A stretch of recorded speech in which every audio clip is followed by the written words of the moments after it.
in a luxurious grand hall filled with countless nobles in attendance. A little boy was also placed up on a table. Right in front of him were 4 different weapons. Today was an incredibly special day for the kid, because whichever weapon he chose next would decide the future path he would walk. And under the expectant and curious gazes of everyone around, the little boy slowly moved toward the 4 weapons. However, what no one could have possibly expected was that the moment the boy drew near, all 4 weapons simultaneously erupted with blinding beams of light, causing his parents to look at each other in utter confusion. But very quickly, everyone got their answer, because this proved that the boy standing before them was a genius, a true super genius capable of walking any path he desired. And the boy himself understood this perfectly well, because he carried memories from his previous life. And to explain that, we have to go back a bit earlier. Somewhere on a certain battlefield, a stream of thoughts echoed out. I once thought that someone like me, with my talent already awakened and in full bloom, stepping onto the battlefield could start a brand new life. And in that new life, I could build a family. The one thing I had desperately craved for so long, but I was wrong. At that moment, amid the desolate scenery, an admiring voice rang out, "Damn, that's one tough bastard. It's been a long time since anyone forced me to swing my sword more than 10 times. Are you that famous Rick, the one whose talent blossomed on the battlefield?" At this point, following the man's gaze, standing right in front of him was a young warrior, but right now his left arm had been severed clean off, while he himself was gasping for breath from blood loss and utter exhaustion. Hearing the words from the man across from him, Rick thought silently to himself, "He knows who I am. I never thought I'd actually feel happy about that." Thinking this, Rick struggled to prop himself up on his sword, lifted his face to observe his opponent, and greeted him with a weak laugh. "Haha, what an honor to be recognized by you, Duke Thurman." This young warrior belonged to the Drenic Empire, Rick. While in front of him, Duke Thurman's eyes flashed with slight surprise upon hearing the boy knew his name, and he asked back, "Haha, so you know my name, huh?" "Yes, who hasn't heard of your reputation? One of the 6 Hexagon Knights of the Altan Empire. Just one day on this battlefield is more than enough for me to feel the full weight of the Black Wave. This uncle came from the Althian Empire, Duke Boost Thurman." Turning back to the uncle, hearing Rick say that, the man genuinely felt a touch of admiration for this young warrior. "So even knowing who I am, you still chose to face me head-on. It's truly a shame to end a talent like yours so early. Tell me, do you want to surrender?" He offered Rick one last chance. But in response to this golden opportunity, Rick merely glanced sideways and shook his head. It was already crystal clear. "I was born on the battlefield, so I will also die here." With that said, Rick lifted the sword embedded in the ground and swung it hard, causing the air itself to tremble violently. The fierce gust of wind blew everything around them far away, clearing out an empty open space in their vicinity. Turning back to Thurman, looking at Rick's face right now, he spoke quietly, "Even though I can still see the regret in your eyes. You would have become a truly formidable opponent if you'd had a few more years to grow. However, since that's what you want, I hope in your next life you can let go of those regrets." As he spoke, he began enveloping his own sword in a layer of aura, and charged straight at the young warrior. Just like that, after a few sword swings,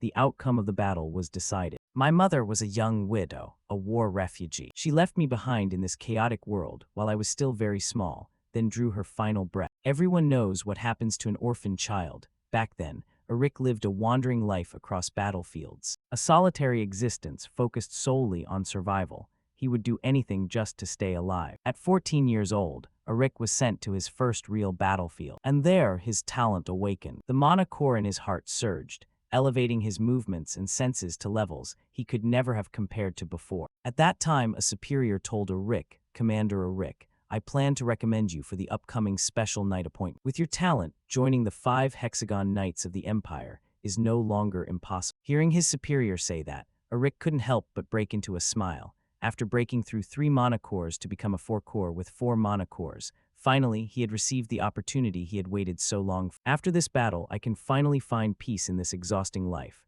At last, everything I wanted is almost within reach." Until that man appeared. With just one swing of his sword, Thurman easily shattered Rick's blade, and then his sword pierced straight through the young man's chest. "What a shame, I wanted to reach even higher. I wanted a family," he thought silently in his heart. Right before his body was blasted backward like a cannonball. And just like that, Rick's dream was pitifully crushed. I thought that was the end, but after his vision turned completely black, suddenly Rick heard a gentle, loving voice. "Oh, our little Dane is awake already. Haha, what a good boy, not crying at all. Why are these eyes so clear and beautiful? This child is truly a gift from God." A beautiful woman with golden hair gently touched the tiny hand in front of her while speaking in a voice full of affection.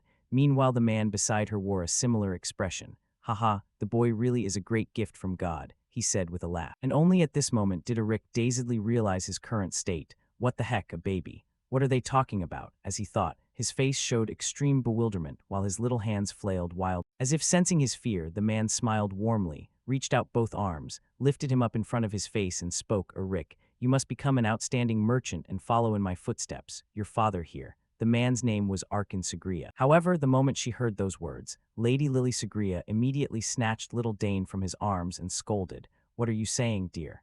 Dane will become an outstanding assassin. Seeing his wife say that, Arkin's face turned awkward. Honey, come on, how could we let our youngest become an assassin?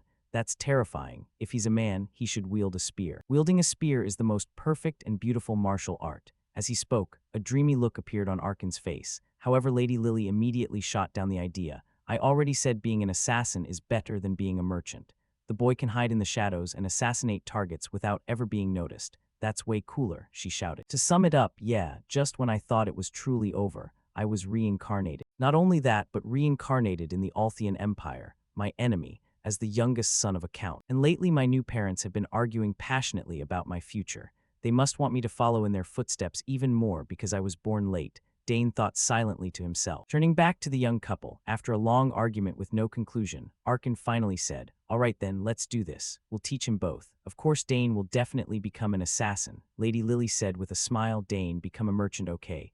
Merchant is the best, Uncle Arkin coaxed. The boy will become an assassin, Lady Lily reminded him again. And while they were still bickering, the coachman in front turned back to remind them, my lord, we've arrived. Hearing that, Arkin jolted slightly, not realizing time had passed so quickly. What, we're here already? Now then, Lily, take my hand. Oh dear, what if people in the city see us? The lady said shyly. Come on, I just want to hold my wife's hand. What's wrong with that? All right, careful now, careful. As he spoke, he proactively reached out to help his wife down, making Dane in Lady Lily's arms eat a full serving of dog food right to the face. This is painful to watch, he thought silently. Then after scanning the surroundings once, Dane's eyes couldn't hide his excitement. Oh wow, looks like Dane is really happy to be home. Huh. Look how thrilled the kid is. Yeah, if this is my home, then it'll be even easier for my talents to spread their wings. He smiled inwardly, thinking about this brand new beginning. Time flew by quickly, and 2 months later, little Dane had started babbling a few words, which made Lady Lily overjoyed as she exclaimed, oh my goodness, my Dane is already babbling. And as if responding to her words, the protagonist's mouth kept firing off sounds like a jumping shrimp nonstop. But truthfully for him, this experience felt somewhat novel. Turns out I'm babbling like this. What a brand new sensation indeed. Because during all those years wandering the battlefields, he had very rarely come into contact with children. The few kids he did encounter were all injured, bandaged up and crying because they had nowhere to go. Many of them cried for their parents before slowly starving to death and disappearing. Compared to that place, the Sagar's household was wealthy and fortunate. He wouldn't starve here, the protagonist thought happily, realizing he had been reincarnated into easy mode instead of that hellish difficulty. And right at that moment, his old man, Count Sagars, burst through the door laughing heartily. Haha, Dane, look at this. This is a spear. How about it, Dane? Long and beautiful, right? The uncle boasted excitedly. It seemed he wanted to plant the idea of becoming a spearman in Dane's head from the moment he was tiny, and facing this action, Dane could only flash a rice grain-like smile. This man is my father, the kingdom's strongest level 6 spearman, Arkin Sagar. He looks so gentle on the outside, but he's a heroic warrior known as the Blue Tempest. Speaking of Lady Lily, seeing her husband barge and waving a weapon to show off to their newborn son like that, she got annoyed, snatched the spear away, and questioned him. Really now, how could you bring something so sharp into our son's room? In response, Arkin's attitude immediately wilted. I just wanted to show Dane. I already told you not to do that. If you keep it up, I'll start teaching him basic stealth techniques from infancy too, Lady Lily said coldly, making her husband break out in a cold sweat. Lady Lily was once the kingdom's greatest assassin. Turning back to Arkin, even though he was a bit afraid of his wife, the uncle still puffed up and argued. Come on, who doesn't do this nowadays? Even prestigious magic families place a staff right next to their kids from birth. How is a spear worse than a staff? A spear that sharp, Lady Lily shouted, forcing their son witnessing the scene to sigh like an old man. What a truly harmonious family. At this point, Dane also became aware of his own situation. The reason both of them cared so much about his future was that his 2 older sisters had both chosen paths completely unrelated to spearmanship or assassination. Time passed quickly again, and now Dane was being visited by his 2 big sisters. "Look here, Dane, if you do this then Tata," her cheeks puffed up. As she spoke, the girl in the red dress did something that made both of Dane's cheeks balloon out. Even after finishing, the big sister kept squealing in delight. "Look at Dane, so cute. Oh my gosh. My cheeks," Dane screamed internally and clenched both fists in frustration but couldn't do anything about it. Looking at his red-dressed big sister, Dane quickly recalled her identity, Arabella Saugers. Because of her magical talent, Arabella had followed the path of magic from childhood. At age 12, she was already a level 3 mage, and since the highest mage realm was level 9, she was considered a genius for surpassing the beginner stage at that age. Thinking this, little Arabella also poked her little brother's cheek and coaxed, "Dane, do you want to learn magic with Big Sis later? Studying alone every day gets so boring. Hey, stop poking already," Dane shouted internally. Meanwhile, the other sister also chimed in, "Summoning magic is good too." Hearing that voice, Dane turned to observe his blue-dressed sister and thought, Claire Saugers. Claire was a talented summoner. She had known summoning since age 7 and now could control 2 summons at the same time. At first I thought she didn't like me, but it seems more like jealousy over having a little brother. She's also less shy around me than before. At this moment, following Dane's gaze, Claire timidly reached out with her index finger and lightly touched the tip of his nose, then quickly pulled her hand back. After that, Claire turned to Arabella with a puzzled look. "Why is it so soft?" Right, hee, Arabella chimed in agreement. Next, Claire turned back to playfully tease her little brother again and said, "Dane, if you have summoning talent too, it would be so fun. Later, Big Sis will teach you." The big sister smiled as she spoke, and facing these suggestions, Dane could only give a half-smile internally. Haha. Everyone wants to teach me their own talents. My father is a level 6 spearman. My mother is a former assassin who once tried to assassinate the king. My eldest sister is a genius mage, while my second sister is also a genius summoner. The Saugers Count family truly is a perfect noble household. It's exactly the ideal family I had always imagined. So in this life, is revenge even meaningful anymore? Even though my death was miserable, that place was a battlefield. Saying I'll get revenge on those who defeated me sounds ridiculous now, Dane thought wearily to himself. It seemed at this point he had decided to put all thoughts of vengeance behind him. Returning to the story, very quickly he was jolted awake by the arguing voices up ahead. Spearmanship. He has to choose the spear, Arkin shouted. Stealth and assassination techniques are more useful, Lady Lily reminded. Meanwhile, both sisters Arabella and Claire also voiced their opinions. No, in this era magic is the trend. Summoning is good too. Seeing them debate his future like this, Dane, sitting quietly on the side, couldn't help but break into a soft smile. I've always wanted a home. How fortunate that I was born here. Thinking this, the argument started getting louder. Making his head ache, what a truly harmonious family, right? Dane asked himself. Speaking more about the Saugers family, the Saugers clan has a very special ritual called the selection ceremony. When children in the family turn 1 year old, many objects are laid out on a table in front of them. Everyone predicts the child's future based on which item they choose. And today was the day Dane turned 1. Today is young Master Dane's first birthday, right? Someone said, and the person beside them exclaimed in surprise, "The young master is already 1. Time flies so fast. The young ladies have become a summoner and a mage, right? I wonder what young Master Dane will choose," everyone said curiously. "We'll know after the ritual. Come on, let's head inside," some uncle said with a laugh. Next, inside the grand hall, everyone quickly gathered to wait and see what Dane would pick. At this time, the little general was placed sitting on the table, and in front of him were 4 objects representing 4 different paths from left to right. A spear, a golden disc, a small pouch, and a short dagger. Looking at these items, the distinguished guests around them whispered among themselves, "Oh, this time the young ladies brought their own items too. Oh my, so cute, they've grown so much already." Turning to Lily's side, right now she whispered softly to Dane, "Dane, just choose whatever you like, okay?" Hearing his mother say that, the protagonist's eyes showed a hint of contemplation. Sigh, what should I do? Surely everyone is hopping, I pick their item. On this side, Count Arkin looked at his son and flashed a smile like victory was already in hand. Little Dane will definitely be drawn to the Dragon Tail. Dragon Tail, it's a spear custom made from rare Durkin ore. When mana is infused into it, it becomes as heavy and sharp as the wielder's own mana. A mystical spear technique. This is the spear I've used my whole life. Choose your father's spear, Dane. Meanwhile, Lady Lily on this side had already clasped her hands in prayer. The boy is too handsome to be an assassin, but Dane will still choose the dagger anyway. The dagger Lady placed on the table is called Black Horn, made from Ethrin ore. It gathers all elements in the world and can contain and combine with many types of poison. On this side, big sister Arabella stared intently at her little brother and gave a confident smile. HMPH, Dane will definitely become a great mage. Later the boy will come study at the academy with me. The item the little girl placed on the table is a spatial pouch, an item only mages or those with magical talent can use. Little brother, hurry and choose Big Sis's pouch, Arabella shouted internally, while on this side Big Sister Claire was a bit shy. If Dane has summoning talent, I'll take him flying on a dragon's back with me. That's Big Sis's dream, little brother, Claire whispered to herself. The item this girl placed in front of Lily is a summoning seal, the seal of a summoner. Summoners use this seal and receive familiars according to their talent. They can call upon their summons with. Turning back to Dane, with his own spirit he could of course see and feel the expectant gazes his family directed at him.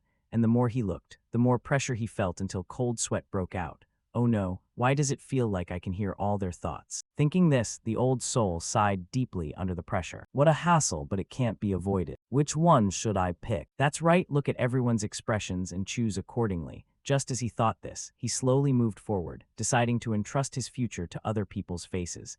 And seeing him start to move, the crowd got excited too. Oh, the boy is choosing now. That's right, Dane, choose what you want, okay. If possible, pick something long and sturdy, Arkin shouted. But immediately Lady Lily cut in. No, something short and sharp is prettier, sweetie. That pouch is what Big Sis likes best. You remember Big Sis showed it to you, right? Come summon with Big Sis. Various coaxing voices rang out, making our god's brain hurt. He hadn't even chosen yet, and the pressure was already overwhelming. Next, as Dane approached the 4 items, for some reason all 4 suddenly erupted with brilliant, radiant light, making his face go blank for a few seconds. Huh, what's happening? Wait. Behind them, the young couple also had no idea what was going on. What's this? Lady Lily asked. I don't know either. Arkin shook his head. On this side, the surrounding guests seeing the scene grew even more excited. Everyone look, all 4 items are reacting.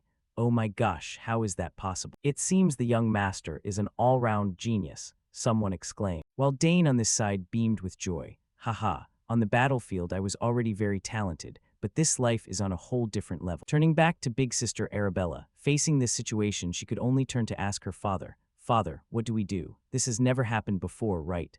I can hardly believe it myself, Arkin replied. Next, the young couple also looked at each other and came to an agreement. Then let's teach the boy all 4 together. Hearing this, the 2 big sisters dazedly turned to look at their parents. Huh, all of us. Up front, Dane also burst into extremely cheerful laughter. Time passed quickly again. 6 years later, at some training ground, the continuous sounds of weapons clashing rang out. And currently Dane was sparring with his father Arkin, looking at his son blocking his attacks. Arkin said with satisfaction, Well done, Dane. You've completely mastered the techniques I taught you. Thank you, father, Dane quickly replied. Seeing this, the uncle ruffled his hair and laughed heartily. Good, good, that's my son all right. At the same moment from afar, a man dressed like a butler approached carrying a spear and announced, My lord, I've brought it. All right, perfect timing, Arkin exclaimed as if remembering something, while Dane had no idea what was going on. Father, this is, he asked. That's right, this is your birthday gift. I was originally going to give it to you at the birthday banquet, but I wanted to give it early before your mother. Here, take it. I prepared this for 2 years. It's a spear crafted by a famous artisan in the capital. Happy early birthday, Dane. As he spoke, he handed the protagonist the and broke into an extremely joyful smile. Seeing he had a new weapon, the protagonist casually tossed aside the spear in his hand and eagerly examined his birthday gift.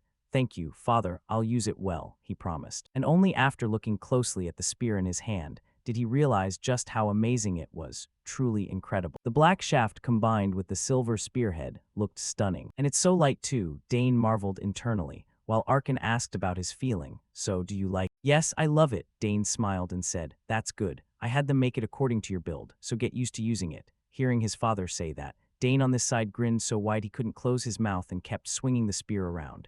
And while he was still reveling in joy, Arkin suddenly asked, Dane, do you remember what makes a spear different from a sword? Hearing the question, the old soul temporarily stopped his movements, thought for a bit, and answered, Let's see. The spear's length lets us keep opponents from getting close, and its small contact area increases attack efficiency. Hearing the answer, Arkin nodded in confirmation. Exactly. But when you reach a certain level, it becomes harder than using a sword. This is the fundamental issue with a spear. To attack the opponent, you must maintain a minimum distance. But don't worry, every weapon has its own strengths. Even the sword, considered the perfect weapon, has weaknesses in some situations. Yes, I remember now, the boy nodded and said. Then since you now have a new spear, I'll show you something interesting.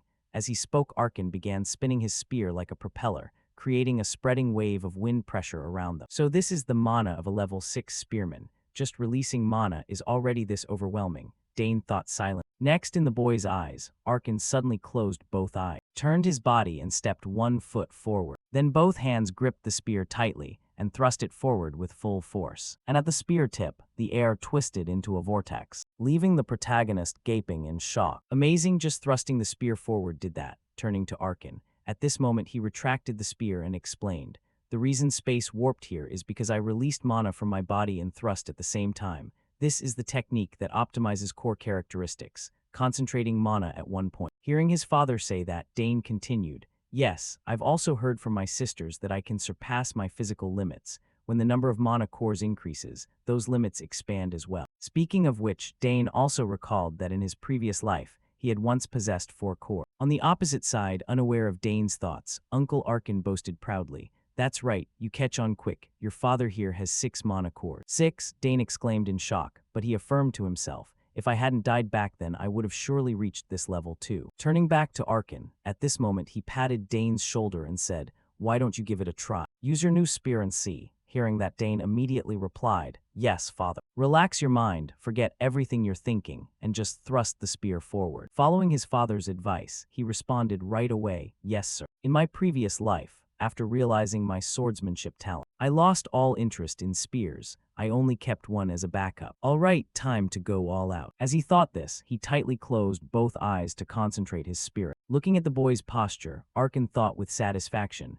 quite a solid stance. "It took me 7 years to master this technique, but with Dane's talent, I wonder if the kid." Just as that thought crossed his mind, Uncle Arkin's eyes suddenly widened, because through his gaze, the moment Dane thrust the spear forward, cracks like shattering glass appeared in the space itself. "Dane, how did you do that?" "Haha, I'm seriously impressed," the uncle laughed. And Dane on this side didn't hide anything. He explained his thoughts openly. "When I thrust the spear, I concentrated mana at one point and channeled it into the tip. When the force reached the spearhead, I cut off the flow." Hearing his son say this, the uncle grew even more astonished. "Wait, you channeled mana into the spear and then severed the flow? Dane, have you already formed a mana core?" "Yes, while reading the book on creating mana cores I gave it a try, and luckily I succeeded." He bullshitted smoothly, truthfully, with knowledge from his previous life. Forming a mana core wasn't that difficult for him.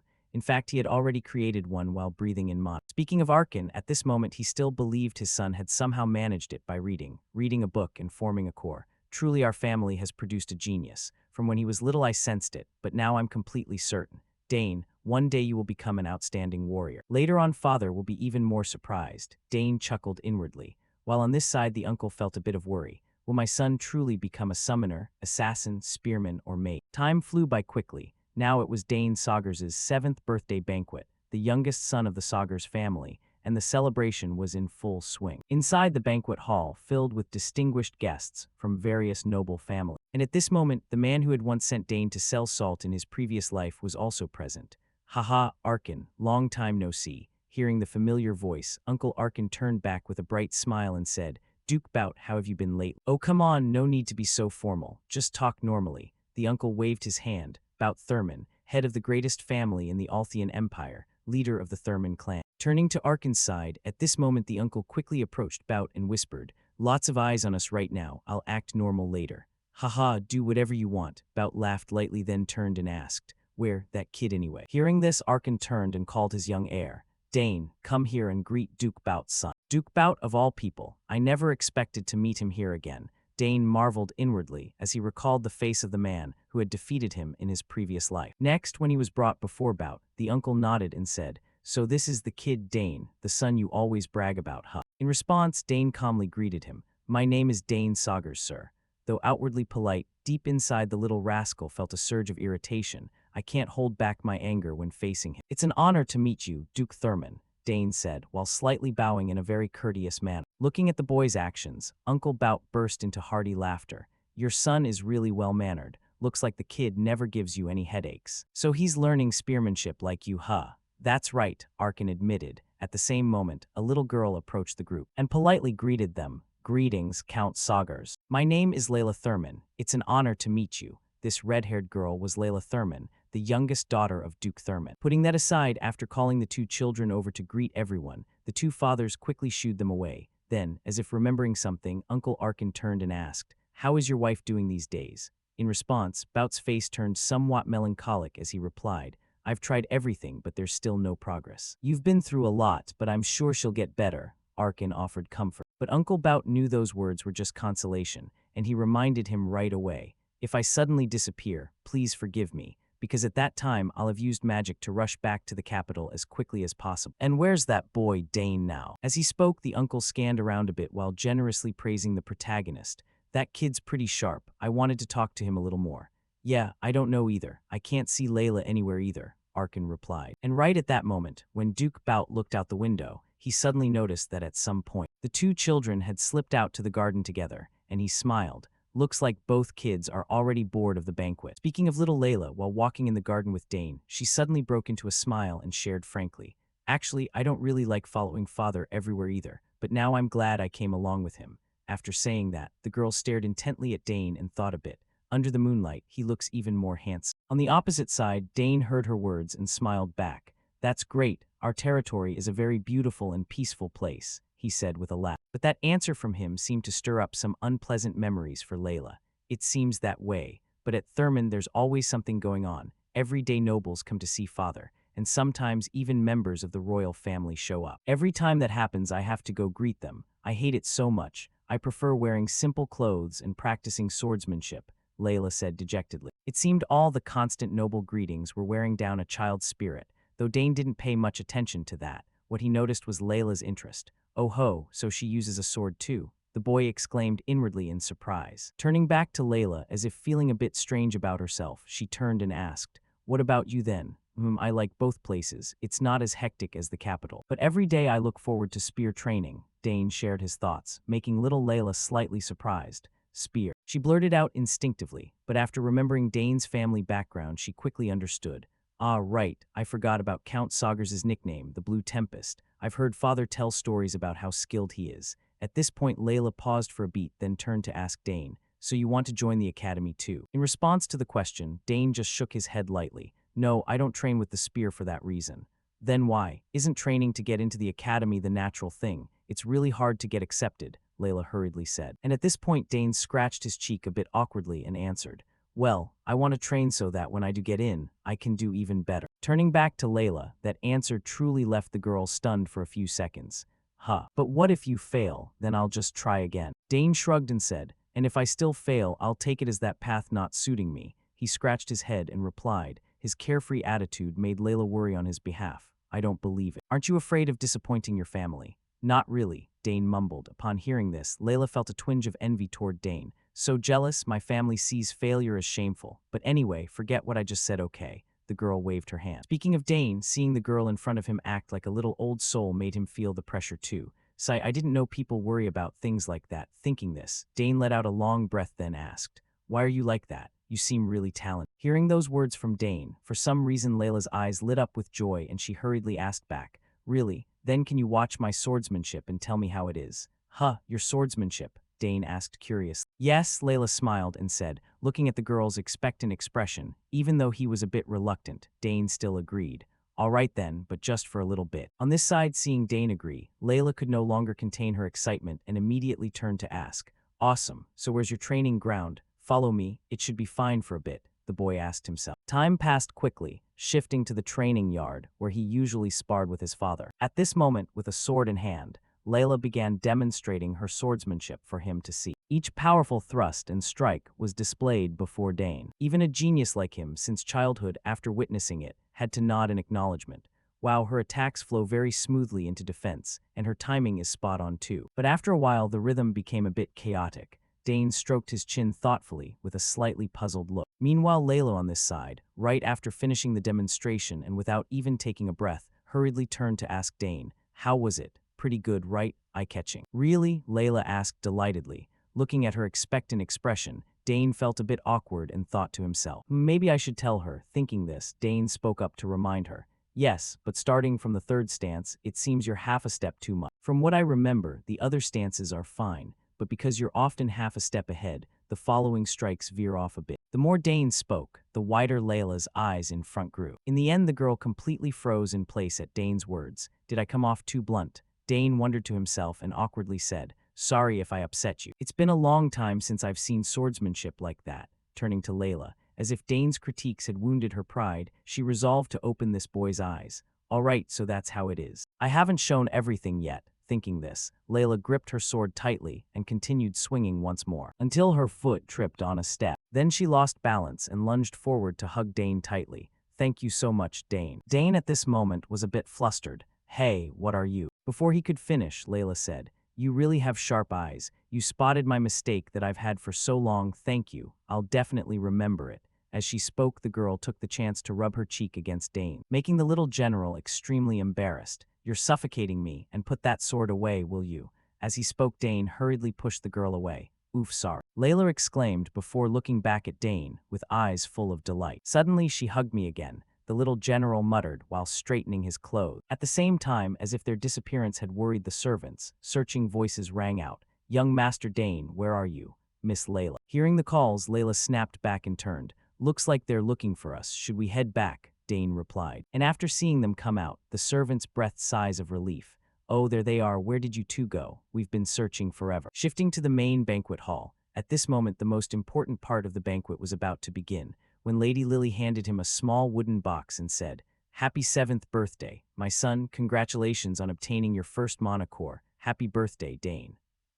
Thank you, mother and father, he replied softly. And after opening the gift from Lady Lily, he was slightly astonished. This is a brooch with the family crest, the thing your sisters always show off to you. Beside her, Lady Lily smiled and said, Keep it safe, Dane. This brooch will be proof of your honor and status. As soon as the words ended, the surrounding guests nodded and congratulated him. Happy birthday, young Master Dane. The youngest has finally been recognized as a true saga. You will become a talented person, just like the Count. Hearing these words, Dane couldn't help but break into a smile. This is the first time I've been praised by so many people, he thought happily. However, right at that moment, suddenly, the entire grand hall began shaking violently, as if an earthquake was occurring. What's happening? Damn it, intruders, everyone said in panic. Meanwhile, Dane, seeing the situation turn chaotic, hurriedly turned to observe his father. But as if he had already anticipated this, he said helplessly, Calm down, no need to panic. It's starting again. I thought today we'd finally have some peace. Can you guess who it is, Dane?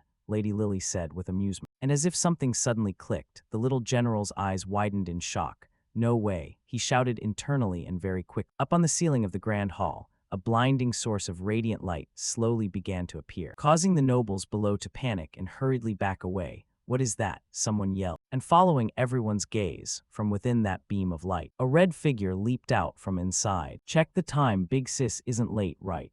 Big sister Arabella said with a laugh. And seeing her appearance, the surrounding guests' eyes widened in astonishment. That's young Miss Arabella, and it seems like. Did the young miss just use instant teleportation magic? Wow, I heard you need at least level 5 to open even a small portal. Our young miss is truly a genius. Waves of admiration rang out. Poor Dane, he doesn't like flashy spectacles like this. She's still as loud and showy as ever, the old soul thought with a headache. But it wasn't over yet. Very quickly from outside, a terrifying roar suddenly echoed, and after looking out the window, the girls' faces paled. There's a monster in the sky up there. Oh my God, that's a wyvern. This time it's young Miss Claire. Someone exclaimed in recognition of the familiar figure. And following their gazes, Big Sister Claire was riding a wyvern as she approached. Looks like I'm a bit late, Claire muttered to herself, and quickly landed before entering the grand hall. Watching her retreating figure, everyone turned to whisper among themselves again. I heard she's a genius summoner, but taming a wyvern is a bit shocking. Isn't she only 16? Ignoring the gossip, Arabella saw Claire enter and turned to greet her. You're here.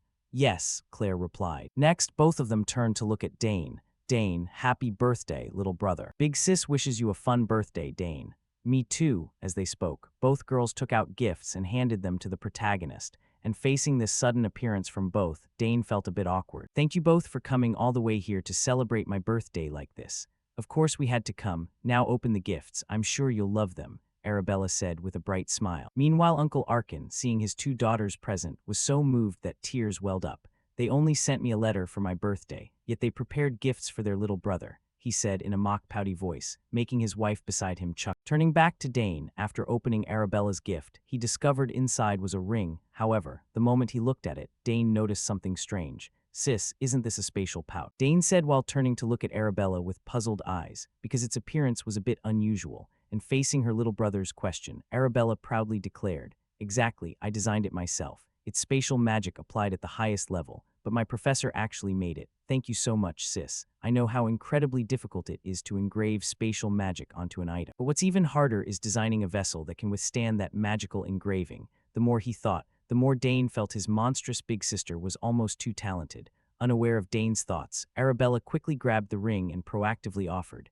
"Give me your hand. Let Big Sis put it on for you. Just so you know, I've already embedded your genetic code into it, so no one but you can use it. It's a one-of-a-kind item," Arabella added. Speaking of Lady Lily, hearing Arabella's words, she curiously came over to examine it and marveled. Wow, judging by the gentle mana waves, this is top-grade magic stone inside, right? On this side, Arabella seized the moment to explain its functions. If you channel a bit of mana into the ring, it creates a subspace, so you won't have to bother opening and closing a pouch anymore. Hearing this, no matter how dense he was, Dane understood just how terrifyingly valuable this item was, something so precious. "Thank you so much, sis," Dane stammered while looking at the ring on his hand. "It's an item only the wealthy can use on the battlefield, like noble commanders or high mages. I never thought I'd get to use something like this," Dane marveled. However, the amazement wasn't over yet. The moment Dane began channeling mana into the ring to test it, space on his hand immediately rippled as if a subspace was about to form. "Don't tell me. You opened the subspace even faster than me. You're truly a genius, Dane," Arabella said dazedly. "You're really amazing. Both of you probably already have cores and mana circuits too." On this side, Big Sister Claire also handed her gift to Dane and said, "Dane, open my gift too." "Ah yes, thank you," Dane quickly said. Then he reached out to open this gift, curious what it was that made his big sister so eager. Turns out inside was the egg of some monster. "Huh, why is this egg?" Dane said while picking it up to examine, but just seeing his action, Claire hurriedly warned in panic. "It's not just an ordinary egg, so be careful." Hearing that, Dane frowned and asked, "Huh, then what is it?" Around them, the others also curiously turned to look at the egg, and at this point Claire whispered into Dane's ear, "It's a familiar spirit. I once tried summoning Decoron, and during one attempt this appeared. I don't know what summoned beast will hatch from it, but I know everyone in the world knows how valuable it is." Hearing this, Dane's eyes showed a hint of shock as he looked at the egg. "Yes, I've heard of it too. Familiar spirits are different from summoned beasts. They're separate entities, though they share some similarities. Once a familiar spirit is summoned, it can exist permanently in this world, unlike summoned beasts." Turning back to Claire, as if realizing her little brother had understood the gift's value, she patted his shoulder and whispered, "No one knows about it yet, Dane. It's just for you, so keep it secret until it hatches, okay?" "Yes, of course," Dane smiled and said. Meanwhile, Arabella on this side got annoyed seeing them whispering. "Hey, what are you two whispering about for so long?" Ignoring the scolding, Claire continued instructing, "Dane, even I don't know when it will hatch. So remember to channel mana into it once in the morning and once at night so it recognizes you as its master." "Yes, I'll definitely do that," Dane nodded firmly. "Haha, look at these amazing gifts. Your big sister's coming back is really great, isn't it, Dane?"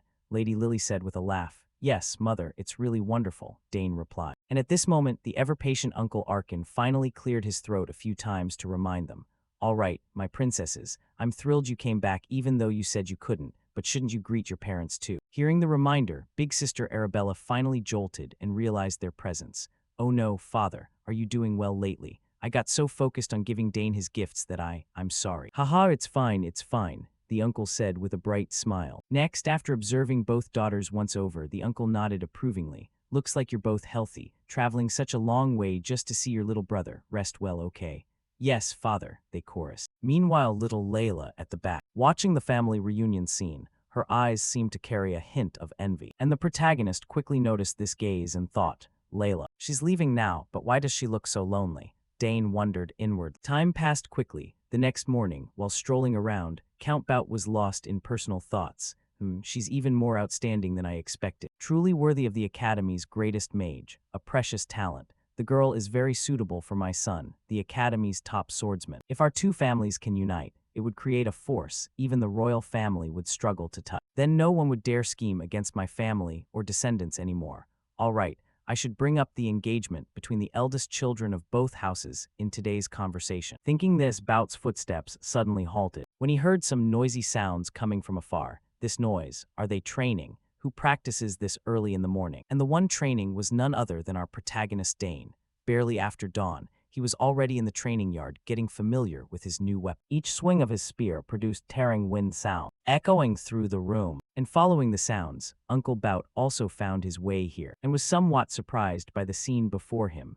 Oh, it's the youngest son of the Sagar's family. Haha, what a surprise. His movements and focus don't resemble a 7-year-old at all. Even his simple thrusts are at a level of mastery that seasoned soldiers who have fought countless battles could still learn. It's really unbelievable. I heard rumors about him showing astonishing talent when he was just one. I thought they were just hot air, but it turns out to be true. The astonishment grew even greater when the Duke observed Dane's footwork. Wait, that stance and those steps also resemble a swordsman very closely. Don't tell me he's already learned swordsmanship at such a young age. The uncle thought in shock inwardly. Turning back to Dane, after a round of practice, he sheathed his spear and said coldly, I don't know who you are, but you'd better show your face instead of hiding like that. Hearing this, the uncle hiding to the side felt a jolt. Damn, I've been discovered. But more importantly, that movement pattern is incredibly familiar. I'm sure I've seen it somewhere before. The uncle frowned thoughtfully, but quickly pushed the thought aside and stepped into the training room. Sorry, Dane. I didn't mean to spy on you. Seeing the familiar face, Dane hurriedly ran over to greet. Oh, it's you, Duke. Just from his eyes, you can tell he's no ordinary child, Bout thought to himself. After thinking it over, Uncle Bout hurriedly continued speaking. I got so caught up watching the impressive training session of the Sagar's family's new talents this morning that I completely forgot about you. Forgive me, okay? You forgive me for that, Dane shrugged and said as if it was no big deal. But to be honest, Bout had only said that last line out of politeness anyway. Who would have thought Dane would actually respond like that? Ho ho, this kid's got some guts. The old man let out a hearty laugh. And now he finally had time to observe Dane more closely, even though he'd just noticed it now. How is this kid not trembling at all after training for such a long time like that? Back when I was his age, I didn't even have a mana core yet. Bout wondered silently in his heart. Then he pointed at the spear tip in Dane's hand and asked, That thrusting strike of yours was excellent. You must have inherited Arkan's talent for sure. But the spear you're holding right now, yes, someone already told me that my father painstakingly prepared this spear just for me. I'm really grateful that you recognized it, Dane replied with a smile, looking like he was showing off a little. And this way of behaving made Duke Bout rate the boy even higher. That's the best kind of answer. Even my own son, when he was alive, had outstanding skills and manners, but not quite to this level. Maybe I should consider an arranged marriage with this son. Thinking this far, the uncle had already started wanting to pair his daughter with Dane. And to carry out his own plan, the uncle began casually bringing it up. Actually, my Layla is also training in swordsmanship. You two are the same age, so you could become good friends when you both join the academy. Yes, sir. I'm sure I'll get along great with her, Dane replied with a smile. Ha ha ha, I like your straightforward personality, young man. Anyway, it seems I've disturbed your training quite a bit already. So I'll be going then, Bout said while turning around as if to leave, but right at that moment. Suddenly the uncle remembered something and turned back to remind him, Oh, and Dane, I'm curious about one thing. Up until now, have you ever practiced swordsmanship at all? Turning toward Dane, hearing the uncle's question, the boy suddenly jolted inside. Oh crap, looks like my habit slipped out without me realizing it. Surprisingly, he noticed it with just one look. Dane quietly muttered to himself in his heart. And very quickly, he changed his expression and answered, No sir, I've only read a few basic swordsmanship textbooks, but I've never actually practiced swordsmanship. The boy tried to brush it off with an excuse. But with everything he'd seen earlier, Bout still felt something wasn't quite right. Strange, I swear I sensed something like pure battlefield spirit in him earlier, the old man said while staring intently at Dane's dumb-looking face, then shaking his head. Haha, what am I even thinking? No way that's possible. He's just a kid after all. After thinking it over, His Grace the Duke decided to toss his doubts aside, straightened his clothes, oh dear. I only meant to take a light stroll, but I've been out here way too long. Well then, time to say goodbye. See you later, okay? Yes, sir. Safe travels back. Dane bowed his head in farewell. Back to Bout, before leaving, he didn't forget to invite the main character. All right, if you ever get the chance to visit the capital, remember to come find me. I have to return the hospitality I've received here at this Earl's castle. Because I really like you a lot, definitely, sir, the young general affirmed, watching the burly uncle's back as he walked away. Dane also smiled secretly in his heart. How interesting, I wonder if he'll remember me. The guy who defeated me in my previous life. Just thinking about it makes my blood boil. If I prepare step by step from now on, I'm sure I can do it. About Thermion, this life I'm definitely going to defeat you. The boy told himself like that. Time passed quickly after Bout left. Dane continued throwing himself into training, especially now that he'd made up his mind to defeat Bout. And it wasn't until the butler Herman came to remind him that he finally paused. Young master, it's time to head back now. Hearing the reminder, Dane startled and turned to say, Herman, you've been waiting for me this whole time. My duty is to quietly fulfill all your requests, sir. Herman said calmly while handing Dane the towel in his hand. Ah, thanks bro, Dane replied, and with the fact that he could get this close without me noticing, Dane thought maybe Herman should go study assassination or stealth. Seems like he has talent in that area. Thinking that but still thinking it, Dane reached out to take the towel, wiped the sweat off his face, then asked, "So how's everything? Everyone's pretty busy, right?"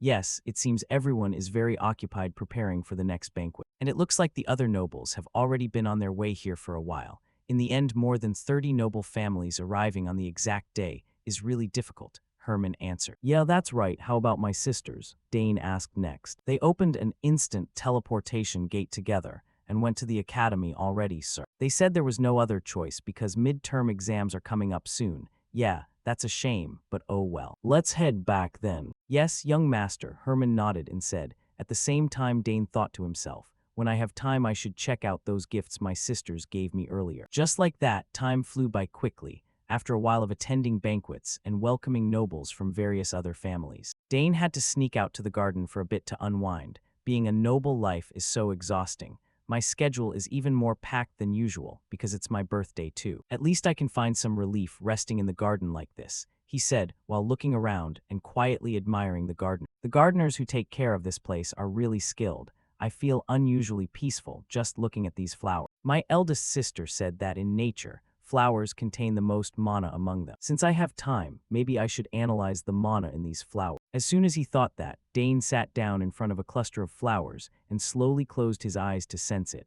I've trained as much as possible already. Even magic and summoning magic haven't made any significant progress. I still don't know for sure which one to focus on. Having too much talent can sometimes be such a hassle. The lucky young man quietly complained about his own gifts. Before a gentle gust of wind burst from his palm, blowing away all the surrounding petals. The mana in the flowers, such a small flower, yet it contains such a large and fierce flow of mana. If a person can sense the mana in nature and convert it into their own mana, then it will stay quietly in their body and turn into a magic layer. This body's mana absorption is seriously terrifying. I can see things that others can only sense with their sixth sense, haha. Right now, just by sensing a little, the mana around him was actively pouring into his body like a whale sucking in water. Feeling every surging energy flow inside him, Dane's eyes lit up with excitement. Here it is. Before this, I could only vaguely sense mana, but now I'm getting clearer and clearer with. Switching scenes to another corner of the garden. At this moment, two boys were talking to each other. "I'm so bored.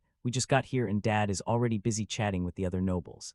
Dad sidelined us. Let's show our faces to everyone, then go back to our room to rest like last time," the brown-haired boy said while using the stick in his hand to smash all the surrounding flowers, making his younger brother a bit worried. "Can we really do that, bro?" In response to this, the older brother showed no concern at all, even getting annoyed and snapping. "You act like it's our birthday or something. Who cares? You think the young master of the Sagar's family would give a damn about stuff like this? Damn it, I think we're lost again. Why build such a huge garden anyway?" Saying this, they also spotted Dane's figure ahead. "Hey bro, there's someone over there," the younger brother pointed out. "Huh, is that kid lost like us too?" The older brother shouted before he put on his arrogant face. "Hey you, that outfit, are you a servant? Whatever, anyone works. Lead us to the exit," he said arrogantly, making Dane turn around, and right when he saw both of them trampling on the flower beds, Dane rushed over and yelled, "Get out of there right now. Don't you see what you're stepping on under your feet?"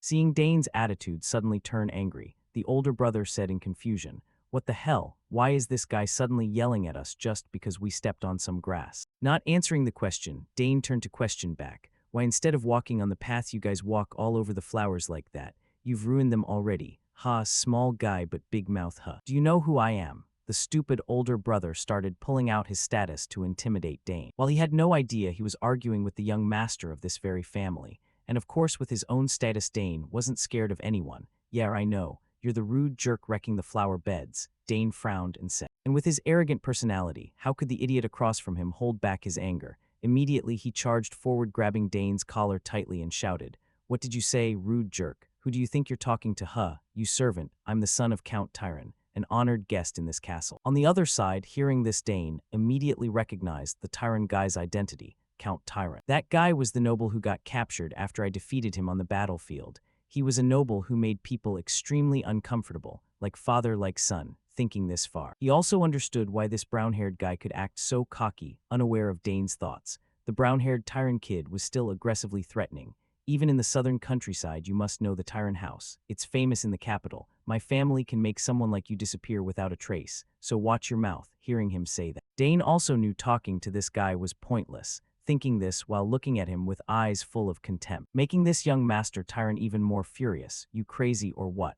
A lowly servant like you dares to look at me with those eyes." After saying that, he raised his fist high wanting to hit Dane. But before he could even act, the main character was faster by one step, using his head to smash straight into young Master Tyrant's nose, causing him to stagger and fall backward. Beside him, the red-haired younger brother saw it and panicked, running over. Bro, are you okay?" Back to young Master Tyrant. At this moment, he suddenly felt something wet in his mouth, lightly reaching up to touch. He realized his nosebleed was gushing nonstop. This crazy bastard. What the hell, my nose is bleeding. "I'll kill you, you damn bastard," he roared like a mad dog. Meanwhile, Dane, hearing this, just smirked. "You wanna kill me? If you're so tough, then try it." Hearing Dane's provocation, the hot blood in Tyrant started boiling. "You've lost your mind, huh? Fine then, let's fight to the end." Beside him, the younger brother, seeing this, anxiously said, "Bro, take care of your nose first. You just stand there quiet." The older brother shouted, then immediately charged at Dane to teach him a lesson. But with this guy's first punch, the young master easily stepped back one step to dodge. "This sneaky little brat," Tyrant growled. Back to Dane, looking at this guy's crude fighting style. He immediately guessed he wasn't a warrior type. Looking at his footwork, "I'm sure he's not someone who specializes in weapons. Then he must be a mage or a summoner," Dane thought silently in his heart, while the brown-haired guy was desperately punching and kicking, but he couldn't even touch the corner of Dane's clothes. "This kid is too fast. I can't catch him," Tyrant said while panting like a buffalo from exhaustion. Back to Dane's side. While fighting, he even had free time to think randomly. "The magic flow I'm seeing right now. If I can control that magic with my will, wouldn't I be able to turn it into physical form? If I can control that magic with my will, wouldn't I be able to turn it into physical form?" Making him test it right away. And then, just as he thought, streams of mana began gathering into Dane's palm at dizzying speed. And right after that, a loud explosion rang out when our main character released the energy forward, blasting Tyrant's body backward like a torn sack, making him cough painfully. The strike strong enough to leave a huge crack even in the concrete floor. Looking at the scene, Dane felt a bit worried. Oh no, the flower garden is completely wrecked now. Back to Tyrant after taking such a painful hit from Dane. He still had enough strength to struggle up. And at this point he realized Dane wasn't ordinary. "Damn it, you can use magic. Who the hell are you exactly?" he yelled, and seeing his big brother about to explode, the calmer younger brother desperately tried to persuade, "Bro, stop. If this keeps going, something bad will happen." In response to his brother's words, this older brother not only didn't listen, but his blood was boiling so much his head was practically steaming. "Get out of the way. I'll deal with that bastard." Saying this, his reason was completely clouded by rage, and he muttered some spell chant, "Heed my call, blah blah." As the sound rang out, Tyrant's whole body erupted with black mana spreading around, and with that line, Dane immediately realized he was a summoner. And just as he guessed, right after that, behind Tyrant's back a vortex of energy suddenly appeared. And from inside the vortex, a wolf's head poked out and jumped straight outside. Seeing his summoned beast appear, Tyrant opened his mouth and laughed arrogantly. "Haha, how about that? This is Genpu that I summoned.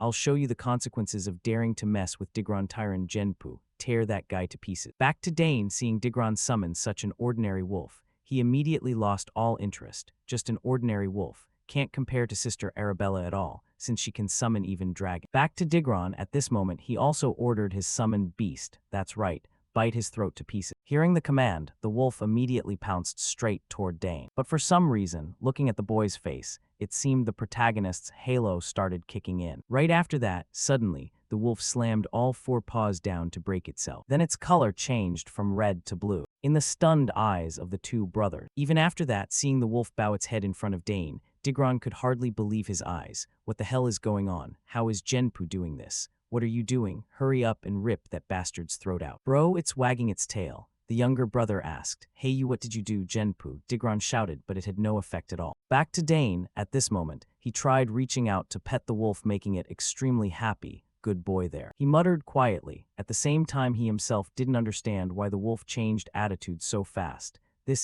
How did this even happen? Thinking back now, even Sister Arabella's summoned beasts were quite friendly. But back then, I just thought it was because I share blood with her. Moreover, in a situation like this, it has nothing to do with. Maybe I have high affinity, but that also means that Jerk's affinity has hit rock bottom already. Back to Digron, at this point he still couldn't accept the fact that his summoned beast had submitted to Dane. This is ridiculous. How can a summoned beast betray its master? Hearing him say that, Dane glanced over and asked, "So you wanna keep going?" "This little brat," Digron said angrily, making the younger brother beside him so scared he almost cried. "Bro, just drop it. We've lost already." "Shut up, I'll cancel the summon," Digron yelled, unaware that when a summoner has no more summons left, what else can he even do? And of course the younger brother seemed to understand this, so he kept trying to stop him. "Bro, actually I." Saying this far, the kid started hesitating, making the older brother notice, and somehow from who knows when, the crotch of his pants had spread a yellow stain. "Damn it, this is so embarrassing," Digron said with wide eyes, and over here Dane seeing that kindly reminded both of them, "Hey listen, the bathroom is on the first floor of the main building." In response to Dane's kindness, Digron quickly grabbed his brother's hand and left, at the same time not forgetting to promise him, "You wait right there, I'll be back soon, let's go dinar." Just like that, the two of them started running off, leaving Dane not knowing what to say. Hey, at least take your summoned beast back first," he shouted in his heart. Time flew by quickly until late afternoon. By now Dane had already experimented with the summoning technique as well. Honestly, it was pretty simple. Just like how Sister Claire taught me, establish a faint connection first with that jerk in Gen. After carefully using magic to override it, Genpu ended up linking with me, thinking about how I have no real connection to summoning magic at all. Just because I have high affinity, I can summon them. At the same time, the voice of some mature man suddenly rang out from behind Dane. "Is that the kid who bullied my son?" "Yes, that's the bastard right there," Digron said while pointing at Dane, and Dane, seeing this guy run back to call his dad, could only shake his head. "Haha, that idiot's making a big deal out of it again. Not only did he bully me and Dinar, but he also severed the connection between me and Genpu," Digron accused loud. And at this point, the fat pig bastard also stepped toward Dane and arrogantly declared, "My name is Mogard Tyron. I am the head of the Count Tyron family, one of the great noble houses. You're the kid who messed up my son's face and stole his summoned beast, right?" he demanded. And Dane just admitted it straight up. Yes, that's exactly what happened. As he spoke, he glanced at the fat guy and thought, he looks even fatter than when I captured him as a prisoner. Peaceful times really do wonders, huh? Unaware of Dane's thoughts, the stinking pig pointed at him and said, "As a guest, if possible I was going to let it slide, but this isn't something I can just ignore. Why are you alone in a place like this? Hurry up and reveal your identity." Hearing him say that, Dane decided to satisfy him and reveal it. Dane Saugers, the youngest son of Arkan Saugers, lord of the southern lands and head of the Count Saugers family, the boy introduced in a cold voice, making the faces of this father-son duo break out in cold sweat. What, this kid is Dane? But very quickly, this Mogard guy came up with an idea in his head. "The youngest son of the Saugers family, huh? Looks like the tables have turned. I was once captured as a prisoner by that Arkan guy, so I gained nothing from that whole war. I'll turn this situation around to make the Count take responsibility and use it as an excuse to demand mining rights. Those nobles who look down on me will have to kneel." Thinking this far, he started smiling and talking pleasantly. So you're the host of this birthday party, Dane, right?" "Yes," Dane replied calmly without a hint of word. And with this attitude of his, suddenly a surge of anger rose in Mogard's heart. "This arrogant little brat.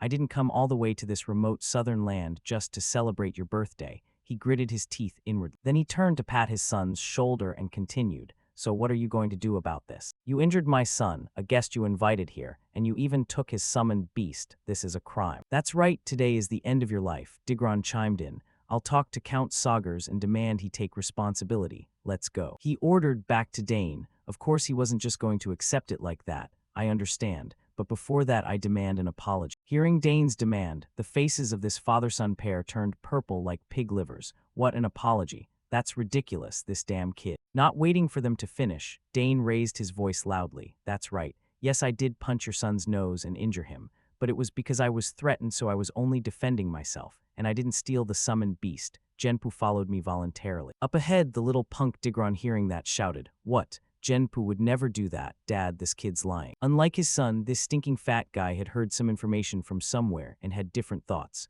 "Wait, I heard the second daughter is a genius summoner. Right, I get it now. Probably that girl taught him how to sever the link." He stroked his chin, thinking for a bit, then continued, "Even if what you say is true, it's still regrettable that the summoned beast was taken, but you're demanding an apology." "Yes, that's exactly it," Dane replied calmly. Meanwhile, the little punk Digron was still barking nonstop. "HMPH, who does this kid think he is acting like that? So arrogant, interrupting while adults are talking. Talking to this kid is giving me a headache." Mogard thought silently and lowered his voice a bit. "Fine then, I won't scold you anymore. Let's see what Count Saugers has to say about this. Turning toward Dane, looking at the guy's face, a thought suddenly popped into the boy's mind. Seems like he's really looking forward to this. And right when the situation reached this point, as if hearing the commotion, Arkin and Bout both came over. You're looking for me. Arkin spoke up, making the group startled. Count Saugers, even Duke Thermion is here too. Time passed quickly until the sun had completely set. At this moment, Digron was presenting the story in the way he saw fit. My brother and I got lost in the garden, so I wanted to ask your son to show us the way blah blah blah. On this side, Dane, seeing his father calmly listening to the guy's story, admired him inwardly, as expected of dad. He cares a lot about his family, but he's not the type to play favorites. Even in conflicts with outsiders, he can distinguish right from wrong. Back to Digron, at this point he reached the climax. Suddenly, he punched me in the nose and kept mocking me with that weird technique. So I only summoned my beast to scare him, and he stole my summoned beast right away. He even tried to attack me, the little punk said while putting on an extremely pitiful face, as if he was the total victim here, while his father, the stinking fat pig Mogard, smirked hearing his son lie so convincingly. Only Dane clearly saw through their faces and sighed inwardly. He can lie with such a straight face. I really look forward to his future. Back to Mogard, after waiting for his son to finish, he spoke up, Count Ark. I only meant to warn the kid, but stealing someone else's summoned beast is wrong. I can't just let this slide. In response, Arkin calmly said, we can't just listen to one side. I want to hear Dane's side of the story, then evaluate the whole situation and make a judgment, right? If you're worried about my decision, then I'll ask Duke Thermion to give his opinion. As he spoke, Arkin pointed toward Thermion beside him, and Thermion nodded, agreeing with the suggestion. If you need me, then handle it that way. On this side, seeing Thermion get involved, the faces of Mogard father and son paled a bit. Damn it, Thermion intervening will only make things more complicated. I have a bad feeling about this. He worried inwardly meanwhile. Arkin also turned to ask Dane. Dane, explain. Hearing the question, Dane thought for a moment. Well, just explaining how everything happened should be enough. Thinking this far, he honestly recounted everything, although there were some differences from what really happened, but some things that Mogard's son said are true. However, the flower garden we worked hard to cultivate, he trampled on it arbitrarily. The one who got angry and grabbed someone's collar was him. Lies, since when? The little punk Digron shouted upon hearing Dane say these words. Meanwhile, Arkin's face was bulging with veins. However, he still tried to stay calm and said, continue Dane. Hearing his father say that, Dane continued speaking. Also, I clearly heard when he summoned Genpu. He ordered it to kill me. And I didn't steal the summoned beast at all. His summoned beast came to me and sensed my kindness. I never stole his summoned beast, Dane declared firmly. And at this point, Mogard, seeing the story completely different, couldn't hold back anymore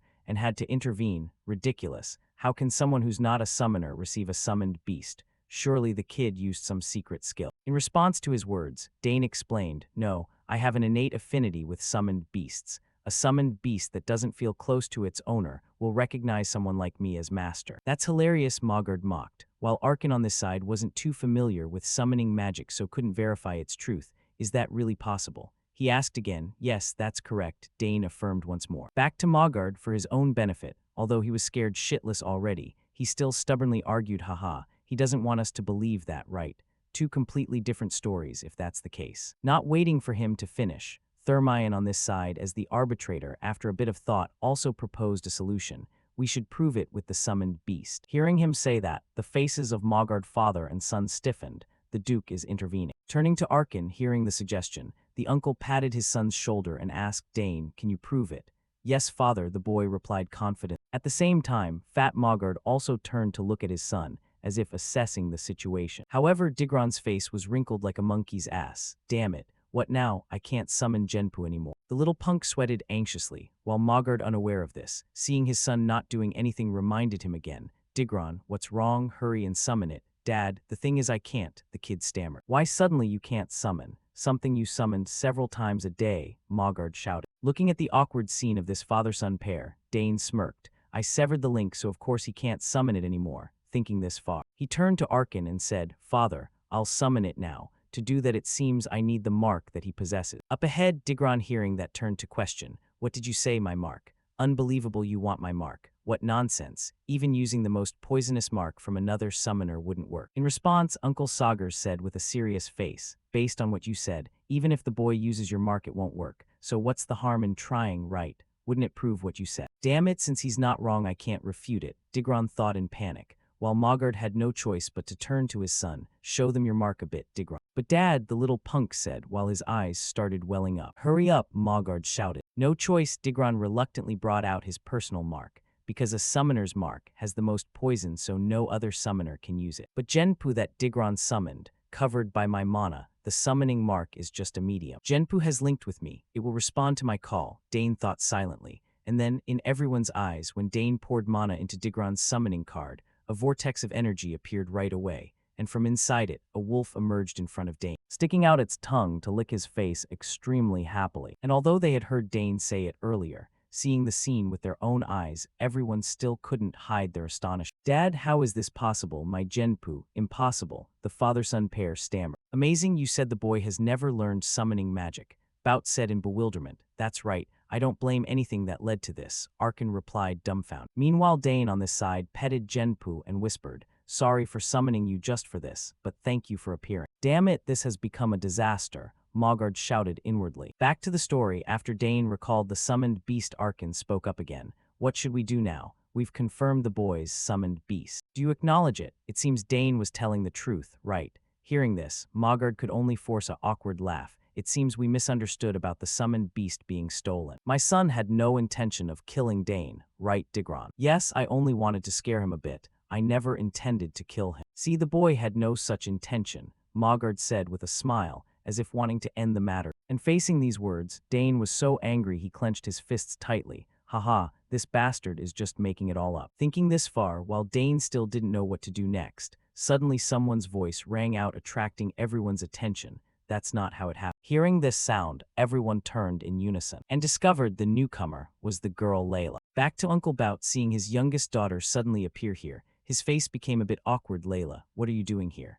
I heard your voice while passing by, the girl replied. Then Layla turned to greet Arkin and Mogard. Greetings to you both, Count Arkin and Count Tyron. Ah yes, the fat guy nodded, at the same time feeling a bit anxious inside. This kid is the Duke's daughter too. Ignoring his attitude, Arkin on this side immediately noticed Layla's earlier words and asked back, anyway, what do you mean? Is he lying? The uncle said while his face showed extreme anger. And at this point, Layla told what she had witnessed.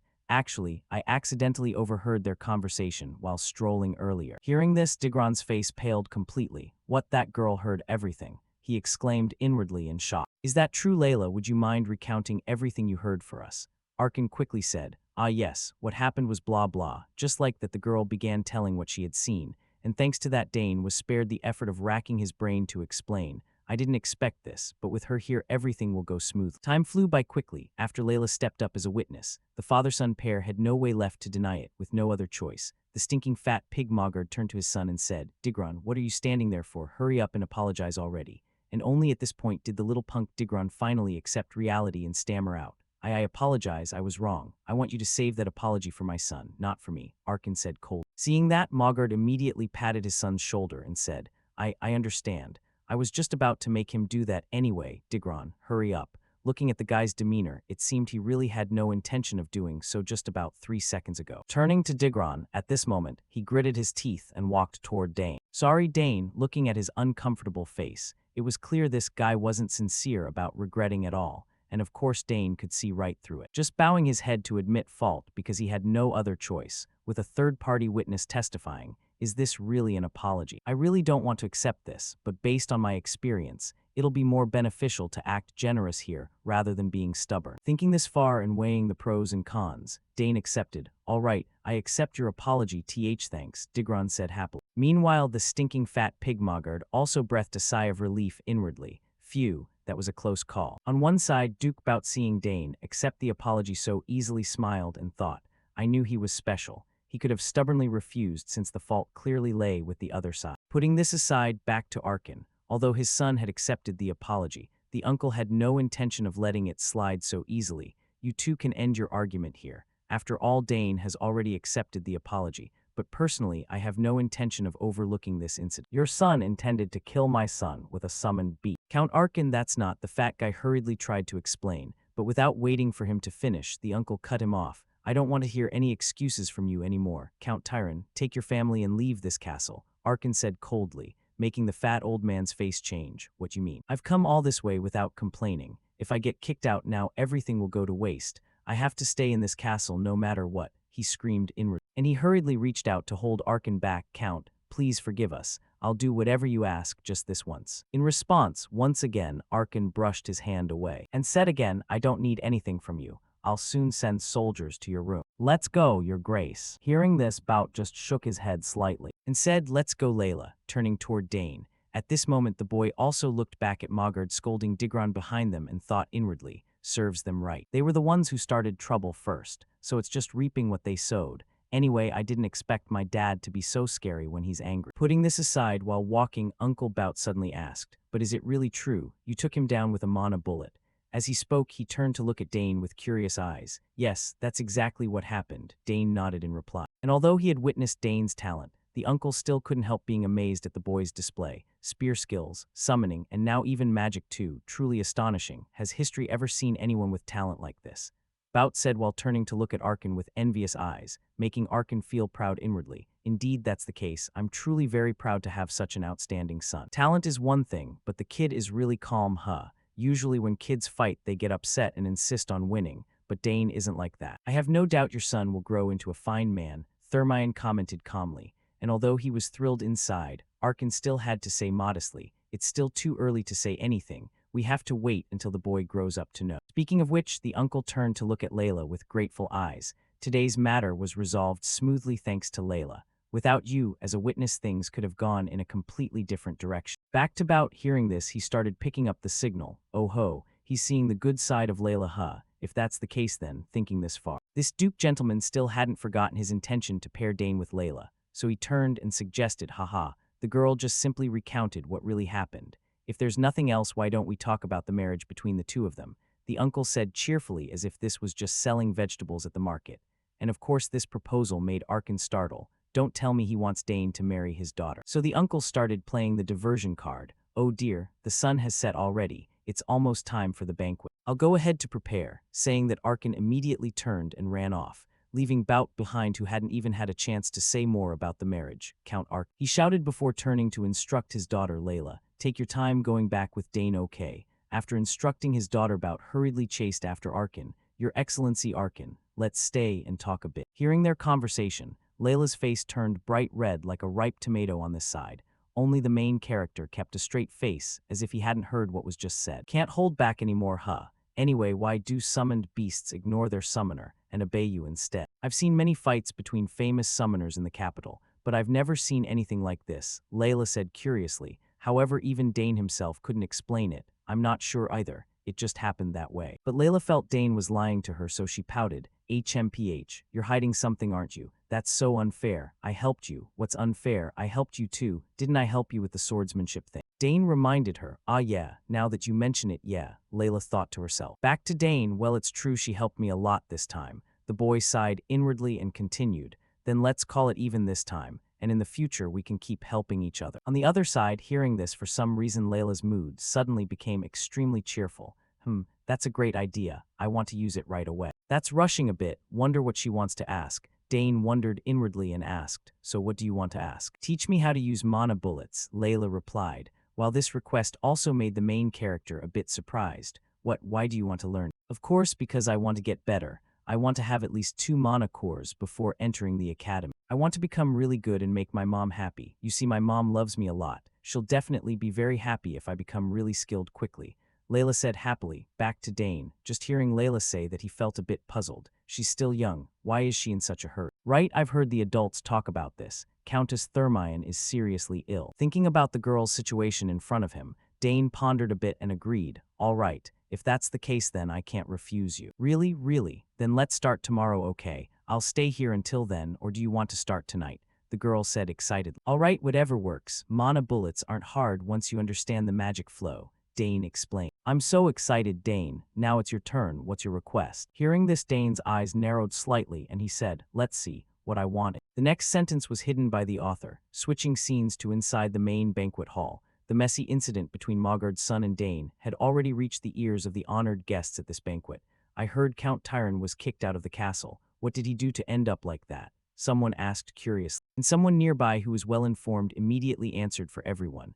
I heard it was because the eldest son of Tyron caused some trouble. Yeah, I also heard he picked a fight with young Master Dane and got taught a lesson, someone added. and everyone who heard could only click their tongues, tusk tusk. They came all this way and still caused trouble like that. Really embarrassing. Also, have you all heard? There's a rumor that young Master Dane is also an outstanding summoner. Yeah, if that's the case, then the Saugers family will become a prestigious summoner house, huh? Someone said admiringly. Not just that. It seems he knows how to use magic too. Oh my, is that really true? Voices of admiration started ringing out. And at the same time, our main character was receiving some bearded uncle. So your young Master Dane, the one in the rumors, huh? I'm Baron Open. Do you know anything about my open territory? In front of him, Dane bowed in greeting after hearing. I know a little. I heard that place is famous for grilled salmon and sapphire stone. Seeing Dane knew about his territory, the Uncle Open burst into hearty laughter. Haha, what a bright young man. That's right. The salmon and sapphire stones of the Open family are the best on this continent. I heard you have a lot of talent in various fields. That doesn't seem like a lie, huh? Anyway, I've brought my daughter here. I'll introduce her in a bit. Here, Sylvia, come say hello. The uncle said while gently pushing his daughter forward. What, so sudden? Dane complained inwardly. Unaware of the boy's thoughts, the girl Sylvia stepped up in front of him and politely said, Hello, my name is Sylvia. Nice to meet you. Ah yes, I'm Dane, the naive young general replied. And seeming to notice Dane's rather gentle appearance, right after that Sylvia suddenly moved close to him and put on an extremely sly face. Hey, you're the future heir of the Saugers family, right? That, I don't know about that, Dane stammered. Don't play dumb, I heard you have a lot of talent in various fields, huh? Please take care of me, okay? Anyway, in the future it's possible we could become family. Saying that, the bold girl tightly grabbed Dane's hand, making the boy startled and step back a bit. Yes, pleased to meet you. Why are kids these days so straightforward? Dane wondered inwardly. At the same time, Layla's voice suddenly rang out beside them. Dane, you're here, huh? Saying this, the girl only then noticed Sylvia was intimately holding Dane's hand. She immediately glared at the main character and questioned, Who's this girl? Ah yeah, Dane stammered, unable to speak properly. So Sylvia proactively introduced herself. Pleased to meet you, milady. I'm the eldest daughter of Baron Open, Sylvia Open. Turning to Layla like her favorite toy had been snatched away, the girl gave Sylvia no face at all. Oh, is that so? Nice to meet you, the girl said cheerfully on the surface, but her expression had zero joy. Then, watching the two of them smiling with narrowed eyes while observing each other, Dane felt a chill run down his spine. Oh dear. This familiar killing intent. Girls are really scary. The boy trembled thinking about the scene of two older sisters fighting each other. Putting this issue aside, after the polite greetings, Layla grabbed Dane's wrist and said, Sorry, I'll borrow Dane for a bit. We have an appointment, right, Dane? The girl said while glaring at him, emphasizing the word appointment, making Dane, even if there was no appointment, he wouldn't dare say no. Ah yeah, you're right, sorry Sylvia. We'll talk later. Sylvia also realized Layla was staking her claim, but in her current position, the girl could only force a smile. Ah yeah, too bad, huh? The two of them left, leaving Sylvia behind. HMPH. What she meant was that he's a bad guy or something. How dare she snatch him away? Layla thought while glancing at Sylvia with eyes full of vigilance. Meanwhile, the main character, seeing this face, unconsciously swallowed hard. The beloved daughter of the Duke, the one who holds power over tens of thousands right after the Emperor. Compared to the young lady from the Eastern Baron's house, these two don't get along much, huh? Dane thought inward. Then after walking outside, Tyron softly asked him, How do you two know each other? Is she the one engaged to you? The rather blunt question made Dane startle and wave his hands. Engaged? No, it's not like that. We just greeted each other. Really? Layla asked happily again. Of course it's real, Dane replied, at the same time puzzled why this girl's expression suddenly became brighter. Time flew by quickly, switching scenes to some old ruin area. Looking at the wide open space in front, Dane introduced, Look, we're here. This is the secret place only my sister and I know about. Seeing that, Layla's eyes widened. Wow, who would have thought there was a place like this? That's right, no one will disturb us here, Dane confidently affirmed again. And the deeper they went, seeing the giant vines and plants covering everything around, Layla's spirit became even more excited. Wow, this is amazing. I didn't know a place like this existed. No one will know what we do here. Back to Dane, now that they'd arrived, he got to the main point. That's right, this is a very suitable place for training. But have you ever sensed mana before? Hearing the question, the girl Layla pondered for a few seconds and answered,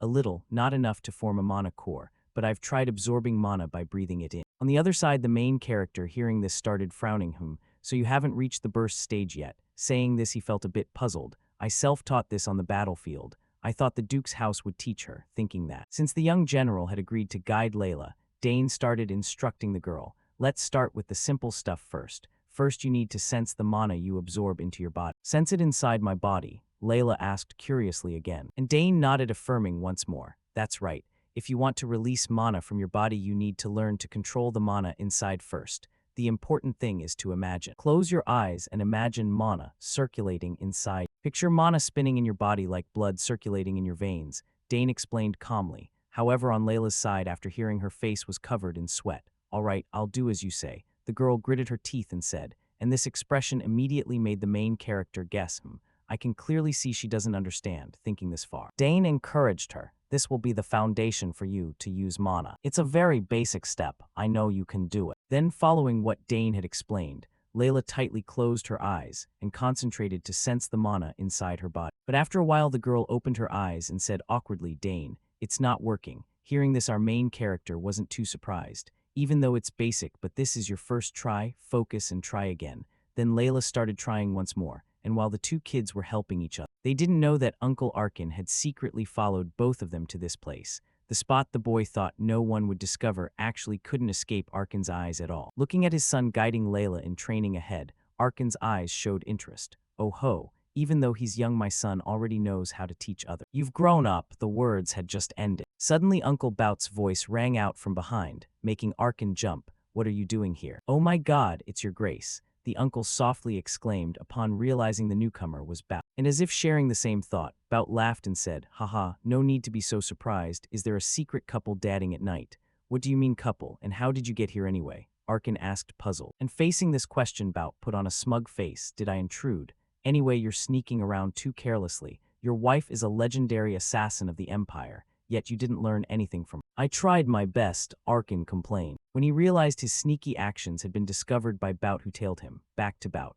At this moment, he gave his friend some advice. If the master of the mansion goes around peeking at others' business, they'll gossip about you, old friend. Hearing this, Arkin startled and exclaimed, peeking, I was just following my son. Oh, you're the same, huh? I'm following my daughter, the uncle said with a laugh, making Arkin on the other side only able to sigh. I have no right to say this, but you're really a hopeless father. Putting this aside, since both were like birds of a feather, after that they happily watched the pair ahead. You just noticed now. Let me see, then following their gaze. At this moment, Dane started raising his hand in front of him, at the same time channeling mana into his spatial ring. Immediately a green circle of light appeared before him. Seeing that, Layla's eyes lit up and she asked, you have a spatial bag like this? Ah yeah, my sister made it herself and gave it to me as a birthday gift, Dane explained. Hearing him say that, the girl's face went blank. Oh my, so jealous. My brothers haven't paid attention to me since they went to the academy. Saying this, Layla also noticed Dane pulling a mirror out of his spatial ring and asked curiously again,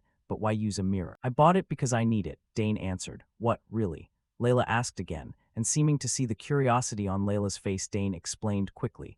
Visualizing something in your head is easier if you look in a mirror instead of just using imagination. Is that true? Layla said dazedly, hearing this knowledge for the first time. Yeah, stand in front of the mirror and look at your whole body. Dane nodded and said. Hearing that, Layla's face showed curiosity as she slowly stepped forward. All right, let me try. Saying that, Layla looked at herself in the mirror and started closing her eyes to sense the energy inside her body. Looking at the girl's serious demeanor, Dane nodded approvingly. She's being quite serious. Back to the two dads hiding far away. Even if they're dumb, both realized one thing. Layla seems to like your son, Bout said. That obvious, huh? Arkin asked again, of course. The girl isn't usually that open. And this statement made Count Arkin a bit surprised. Has something happened? The girl's a bright child. Hearing the question, as if recalling something, Bout's face suddenly became a bit somber. She just looks that way on the outside. I'm not sure about the inside. After her brothers left for the academy, her mother has been bedridden, so she can't be with the girl like before. That made it hard for her to open up to others. Is that how it is? Arkin's eyes looked puzzled at his close friend.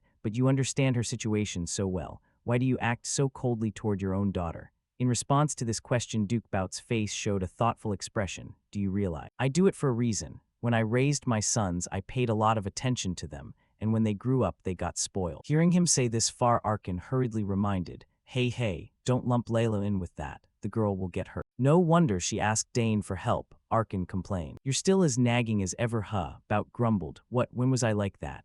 Arkin startled and said. Putting this aside, next Bout looked at Arkin with expectant eyes. So, will you send your son to the capital? If so, do you think letting the boy stay at the Duke's mansion would be okay? Turning to Arkin, hearing the question, the uncle looked at his son ahead. At this moment, with Dane's guidance, Layla had successfully sensed mana. I did it, I succeeded, right. The girl said happily, "Yeah, you did great." Dane nodded in praise. Seeing the two kids like that, Arkin unconsciously smiled and said, "I've let Dane decide for himself like Arabella and Claire. However, if Dane wants to go to the capital, I'll definitely do as you say. Oh, it'd be great if you stopped by too," Bout suggested happily. "What, you want to argue with me all day?" Arkin exclaimed. "You're sharper than before, huh, Tusk." Bout clicked his tongue when his intention was seen through, and while the two were bickering, they didn't know that. Their conversation had also fallen into the eyes of Lady Lily behind them, who knows since when she had followed both to this place. "I was wondering where those two went, but why are they acting so embarrassing?" she said with a smile. "Truly, the love for children has a strange influence on them. I'll just pretend I didn't see anything." Time flew by quickly. After guiding Layla to sense the mana inside her body, the two of them quickly left the old ruin area. As they walked, Layla didn't forget to thank Dane. "Thanks, Dane. You're really a genius. I've heard a lot of people call me a genius, but compared to you, I'm not that great at all." Layla exclaimed in awe after witnessing what a true genius looked like. Meanwhile, Dane, hearing her say that, turned to encourage her. "This is just the beginning. You're definitely going to get even stronger." As he spoke, the boy turned left and right as if looking for someone whom those two have quietly left already. It seemed Dane had noticed he was being followed by the two dads. Back to Layla, who was unaware of this. After hearing Dane finish, she glanced over and asked, "Are you going to the academy too?" "That's where all the Empire's geniuses gather," Layla said with eyes full of anticipation. But Dane seemed not to notice this, so he just shrugged casually and said, "Well, I don't know yet. Do I really need to go? I can train on my own to get stronger." Hearing this, as if she couldn't hold back any more, Layla turned to knock some sense into Dane. "You idiot, studying isn't everything. It's the place to build noble connection. You have to go if you want to form relationships from a young age," Layla shouted. Back to Dane, seeing his friend lecturing like a little old man, he could only scratch his cheek awkwardly. "Haha, for a 7-year-old girl, she's pretty knowledgeable about how the world works, huh?" Thinking this far, although he knew Layla meant well for him, Dane's answer still didn't change. "I know. But right now I'm not interested in attending the academy. There's a mountain of books in the library I haven't read yet, and I still have a lot to learn from my parents." On this side, Layla, hearing that, still didn't give up persuading. "That's true, but don't you want to play with other kids? I heard both your older sisters joined the academy already." "She's really persistent, huh?" Dane thought silently and nodded in agreement. "I'll consider it later if I want to go. Then make sure to tell me if you decide to go, okay?" Layla hurriedly reminded. "Yeah, all right," Dane replied. On this side, as if wanting to lure the main character, Layla started making promises. "When you come to the capital, make sure to visit my house and watch me practice too. Promise, okay?" "Definitely. I'll send you a letter if I come to the capital," the young general affirmed in a firm voice. Back to Layla, as if remembering something, she turned and asked, "Oh right, Dane, when are you going to tell me what your request is?" "I'll tell you when I come to the capital," Dane smiled. "What?" Layla exclaimed in surprise. Time flew by quickly. The series of birthday banquets for Dane finally came to an end, and at this moment, Duke Bout's carriage also left the Sagar's family estate. "We're leaving now," they said. And watching the carriage depart, Dane also paid attention to the small, beautifully patterned box in his hand and recalled the earlier memory. This was the gift Duke Bout gave him before leaving. "What is this, sir?" Dane asked. "It's a birthday gift for you. Hope you like it," Bout said with a smile. And just by looking at the pattern on top, Dane could already guess this was something extremely expensive. Back to Bout at this moment, the uncle explained more specifically. "The symbol of our Thermion house is vengeance, the sword and the blacksmith. The history of the Thermion family began with our ancestor, a blacksmith. Thanks to him, our family obtained the best forge in the Empire. No, it has to be called the best forge on this entire continent. All the weapons created by the Thermion family have led the Empire. Everything was made in that forge," Bout said proudly, and without needing much introduction. With the knowledge from his previous life, Dane himself was also very clear about this. "Yeah, I know. That place has all kinds of ores and all kinds of weapons and mysterious artifacts forged on the continent. This symbol is used to identify people of honor and skill," Dane thought silently. And just as he predicted, Bout also explained the purpose of this item. "If you go to the forge and show them this symbol, they will make you a weapon according to your wishes." Behind them, Arkin and Lily, hearing this, couldn't hold back their astonishment. "Oh my, such a precious gift. Isn't that something even the royal family desires?" Arkin exclaimed as his face gradually broke out in cold sweat, realizing how valuable this gift was. However, to Bout, it didn't seem that precious. Before leaving, he also gave Dane a head pat and reminded, "Grow up well and help your father, okay?" "Thank you for the gift, Your Grace," Dane quickly said. Up ahead, the girl Layla also smiled and waved goodbye to him. Back to the present, looking at his son's contemplative expression, Lady Lily sat down beside him and patted his shoulder comfortingly. "Are you feeling sad about parting with the girl, Dane?" Hearing his mother say that, Dane's voice turned a bit melancholic as he shared, "Yes, Mom, very sad. She's my first friend. When we get to the capital, you'll see her again. Become more handsome and shock her then," Lady Lily said excitedly. Back to Dane hearing this, he started pulling himself together. "But I can't stay here forever. I'll see her again when I visit the capital. Stay healthy, Layla," Dane said silently in his heart. Back to Uncle Bout's position. While sitting in the carriage, suddenly, he had a thought in his heart. Strange. Every time I look at Dane, I remember that boy. The warrior named Rick, with the talent of a level 3 warrior at such a young age. If he were still alive, he might have become a level 6 knight of the Drenix Empire by now. "Dane, I want to see you grow up soon," the uncle said with a voice full of anticipation. Time flew by quickly. A few days later, back at the Saugers family estate.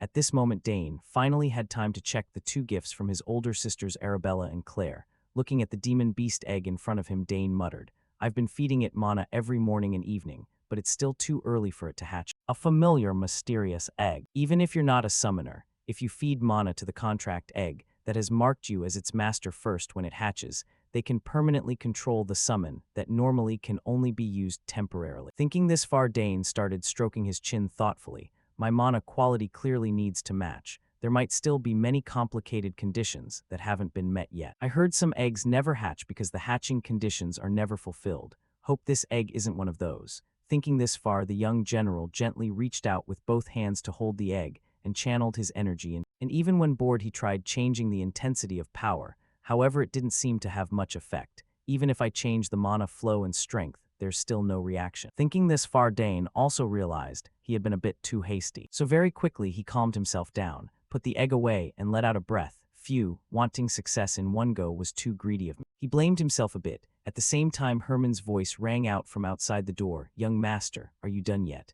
"Oh, it's Herman, huh? I'll be right there," Dane replied while hurriedly heading toward the door. But right at that moment, suddenly, the egg behind him emitted a faint light and moved slightly, making the main character's footsteps stop. Then he quickly turned back to check. "I think I just heard something," he said while staring at the egg. At the same time, Butler Herman, as if hearing the noise, hurriedly ran inside. "Young master, what was that sound I just heard?" "Wait a bit, let me check the egg first." As he spoke, he started widening his eyes to inspect, but afterward his face was full of disappointment. "Nothing different at all. Did I imagine it? Haha, false alarm." Looking at the boy's disappointed expression, Herman guessed something and asked, "Did the egg react?" "No, probably just my imagination. Let's go." Dane waved his hand and said. Time flew by quickly, switching scenes to the training ground. Today, instead of practicing spear techniques, the main character was practicing with a sword. And after he finished training, Herman, standing to the side, clapped in praise. "Excellent, young master. When did you start practicing swordsmanship?" "I just wanted to swing it for a bit," Dane explained calmly. "Truly a genius. You have talent with the sword too," Herman continued praising. Back to Dane looking at his own reflection on the sword blade. Suddenly, a bit of joy rose in his heart. Learning to use a new weapon is really fun. I haven't held a sword for so long because Dad was watching too closely. Luckily, my skills haven't rusted. Back to Herman at this moment. He also brought out a tray of cookies and said, "Have a snack first, then we continue." "Okay, sure, thanks bro," Dane happily accepted. "Training here is nice, huh?" he said while cheerfully eating the pile of cookies. In another development, his father, Count Arkin, was also having his own thoughts. "Phew, every year is like this, it's exhausting, but we've gained a lot from the final bank. I can confirm that many nobles are now focusing their attention on the South. Most of them want to build good relations with us. Since the war ended, the South, with its good climate, holds many things the nobility desires. Their interest is probably too obvious already. But those interests still can't compare to the attention Dane is receiving. The conflict with Count Tyron's eldest son was beyond my expectations, but the boy calmly explained the situation clearly in front of the adults. He even confidently displayed his talent. The boy is too mature. Sometimes I wish he could act a bit more childlike, fitting his age. Probably just my wishful thinking. Thinking this far, Arkin also noticed the clock beside him and muttered, "It's almost time. Long tail, today let the boy try swinging." Thinking is doing. Not long after Arkin brought this spear to the training ground to find Dane. And here he also discovered Dane was practicing with the sword in hand. Swordsmanship, huh, but why is Dane using a sword instead of a spear? Arkin wondered inwardly. But very quickly, he guessed a conclusion himself. Right, that old duke must have said something to the boy. Otherwise, why would he be here practicing swordsmanship after spending so much time on spear training? But it seems the boy has quite some experience with the sword, huh? The power the boy is showing. is something even some people who have trained swordsmanship their whole life couldn't imitate. When did the boy learn this? However, one thing is certain, the boy also has talent in swordsmanship, Arkin thought inwardly. Then after observing Arkin practicing sword for a while, he spoke up to interrupt Dane. I've been watching you for a while, but when did you learn swordsmanship? Hearing this, Dane also stopped his movements. At the same time, a bit worried, got exposed. Maybe it's better to tell Dad the truth. Thinking done, Dane spoke up. I really didn't learn it. Huh, is that so? So it's really talent then. Spear techniques, magic, assassination, summoning, and now even swordsmanship. If it were anyone else, I wouldn't believe a child could have talent in all those fields. Speaking this far as if making a decision for himself, Arkin also suggested, Dane, are you curious about this world? What do you mean, Dad? Dane asked curiously. Yes, the world outside these walls. I think this territory is too small for your talent. If you keep staying here, it might be too much of a waste for you. The uncle shared his thoughts, frankly making the main character on the other side go quiet for a bit. It seems he realized he couldn't keep me here forever. Thinking done, Dane continued. I'm not sure, but I'm a bit curious. Back to the uncle. Hearing Dane's answer, he smiled lightly and continued. That's good then, now we'll need to prepare for you to step out into the outside world, really.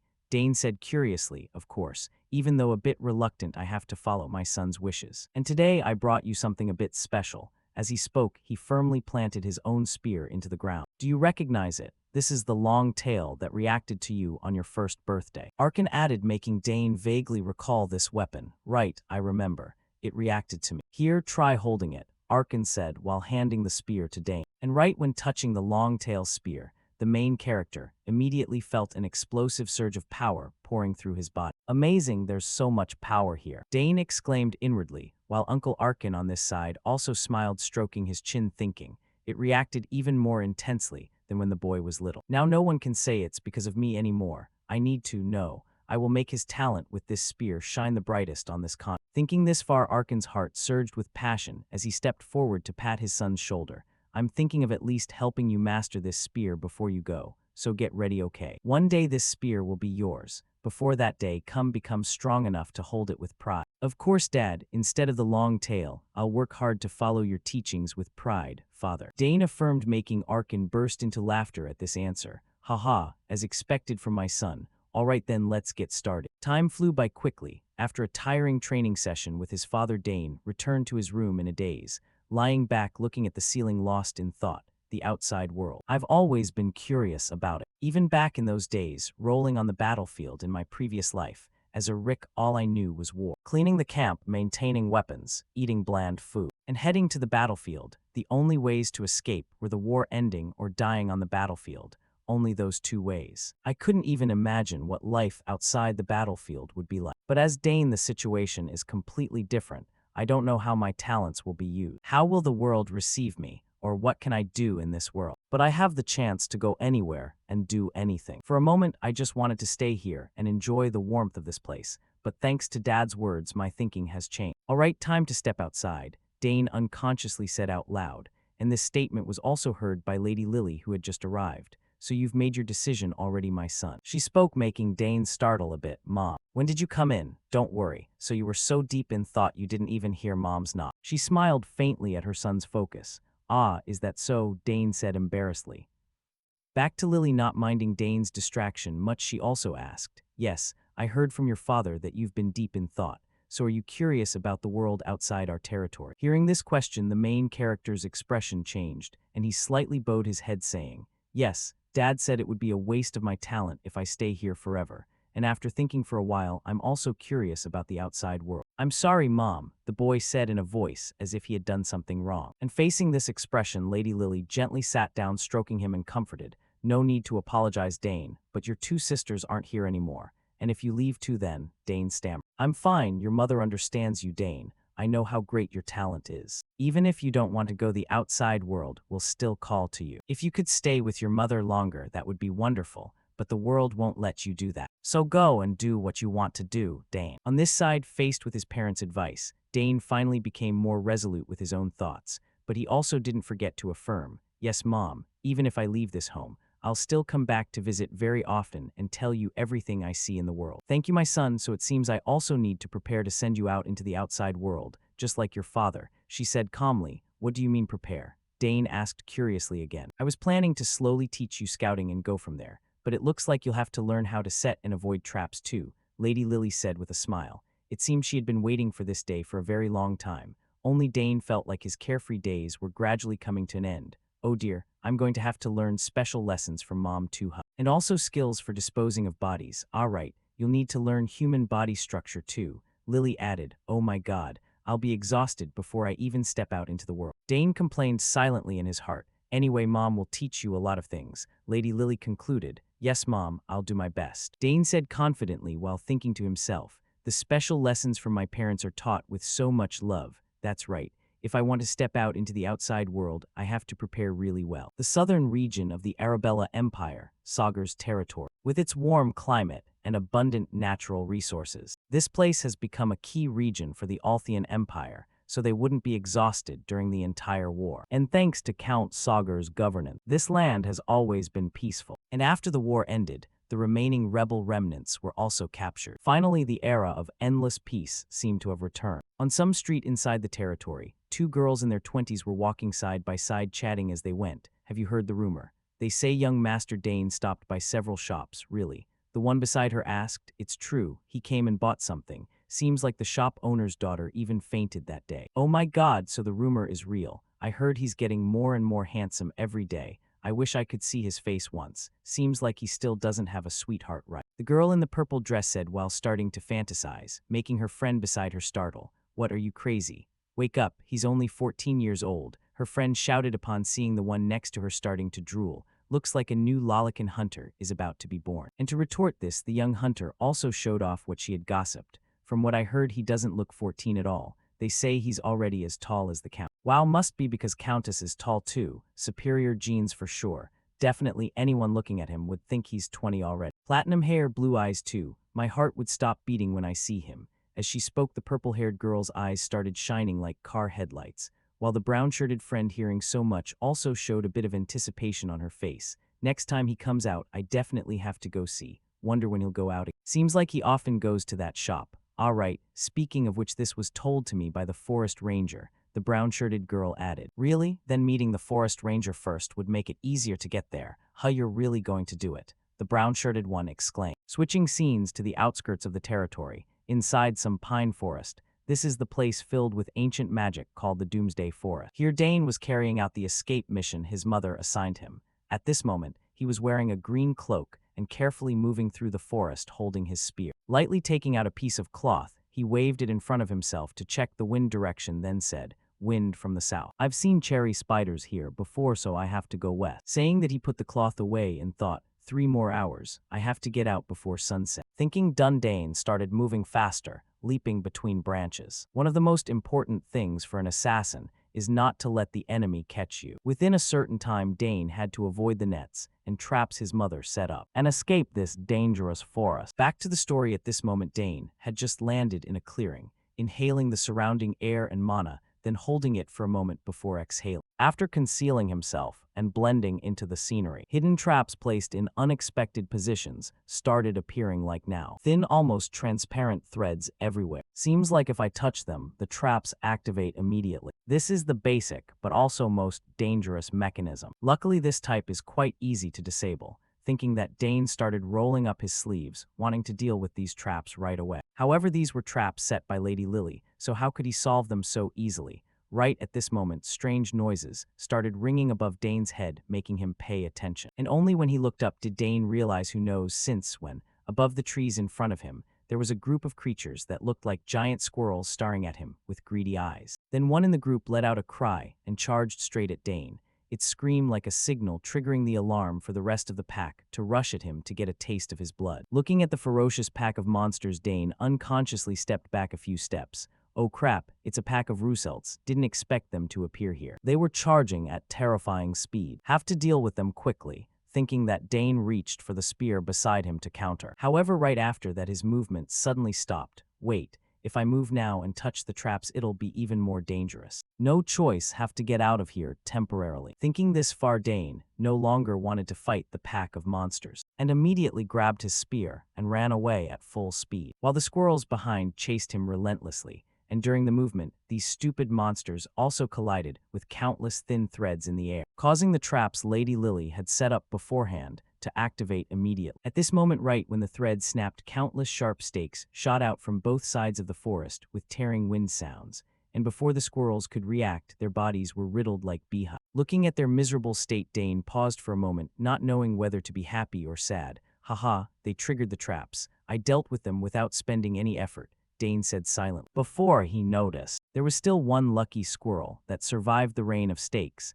and was desperately charging to attack. However, although a bit surprised that this squirrel was still alive, Dane quickly dodged to the side, avoiding the monster's attack. It's too fast, the main character complained silently in his heart. Meanwhile, the squirrel, seeing its attack fail, immediately used all four legs to claw the ground hard to stop itself, at the same time opening its mouth to spit out some reddish-brown mist. And although not knowing what it was, the main character still raised his guard. Whatever it's spitting out must be very dangerous, Dane reminded himself. Then he spun the spear in his palm like a fan, blowing all the orange mist away around him. However, being held up here by such a petty monster also made him a bit annoyed. Damn it, can't waste time. Thinking this far, Dane's whole body surged with impatience, because if he lingered here, he would fail the mission his mother assigned. No choice, Dane started actively charging to send this monster to the afterlife, while the squirrel itself also wanted to rush at Dane to get a taste of his blood. Just like that, both sides charged straight at each other. And after a few tearing wind sounds, the Pokemon's body was sliced in half by the main character using his spear. Even as if annoyed at being blocked by this monster afterward, he swung the spear backward once more, directly chopping its head in two as well. Time flew by quickly until late afternoon. At this moment, Dane finally escaped the forest and was lying on the ground panting like a dead dog, huff huff, about to puke. But at least I safely escaped the forest, Dane said tiredly. However, just as if heaven wouldn't give him time to rest, right after that, strange metallic sounds started ringing, making the young general, even though exhausted to death, still have to sit up to prepare for any situation. What else now, damn it? Damn it, when did I let my guard down? Dane gritted his teeth, thinking inwardly, and quickly gripped his weapon tight. However, the one who just arrived was Lady Lily. Well done, Dane, total times 3. 30, you're even faster than Mom. Seeing her appear, Dane was a bit surprised and asked back. Mom was watching the whole time. Of course, how could Mom let you go alone? Even though Mom knows your talent better than anyone, but as a mother, it's different. You did great, Mom couldn't find any mistakes. Are you hurt anywhere? She said while gently patting Dane's head. I'm fine, Mom, he replied. Really? At this rate, you'll get recruited as an assassin, Lady Lily exclaimed, making Dane only able to give a wry smile. Then Lily also took out a dagger from her sleeve, the one used in Dane's first birthday selection ceremony, and said, Here, take it. Seems like now it suits you more than Mom. Looking at this dagger, the main character's eyes flashed with surprise, and he asked back, This is Mom's dagger, Black Fang, right? Can I really take it? Dane asked again. And Lady Lily nodded, saying, Of course. Anyway, Mom doesn't use it anymore. Black Fang is made from the mysterious ethereal ore, a type of ore that absorbs the elements of all things. If you want, you can even store all kinds of poisons in the world, Lily introduced. And without her needing to say much, Dane himself already knew the dagger's effects by heart. I even know it can absorb toxins and use them, he muttered in his head, and quickly took the dagger. Thank you, Mom. I'll take good care of it, he said hurriedly. And seeing him accept the gift, which was herself, Lady Lily also felt happy. Thank you, Dane. Shall we go back now? This is probably everything Mom taught me, huh? Dane said silent. However, right when they were about to head back, suddenly, a piercing scream rang out from inside the forest, making the surrounding birds panic and fly up into the sky. And mother and son Lily, hearing this sound, both froze. Mom, did you hear that? Dane frowned and asked. Yes, seems like someone is in the forest. Hurry, Dane. Yes, Mom, he quickly said. Then after that, both of them hurriedly ran toward where the sound came from. Time flew by quickly, switching scenes to the auxiliary tower of the Sagar's family. Inside some room, an old man with silver beard and hair suddenly woke up with a face full of terror, as if he had just had a nightmare. Then a few seconds later, he calmed down a bit and looked around, asking, Where am I? I remember I was eating mushrooms in the forest. Hearing the old man's voice from outside, Dane also brought a cup of tea inside. You're awake. The detoxification process is still ongoing. Please don't move yet. Seeing Dane step into the room, the old man was a bit puzzled about his identity and asked, Detoxification, you saved me. That's right, you ate red cap mushrooms. Luckily, we discovered it in time, Dane said calmly. However, just hearing the name red cap mushroom, the old man's face paled. So it was red cap mushrooms after all. In response, Dane also handed him a cup and added, It's poisonous. If we came a bit later, you would have become a corpse. Here, drink some water. Thank you, young man. the old man said while reaching out to take the cup of water, and immediately downed it in one go. And looking at the old man's appearance, Dane started to have some guesses in his heart.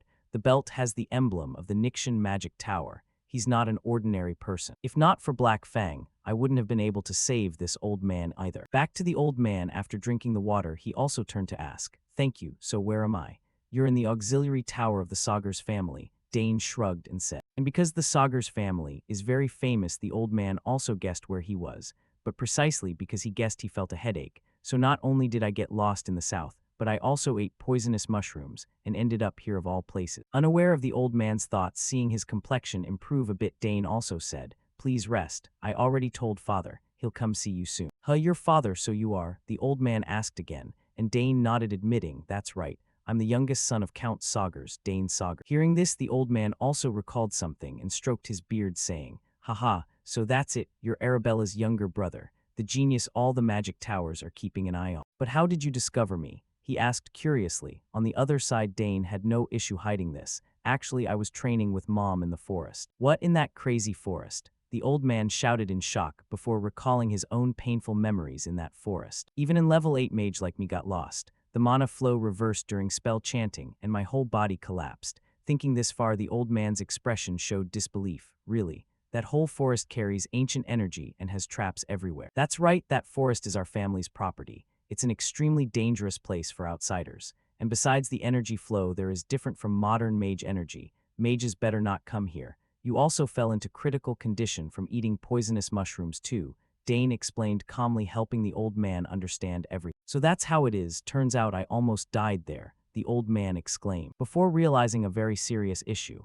"Wait, so that means this kid is strong enough to train even inside that forest?" Thinking this far, he unconsciously asked, "You also prepared the antidote?" "Yeah, that's right," Dane admitted. And this made the old man even more astonished because Dane looked too young. He seemed only in his early teens, yet could prepare such a precise antidote, requiring vast knowledge and exact compounding skill. "Haha, how can there be a family like this in the world? Besides 2 genius daughters, even the youngest son also." If it were still wartime, the Sagers family might have become the most powerful noble house in the Althian Empire. After thinking it over, the old man laughed and said, "Haha, I've talked your ear off, haven't I?" "That's true, sir," Dane nodded in reply. And this off-script answer also made the old man fall silent. "Look at this kid. He's got some guts, huh?" the old man thought to himself before staying quiet for a few seconds, then continuing, "Let's see, how should I repay those debts? But first let me introduce myself properly. I am Sidrain Gauss. Not long ago, I was the master of the Nishan Magic Tower. Whatever you want, just say the word, because I have everything in this world except the things I don't have,"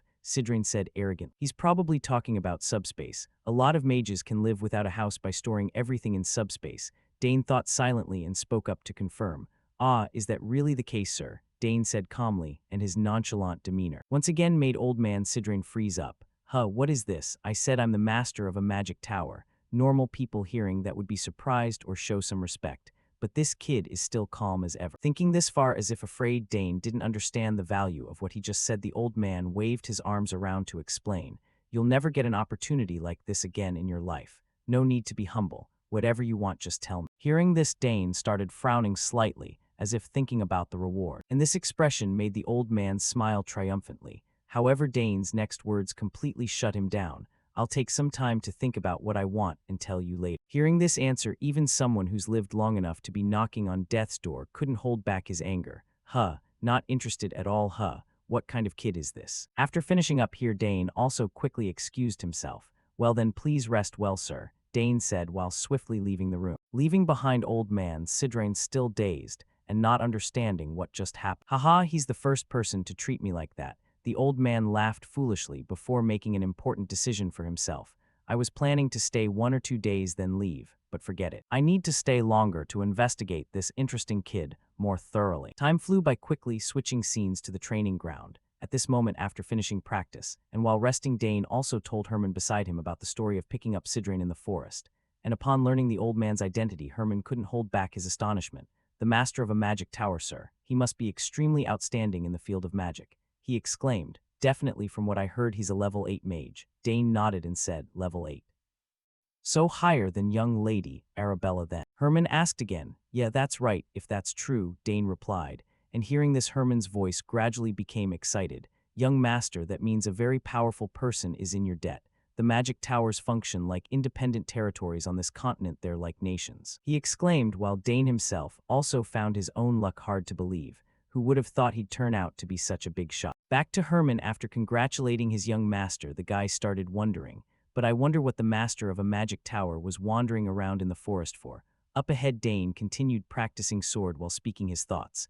That place isn't an ordinary forest. Mages view it as a forbidden forest. They call it the Doomsday Forest. Hearing the name without needing much explanation, the butler already understood how terrifying it was and clicked his tongue.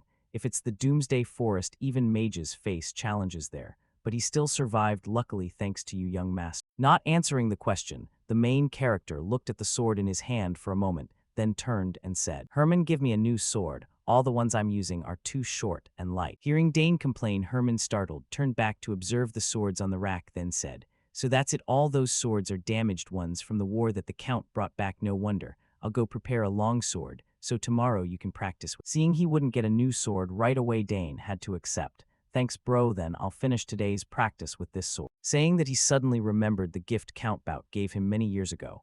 Come to think of it, I also have that thing, the emblem Count Thermion gave. It's already been 7 years since that day. If I get the chance to go to the capital, I'll definitely visit him. Then after finishing today's training on the way back to his room, Dane also ran into his father. Arkin, looks like you trained very diligently today, huh? Yes, father, I thought you had business outside. Why are you back so early? Dane said, surprised. Things wrapped up faster than I expected, and I had a reason to hurry home. Arkin said with a smile, and right away Dane guessed why his father returned so hastily.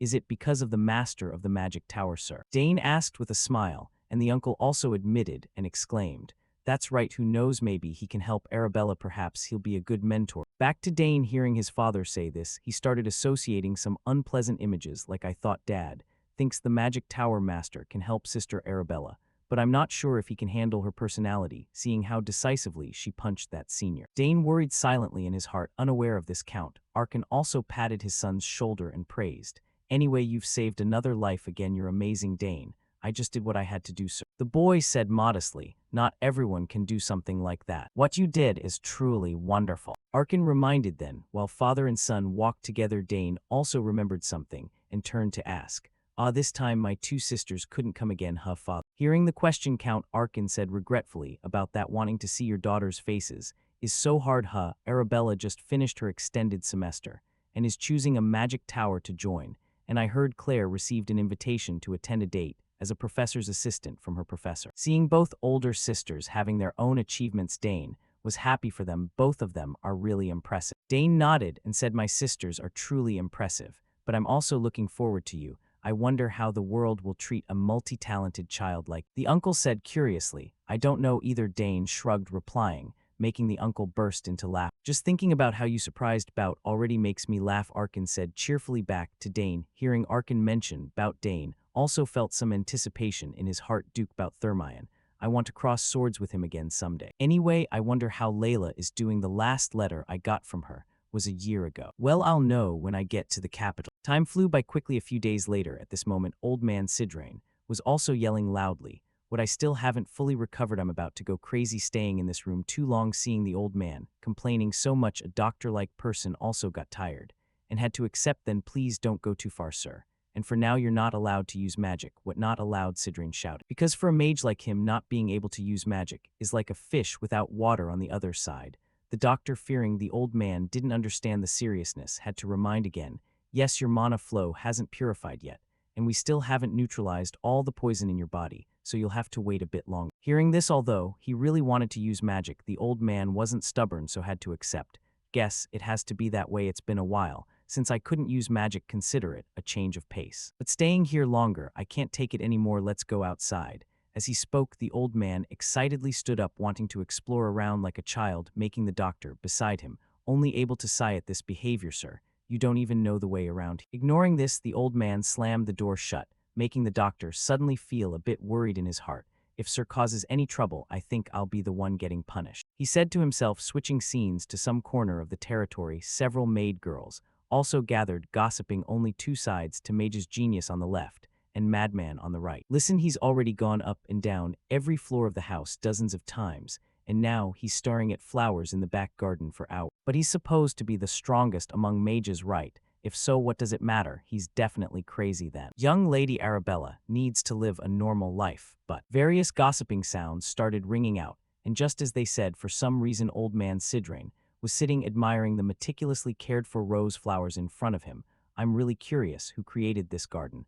I never expected these flowers to contain such extraordinary magic. The old man wondered. At the same time, Dane also approached and greeted. I came to check on you, but didn't see you, so you're here, huh? Hearing the familiar voice, Sidrain also turned to reply, haha, did you think I ran off somewhere? He explained, yes, that's what I hoped for, Dane said with a smile back to Sidrain. Glancing at the peaceful scenery around, the old man's soul seemed to feel healed. This area is really a good place for someone to rest and recover. Now, I understand why nobles come to the south during vacation season. Yes, this place is wonderful. I feel a bit regretful having to leave so soon. Dane nodded in agreement, and this information also made old man Sidrain a bit curious and asked, what, you're leaving soon, where are you going? In response, Dane also shared frankly, not too far, I'm planning to go to the capital. Yeah, the capital, huh, so you're probably heading to the academy, right? And your sisters are also in the academy, correct? Yes, they'll have an easy life there, Dane said with a smile, while on this side old man Sidrain also started observing Dane with curious eyes. His sisters are very famous for their exceptional talents, so I'm wondering how talented this boy is. Should I test him? Thinking this far, curiosity started taking over the old man's mind, making him unable to hold back and start using his sensing ability, enveloping Dane's body, and immediately discovering an terrifying amount of energy contained inside the boy's body, making him break out in cold sweat. Good heavens, what is this dense mana? The boy's mana is condensed to an unbelievable degree. If people consider geniuses in his age group as streams, then this boy is a raging waterfall. Such a massive amount of mana is usually very unstable, to the point it could burst out, but how? Back to Dane, the old man's probing action. How could it escape the boy's eyes? So he also spoke up to remind, isn't it a bit impolite to probe someone's magic without their permission? Dane said, displeased, making the old man on this side only able to scratch his head awkwardly. You noticed how pretty skilled. Sorry, I was thought. Done. The old man started screaming in his mind. No way, I can't believe something this absurd. Is it really possible for someone to possess mana as dense as this boy? He said while turning to look at Dane with eyes like looking at an alien, making the main character also puzzled. What did he see to be so shocked? Back to old man Sidrain, after focusing to observe Dane a bit more, the old man was shocked again. Wait, why can't I see any magic layer? With that density, there should be a magic layer visible. Thinking this far, the old man started having a terrifying guess. No way does the kid have 2 mana core. To verify his guess, Herman immediately turned to ask Dane, how did you create your mana core? Looking at the old man's crazy dog, about to bite expression, Dane also puzzled and asked back, is there a problem? Of course there is, with such insane mana amount, and you still want to hold a spear. And possessing a type of magic that only needs a core without a magic layer, you want to abandon the greatest talent ever. The old man shouted. Seems like he couldn't ignore such monstrous magic talent without studying magic on this side. Dane, hearing that, also shrugged and said, so can I just use both? Back to the old man, hearing Dane's answer, Sidrain's teeth gritted loudly, while his face wrinkled as he scratched his head in frustration. Damn, it's so frustrating. Where should I even start explaining? Then, to knock some sense into the kid, Sidrain had to take a deep breath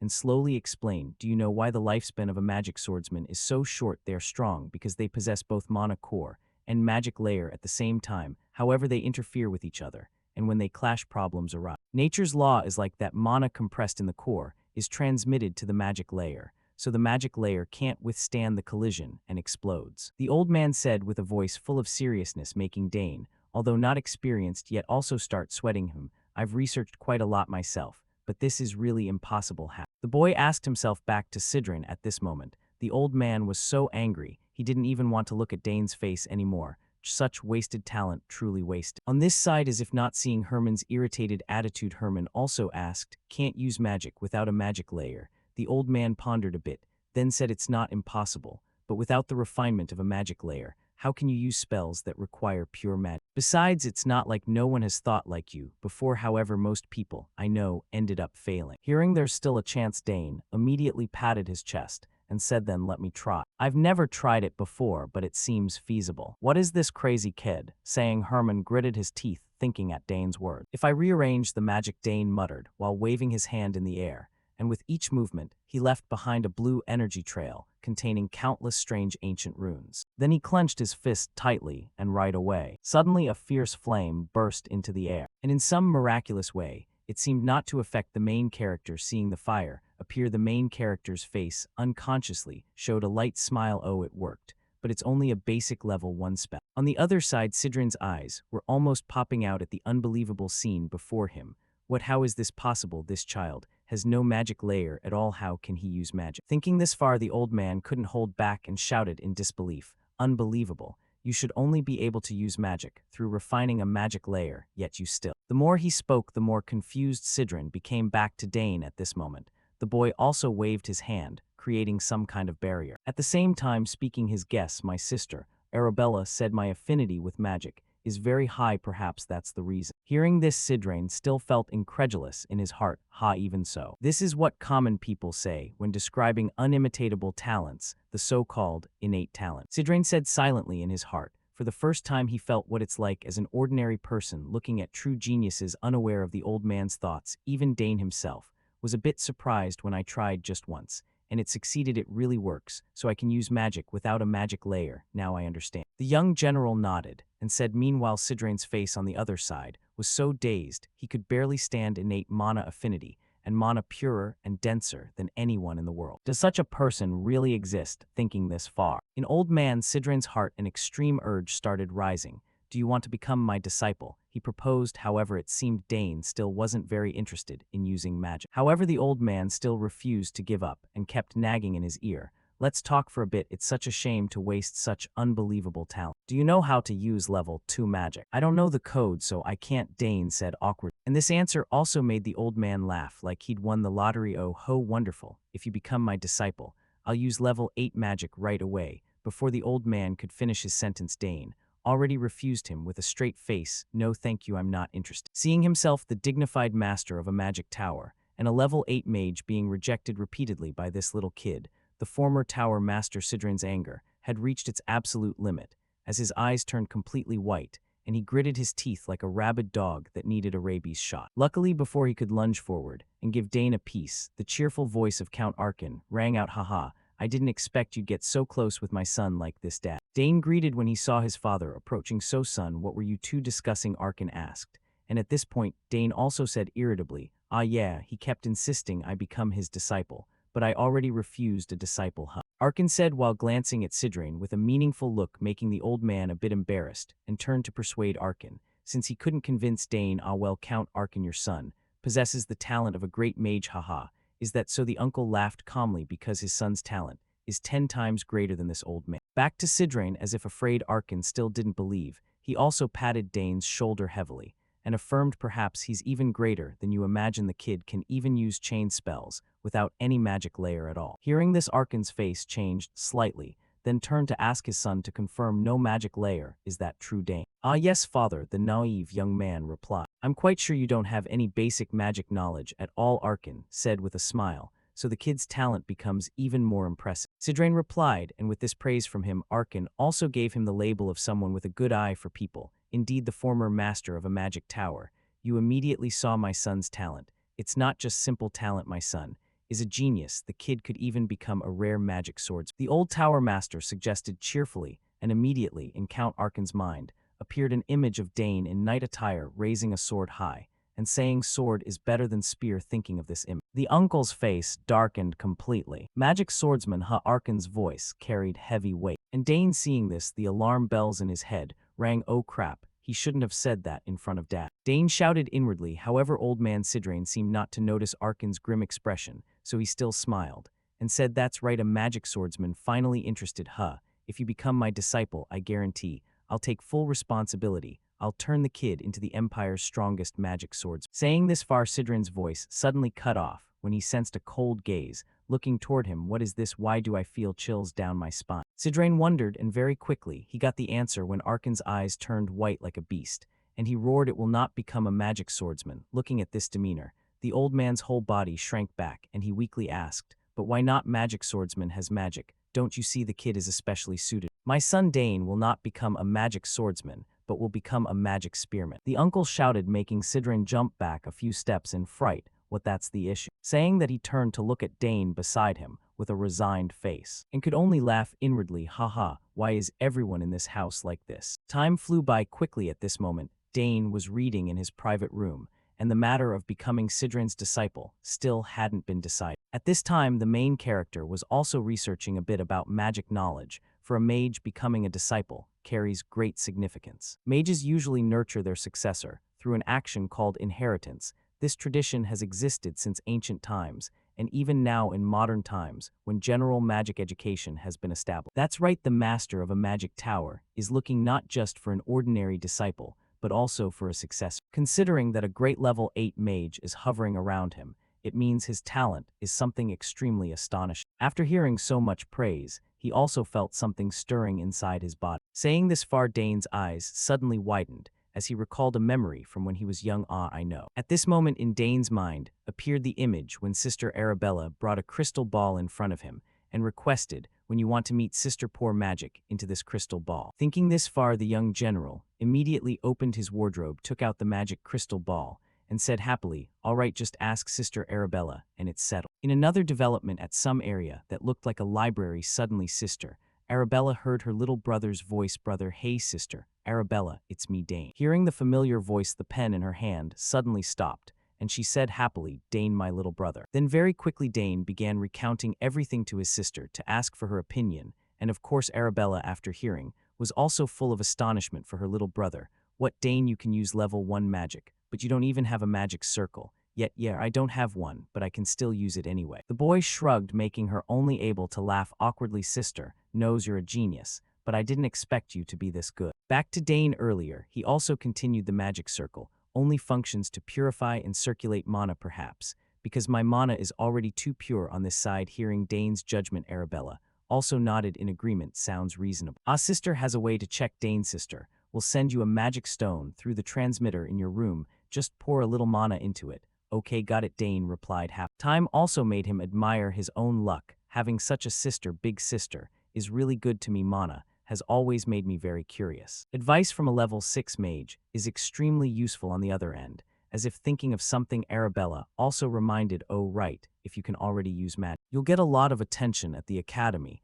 I don't want that, Dane said in panic. That's unavoidable. Talent is the thing that attracts the most attention. Remember to tell Sister, if you get bullied at school, Sister will handle anyone who dares touch my little brother. Arabella said confidently, making Dane on the other end also recall something and ask back, ah, you didn't say. I almost forgot. I heard you broke the nose of that guy who always flirts with you, right? He's the second son of Duke. Well, right. Hearing this, Arabella also recalled that hateful face and gritted her teeth. Don't mention that bastard again, she shouted angrily, making several people passing by look at her with wary eyes. Seeing that, Arabella quickly lowered her voice and continued, by the way, even without a magic circle over time, can your mana become even purer? Responding to the question, the main character's voice also became hesitant about that. I don't know either. Then Sister will look into it later, Arabella nodded. However, before she could chat with her little brother, a few more breaths from afar, a female student ran over to remind Senior Arabella, the professor is looking for you. Hearing this reminder, although reluctant, Arabella still had to say, Dane, Sister has to go now. Sister will call you back later. Yes, see you later, Dane said. Okay, Sister will send the magic stone to you as soon as possible. Back to the main character. After waiting for his sister to end the connection, the young general unconsciously showed a delighted smile. I'll get to touch a new horizon. I never expected my mana to be this pure. Could it be I have a dragon's heart? As he spoke, Dane placed his hand on his chest, as if to feel it. In another development at this moment, old man Sidran, who couldn't convince Dane to become his disciple, was also sighing deeply like someone on the verge of death. Oh dear, I'm going to die. I used mana to probe him. That made my condition even worse. I was planning to leave here early, but I can't go yet until the kid accepts my offer. But what should I do to make him agree? Should I give him some magic artifacts or accumulate knowledge from many generations? Sidran asked himself, but right after he shook his head hard, rejecting the idea. No, that's too much if I give it to him, and he still refuses. I'll leave empty-handed. The more he thought, the more the old man's head seemed to turn a bit grayer, and at the same time, suddenly Dane's voice rang out from outside the door. Are you in the room? It's me, Dane Saga. Seeing Dane come to find him suddenly, a ray of hope flashed in Sidran's eyes. Why is the kid here? Perhaps he agreed to my offer. Thinking this far with anticipation on his face, Sidran also said come in. Hearing that, Dane opened the door, quickly stepped inside, and said, great, you're here. I have something to talk to you about. What do you want? The old man said arrogantly, and after looking at Dane's demeanor. Suddenly he associated with Dane, coming to ask to become his disciple, then laughed as if it were so. Haha, I knew it. Somehow you want to become the disciple of a great level 8 mage like me. The old man laughed, extremely delighted, but without waiting for the old man to finish laughing, Dane already ruthlessly corrected no. Hearing this, the smile on Sidran's lips immediately disappeared, and he clicked his tongue in annoyance. Then why did you come here? Didn't you say you had no interest in magic? It's not that I have no interest in magic. Dane shook his head. Then why don't you want to become my disciple? Could it be you already have a master? Sidran asked again. But Dane still shook his head a second time. No, I don't have a master yet. Hearing this, even if he was a clay Buddha, the old man still felt a bit annoyed deep down. Damn it, is this little brat messing with me? If not, then what the hell did you come here for? Hearing this, even if he was a clay Buddha, the old man still felt a bit annoyed deep down. Damn it, is this little brat messing with me? If not, then what the hell did you come here for? Sidran gritted his teeth and said, and of course, Dane wasn't bored enough to come chat nonsense with this old geezer. I don't know how to progress to the second layer. It's hard to get Big Sis to teach me since she's far away. After all, the best way is to learn from Sidran. He's still owing me one life. Thinking of this, Dane wanted to cash in on that life-saving favor and said, I don't just want to be an ordinary mage. On the other side, the old man kinda got the hint and said, what, so you want to become a magic merchant? Nah, I'm gonna become a mage, merchant, assassin, summoner. The kid spouted out this ridiculously convoluted job title, making Sidran's mouth drop open like a bowl. What?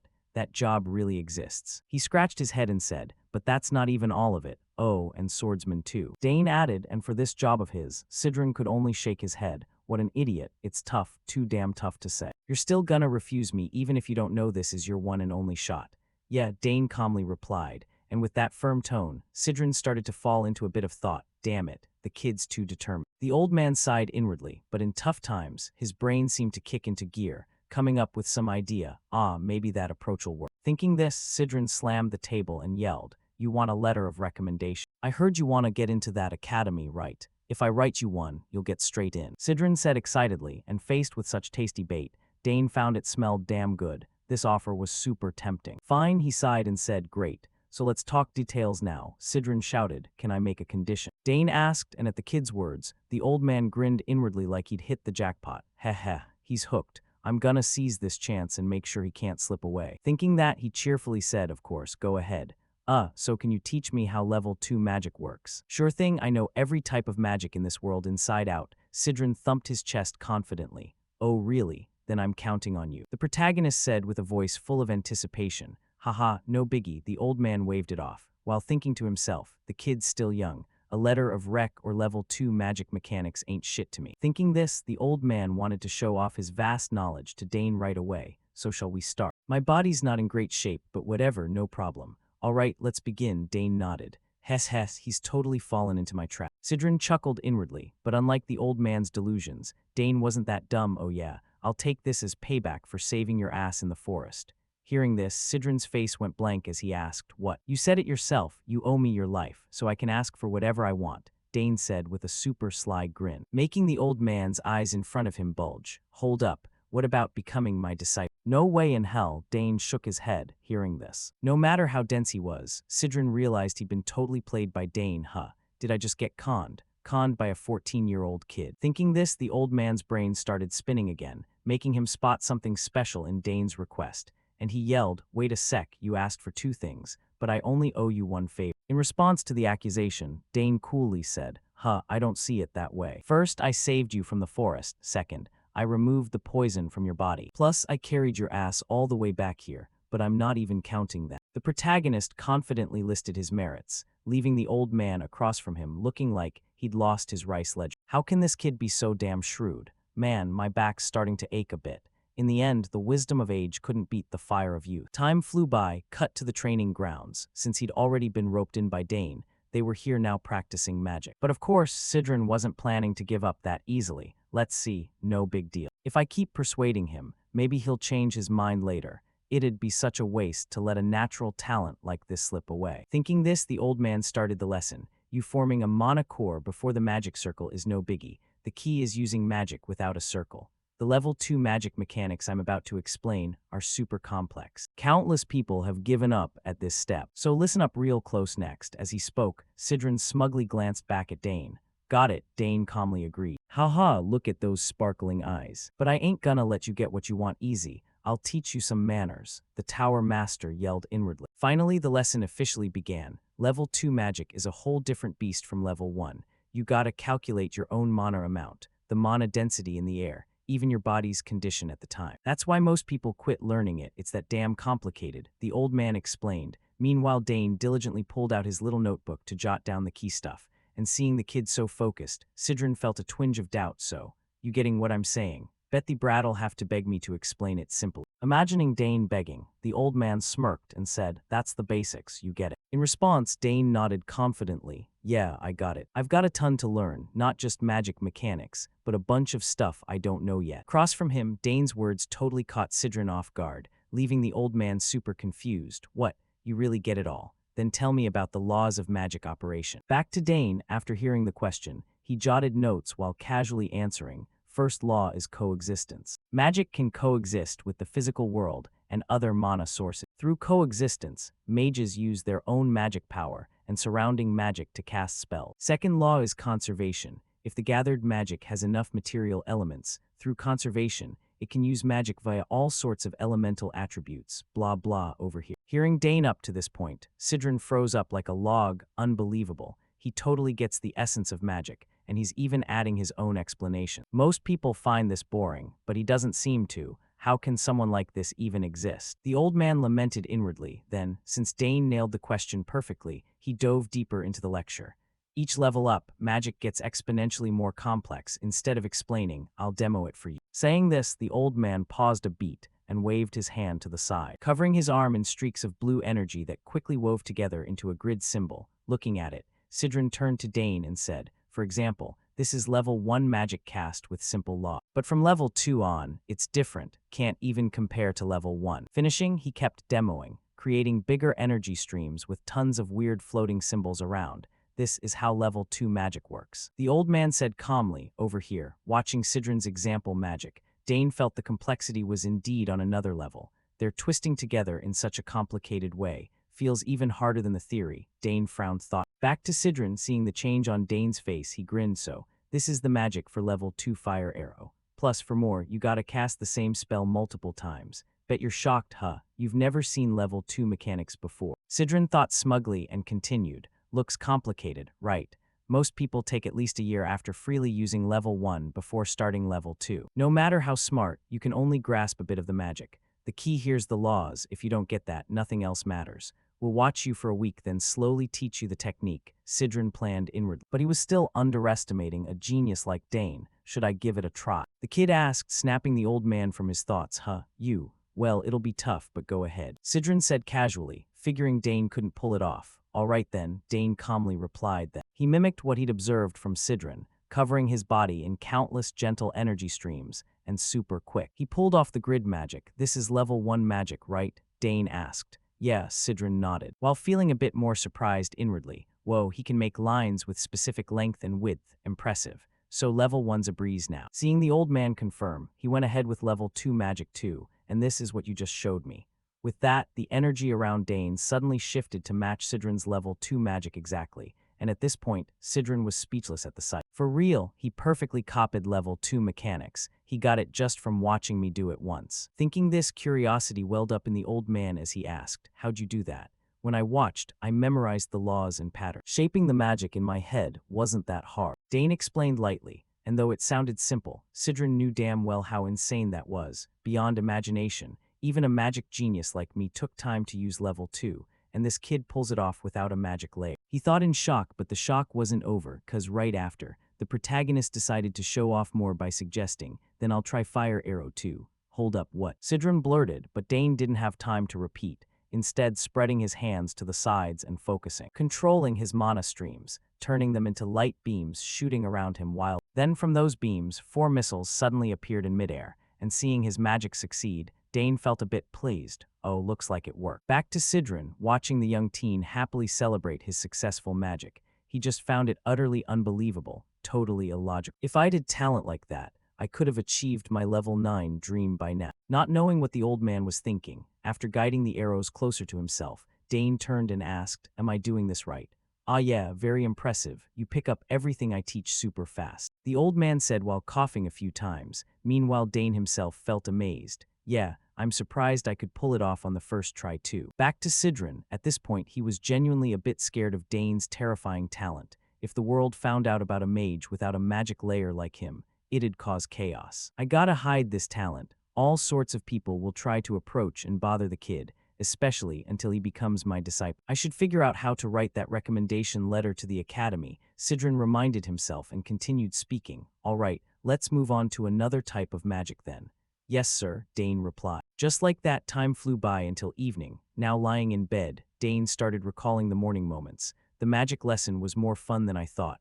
I need to study both theory and practice thoroughly, but since I can actually use magic. Thinking back to my previous life, I was forced to abandon magic entirely, in a situation where I didn't even know when I'd die. Spending time learning magic was way too luxurious for me back then. To survive, I had to swing a sword. Because up to a certain point, magic prioritizes theory over practice. It makes me look forward to this life even more. Combining the theory I learned from Sis with my innate talent, I can show explosive progress with just simple guidance. In getting personally taught by the former master of the magic tower, what magic will I learn tomorrow? Dane curiously muttered to himself. Just like that, time flew by. Half a month later, now Dane and Sidran were meeting with someone to propose something. What? You want to make magic reagents? Arkin exclaimed in shock. Yes, sir, since we don't have enough materials. I'll need to go outside the territory, Dane answered. I'm already trying reagents, huh? The uncle said in a daze. Meanwhile, Tower Master Sidran chimed in affirmatively. Don't worry about the kid. He's already learned up to level 4 magic mechanics. Back to Arkin, even though he knew his son was incredibly talented, every time he heard about his achievements, he still got floored. Isn't it normal to take a whole month just to finish level 1? Info on magic reagents isn't that easy to come by. Where did you learn that? In response, Dane flashed a bright smile. I learned it from reading magic books in the library. They really piqued my interest. Hearing him say that, old man Sidran smiled too. Haha, truly a genius. I never thought you'd get curious about magic reagents. Most people find it super boring. But for you, just picking materials is already fun, definitely. Across from them, seeing the cheerful looks on both of them, Arkin pondered a bit and agreed. All right then, this'll be a valuable experience for you. Since you're heading out, check on the territory too. Yes, father, Dane replied. After that, the three, Dane, Herman, and Sidran, left the mansion and stepped onto the streets, and the moment he appeared, it caused a stir as people recognized him. It's young Master Dane. Young Master. He's carrying snacks, those are the new products. That silver hair is fluttering so beautifully today. Greetings for the young master started ringing out everywhere, and the protagonist didn't act arrogant, instead turning to nod and smile at them. Everyone's doing well, I hope. I'll come back for snacks later. Beside him, old mage Sidran watched how the townsfolk treated the young master and stroked his beard thoughtfully. Looks like Count Saugers isn't a bad guy. Well, judging by how he treats me, that makes sense. Thinking this, he looked around at the bustling scene and commented, the south side here has a ton of delicious food. The weather's pleasant and the people are friendly, a sight you rarely see in the capital. Yeah, this place is really warm, Dane replied. So how much longer till we reach the magic tool shop? Sidran asked, but for a shut-in who stays holed up in his castle all day, this question really stumped Dane. I'm not sure, I've never been there before. What? Sidran exclaimed in surprise, while the protagonist quickly turned to his butler, Herman. Could you lead the way from here? Ah yes, young master. Herman nodded, then spurred his horse forward to lead the group. As they went, he said, this way, it's not far now. Time flew by, cut to the magic tool shop. The group had just arrived, and the moment they stepped in, the shop owner excitedly said, oh my gosh, is it really young Master Dane? Your silver hair and emerald eyes are as stunning as the rumors say. Thank you for having us. How's business been lately? Dane nodded in greeting, and facing the question, the shop girl shrugged and said, same old, not many folks in the territory buy magic tools. I mostly sell to foreigners and those interested in magic. Saying this as if realizing Sidran's identity, she respectfully added, I never thought I'd have the honor of meeting the former master of the magic tower, Lord Sidran here. Hearing the greeting, the old man smiled back. While Dane was a bit surprised, she recognized him with just a glance. Makes sense though, not many become masters of the magic tower in the empire. Except this old god. Back to the shop owner, knowing they came for something specific, she didn't waste their time. Feel free to browse the shop. Call me if you need anything. With that, she let them browse freely. Since it's your first time here, take your time looking around. I'll chat with the owner for a bit, Sidran said. Sounds good. Herman replied. Then while the old man was chatting up the lady, the kid took the chance to scan all the different bottles and items on the wooden shelves and marveled. Wow, this place has so many interesting things. And some weird stuff too, a pretty familiar feeling, the kid wondered inwardly. Plus, when I touch the magic tools, I can sense their magical reaction. Probably because my magic sensitivity is pretty high, thinking this. Dane suddenly sensed a strange aura catching his attention. What's that? Pretty strong reaction coming from over there, what is it?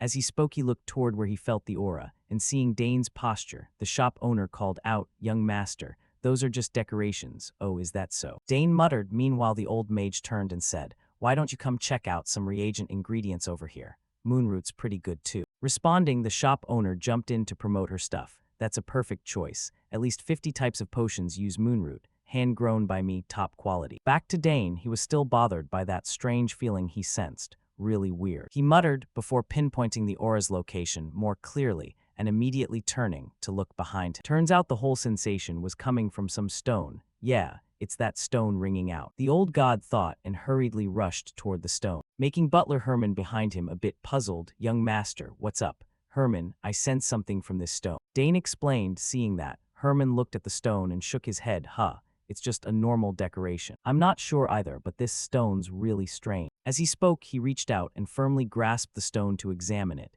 and very quickly he got his answer. "Got it. The more magic I pour in, the stronger the reaction." Could it only react to my magic? Not knowing the stone's oddity, the shop owner was still promoting her products. "You have a great eye. Using it as a sample is perfect. Let's see, then give me that pile of moonroot and some Canwell berry." "What's this?" Dane asked while holding up the stone in his hand. Hearing the question, the shop owner turned, looked at it, and said in surprise, "Where'd you get that stone from?" "What's with the stone?" Sidrin asked curiously. "Oh no, that pile's just decorative stuff." She waved it off, and at that answer, Dane got even more confused. "Decorative? No way, what kind of decoration reacts to magic?" Back to the shop owner. For some reason, looking at the stone in Dane's hand made her face scrunch up. Just seeing that stone pisses me off." Hearing this, the old mage got interested and asked, "Why's that? Did someone scam you?" Over here, the shop owner sighed and said, "A few years back, some traveling merchants paid me with a big pack. When I opened it, inside was that rock, and the guy had already left. I didn't know what it was, so I got it appraised. But in the end, it was just a plain rock, nothing more. I didn't know what to do with it, so I put it there." That's weird. This stone is clearly not normal. Dane wondered inwardly, but instead of voicing his question to the old mage Sidrin beside him, he decided to keep it to himself for now.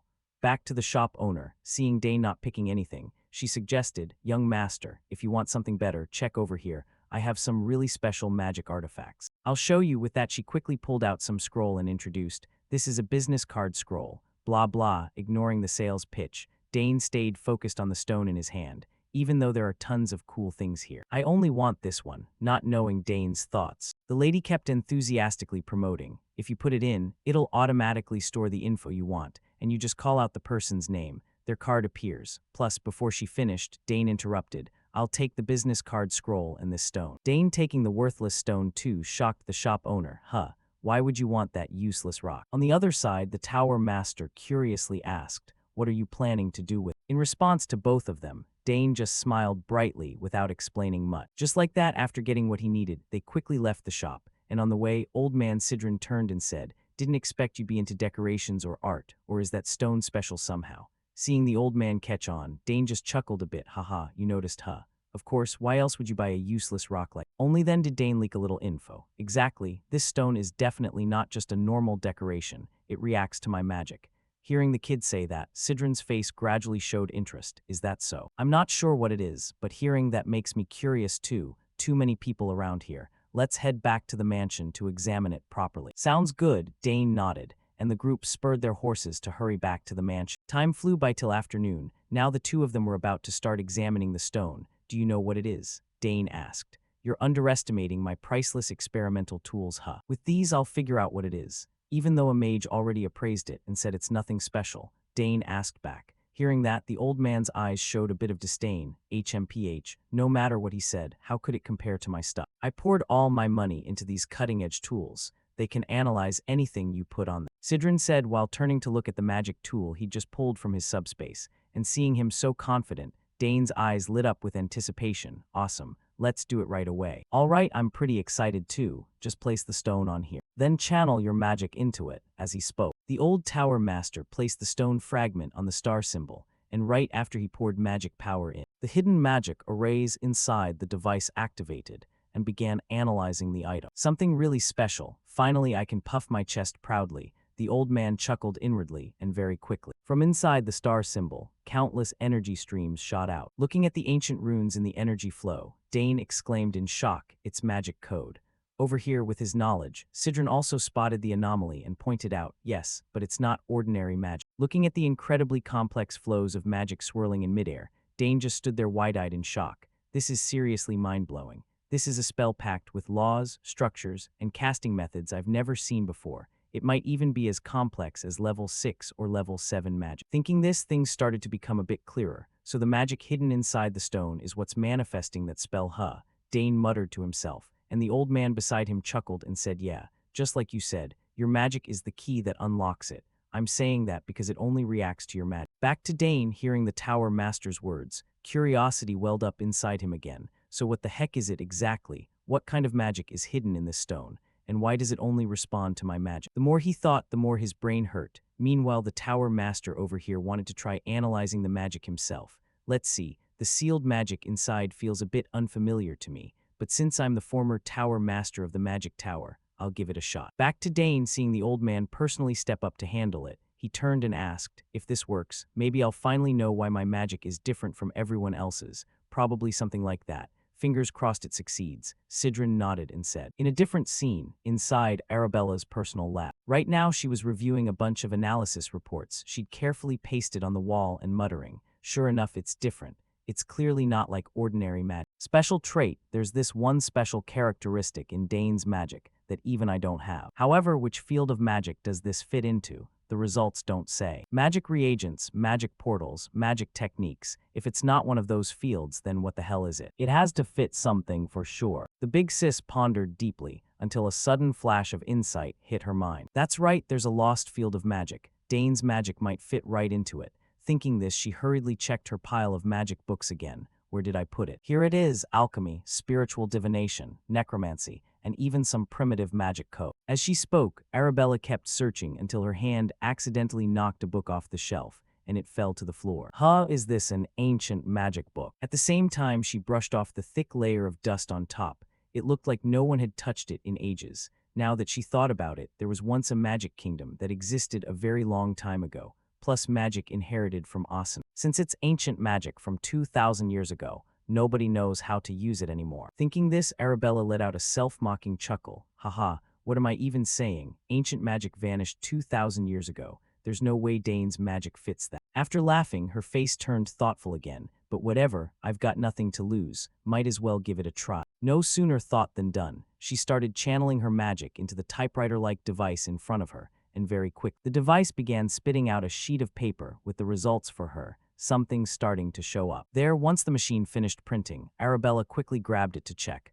What is it? Alchemy, divination, or please don't let it be necromancy? As she spoke, her eyes narrowed tightly, and without knowing exactly what was written inside, but after reading just a bit, a bolt of lightning struck through her mind. No way, what the hell is this? Arabella yelled out loud. Back to Dane's group, with his own magical power, Sidron very quickly finished breaking the seal. Right then, the stone suddenly shattered into pieces, making the old man's face light up with joy. The seal's broken. There's something inside. Dane frowned and said, "Yeah, you're right. Then I'll take it out." Sidron nodded. Next, from among the stone fragments, the old man pulled out an extremely ordinary-looking bracelet. A silver bracelet, Dane asked in surprise. Meanwhile, the old man rolled his eyes, since they'd been expecting so much only to get this piece of junk. It looks like the kind of bracelet anyone could buy at the market. Man, I thought there'd be something special in this material, but nope, nothing. Here, this is it, since it only reacts to your magic. Try wearing it and see, Sidron said, while casually tossing the bracelet to Dane. Seeing that, Dane caught it and slowly slipped it onto his wrist. And just as they predicted,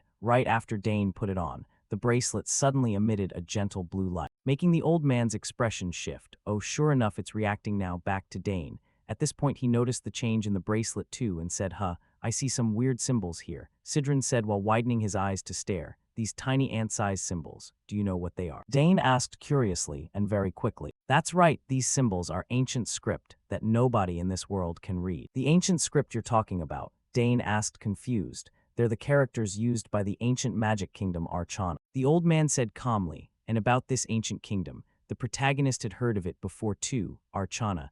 I heard about it from Arabella since I was little. She said it was an era where even the smallest item was made with magic. But then one day, that era came to an end. The only things left are a few ruins and the stories passed down, plus this magic code. Back to Sidran, realizing Dane's magic is connected to a kingdom that vanished long ago, his face filled with excitement. Haha, I knew your magic was special, but I didn't expect it to tie back to the ancient magic kingdom, so that must be why I could move so easily through the forest these past few days. Dane nodded in agreement. Seems like it, since the magic in that forest originated from Archana, the old man said with a sidelong glance, and at the same time his desire to make Dane his disciple grew even stronger. Turning back to the protagonist, after looking at the bracelet and sensing it a bit, he shook his head, but I don't see anything else in this bracelet. In response, the former tower master didn't know much either, so he could only offer some advice. You can figure it out slowly, but don't tell anyone about this outside.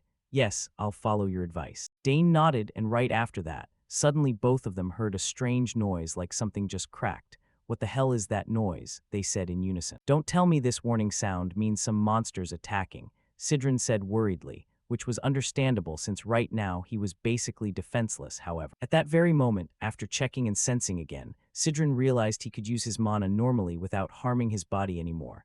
And thanks to that, the old man regained his usual confidence. Haha, great, my body's almost fully recovered. Time to loosen up a bit. Finally, I can pay them back. Saying this, the old man's whole body itched to smash something in celebration, so he turned to Dane and said, "What are you still doing? Go grab a spear or something." "What's that? It sounds like it's coming from over there." Seeing the old man getting all riled up, Dane calmly explained, "This sound has nothing to do with monsters. This sound means my big sis is trying to contact me." As he spoke, he looked at the pendant in front of him that was continuously ringing like a phone, and this explanation totally killed the old man's vibe. "What? You should have said that from the start." "Haha, there's no way a monster would show up in this area. Now, if you'll excuse me, I need to talk to my big sis for a bit," Dane said awkwardly, then right after he connected with his sister Arabella. "Yes, sis, what's up?" On the other end, since her little brother took forever to pick up, Arabella felt a bit annoyed. "Dane, why'd you take so long to answer?" "Sorry, sis. Did you contact me for something?" Dane asked, hearing that Arabella got straight to the point. "While I was analyzing your magic code." Saying this, as if sensing something, she paused for a beat and asked, "Wait, is someone next to you?" Not answering the question, Dane seemed to guess something and asked back, "Don't tell me you've figured out my magic is ancient magic too." "What? How'd you know that?" Arabella yelled. Next, after explaining everything, Arabella finally understood. "Ah, so that's it. While you and Lord Sidran were analyzing a stone, you guessed it came from the ancient magic kingdom, and you said the stone only reacts to your magic, right?" "Yes, exactly like that." Dane nodded. Meanwhile, Sidran over here, hearing that Arabella also knew Dane's magic was ancient, clenched his teeth. The girl figured it out just by analyzing the kid's magic. "I knew she was a genius, but she's even more talented than I imagined." He sighed inwardly back to Arabella. Now that everything was clear, she asked worriedly, "Does anyone else know about this?" "No," Dane answered. "Good, Dane. Listen carefully to what I'm about to say. Lord Sidran, please listen too. It's best to keep this secret. If you reveal it now, you won't be able to handle the consequences." Dane. Speaking of the old man, hearing Arabella mention him, he cleared his throat a few times. "Ahem, Miss Arabella. I've heard quite a lot about you from Dane." "Oh, it's Lord Sidran. I realize I jumped straight into it without introducing myself. Don't worry too much. I'll keep this secret. Because if this leaks out now, not just Dane but the entire Sagar's family would get dragged into huge trouble." The old man affirmed, "As expected of you. You grasped the issue right away." Arabella said happily, "Is this conversation being recorded?" He asked back, "No, as soon as it ends. It'll automatically disappear." "Great. Nobody wants to leave random evidence lying around. Plus, I plan to return to the Magic Tower to investigate this further." Sidran added, "Thank you for helping us." No, Miss Arabella. I'm doing this out of a mage's sense of responsibility, so no need to thank." The old man waved it off, then as if thinking of something he turned and asked, "Ah, while we were talking I heard you're looking to join a magic tower. Have you decided which one yet?" Back to Arabella. Hearing this, she understood Sidran's intention. "Not yet. However, I'm not considering the Nixian Magic Tower. It doesn't specialize in the field I love." She said awkwardly, "Earlier I wondered who the kid got his decisiveness from. Turns out it's from his big sister." Sidran thought inwardly, but very quickly his focus shifted back to Dane, so Arabella's refusal didn't disappoint him too much. "Haha, I get it. Anyway, you don't have to join our tower." In response, Arabella comforted him. "I'm sure there'll be plenty of talented people joining your tower out there. Anyway, Dane, we'll talk details later, okay?" "Sure, take care, sis." Dane nodded and quickly ended the call on the device. After seeing their conversation end, the tower master nodded approvingly and said, "Your sister has become quite impressive."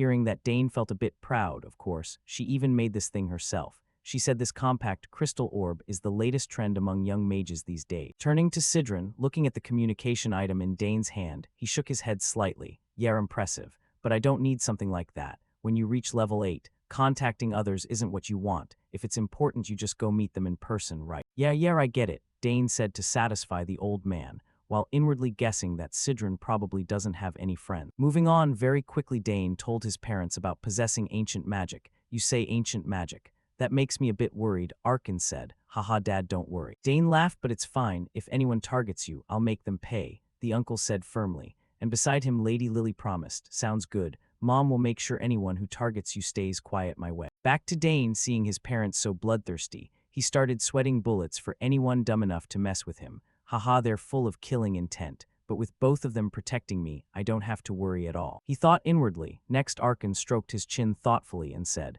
but if that's the case, it means ancient magic is hidden in our bloodline, right? Hearing his guess, Lady Lily nodded and said, that's a good question, and we don't know if any of our ancestors had it. I'll check my side of the family. Hearing both of them say that, Dane felt a bit of anticipation inside. If both families look into it, wonder what they'll find. It's not super important, but I'm curious. Setting aside the ancient magic topic, Lady Lily's face turned thoughtful as she spoke to her son. Anyway, it seems like you've already hit more than one limit. Dane, if you keep staying here, it'll hinder your further growth. You should consider moving to the capital and living there starting now. Hearing this, Dane's face looked a bit confused. The capital, huh? He asked blankly, and Uncle Arkin nodded. Yeah, they only let you enroll in the academy once you're at least 14. And now you're old enough. Honestly, I wanted to keep you here another year or two before sending you off. But it seems there's nothing left here for you to learn. Turning to Lady Lily, as if sensing Dane's worry, she gently held the protagonist's hand and advised, Dane, if you choose that, you can leave whenever you want. Hearing this, the protagonist was a bit surprised and thought, I didn't expect them to think like that. Dane, you'll do great. Go and fulfill your talent the way you want. Arkin said with a smile, and faced with his parents' encouragement, the protagonist no longer hesitated. Yes, I understand what Dad and Mom are saying. I'll prepare to enroll in the academy. That's a good choice, Arkin nodded. Great, time to level up again, the protagonist told himself. Time flew by. Now Dane told Sidron about his decision. Oh, so that's your choice, huh? The old man asked back. Yeah, but a bit sooner than I expected, Dane said with a sigh. You've made a very good choice. Staying here longer would only limit your talent. That'd be such a waste. Plus, I have this advice for you. Don't reveal too much about your talent right away. Even though the academy welcomes talents, not everyone thinks that way. The old mage said in a dead serious tone, and with 2 lifetimes of experience, Dane understood part of it. Yeah, Arabella told me before. She had to deal with people insulting her. Back to Sidron, well, normal kids won't keep up anyway, but the Thermion family is a different story. The old man nodded, making Dane recall little Layla. All right, come to think of it, I told her I'd visit if I came to the capital. If I don't visit, she'll be super disappointed. While I'm at it, I should think about what weapon to make with the seal Duke Thermion gave me before. He thought inwardly, not knowing the protagonist's current thoughts. The old man across from him stroked his beard thoughtfully and said, let's see, if you've got 3 months left before joining the academy, then you should set off from here in 2 months. Hearing this, Dane nodded in agreement. Seems reasonable. What about you then? Hearing the question, the old man shared his plans. I'm planning to head back to the magic tower. I think I've got some things to take care of. Thanks to you, I don't feel bored anymore. If I find any clues about ancient magic or anything related, I'll let you know. Really? If so, I'd be super grateful, Dane said quickly. Then the remaining issue is your lessons. With limited time, we gotta speed things up. Reaching level 3 is really tough. Level 2 is nothing compared to level 3. Yes, I'll study super hard. And I'm preparing a gift for you too. A gift. Sidron's voice sounded a bit surprised. Meanwhile, Dane pulled out a small wooden box from his subspace, placed it in front of the old man, and nodded. Yeah, that's right. My sister sent this to me via instant teleportation magic yesterday. It's a freshly made item. Right now, according to both their gazes, inside the box was some small stone. This is a brand new compact crystal orb that isn't even on the market yet. Arabella invented this new product herself. She dotes on me, so when I asked for one, she just gave it to me straight away. Across from him, old man Sidron looked like he'd just seen a shiny new toy, and quickly picked up the stone, his eyes lighting up. Whoa, pretty compact and cute, huh? Oh well, I don't really need this, but I'll graciously accept the gift you've prepared for me. I can record my magic into this, right? Yeah, so please use it to contact me. Even though he claimed He didn't need it, the old man looked super excited. Dane thought to himself, time to start teaching the old guy how to use modern tech. Yeah, do it like this here, haha. This thing is really simple and easy to use, he said cheerfully, making Dane start to worry a bit inwardly. Hopefully, he won't contact me all the time though. Time flew by until evening now. The protagonist suddenly got a bit thoughtful about the upcoming period. The academy, I need to seriously prepare in these remaining 2 months. My hobby is being able to use summoning magic to a certain extent. I'll set my goal to officially enroll in the summoning magic class, get the summoning mark, and have the chance to participate in the aptitude evaluation exam. Since Sister Claire is an assistant professor,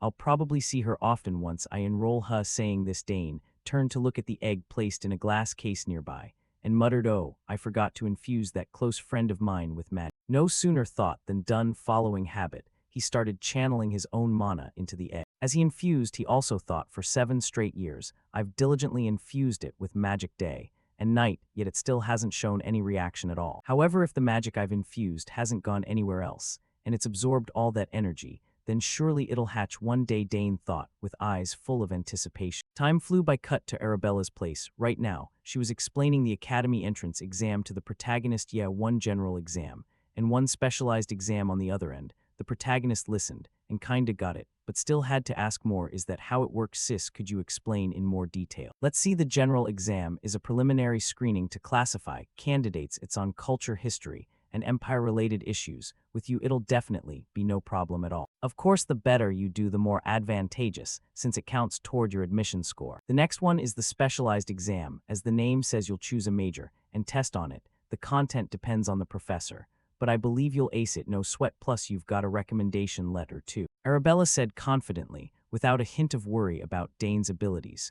Oh, I get it, you've all passed it easily, right? Dane asked. Yeah, it really wasn't difficult at all. Arabella shrugged before reminding her little brother, however, once you've chosen a major, you'll have to stick with the major you picked for the specialized exam, unless you want to switch majors later. Exactly, so choose carefully at first. I still hope our youngest won't pick the magic major. On the other end, Dane, who was practicing swordplay, heard this and could only give an awkward laugh. Haha, sis, you're still not giving up, huh? All right, I'll think about it. So if after enrolling I want to change majors, the only way is to transfer, right? He asked. More usually yes, unless you graduate and want to start over from scratch. Of course, you can join classes from other majors, but typically from year 3 onward, advanced major classes won't let students from other majors in. Arabella explained slowly, and with this info, Dane pondered a bit, then said, so I'll have to pick just one major to stick with then. On the other end, as if thinking of something, Arabella quickly reminded, all right, there's this program called elective major for talents like Dane. There's something like that too. Sounds interesting, Dane exclaimed, but this isn't easy at all. Not even a little, so Arabella had to warn her brother, but unless someone deliberately wants to fail, nobody really signs up. Arabella shook her head. Why's that? Dane asked curiously, because up to now, nobody has ever passed that exam. Oh, so that's how it is, the protagonist nodded understandingly, but hearing his tone, Arabella paused her steps and asked worriedly, don't tell me you're thinking of trying it out. No way in hell, sis. Oh, Lord Sidron's here. I'll contact you later. Dane denied and immediately cut the connection, and by now Arabella felt a bit regretful. Maybe I pushed him too hard, no, but magic is still better. At the same time, a female voice rang out ahead. Senior Arabella, the professor is looking for you. All right, I'm coming right now. Back to old man Sidron that afternoon, he brought Dane the promised recommendation letter. Here, the recommendation letter, I promised, he said while handing over his letter. On the other side, Dane quickly took it and said, you really wrote one for me, huh? In response, the old man stroked his beard and puffed up his chest. Not just the form, but the content too. I put real effort into it. I've written a few recommendation letters before, but this is the first time I've poured so much heart into one. Consider it an honor, okay? Looking at the old man's face, though a bit arrogant, you couldn't deny the effort he put in, so Dane genuinely felt grateful. Yeah, I'll do my best not to disappoint you. Back to Sidron looking at Dane. Suddenly he sighed. If you wanted to become my disciple, I'd be thrilled. But even if I took you as one, I doubt you'd obediently call me master. His words hit right in the heart, making Dane's breathing pause for a beat. Haha, how'd he know? The old god thought, awkwardly. Moving on, Sidron turned and asked, so have you finished preparing for the trip? Yeah, actually, I don't have much to bring anyway, plus the academy dorm facilities are already top-notch. Most necessities are provided. Hearing that, the old man clicked his tongue and shook his head, teaching him a bit of experience. Yeah, the facilities are great, but some people are hogging them all, but you're not the type to bow to those guys. Right? Haha. Hearing him say that, it sounds like the academy is just a gathering of rotten nobles. Dane thought while giving a crooked smile, and immediately Sidron caught that expression guessing his thoughts, and reminded don't forget this place. Might be a bit harsh if you show disdain. A lot of people will instantly show their true colors and bare their fang. Over here, hearing the reminder, he quickly composed himself and thought probably not much different from a battlefield.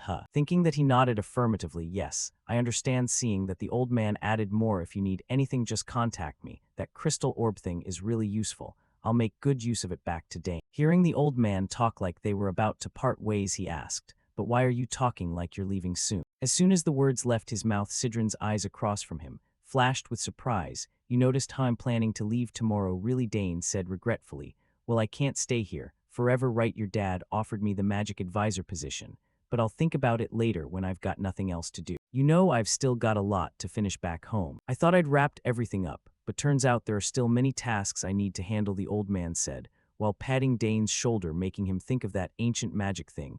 Is he talking about ancient magic helping him? Is basically helping myself. Not bad at all. Dane thought inwardly. Anyway, thanks kid. Yeah, thanks to you too during this time. Dane nodded. Yeah, I'm really looking forward to seeing how strong you'll become when we meet again. So I'll be off then. Don't see me out, or I'll get embarrassed. Saying that, the old mage turned and left. Yes, take care, Dane replied, while feeling a bit melancholic inside, probably because they'd bonded for so long. He felt a little sad seeing him go. Time flew by, and one day that month, Arkin and Lily were talking to each other. Lord Sidron left safely. Dane said he'd set off today, right? The uncle asked. Yeah, the kid said he's all prepared. Hearing he'll leave early puts my mind at ease, but hopefully he won't run into trouble on the road. Lady Lily said, a bit worried about her son facing the world for the first time.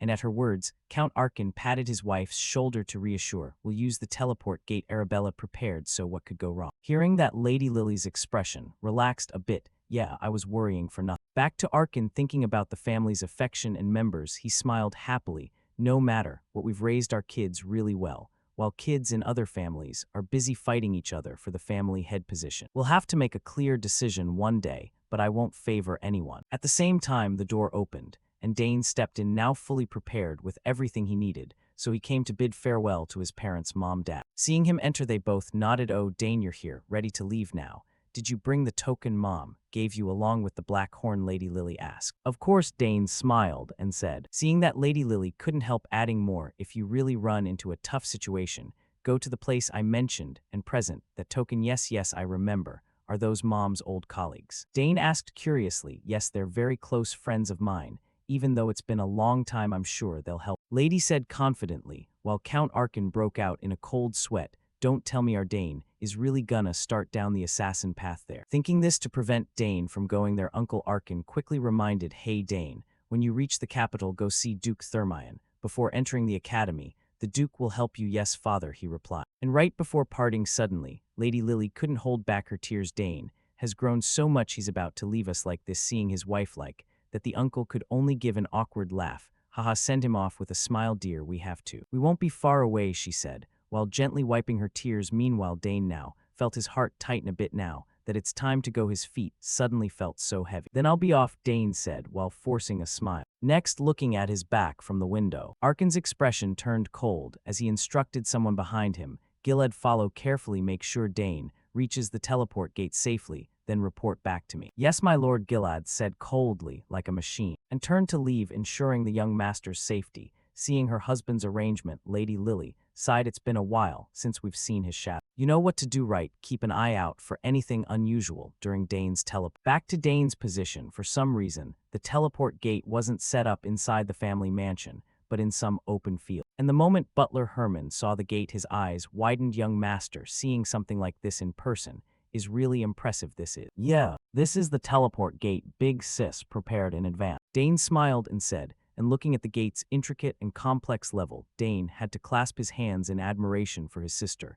Yeah, now I understand why she spent a whole year investing in this. Beside him, Butler Herman turned and asked, if we go in, will the instant teleport activate right away? Yeah, probably, Dane smiled in response. At the same time, recalling the time when this gate was first being built, wonder how much effort she put in instant teleport. Can't be done just by rearranging codes like other spells. It also requires combining rearrangement with continuous magic energy infusion to work. However, the gate Sis installed is a perfect device, meeting all conditions for instant tele. Dane thought inwardly. Next, before parting, Herman said a bit sadly, "Then, young master, please take care." "Yeah, take care of yourself too, Herman," the old god said, while patting Herman's shoulder, seeing the young man tearing up. Then he slowly stepped onto the platform inside the gate and thought. She said, "Just channel magic energy into the gate and it'll activate." No sooner thought than done. Dane's whole body surged with magical energy and channeled it down to his feet. And right after the gate suddenly emitted a hazy light. And finally Dane's figure vanished inside the energy layer. Time flew by. Cut to the imperial capital. Not sure exactly where Dane got teleported to,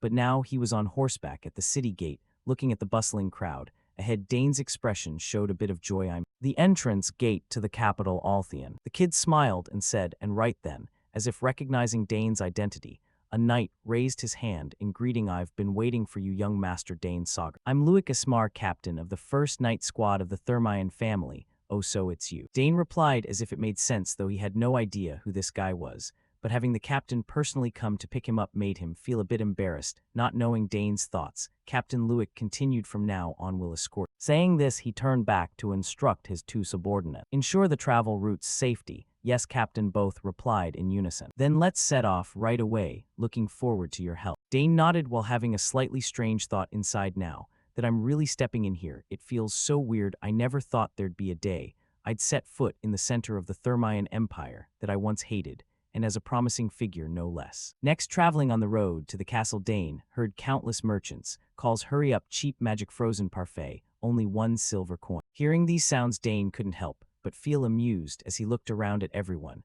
and marveled inwardly, "Haha, all sorts of weird stuff. I never imagined the capital would be this live." Just as he thought that, Captain Luik turned back and reminded, "Over there is the Thermion family mansion. We've arrived." Hearing this, Dane looked ahead and couldn't help being overwhelmed by its scale. Such a grand mansion, he exclaimed involuntarily. Right now before him was a massive architectural complex. However, there wasn't much time for closer observation when suddenly the protagonist felt like someone was watching him from behind. Something really strange. "It's like someone's following me. Is it just my imagination?" Dane wondered inward. Putting that aside, following the knights very quickly, Dane reached the front gate of the main building. Standing on both sides were servants lined up very solemnly to welcome him. "Welcome, young master Dane." Sagars, hearing that, Dane turned and nodded in greeting. "Thank you for the reception." Then he praised the group. Impressive formation, proper etiquette, and manners exuding a natural strength, completely different from back in the south. Thinking that, he stepped forward to face Duke Bout, whom he hadn't seen since he was little. Standing before him, Dane didn't forget manners and knelt on one knee in greeting. Dane Sagars pays respects to Duke Thermite. In response to those words, the uncle broke into a bright smile and nodded. "Yeah, it's been way too long, Dane. How have you been lately? That trip must have been rough. Come on, head inside and get some rest." With that, the uncle quickly led the protagonist into the house, and as they walked, he took the chance to really look Dane over. Couldn't help but marvel. "Wow, even just a quick glance and I can tell you're completely different from 7 years ago.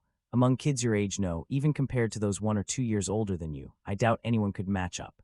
Arkin must be really proud of you." He finished by giving Dane an appreciative pat on the shoulder. The protagonist, being polite, replied, "You're too kind, sir." Hearing that, Bout continued with some advice. "Even if you can't compare to Beek Jang, while you're preparing for the academy entrance exam, just take it easy and rest up. I'll arrange a personal servant for you too, so if you need anything at all, just say the word." Turning back to Dane, the boy thanked him for the thoughtful arrangements and casually asked about that girl Layla. "Yes, of course. By the way, how's Layla been doing late?" "Of course she's doing fine, but are you two fighting or something?" The uncle let out a chuckle, leaving Dane totally confused. What do you mean by that, sir?" Dane's voice was full of puzzlement. Bout, thinking about his daughter's recent expression, could only sigh heavily and share. "Lately, whenever your name comes up, she doesn't look too happy. Maybe part of it's the pressure from the entrance exam, but with Layla, she'll get through it no problem," he said with a laugh, growing more and more baffled himself. "So what the heck is really making Layla so annoyed?" In reply, Dane said he'd go meet Layla in person and ask her directly. Still, in his mind he had a little guess. Could it be because she's hit puberty or something? On the other side, Bout figured this was probably something better left for the young ones to talk about themselves, so he nodded in agreement. "All right, we'll talk more about this later. Just don't be too hard on her, okay? You'll figure it out soon enough. For now, head to your room and rest up. The servant will show you the way." Just like that, a servant quickly appeared and led Dane to his room. Before leaving, the servant bowed politely. "I hope you can rest comfortably, young master." Got it, thanks. Dane nodded, and he waited until the door had fully closed. Then the protagonist scanned his room and muttered to himself, so I'll be staying here for about a week to prepare for the entrance exam. This guest room feels kinda over-the-top luxurious, huh? First things first, I'll unpack my stuff, then head to the training grounds afterward.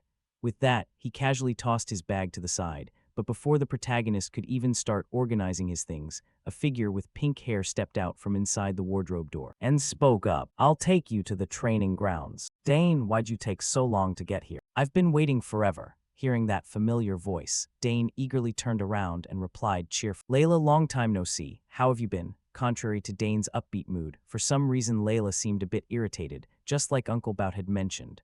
I'm fine, super fine actually. But don't you have anything you want to say to me? As she spoke, she marched right up to the protagonist like she was ready to settle a score, making Dane back up a few steps in the face of her angry aura. Huh, what do you mean? Dane stammered, why didn't you write me any letters? Layla shouted, and only then did Dane finally get a clue and realize why his best friend was so pissed off. Guilt flashed in his eyes as he explained, I meant to reply, but I forgot, sorry about that.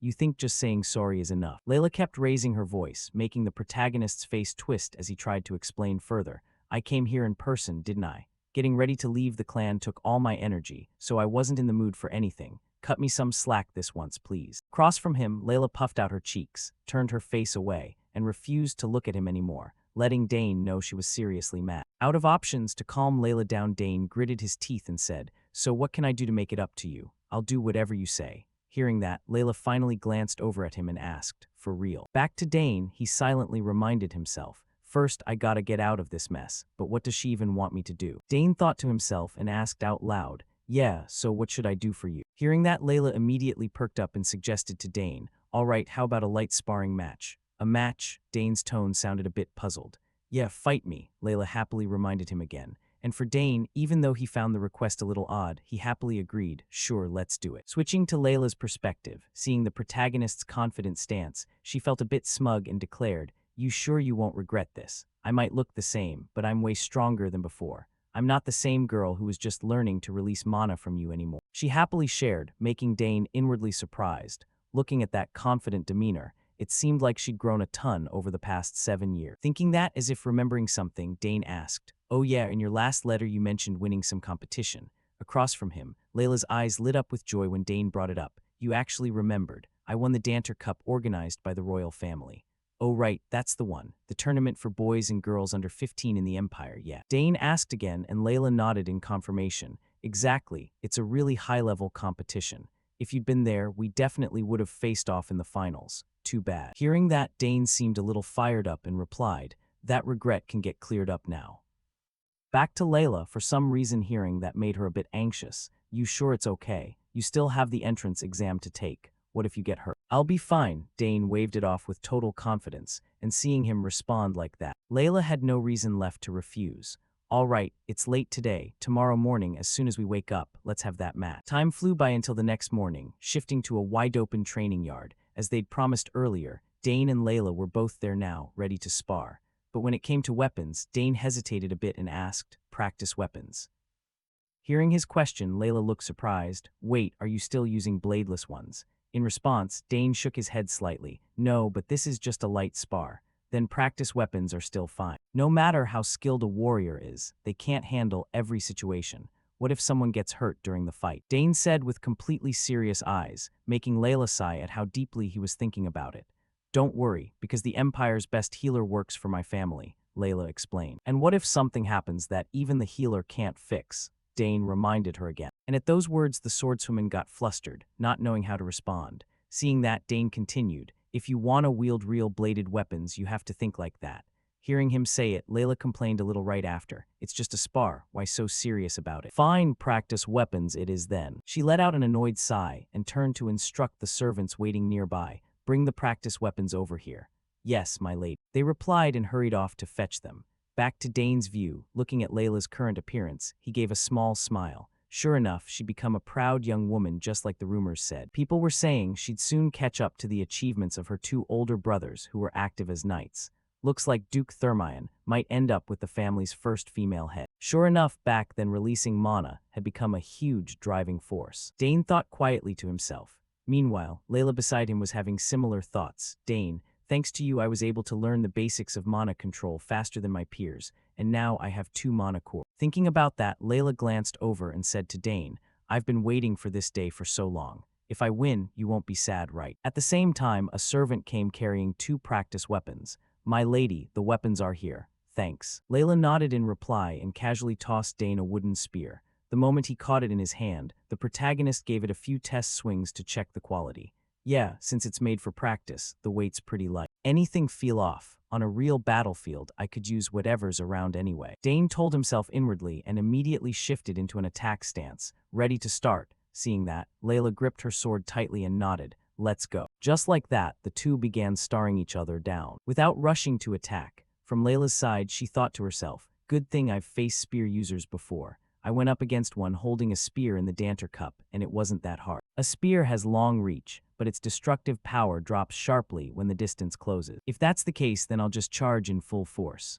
With that thought, Layla poured power into her legs and shot forward, fast as an arrow, aiming to close in on Dane and limit his reach. The instant she got near Dane, Layla thrust her sword hard straight ahead. However, before the sword tip could reach the protagonist, his figure suddenly vanished, making Layla's move stop abruptly. What the heck? Where'd he disappear to all of a sudden? Layla thought in shock, right before the protagonist's spear tip pressed against her arm from the side, leaving her stunned and unable to believe it. When did you get there? She said in confusion. Beside her, Dane turned to look at her with a reproachful gaze. Good thing these are practice weapons. If they were real blades, that could have ended really bad. In response to those words, the pink-haired girl was still reeling from losing so quickly. I clearly made contact with the sword, though. Back to Dane, noticing his best friend's unwilling expression. He suggested once more, all right, let's start over then. The same trick won't work twice, so move carefully this time. Hearing his words, Layla unconsciously tightened her grip on the sword and reminded herself, it's been so long since we met, I got a little tense. No way I'm holding back this time. Thinking that, she noticed Duke Thermion, watching them both from the balcony above, and of course, Dane had noticed his presence too. He even guessed why the Duke was standing there watching. Duke Thermion came to check the final outcome. I know exactly what he's thinking. After she won the Danter Cup, Layla worked so hard that he's been really worried. Today I'll put those worries to rest, Dane thought quietly to himself. From Layla's perspective, having Thermion watching from the side only fueled her determination even more. Dane, get ready since Dad's watching too, I'm going all out, she said with clear resolve. In reply, Dane nodded and said, bring it on however much you want. Seeing that, Layla didn't waste any more words. She gripped her sword tightly right away and swung hard toward Dane. Her attack sent 2 wind blades, slicing straight toward the protagonist. However, Dane simply spun his spear in his hand like a fan and easily blocked. But Layla seized that opening to rush and close. How's that, Dane? Not so easy, right? As she spoke, she swung her sword straight forward again. Yet Dane's eyes held a hint of disappointment, still way too slow. Give it everything you've got. Switching to Bout's viewpoint, he was still intently focused on watching the match between the two. Up to this point, their fight remained evenly matched, and who knew how it would play out from here. But what was this uneasy feeling? The smile Dane had worn earlier was completely gone. Right now, his demeanor looked exactly like a warrior about to step onto the real battle. Back to the fight, at this point, Layla was constantly moving around, attacking Dane from every angle. But she still couldn't break through his defense no matter what. With his skills, Dane effortlessly blocked every single sword strike coming from Layla. With no other choice, the swordswoman had to keep attacking relentlessly to find an opening, until she noticed Dane suddenly exposing a gap at his waist. Seeing this, Layla clenched her teeth hard and silently told herself, the chance is here. No hesitation, she immediately thrust her sword straight toward that spot. But what she didn't know was that all of this had already been accounted for in the protagonist's calculation. The moment her sword tip shot forward, Dane slammed his spear hard against her wrist, instantly knocking the sword out of her hand and sending it clattering to the ground. Looks like I win again this time, huh? Dane said calmly. At the same time, Uncle Bout, having seen the outcome, turned to the knight standing behind him and asked, another loss, what do you think, Luik? Think this might finally knock some of that arrogance out of Layla? Hearing the question, the young knight captain's face broke out in a few beads of sweat as he let out a sigh. So you knew about that too, sir. Bout kept his eyes fixed on his daughter without looking away. Of course I know perfectly well. She was already showing signs even before the Danter Cup started, and after winning the championship she completely let it show on the outside. I was planning to have a serious talk with her, but I figured it would be better if she realized it herself. From behind, Luik nodded in agreement and said it was an extremely wise decision. Then the uncle shifted his gaze back to the protagonist and quietly asked, "In your opinion, how many magic cores does that kid have?" Hearing this, Luik carefully observed Dane fighting below and gave his guess. "At least 3. That guess made Bout furrow his brow slightly. "I think differently. He has at least 2, and at most 3. He muttered, prompting the knight captain to stroke his chin curiously and ask back, "Why do you think that, sir?" In response, Bout looked straight ahead and explained, "Look closely. Even though his spear speed is overwhelming Layla, it's not because he's faster. What Layla lacks experience in is tactical movement." Back to the fight, even though Layla was unleashing a storm of close-range attacks, not a single strike could trouble Dane, to the point that even Layla herself couldn't believe it. "You can block everything?" She asked again, and Dane confidently replied, "I can see all of your moves clearly." Returning to Bout's position, at this moment, a hint of reminiscence flickered in his eyes, recalling the time when Layla matured the most, after the Southern Inspection Tour 7 years ago, after she met Dane, and maybe this time would be the same. From behind, the knight Herman, after observing Dane's abilities, didn't hold back his praise. Quite an interesting sight. The young lady won the Danter Cup but couldn't use her full strength. Clearly, Count Sagers trained him extremely rigorously. Hearing that, Uncle Bout almost burst out laughing. "No, you don't understand art. Even if he's strict, he's not the type to train anyone harshly. Unlike me, and Dane himself doesn't need harsh training either." "What do you mean by that, sir?" Luik asked curiously, and in response Bout gave a very simple answer. "Overwhelming talent that ordinary people don't dare to challenge. Dane is a genius. Maybe he didn't even participate because he simply wasn't interested in that tournament." "So that's how it is," Luik said in surprise, feeling a bit incredulous inside. "No way, he really has no interest in the Danter Cup. That's the tournament every boy and girl in the Empire dreams of." Unaware of Luik's inner thoughts, Uncle Bout affirmed that no genius at that age could possibly compete with Dane. After saying that, the uncle felt a touch of hope in his heart. "Layla, I hope you'll recognize your shortcomings in this match. If you let go of that arrogance and focus more on training your sword, you could completely surpass your brother." Back to Dane and Layla's position. At this point, the battle between the two had ended, and once again victory belonged to the protagonist. In fact, Dane won so easily that he didn't even break a sweat, while on the opposite side, Layla was drenched in sweat all over her face. Facing consecutive losses, no matter how unwilling she was, Layla had to admit her defeat. "As expected of Dane, I really can't beat him at all. He's a genius, but I never imagined the gap between us would be this huge," Layla thought bitterly. Meanwhile, the protagonist retracted his spear and suggested stopping the sparring there. "You're tired, let's call it here." "Fine, you win," Layla admitted, making Dane narrow his eyes slightly as he thought. Duke Thermion's wish has been fulfilled. Surely she's realized by now that she's not number one.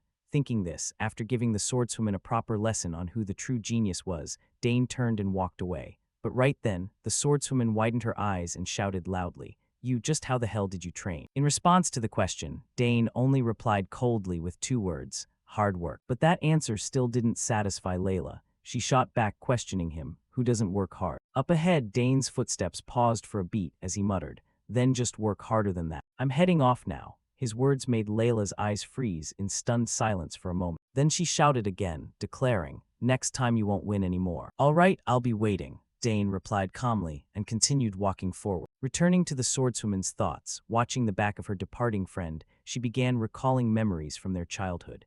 "Dane was the only kid I ever admired, and also the one I wanted to surpass. Just by being taught and waiting, I wanted to prove I'm no longer a little girl. But why does he keep getting further and further ahead of me?" Thinking about it, Layla unconsciously clenched her fist tightly and muttered in a voice only she could hear, "Just wait, next time I'll definitely win." Time passed quickly, and soon the day of the entrance exam arrived, because talented individuals from all over the Empire were pouring in to take the entrance test. Including their families and attendants, thousands upon thousands gathered in the capital. The number of students admitted to the Imperial Academy this time was around 6,000 people. Simply paying the exam fee wasn't enough to qualify for individual application, but 2/3 of them failed to pass the first preliminary test. Currently, after the first preliminary exam ended, more than 2,000 people were preparing for the second specialized exam. Switching scenes to some office inside the Imperial Academy grounds. At this moment, the Academy's professors were gathered in a meeting when a voice suddenly rang out. Over 2,000 people passed the first exam. A bit more than usual. Looks like it's going to be live. At that point, a professor in a purple robe spoke up asking everyone, "How many do you think will pass this exam?" In response, the blonde girl gave her guess, probably 200 at most. From another side, another question came up. How are the kids in this entrance exam looking? Any potential talents among them? Someone answered, hasn't the summary of the first exam finished yet? Professor Dinabo, head of the magic department, spoke up to explain. Female Professor Ingrid, head of the academics department, also complained, still compiling it here. I wonder who will get the highest score. She said curiously, however the other professors already had their own guesses in mind. The top swordsmanship candidate has to be Duke Thermion's daughter, right? Yeah, the one who won the Danter Cup. That final match was amazing. Duke Thermion raised his kids really well. Looks like the swordsmanship top spot is definitely worth looking forward to. Female Professor Del Pinso, head of the summoning department, said with a face full of anticipation. The head of the swordsmanship department, Esterand, also confirmed to her in an extremely confident tone, worth looking forward to. It's practically guaranteed. Exactly, since there's no real competition. Another person nodded in agreement, making the rest in the meeting feel envious toward Esterand, because the swordsmanship department had landed a genius. When will we ever get a talent like that? They said, and while the group was still chatting happily, Professor Dinabo's eyes turned a bit pensive.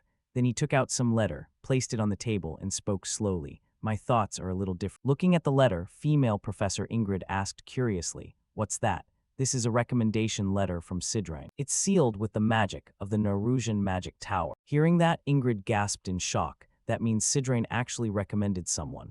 No matter who it is, they can't beat the Danter Cup winner. The swordsmanship department head said in confusion, but the sweat beading on his face showed even he wasn't that confident in his own words. Around them, the others started huddling together to discuss. Then Professor Dinabo explained more clearly. Sidrain, the one famous for never taking disciples, sent a recommendation for a new 14-year-old third tier. Who the heck is that person? Female Professor Del Pinso asked hurriedly. And without keeping everyone in suspense long, Dinabo said straight out, it's Dane Saugers. The name from Dinabo's mouth shocked everyone once again. The Saugers family again. That family already has two geniuses in magic and summoning, and now even the youngest son is personally recommended by Lord Sidra. Back to the group of professors, information about such an outstanding student naturally sparked their curiosity. If it's the Saugers family, then it's no small thing. Two of the continent's supreme families registering at the same time.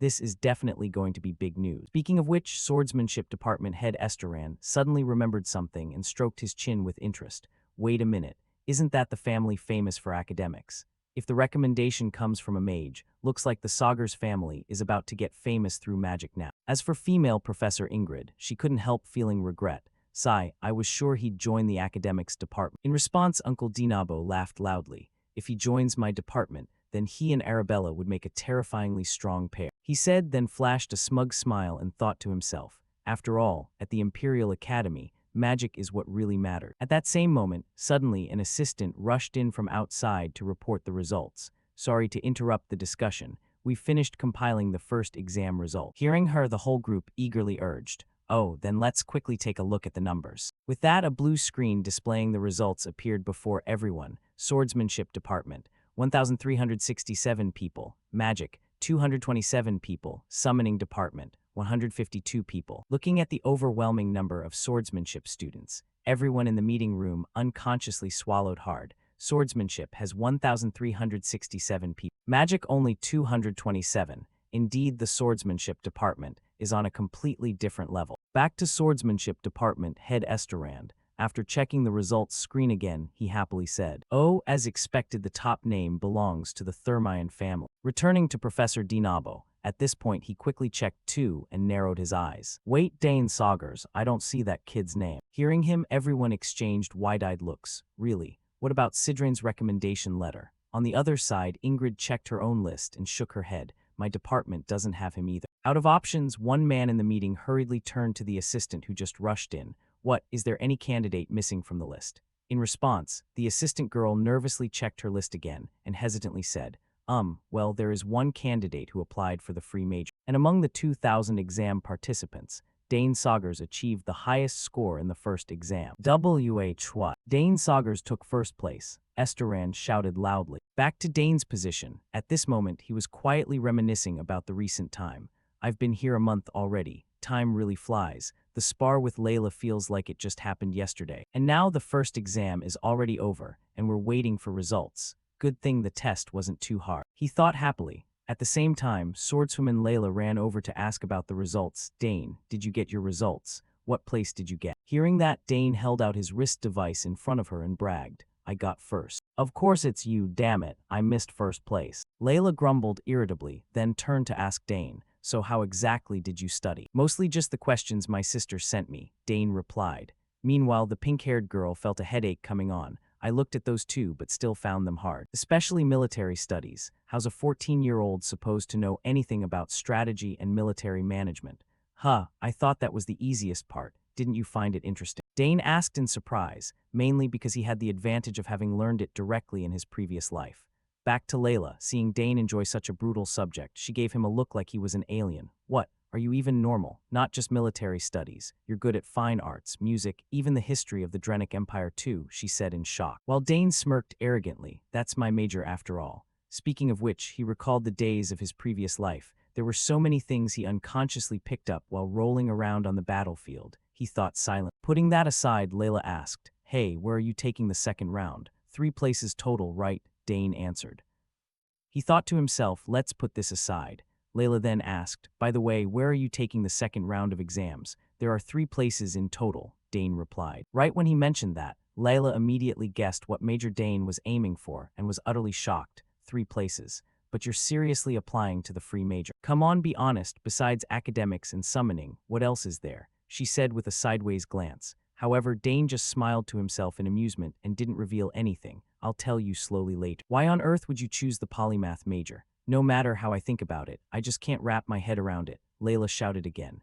But Dane simply replied that he just wanted to study that major, which only made Layla's scalp tingle as she reminded him. The acceptance rate for that major is ridiculously low. In response, Dane explained his reason for picking such a tough major. I heard that if you study polymath, you can attend any class you want, and you don't even have to pick a specialized major until graduation. You can basically learn all subjects under the same specialized professors. Before Dane could finish explaining everything, Layla already knew it all too well. Who doesn't know that? You're just deliberately signing up for that major because you don't want to study with me, right? She questioned loudly. How could that be? Dane shook his head in denial. So you really think you can get through that major? What else do you think you can do besides spear techniques and summoning? Tell me, Layla growled like an angry lioness. That made Dane a bit flustered, unsure whether he should really show her his full talents or not. Time flew by quickly, switching scenes to the meeting of the 3 professors. Dinabo, Ingrid, and Dell. At this point, they were gathered together discussing the issue regarding Dane's exam. We've finally got enough people here. The polymath major requires passing 3 rounds, no way around it, so it looks like he'll have to take the exam. Spear techniques and summoning magic cores and circles are basically opposites. It's nearly impossible to pass both. What on earth is he thinking? Even though a few people managed to pass 2 rounds in the past, most couldn't make it through the final one, right? Dell said while looking away from her 2 colleagues. In response to their words, Professor Dinabo nodded. Exactly. It's best to just choose one between spear techniques or summoning. Isn't registering for just one enough? Hearing that, the 2 female professors let out a sigh. The polymath major was established 200 years ago, but almost no one has ever passed it. Back then, it wasn't as hard as it is now. Hundreds of years ago, things were different from today. The academy desperately needed talents during the era of conquest, so every genius had to be utilized. If someone had talent, they got trained first. Now it's not like that anymore, so the standards keep getting higher. Applicants have to be the absolute best. Speaking of which, female Professor Ingrid couldn't help but voice her curiosity with a sigh. If that's the case, then why do we still keep this major around? Since no one applies and no one passes anyway. Why not just scrap it and be done? To explain this, Professor Dinabo shook his head slightly. It's because of its symbolism. It's a symbol reserved only for the Empire's most exceptional talent. Agreeing with that explanation, female Professor Dell nodded. Exactly, that symbolism is very important, even though the major has faded now and only the name remains. At the same time, Professor Dinabo pulled out some documents and reminded them. I looked into it, and in the past 100 years, only 2 people passed. One dropped out, and the other was a former emperor. Hearing that, Professor Ingrid's face broke out in a cold sweat as she worried for Dane. That basically means if you're not a genius, there's 0 chance of passing. In response, Professor Dell quietly nodded. If he's the youngest son of the war hero Arkansas, then I'm actually quite looking forward to it. This isn't an ordinary family. Who knows, maybe he's just an arrogant kid. Ingrid shrugged and said, if it were up to our decision, he could get in, but since we're professors with certain positions, we can't be careless. Let's just see how this plays out. Does he have enough confidence to challenge this symbol? The group muttered among themselves. Time passed quickly, switching to the second exam hall. At this point, all three professors were present to oversee Dane's test. Standing before them, the protagonist calmly introduced himself. I am Dane Saugers, applying for the polymath major at the Imperial Academy. Hearing that, Professor Dinabo nodded and asked back, do you know what applying to this major really means? Of course, I heard you have to pass all 3 rounds to be accepted, Dane said with a bow. Then, as if wanting to give him one more chance, female Professor Ingrid spoke up. You said your name is Dane, right? It's not too late yet even now. I have great respect for Count Saugers. He's the best in the Empire. I don't want to see his son get eliminated, so. Before she could finish, Dane cut in from the opposite side. Thank you for the advice, but I came here fully intending to give it my all. His voice was filled with determination, which extinguished any ideas the others had about trying to dissuade him. Right, if he were someone who could give up easily over a few words like that, he wouldn't have applied for this major in the first place. Thinking this, Professor Dinabo had no choice but to start explaining the rules. All right, if that's how it is, then there's no other way.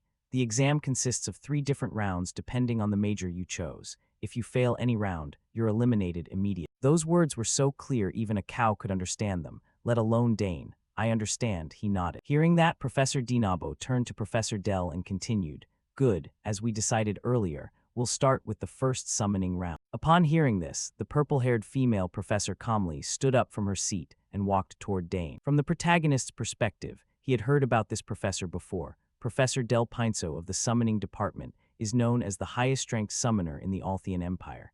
It's said she once set a record by maintaining 3 or more level 2 summons simultaneously. He thought to himself that in any way related to summoning. Meanwhile, Professor Del Pinso didn't want to waste time and went straight to the point. The summoning department's exam method is quite simple, just impress me. Hearing her words, the protagonist showed no particular surprise. As expected, this is an open-ended challenge with no specific standards or format. Thinking that, Dane spoke up with a suggestion. Then could you please summon a creature for me? A summoned creature. Del Pinso asked back, a bit unclear on Dane's intention. Yes, any kind is fine. Dane nodded again. With those words from him, the 2 other professors watching from the side nearly fell backward. What did he just say? A candidate asking a professor to perform a summoning, Ingrid said in bewilderment. Meanwhile, Professor Dinabo was sweating buckets as he guessed Dane's purpose. What's his plan here? Since there's no fixed format, I think this could be interpreted theoretically. By the way, he wants to see a summoned creature in person. Back to female Professor Del Pinso. After a few seconds of thoughtful silence. Although she didn't fully understand Dane's intention, she still nodded and agreed to his request. Fine, that's bold but interesting.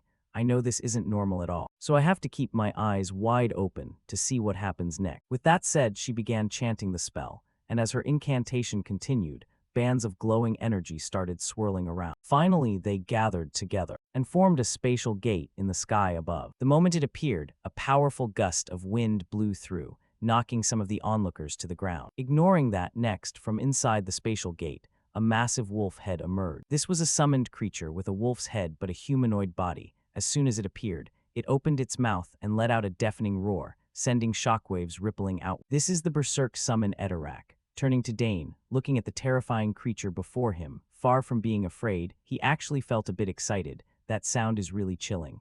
It's the most ferocious among level 4 summons. It's famous for attacking anything it sees. Since this is just the entrance exam, I didn't have high expectations. But this is actually really interesting. Thinking that, Dane broke into an excited smile. On the opposite side, Professor Delphinus looked at Dane with a face full of interest and a challenging glint. There, I've summoned whatever creature I wanted. Now what are you going to do? Around them, a few other professor assistants witnessing the scene had their eyes wide in horror for Dane. Edorak is the most vicious in level 4.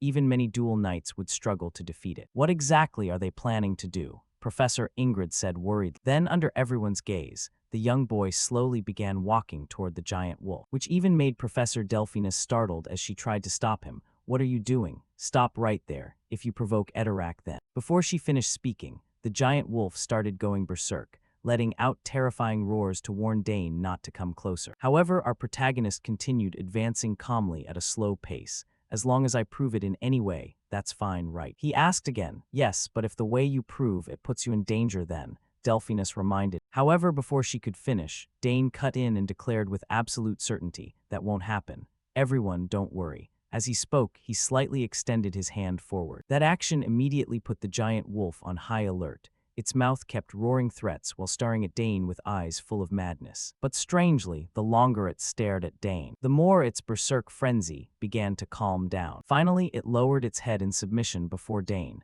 "Yeah, good boy," he praised softly. The unbelievable scene left Professors Dinabo and Ingrid truly stunned. What the hell just happened? Dinabo muttered in confusion. Meanwhile, Dane reached out to stroke the massive head of Edorak. "You're bigger than Genfu, huh?" As for Professor Delphinus, the one who had summoned this monster, she understood it better than anyone else, so she found it even harder to believe. Unbelievable. "I can't believe the ferocious Edorak submitted so easily." Thinking that, she suddenly noticed a faint blue energy thread connecting to her summon. Is that the mana link with Edorak? It's faint, so it's not full submission, but it completely erased Edorak's hostility, she whispered to herself. Of course, the other two professors could also see the thread. "Haha, seeing it with my own eyes and I still can't believe it. Is that innate empathy? Amazing," both exclaimed in admiration. Meanwhile, Delphinus began analyzing how the protagonist had managed it. Did he approach Edorak, quickly analyze the mana thread, then create a similar one and connect it to himself? Since there's no fixed method, this might be the most suitable way to tame it. That's talent surpassing even mine, the one my master always praised before. With talent like this, the future is really worth looking forward to. Thinking that, she stepped forward and acknowledged the test result. "Dane Saugers, your abilities have been fully confirmed. Strong courage, calm judgment, and solid fundamental skill. No doubt about it, you've passed the exam." Beside her, Professors D. Nabo and Ingrid also agreed. Time passed quickly until evening. At this point, Dane recounted his exam results to Layla, leaving her stunned. "It only took 30 minutes, so you're really the top scorer then." Hearing that, Dane looked at her curiously and asked back, "What's wrong? I heard you're the top in swordsmanship." "No, you're the real top scorer." Layla shook her head and said, "Come on, cheer up. They've already thrown a party to celebrate us getting in," Dane replied with a bright smile. But on Layla's side, she couldn't hold back the tears. "No appetite, you eat a lot, okay." With that, she could only sigh inwardly. Unbelievable. I never imagined the gap would be this huge. It's like an unstoppable force, a natural disaster, that kind of feeling. Thinking that, she wandered off aimlessly, and seeing her dejected figure, Dane wanted to call out a few comforting words. However, before he could, Uncle Bout stopped him. "She wants to be alone. Let her be, don't worry too much. Layla will get through this." Saying that, the uncle paused for a moment and asked the protagonist, "By the way, have you contacted your father yet? The Count will surely be very proud." Of course, he didn't need much reminding. Dane had already done it. Yes, everyone was really happy, he nodded. Hearing that, the Duke glanced around at the people in the party and continued, "If it's the free major, then it's well deserved. Everyone here is surprised. Now that the exams are over, just rest well and prepare for enrollment." In response, Dane didn't forget to thank him. "Yes, thanks to the Duke's care, I've had a really good time." Then Bout remembered something and asked Dane again, "Oh right, have you thought about the entrusted item for the forge yet?" Hearing that, Dane honestly shared his thoughts. I'm thinking about a sword, but I don't have a specific plan yet. My body's still growing, so I don't know what kind of sword to make. I'll think about it more since it's a great opportunity." Hearing the explanation, Bout nodded as if he understood. "Makes sense. No need to rush, just take your time." At the same moment, a servant beside him reminded the uncle, "Duke, it's time to go up to the Duchess." Hearing that, Bout's expression changed and became hurried. "I know, I'll head there first then." With that, he quickly went to meet his wife, and watching his departing back, Dane could guess that the Duchess's illness seemed to still be ongoing. Beside him, Layla explained a bit more specifically for Dane to understand. "Luckily, the symptoms aren't getting worse, but they're not improving either. It's been like this for several years now." Turning to Dane, for a situation like this, he could only sigh inwardly. What a pity. As someone who's never seen a family member sick, that's a feeling I can't possibly understand. Should I go comfort Layla or not? He asked himself. Time flew by quickly. 2 days later in the morning at the Imperial Academy. At this point, the students who had passed the exams were gathered together for the opening ceremony. Right now, an old man stood in front of everyone and gave a speech. "I'm very pleased to meet the new students of the Imperial Academy. I am Hwold Hammett, the principal of this academy. This year, seeing these new students who overcame fierce competition and are standing here, I believe the future of the Empire will be very bright. All of you are talented prodigies of the Empire, but especially among this batch of freshmen, there are many outstanding talents. In fact, there's even a student who got into the free major, one that only 2 people have passed in the past 100 years. This student has been approved by the heads of 3 departments, academics, magic, and summoning." Hearing those words from the principal's mouth, the group of students below immediately started panicking and turning to look at each other. "Oh my God, got into the free major. No way, unbelievable. Who the heck is that talented? Back to Hwold, not wanting to keep them guessing long. Right after that, he invited the person forward as the representative of the new students. Top scorer Dane Saugers, please come forward. Hearing his name called, Dane calmly stepped forward. And after hearing his family name, the surrounding students let out waves of admiration and awe. That guy's the one who passed the free exam. What kind of blessing did the Saugers family get? At the same time, Dane's parents were also present here to witness their son participating in the opening ceremony. See Dane over there. The kid's grown up a lot, looks pretty sharp too, first place, huh? You've raised your son really well, Arkin Bout said with a bright smile in praise, making Arkin grin like he'd won the lottery and reply modestly, compared to you, it's nothing. Hearing that, Bout's face showed a bit of irritation as he complained about his own two sons. I had to raise two sons, and neither turned out worth a damn. The youngest one enrolled without anyone knowing, the eldest got kicked out, and the middle one just ran away from home. Meanwhile, you've got two daughters. I'm seriously jealous here. But you still have Layla, right? Arkin replied with an awkward smile. Hearing that, Bout looked over at his daughter with a touch of regret. Wish my wife could be here to see this too. Switching scenes to Professor Delphinus's position. At this moment, she was chatting with Dane's older sister Claire. You've been close with your summoned beasts since you were little, right? Yes, Professor, Claire nodded, which only made the professor even more certain of her thoughts. Indeed, it seems the affinity was there from birth. With that said, she turned her gaze to Dane, looking at him like he was some kind of monster, a kid with no markings at all surpassing every summoner. Ignoring her for now, back to Claire, she voiced one of her own questions. Professor, if Dane's affinity level is that high, is it possible he could summon creatures beyond the horizon? Beyond the horizon. That's another world, where summoned creatures that disappeared 100 years ago once connect. To her question, Professor Delphinus could only give an uncertain answer. Who knows? The creatures there choose their own mages, so yes, it's possible. Back to Principal Hwold. After looking at Dane's face, he nodded in satisfaction. So you're the rumored Dane Saugers, huh? Feel free to showcase your talents freely within the academy. With that, he handed the protagonist some kind of paper. Seeing that, Dane reached out to take the paper and affirmed, I will remember that, Principal. Now then, the representative of those who passed the exam will take the oath. Someone shouted loudly. Just like that, time passed quickly and the opening ceremony came to an end.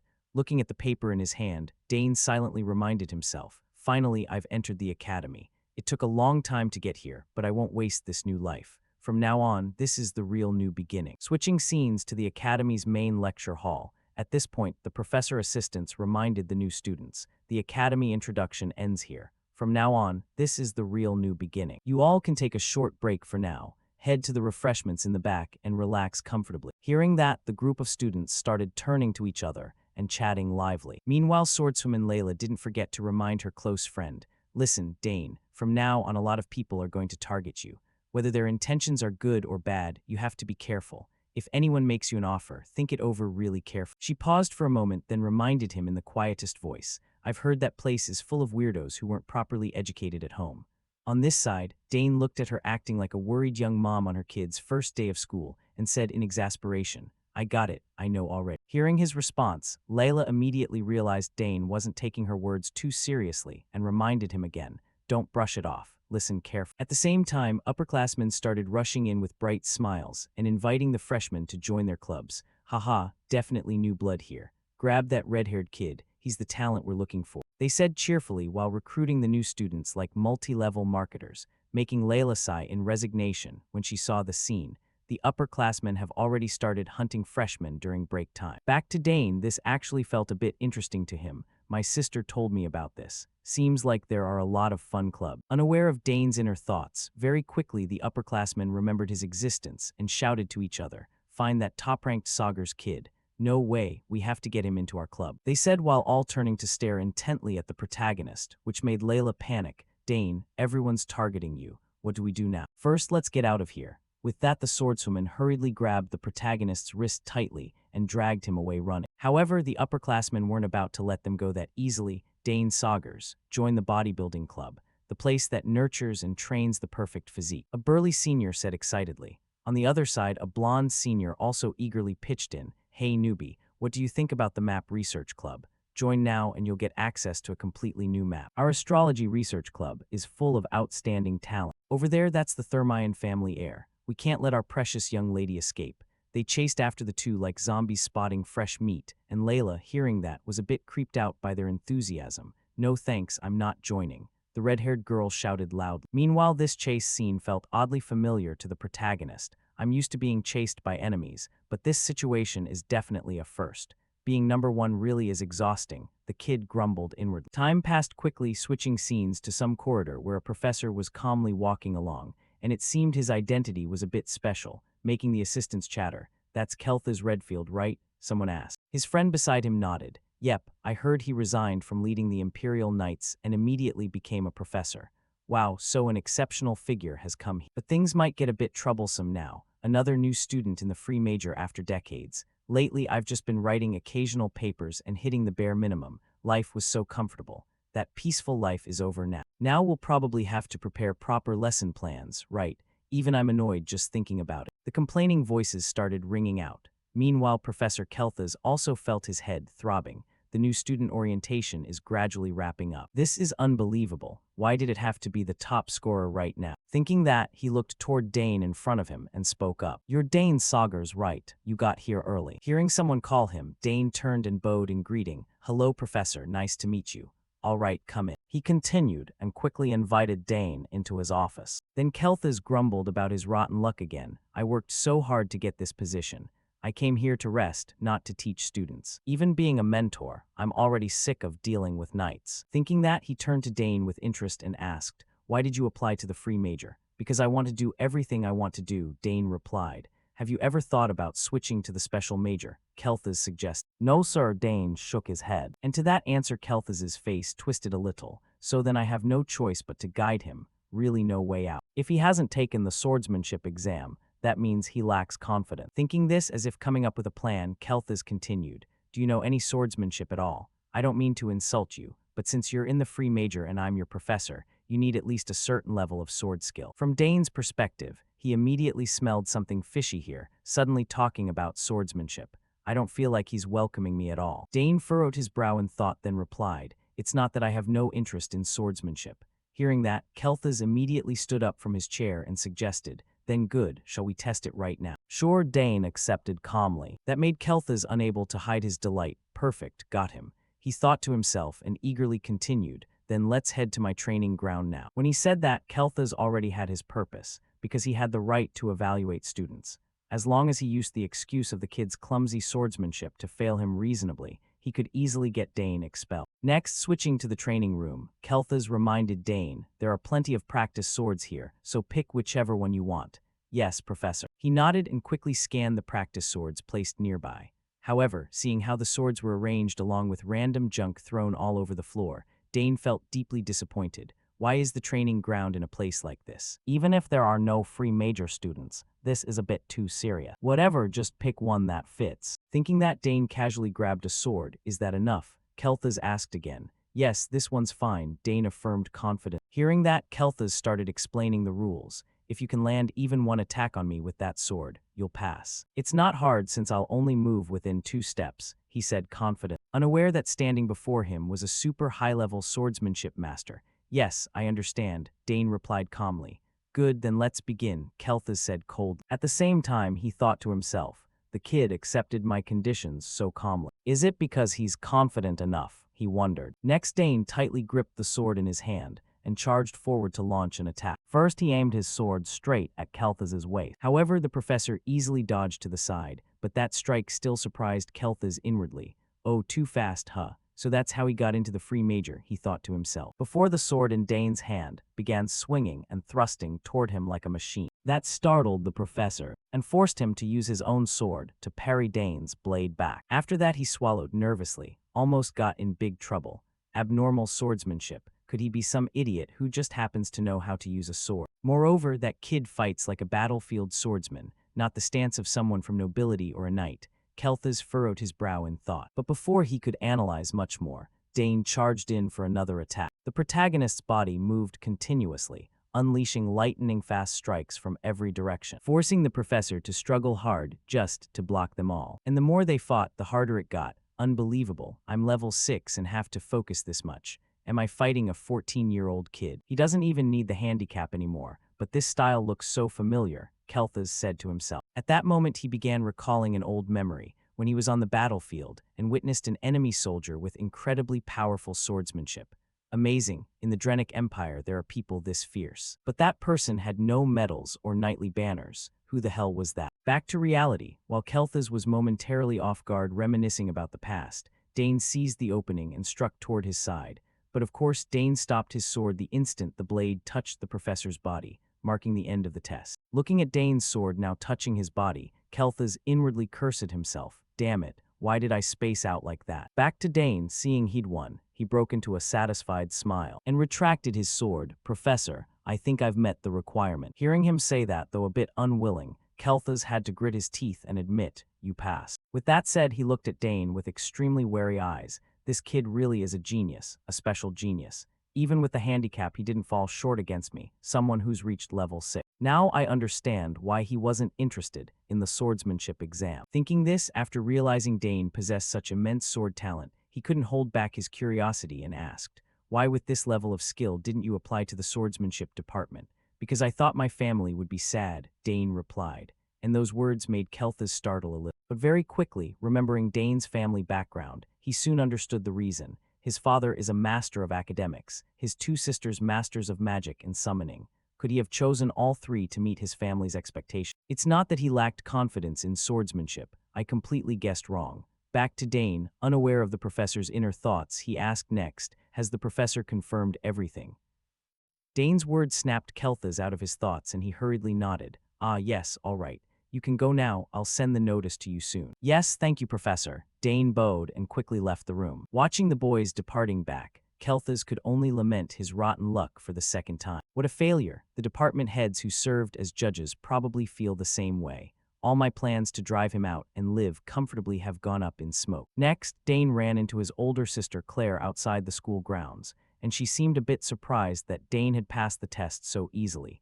Did you really get through the exam just like that? That's weird. Professor Kelthas isn't the type to let students pass easily. That professor only shows up for regular meetings once a year, but this time, the principal specifically called him in. He really hates anything troublesome. Hearing that, Dane found it a little hard to accept and grumbled. He really does live by his own rules, huh?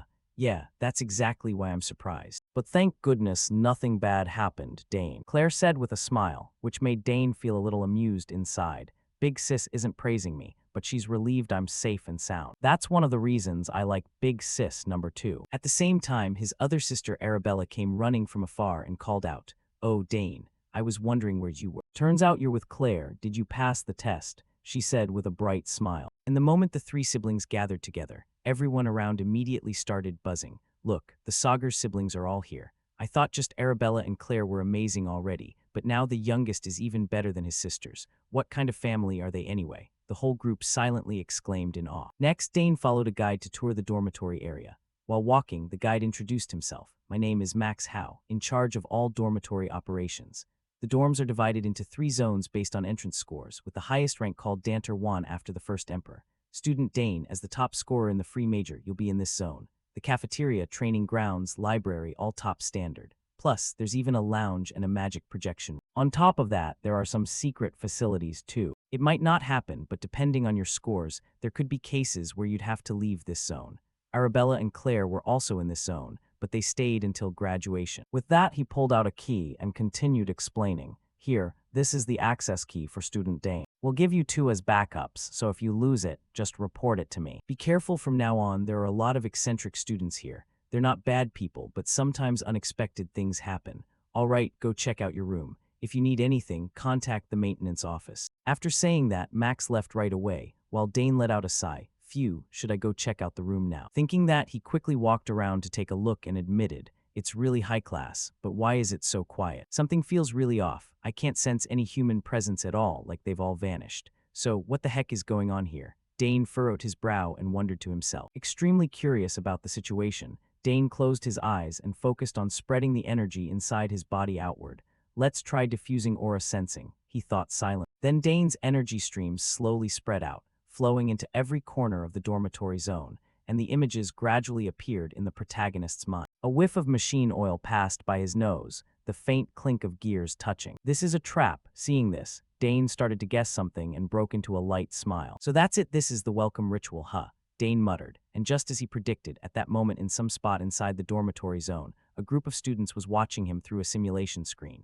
When they saw Dane standing stock still without moving, the red-haired student curiously said, "Why isn't he moving anymore? Does he really have that good of an instinct?" Beside him, a blue-haired student turned and complained, "Hey Arnold, what if he figured out all the traps already?" In response, the young man Arnold smiled, adjusted his glasses, and declared with absolute certainty, "No way in hell. My Juillard family has been the best hunters for hundreds of years, so I'm super confident in my traps." This handsome-faced student was the eldest son of Baron Juillard, Arnold Juillard, a third year in the marksmanship department. To his confident claim, one of the students in the group got a bit worried and asked if it was dangerous. And of course, Arnold wasn't dumb enough to do anything lethal. Naturally, I removed anything that could actually hurt him. It's just enough to make him look ridiculous. Back to the group, seeing no life-threatening danger, they got excited again and waited to watch Dane embarrass himself. This first welcome ritual is gonna be something to look forward to. That kid's gonna look pathetic when he gets here. Arnold's voice dripped with mockery. Then a worried voice piped up, "Is this really okay? That's the Sagar's family. So what? We've all gone through a very memorable welcome ritual, haha." "Just wait, he'll definitely faint from fear," Arnold replied casually without a hint of worry. After all, for big families, pranks like this from kids aren't serious enough to make the adults step in. Unlike Arnold's confident demeanor, a girl in the group furrowed her brow and reminded him, "But you forgot he's the top scorer in the free major, so this time it might be different. His big sisters are both geniuses. If he got into the free major, he's probably even more talented than both of them." This girl was Priscilla Neliel from the Neliel family, a fourth year in the neuroscience department. Back to Arnold's perspective. Facing Priscilla's doubt, he puffed up and shouted back, "What? You mean he won't fall for my traps?" Before Priscilla could answer, the brown-haired student beside him teased, "No, but you don't sound that confident yourself." "Don't laugh, there's no way," Arnold yelled. But even though he was shouting, deep down he was already panicking. Adjusting his glasses again, he tried to reassure himself optimistically, "No way he noticed my traps. I used concealment techniques and oiled everything so there'd be no mechanical noise." Just as he thought that, Dane started moving again. That made the whole group scramble to watch. "Hey, he's moving again. Out of the way." They shouted and shoved each other for the best view. Back to Dane, the traps in front of him were like kindergarten toys compared to the ones Lady Lily used to set for him. With just a glance he could spot them all, starting with a tripwire trap. Just a light touch and it triggered. "Then I'll use a mana bullet." No sooner thought than done. Dane gathered mana in his palm and fired a mana bullet straight at a brown bag on the ceiling. The moment it hit, the bag exploded, dumping water down like a waterfall. However, after observing the amount, Dane was a little surprised. "Less water than I expected," he muttered inward. There was still one thing Dane hadn't predicted. Right after, the floor stones suddenly opened up, and a cloud of brown smoke billowed straight out. The stench was so disgusting it almost made Dane faint on the spot. "Oh God, what is this awful smell? Such childish crap," Dane grumbled in annoyance. Back to Arnold's group. However much they'd been looking forward to Dane's humiliation earlier, now they were just as pissed off. And all that frustration got dumped on Arnold, the one who'd confidently declared his traps would work for sure. "Hey Arnold, what the hell is this? You said it was foolproof. What happened right at the start?" It's just a coincidence, Arnold stammered at a loss for words. "Coincidence my ass." Priscilla's voice was full of doubt, but Arnold nodded frantically. "Yeah, I went easy at the beginning so he spotted it. Just wait, he'll definitely fall for the next ones." The glasses-wearing guy gritted his teeth and insisted, and hearing him pour his heart out like that, the other two boys nodded, "Yeah, probably just a glitch. Let's trust Arnold one more time." Hearing that, Priscilla could only sigh inwardly. An invisible unease started creeping over her. "Why do I feel so uneasy?" she whispered. Meanwhile, after continuing down the hallway, Dane quickly spotted the second trap. And to this one he muttered in disappointment, "Sigh, the second one's clumsy too. Should I just break it outright?" Next, the traps Arnold had set started activating. From all four sides of the hallway, countless boxing gloves shot out everywhere. However, with Dane's incredibly agile movement, he dodged them all without any trouble. Even the cleverly arranged spike traps couldn't do a thing to our protagonist. In the observation room, watching Dane's performance, the young group was stunned into silence and exclaimed in shock, as expected from the Sagar's family. Behind them, Arnold's face went blank seeing all the traps he'd worked so hard on rendered completely useless against someone like the protagonist. Even the two guys in front had zero faith left in him. Dane acts like he knows exactly where everything is. Arnold put so much effort into hiding them, yet he spotted them so easily. Both sighed in admiration. But Arnold, feeling too humiliated, still refused to give up. "Damn it. It's way too early to quit. No way he'll dodge the final trap." He gritted his teeth and said, making Priscilla pause and ask, "What's the final trap?" In response, the glasses guy didn't explain clearly and just gave a cryptic smile. Hee, you'll see soon enough. Just like that, very quickly they got to witness the final trap Arnold had prepared. Right in front of the protagonist, a massive red dragon appeared. Not just that, behind it was another huge goat-headed monster, no less impressive. From Dane's perspective, seeing these huge monsters suddenly pop up in front of him, he guessed they're summoned beasts. Looks like they prepared some pretty strong ones. Dane clicked his tongue in approval before noticing something off about them. Wait, something's wrong. As he spoke, Dane furrowed his brow to observe, and quickly realized the monster's images looked glitchy and hazy, not quite real. These are just illusions, all bluff with no real power. No wonder they look suspiciously strong. A normal student would have run away screaming. But I don't need to dodge anything. Just disrupt the mana flow and they'll vanish on their own. Thinking that, Dane started gathering energy in his palm. Meanwhile, in the observation room, the students saw Dane not running and froze. What? This guy's not fleeing. He even looks pretty relaxed. Wait, what's he doing? Is he gathering mana? Someone exclaimed in shock. And those words hit Arnold like lightning. Sweat poured down his face in worry. He spotted their illusions in an instant.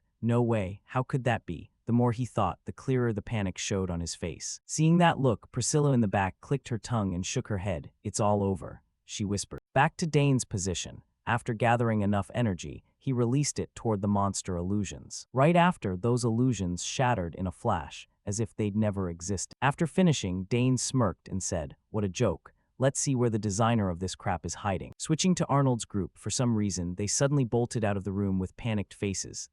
That's an Etherak. Run, why is that thing here? Arnold, damn it, do something, the black-haired guy shouted. However, Arnold was already scared shitless and had no strength left to fight the giant wolf chasing them. What the hell is that? Arnold yelled. Isn't this what you prepared? The red-haired guy asked frantically. Then the giant wolf suddenly opened its massive mouth and let out an earth-shaking roar, making the red-haired guy scream in terror. At the same time, Dane's voice rang out nearby. So you guys were hiding here, huh? Hearing the familiar voice, Arnold's group seemed to find their savior and immediately turned to beg for help. Newbie, if this is yours, can you handle it? We'll apologize, please get rid of it. Back to Dane, after feeling like he'd scared these seniors enough, he canceled the summoning of the wolf, making it vanish through the spatial gate. Only when it was completely gone did the students finally breathe a sigh of relief. Next, this long-haired male student straightened his clothes and awkwardly spoke to Dane.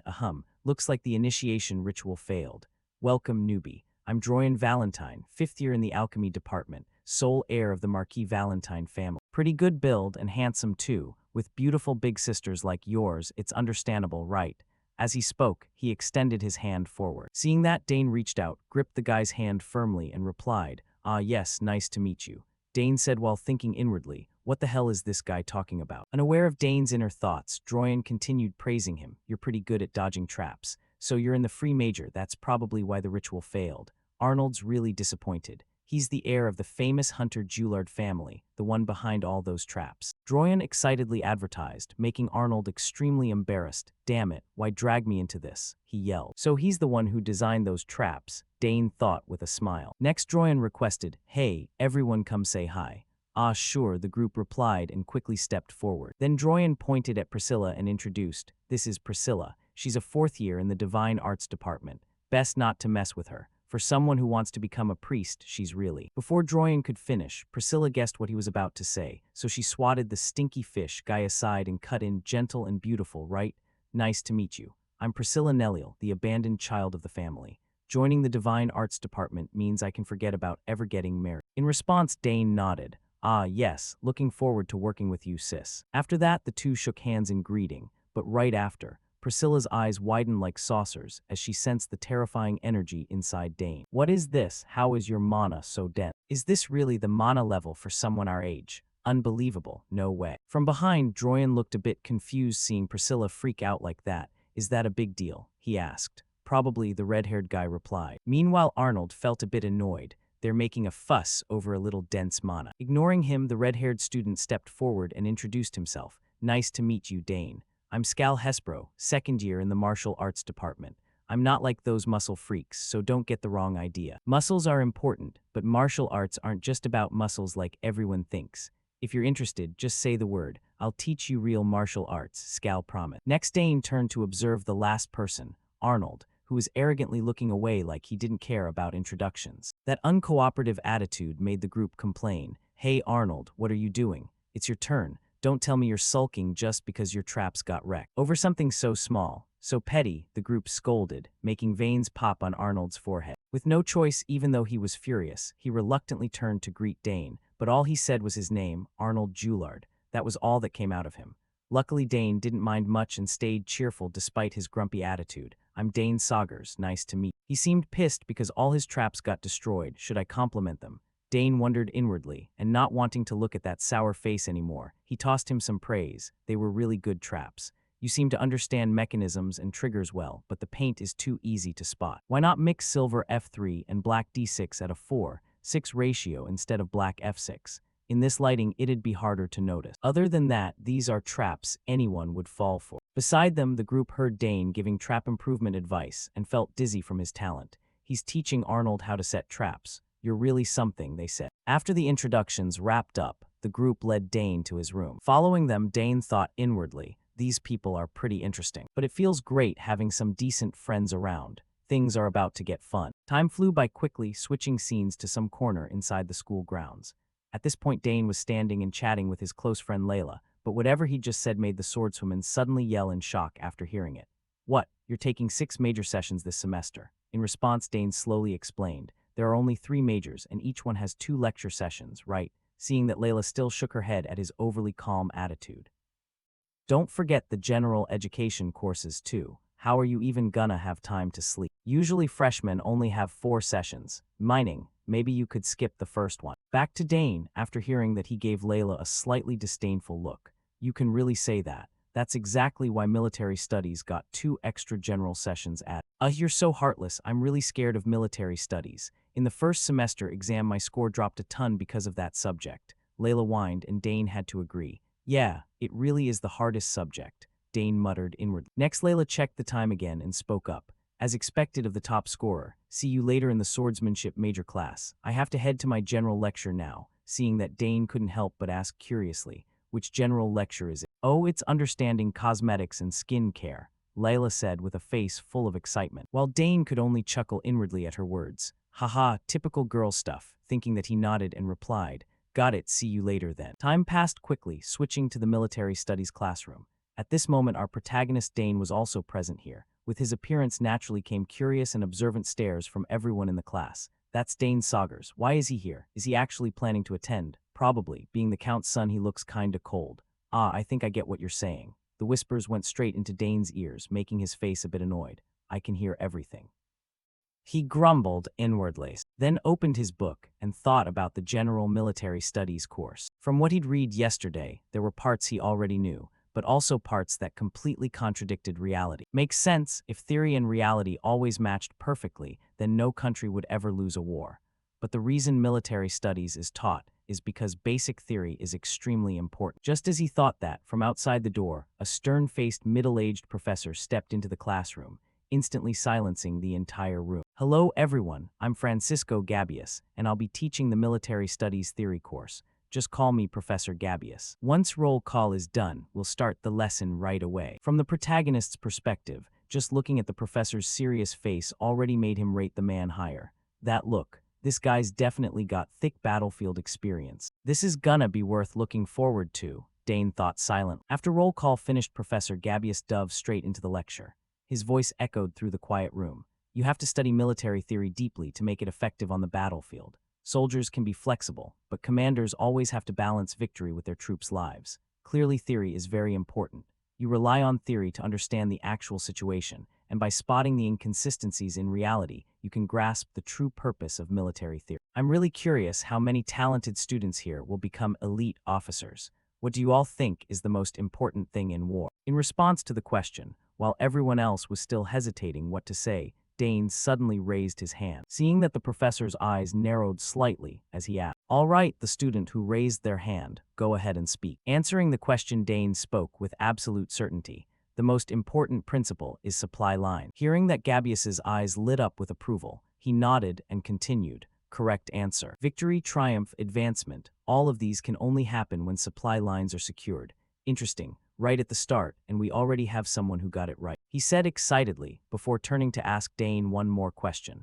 So do you know the three most important things in supply management? Answering the question, Dane replied, first is strict military management. Supply from the center to the front lines isn't just physical distance, the whole system is extended. If even one person has selfish ambitions, corruption easily happens. That leads to shortages in supply. When saying these words, Dane was completely drawing from his own battlefield experience. He wasn't bluffing, he truly understood the issue. Most supply problems come from dishonest people in the middle stages, even though the shipments start out safe. Exactly, next is, Gabius continued. And this time Dane answered very quickly and concisely. Standardization of supply. If you standardize the quantity and weight of supplied goods, then mass production becomes possible. This greatly helps with rapid supply delivery, allowing frontline units to maintain strategy without losses. Hearing those words from him, the students in the class exchanged wide-eyed looks and whispered, "What is he even talking about? That's not in the book at all." Not just them, even Professor Gabius couldn't hide the shock on his face. Then he gave the final question. This time it was another correct answer. Finally, Dane replied, "That's on-site production. The longer a war drags on, the less the above two can be maintained and supply quality drops. That requires battlefield soldiers to figure out ways to achieve minimal self-sufficiency. Even if the quantity and quality are low, it can still provide emergency reserves," Dane said with a light smile. "All of these are things I've personally witnessed and felt on the battlefield," he thought silently. Meanwhile, the room had fallen completely silent. With the protagonist's words, they started gaping in stunned silence, unable to say anything. Finally, Professor Gabius couldn't hold back and praised loudly. "That's an outstanding answer. What year are you in?" "First year, sir," Dane replied. That answer made Gabius's face show clear confusion. Sweat started beading on his forehead as he asked again, "What? Just a first-year student? How could a newly enrolled kid know this kind of content?" He asked more specifically about what Dane had just said. Strict military management, supply standardization, and finally on-site production for self-sufficiency. Those answers are real experiences that soldiers and officers have gone through on the battlefield. How could someone with no battlefield experience know this? On the opposite side, Dane's face turned a bit pensive. Of course, he couldn't say he'd experienced it directly, so after about 2 seconds he just bluffed. "My father often told me about these things." "Your father, so what's your name?" Gabius asked curiously. "Dane Saugers, sir," the protagonist replied with a proud face. After hearing the family name, Gabius was completely convinced. The Saugers family. "So you're the son of the Green Whirlwind. No wonder. If it's from the Saugers family, then you're the student who got into the free major after 100 years. No surprise your level is different from other first year." Thinking this now with no more doubts in his heart, he raised his voice to the whole class. "Haha, so everyone heard clearly right. Completing the military theory part will self-study is exactly what student Dane Saugers just answered. Applying theory to fit real situations, building on textbook theory. That's the ultimate goal of military studies. Let's move on to the next part." With that said, he looked at Dane with a face full of anticipation. It's been a long time since an outstanding Saugers appeared. Time passed quickly. After the class ended, Dane was panicking and bolting away. While walking, he muttered, "I almost got roped into the Imperial University." Right after class, Professor Gabius called me over and even tried to convince me to apply to the Imperial University. He seemed kinda desperate. Thinking this, Dane remembered his sister Claire's advice. If anyone tries to convince you to join the Empire's Imperial University, just refuse, reject it, and leave immediately. Big sis number 2's advice saved. But it looks like he won't give up that easily. "Well, right now my problem is I still haven't gotten used to the academy map. It's way too big. The meeting spot with Lily is at the central fountain square." Thinking that, Dane strained his eyes, looking at the map in front of him. Very quickly, he found his target. "Oh, here it is. Cutting through the mist garden is the fastest way," he muttered. The mist garden is a place where even on cloudy days visibility is limited like there's fog, making it very easy to get lost and wander around inside. It's also a vast garden shrouded in thick mist that everyone avoids. Plus, there are rumors of demons appearing at night. But this place doesn't seem like what Big Sis described. The weather's good, so I already got here quickly." The words had barely left his mouth when, like it wanted to contradict Dane, he suddenly heard a desperate scream from behind. "Help, is anyone there? Anyone, please help me." Hearing that pitiful sound, Dane immediately turned toward where it came from with curious eyes. "Huh, someone's here." The sound's coming from inside. "Mom always told me if someone is in danger, I have to help right away. There's still enough time before the next literature class, so I can get them out." Dane reminded himself inwardly and quickly headed toward where he heard the sound. Not long after that, Dane successfully rescued an anonymous male student. After being saved, the guy thanked him profusely. "Thanks, I thought I was gonna be stuck in there forever." In response, Dane just waved it off and asked, "All right, are you hurt anywhere?" The glasses-wearing guy said he felt a bit tired but was fine. Then he introduced himself. "I'm Ernest Dyland, first year in the exploration department." Hearing that, Dane looked at this dazed young man like he was an alien. "Huh, an exploration department student who got lost." His voice was full of astonishment, making Ernest's face flush with embarrassment. I got too excited and wandered off unconsciously." "How excited do you have to be to lose your way completely?" Dane sighed, setting aside Ernest's clumsiness for now. He noticed the family name and asked, "If it's Baron Dylan, then the family should be in the west. The crest is probably a ship and sailor." "Of course, that's the most famous lineage for exploration, right?" Dane asked, and the guy nodded. "Exactly. My family has explored seas and unknown lands for generations. But for you, it seems a bit difficult." Dane silently reminded himself inwardly. Then the guy awkwardly scratched his head and asked Dane back, "I'm surprised you know about my family. What's your name?" "I'm Dane Saugers." The protagonist replied with a bright smile, and just hearing the family name, Ernest's expression immediately changed as he exclaimed, "So you're that new student who got into the free major after 100 years?" Yeah, that's me." Dane scratched his head awkwardly. Meanwhile, Ernest started looking at him like he was seeing his idol. "Oh wow, so lucky. I've really wanted to meet you even just once." From Dane's perspective, Ernest's overly enthusiastic attitude made him even more flustered. Then, after calming down, Dane suddenly noticed something unusual about Ernest's appearance and furrowed his brow in thought. He said he wasn't hurt anywhere. "But what are those bruises? And there are scars too. They're very different from exploration injury scars. Could it be?" Dane guessed inwardly and seemed to have some idea. Then, to verify his guess, the protagonist asked, "Are you exploring this garden?" Hearing that, Ernest shared, "Exploring, I feel excited. Actually, for me, not just the garden. Everything new I encounter is exploration. Not just this maze-like garden, but people and objects too." With that, Ernest opened his backpack to show Dane countless items he'd collected.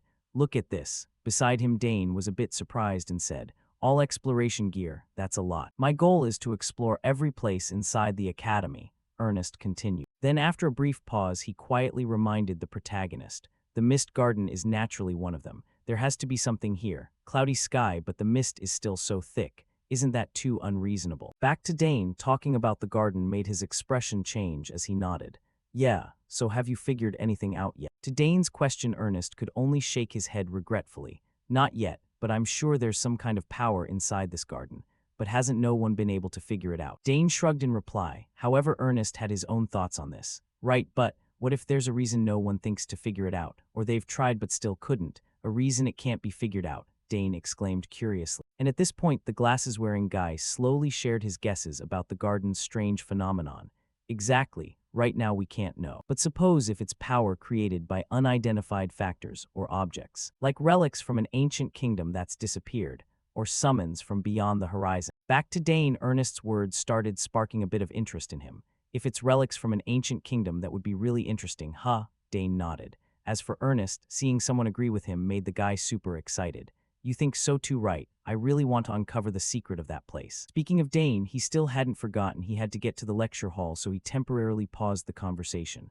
Right, I'm on my way to class." Hearing that, Ernest snapped out of it and quickly said to Dane, "Sorry. Let's get out of here fast." However, before they could move, the weather suddenly changed, and rain poured down like a deluge. Making Ernest's expression shift, he turned back to remind the protagonist, "This is bad. I heard if it rains, the mist gets even thicker." "What? If that's the case, it'll be really hard to get out, right?" Dane asked hurriedly. "Exactly, we'll lose our bearings." Ernest gritted his teeth and said. Sure enough, as they spoke, mist started rising nonstop around them, visibly reducing their visibility. In fact, when Ernest pulled a compass from his bag to check direction, the needle spun wildly like a wheel, without settling on any direction. As expected, the compass isn't working either. "We can't move like this," the glasses guy said bitterly. Meanwhile, Dane asked back, "Can't we solve it with exploration ability?" Up ahead, Ernest shook his head slightly and put the compass away. "There's another path here, but the mist is too thick to reach it. There's some unknown power affecting this place." Hearing that, Dane's face started sweating as he muttered, "Unknown power, damn, did we fall into a trap?" Unaware of Dane's inner thoughts, Ernest turned back and said, "My body feels heavier. What should we do now?" "I'm sorry, Dane, this is all my fault." Up ahead, seeing the four-eyed guy so worried, Dane spoke to reassure him.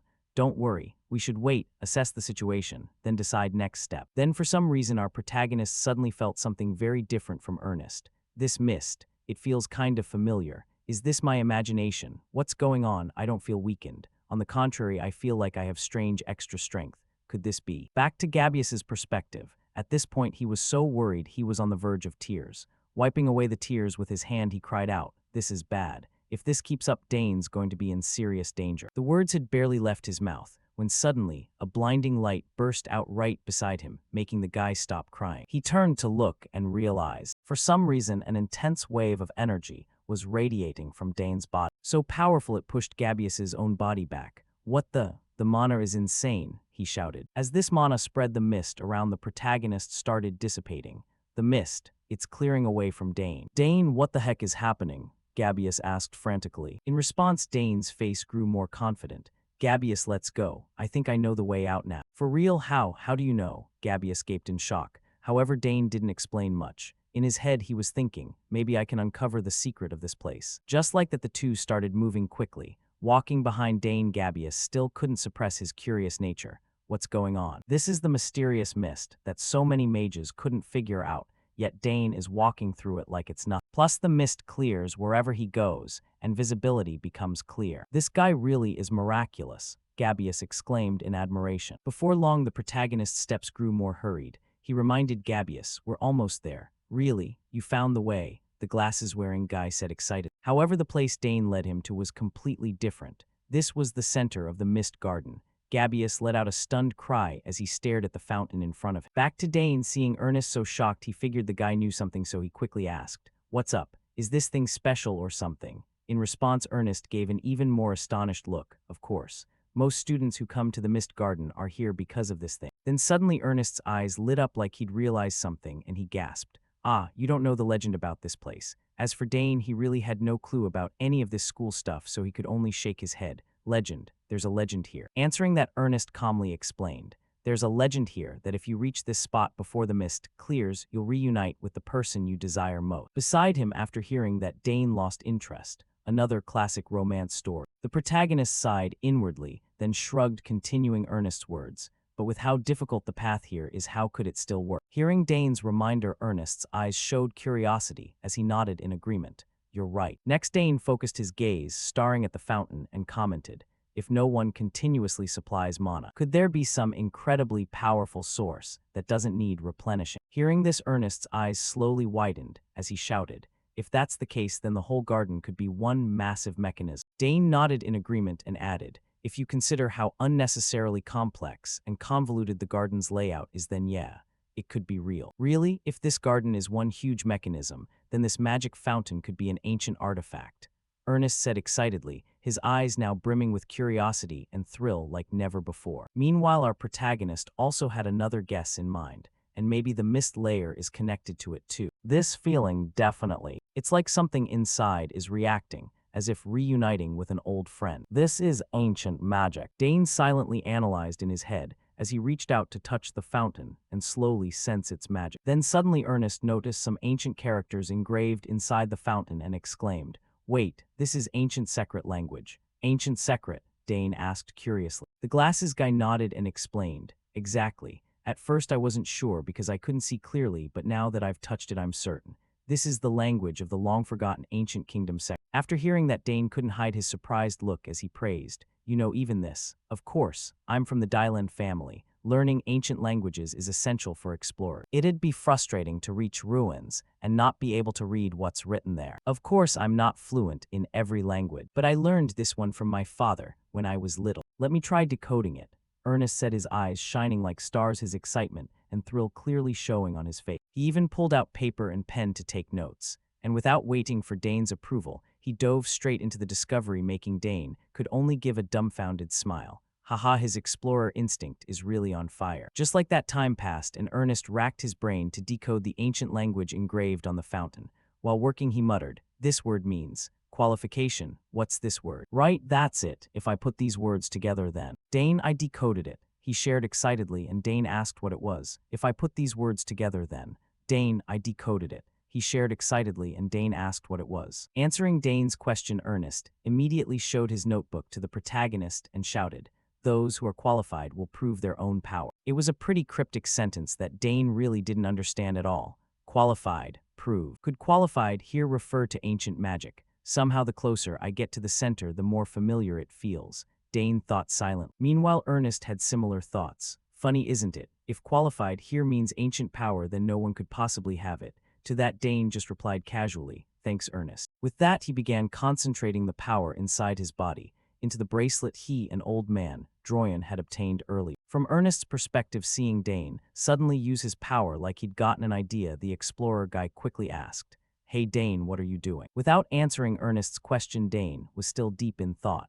They say runes draw power just from their shape. If I use this bracelet, it might react. Then, just as Dane predicted, the ancient characters engraved on the bracelet started appearing. "Strange symbols are showing up on the bracelet," Ernest shouted. Then our protagonist reached forward, and the bracelet automatically detached from his wrist, flying toward the fountain and starting some kind of resonance. Next, the entire ground around them shook violently. "What's happening? It's shaking so hard." "Dane, what did you just do?" "The fountain is sinking into the ground," Ernest shouted in shock, while Dane himself couldn't hold back his joy. Yes, that was definitely the right answer, he told himself inwardly. By now, even an idiot would realize what was going on. What's this? Even the mist layer is clearing, activating an ancient artifact so easily like this. The qualified person the fountain mentioned turns out to be Dane. Thinking that, Ernest stared at Dane like he wanted to figure out exactly what kind of person this friend was. However, before Ernest could think more, suddenly a massive blue crystal in front of them burst with dazzling light.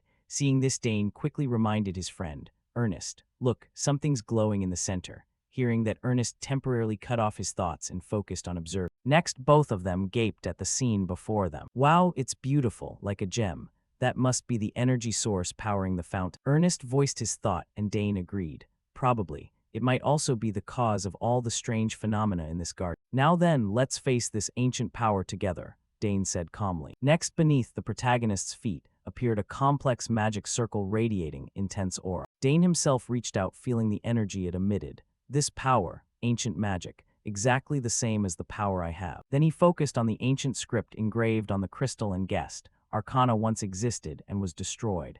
This is its legacy." "Awesome, I can understand ancient languages I couldn't read before. This really is the legacy of the Arcana Magic Kingdom, so I've absorbed this power," the protagonist said happily. However, just a second later, suddenly, a sharp pain stabbed in his chest, making Dane unable to hold back as he clutched his chest. "My heart, it suddenly hurts so much. Something's happening to my heart," Dane screamed inwardly. Then, according to his senses, very quickly, a magic circle formed inside his heart. "This is a magic circle," Dane asked himself, "core and circle. Their roles are completely opposite. Having both is extremely rare. This combination is inefficient and can even damage the body. That's why magic swordsmen always have heart problems. That's why I didn't want to create a circle just for magic, but I never expected it to be forcibly implanted in my heart." The protagonist lamented, and the worry was clear on his face, so much that Ernest could easily notice. He turned and asked Dane, "Are you really okay? You've looked pale for a while now." Ernest's voice was full of concern. Seeing that Dane didn't want him to overthink, so he forced a strained smile and waved it off.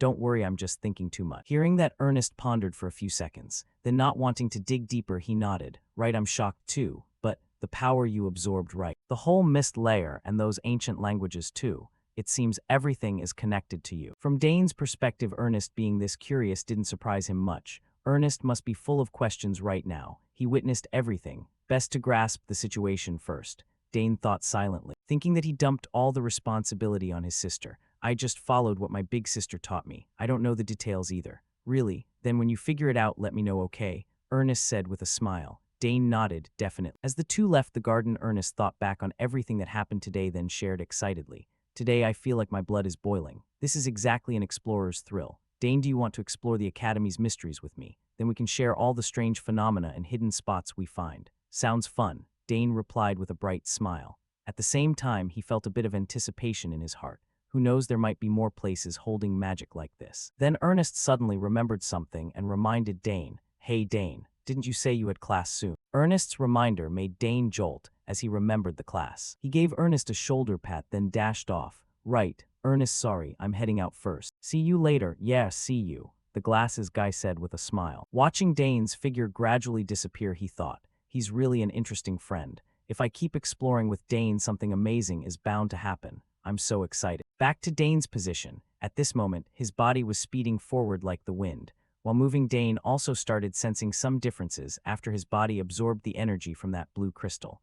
Weird. Why does moving feel so much easier now? Even though the circle and core coexist, there's no discomfort at all. Normally, the circle would obstruct mana from the core, making efficiency extremely poor. But now, no matter how much mana I generate, it doesn't feel off at all. No, actually, it's the opposite. Mana flows through the circle and seems to gather back into the core. Plus, the mana in the core is even purer than before. Awesome, I should contact Big Sis, Dane told himself. Time passed quickly, switching scenes to a territory somewhere in the desert area. This is Hangston District. At this moment, our protagonist, along with countless students from the Imperial Academy, were also present here for some unclear reason.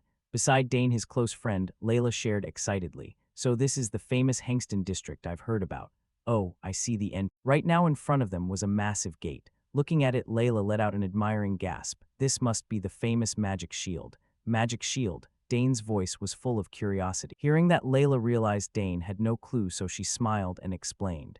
It was created by Saul Hangston, a legendary mage of the Academy. This is a shield that activates once a year for talented new students. When you pass through it, the shield displays a color, depending on the quality and level of your magic. Originally, it was a device to detect and eliminate dark mages infiltrating the Academy. But after dark mages went extinct, it was repurposed like this. Thinking that, Dane's face lit up with interest as he asked, "What does each color represent?" Explaining Dane's question, Layla spoke up. "Oh, it's like this. If no talent, then no color appears at all. If decent talent, it's yellow. If significant talent, it's blue. And if overwhelming talent, it's red." Layla explained very fluently, making Dane couldn't help but be amazed and turned to praise the young girl. "You really know a lot." Hearing that, Layla winked and said proudly, "I want to know everything about the Academy." Then she reminded Dane one thing. "By the way, all your sisters got red. So Dane, I'll go in first, okay?" After saying that, the swordswoman slowly stepped through the gate. And unsurprisingly, the gate displayed red, proving she was an overwhelming genius. "It's red," Layla said happily. "That's amazing," Dane nodded in acknowledgement. He, at least I'm this good." Layla raised her hand, showing off her achievement. Next, Dane couldn't hold back and wanted to test just how much talent he really had. "Then let me give it a try too." With that, he slowly walked toward the gate. Even though he hadn't stepped inside, yet Dane already had a guess in his mind. "It'll probably be red for me too. After all, I've absorbed ancient magic. It might even be stronger than normal." That's what he thought. However, the result the gate displayed was completely different. The color that appeared wasn't red, blue, or yellow. It was green. Looking at that green light, both their faces turned confused. "Huh, green, what the heck is this? There's no level that's green at all," Layla exclaimed, wide-eyed, turning to Dane. "Haha, yeah, really," the protagonist replied awkwardly. Even he himself had no idea why this happened. Time passed quickly, switching scenes to some lecture hall. At this moment, the first-year students were buzzing about the appearance of a stranger. "Did you see his badge? He's from the finance department. Why would someone who only deals with money come to the magic department?" someone asked. However, the person next to him shook his head. "How would I know? Magic department classes are always popular. Probably just here for orientation, then leaving." Right now, in front of the group of students, stood a tall blonde guy with a face full of arrogance. Seeing that, an orange-haired student stepped up to ask, "Senior Arthur, why are you here?" In response, Arthur answered straightforwardly, I just stopped by because I have something to pass on after class." But he still hasn't shown up. I mean the interdepartment student, Dane Saugers. The one speaking was Arthur Diamet, fifth-year representative of the magic department. Up ahead, the freshman, hearing this, got curious. He said he'd join this class, but I haven't seen him anywhere. Hearing that, Arthur scanned around, then nodded. "Really? Probably taking his time. When he arrives, lead him to me. After all, he's the younger brother of Senior Arabella. I need to give him some special attention." "Yes, sir," the freshman quickly replied. Just as Arthur was about to turn and leave, he was drawn by the noisy sounds coming from all sides. "Wow, he's so handsome. Look at those eyes, like emeralds. Being top scorer really is great, center of attention wherever he goes." The girl next to him is Layla Thermion Wright. Admiring voices started ringing out. However, for someone who hated noise like Dane, being stared at and gossiped about like this made his head hurt. Meanwhile, his close friend Layla teased happily. "Amazing, isn't it? The top student is always the center of attention no matter where he goes." On the other side, Arthur spotted Dane's figure and smirked. "Oh, finally here." With that, he stepped forward and greeted. "Nice to meet you, Dane Saugers. I saw you clearly at the entrance ceremony. Truly stand out." His sudden words left both Dane and Layla stunned. They wondered inwardly, Who is this guy? Looks like a senior, but why acting so familiar? Thinking this, Dane couldn't hold back his curiosity and asked, "But who are you? Doesn't the magic department teach basic courtesy? If you have business with me, shouldn't you introduce yourself first?" Dane's voice carried a hint of complaint. The arrogant Arthur, hearing that, immediately had veins bulging on his face from anger. His eyes bulged, teeth grinding audibly. This arrogant brat, he cursed inwardly. Not just him, even the surrounding freshmen felt the atmosphere turn tense. Arthur looked like a bomb about to explode. They worried for Dane. He just talked to senior Arthur like that. Won't this become a big problem? Offending a senior means life in the academy is over. Back to Arthur. After a few seconds of deep breathing to try staying calm, he accused Dane. "I came here specially because you're the brother of a senior I respect. Yet you act arrogant, not knowing your place. Have you ever thought your behavior could damage your family's reputation?" Hearing that, Dane just replied mockingly, I never thought about that, but from what I see, aren't you the rude one?" Opposite him, Arthur's teeth clenched again. He said coldly, "You really can't see the situation in front of you." With that, he reminded himself, "If I let this slide, my honor will be damaged. Senior Arabella will surely understand." Thinking so, he decided to teach Dane a lesson. "Looks like you need some discipline, huh?"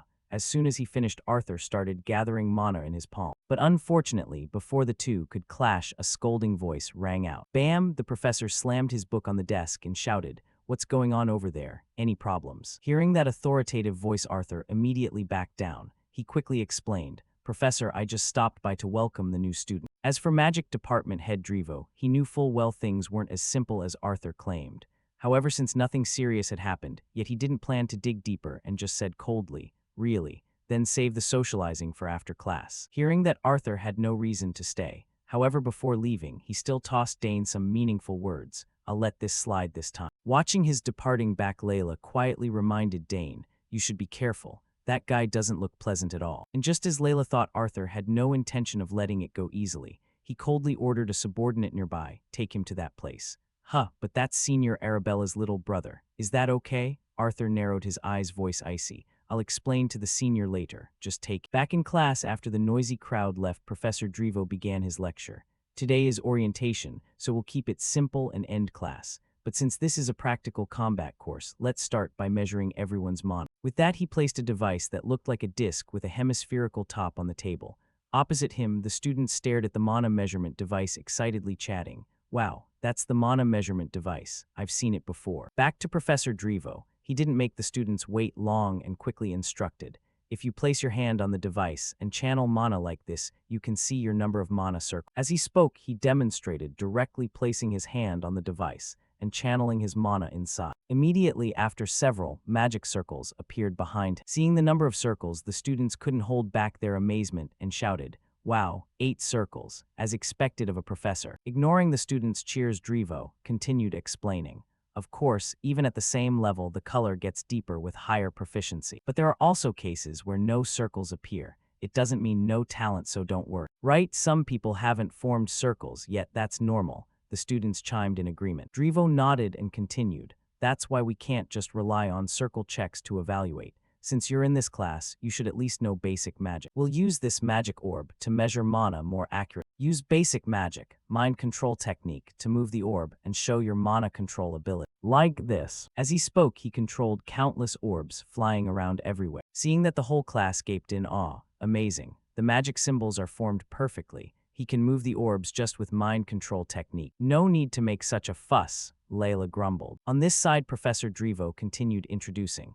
"Even basic magic differs in power and precision depending on the user. To move the orb, you channel mana into it. With your current level 3 orbs max is already impressive." Hearing that, Swordswoman Layla glanced at Dane, then asked curiously, "Maybe Dane can control more than that?" In response, Dane just nodded slightly. At this moment, Professor Drivo glanced at Arthur, then suggested, "Arthur, you're just auditing, but could you demonstrate for the junior?" Hearing that, the arrogant Arthur, who was looking for a chance to show off in front of Dane, thought inwardly, "I'll make this brat understand the difference between us." Thinking so, Arthur eagerly replied, "Yes, Professor, I understand." Not just him, even Dane felt a bit interested. "Now I'll know where that arrogance comes from," Dane thought silently. Right after, Arthur quickly stepped onto the platform, channeled mana into the measurement device, and immediately 4 magic circles appeared behind him. Seeing this, the freshman couldn't hold back and screamed like crazy, as expected of Senior Arthur. He already has 4 circles, and the color is so deep. Not just the freshmen, the chicken-level crowd, even Professor Drivo nodded in satisfaction.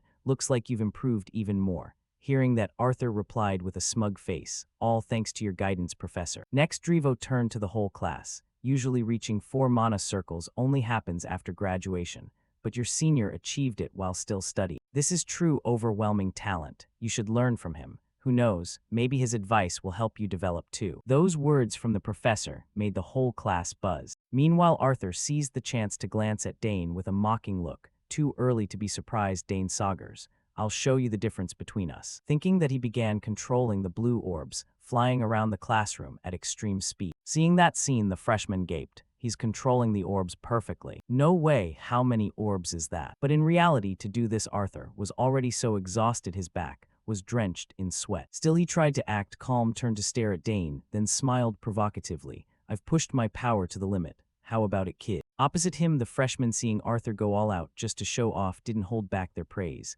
Amazing. Everyone clap. As expected from senior Arthur. Which magic tower will he go to later? Curious voices started ringing out. On this side, Professor Drivo, seeing Arthur had done well with his demonstration, let him leave. Well done. You can go now. Arthur replied with a bright smile. Yes, Professor. With that, he turned back to look at the protagonist and sneered. Hee, I really want to see your mana level now. Unaware of his inner thoughts, Professor Drivo also turned to the remaining students. Anyway, if you have no mana, nothing will happen.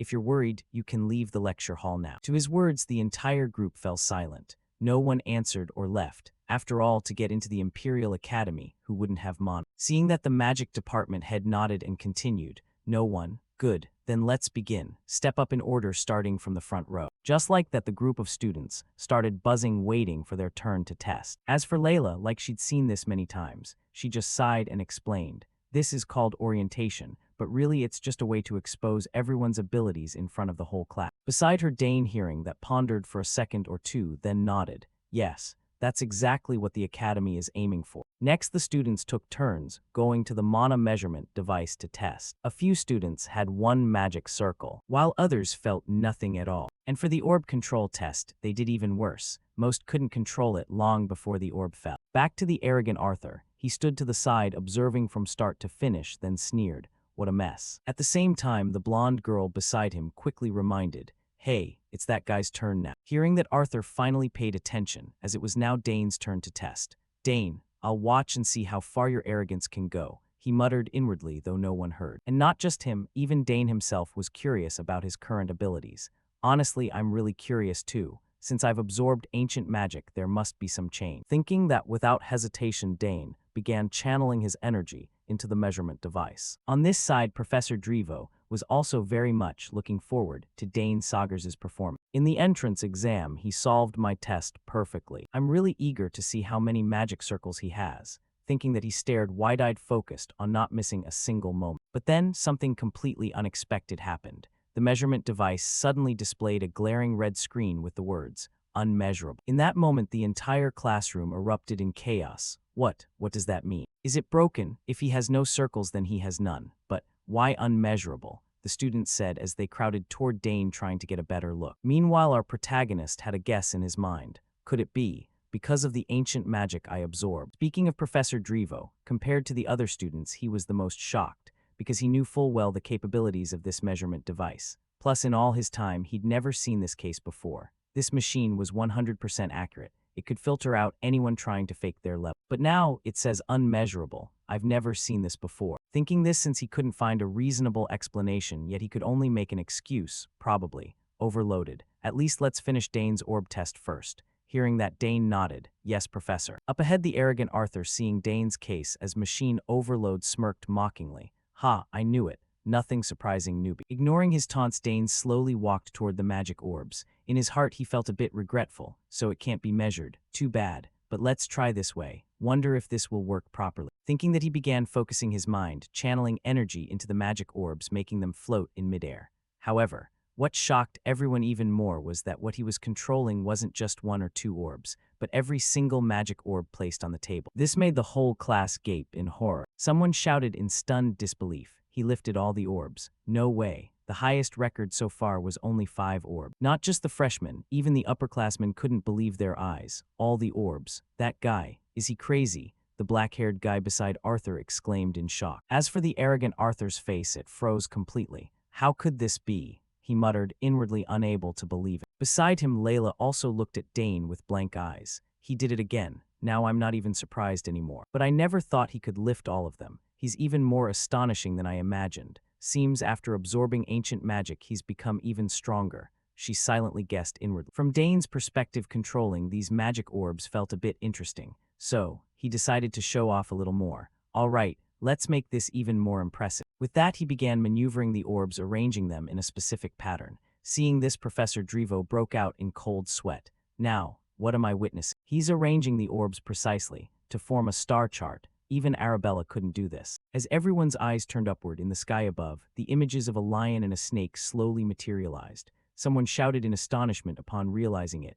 That's a lion and a snake. That's the crest of the Sagar's family. Faced with the chaos Dane had caused, Layla could only sigh and gently chide him. It's my turn now. Calm down, Dane. Dane slowly withdrew his magic at the request of his close friend. Meanwhile, Professor Drevo didn't hold back his praise. Truly impressive, Dane Sagars. Even Sidrain, who has never taken a single disciple, is proud to call you his student. In response to the compliment, Dane simply gave a small nod. Thank you, Professor. All around, people who overheard this bombshell news stood there with their mouths agape. Wait, what? He's a disciple of the former Magic Tower Master. Now I get why he got into the advanced magic major. Back with Arthur's group, the black-haired lackey was now sweating bullets and hurriedly asked, Arthur, what do we do now? That guy, he's not normal at all. He might even be stronger than you. In reply, Arthur, whose soul was practically shaking in fear, yelled back, Shut up, I'm thinking here. With that, he clenched his fist tightly, silently cursing Dane in his mind. Damn it, the Sagars family is terrifying. Why are they all monsters? At that level, we need to change the plan. This is so frustrating, but if I pick a fight and end up inferior in ability, I'll lose face big time. If I can't beat him with skill, then I'll have to subdue him another way. The arrogant Arthur silently schemed in his heart. Then, as if he'd made up his mind, Arthur spoke to his two cronies. We need to pull him into the student council. What? The student council? The other two shouted in shock, but Arthur just nodded firmly and explained his thinking. Yeah, once I have one foot in that council, controlling him will be way easier if he ends up under my wing. Hearing that, his two companions still couldn't accept the decision and tried to dissuade him. But he's only a first-year student. The brown-haired guy spoke up. The orange-haired girl quickly chimed in. Exactly. Even we don't dare dream of getting into that thing. But Arthur was dead set on dragging Dane in no matter what, so he completely ignored his lackey's words. This would be unprecedented, a first year joining the student council, but who cares? Rules are made to be broken, right? Trust me, if we have him, the reputation of our magic department will skyrocket, and everyone will know about us. With that, he smirked inwardly. And naturally, my own reputation and career will rise along with. Paying no attention to him, at that moment Professor Drevo spoke with a face full of pained regret. Perfect, Dane Sagars. If I'd known this would happen, I would have fought the other professors tooth and nail to make sure you joined the magic department. Hearing that, Dane calmly replied, I'll do my best no matter which department I'm in. Professor Drevo immediately turned and shouted to the other students. Did you all hear that? Students in the magic department better stay on your toes. Then he patted the protagonist on the shoulder and advised, if you ever have free time, come see me, all right. For Dane, having open access to meet the head of the magic department was a good thing, so he readily agreed. Yes, Professor. And just like that, when the class ended, Dane and Layla quickly left the lecture hall. While walking, the swordswoman Layla grumbled, How are you so good at everything? How do you keep pulling off these unbelievable things? Dane shrugged and answered nonchalantly, Well, honestly, I don't really know either. The slightly smug tone in his voice annoyed Layla a bit. What, do you think you're that special or something? Seeing his best friend getting irritated, Dane quickly changed the subject by complimenting her. But you managed to get 5 orbs floating too. Hearing that, Layla just pouted and muttered, That doesn't make me feel any better at all. Then she turned her face away, refusing to look at Dane anymore. Seeing her attitude, Dane could only give an awkward smile and think, why does it feel like she's mad at? Before Dane could think too much about it, Arthur approached with his 2 close followers and greeted him. I've witnessed your skills for myself. Last time we met, I didn't behave properly. Can we talk privately for a moment? Arthur's current attitude and tone made Dane unable to hide his surprise in his thoughts. This guy completely changed his tune after seeing my skills. Dane frowned, pondering. Right after that, Arthur didn't beat around the bush and stated his request outright. he wanted to invite Dane into the student council. The student council is the body that decides policies and manages the academy's budget. Its members are all renowned figures with many exclusive privileges. For example, the student council can issue disciplinary punishments to students or approve departmental events. For Dane, he had already heard a bit about the student council through his genius older sister Arabella. I've heard about it from my sister. It's an incredibly powerful organization, and only a very few students ever get the chance to join. Dane thought to himself while Arthur continued earnestly persuading, "What do you think? I'm planning to nominate you for that council. You've already far exceeded the entry requirements. No need for any further tests. If you become a member of the student council, you'll automatically become part of the Dantara Society." Hearing that, Dane furrowed his brow and reminded him, "I'm already in that one." Arthur of course knew this, but he kept going. "Well, yeah, that's true, but who knows if you'll stay in it forever." Not only that, student council members get exemptions from a lot of other things too. At this point, Dane genuinely found it hard to believe. Just how much authority do these people have? Do they really get that many privileges? While Dane was still wondering internally, Arthur pressed on with wide eyes, sounding like a multi-level marketer trying to recruit. "Are you interested in joining the council?" To this question, Dane bluntly refused without hesitation. "No, I don't want to. Even if I did join, I'd only be interested if I got in through my own merit. Besides, privileges handed out without reason usually come with a very steep price." Across from him, Arthur's two lackeys turned to look at each other with eyes full of shock. As for Arthur, Dane's rejection made him a bit furious. "Do you realize what you just turned down? Getting a spot in the student council is the dream of so many other students. Just spend a little more time at the academy, and you'll understand how amazing this offer is. Come on, think it over again. This kind of offer doesn't come around often." Beside him, Layla, seeing Arthur pester Dane over and over, was boiling with anger inside. "What the hell is this? Why is this guy so persistent?" She grumbled inwardly, then quickly pulled Dane aside. "Dane, if we die we're gonna miss out on those tarts. Hurry up." Seeing that, Dane understood Layla was trying to bail him out, so he immediately played along. "Oh right, I almost forgot completely." From behind, Arthur panicked and called after them as they walked away. "Hey, where are you going? I'm still talking here." Dane just smiled back. "I've got something more important to take care of, so sorry about that." With that, he didn't forget to silently thank his best friend in his heart. "Thanks, Layla. Your timing was perfect." Watching their backs as they left, Arthur still refused to give up. He shouted after them, "Dane, I'm not giving up yet. I'll convince you, Dane Sagar." Time passed quickly. At that moment, Layla was still complaining about that Arthur guy. "He's such a nuisance. It seems like he really wants to drag you into the student council. If you accepted that offer, it would be the perfect stepping stone for him to turn you into one of his pawns." Hearing that, Dane smiled and said, "Thanks for helping me get away from him." Layla replied with an extremely annoyed face, her eyes practically bulging. "The important part is he didn't even acknowledge I exist. He didn't ask me a single question." "So that's why you're angry," Dane said while giving an awkward laugh. Then Layla sighed and continued, "It's probably because your talent is ridiculously high. Today's test just confirmed it." "So you're finally admitting it?" Dane asked with a grin. "Well, no choice anymore." Layla shrugged in response. Then Dane asked her, "By the way, do they really sell tarts there?" Layla answered, "Of course, this is the Royal Academy. If any dessert exists in the Empire, it'll be here." And just like that, the two of them headed off to buy some tarts. In another scene, Professor Drevo and Arthur were having a conversation. The professor asked, "Have you seen Dane's talent yet?" "Yes, he's truly extraordinary." Arthur nodded in acknowledgement. The professor burst out laughing. "Haha, he might even be on a higher level than Arabella." The professor's comment left Arthur stunned, and he probed, "Is he really at that level?" To answer, a faint smile appeared on Drevo's face. He tilted his head slightly and said, "Magic is a vague domain, hard to measure precisely. But when it comes to innate magical talent, it's not impossible to judge." Beside him, Arthur was stunned silent by those words.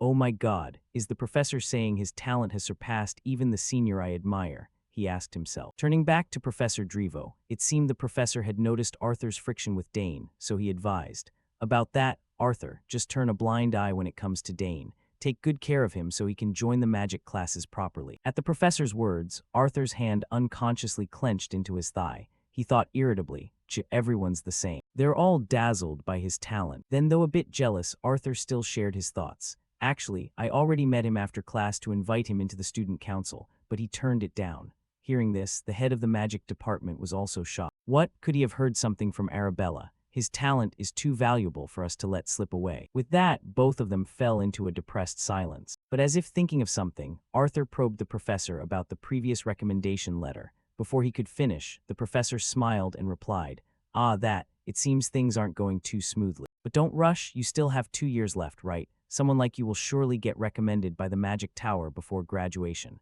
From Arthur's perspective, outwardly he smiled brightly, but inwardly he was cursing the professor.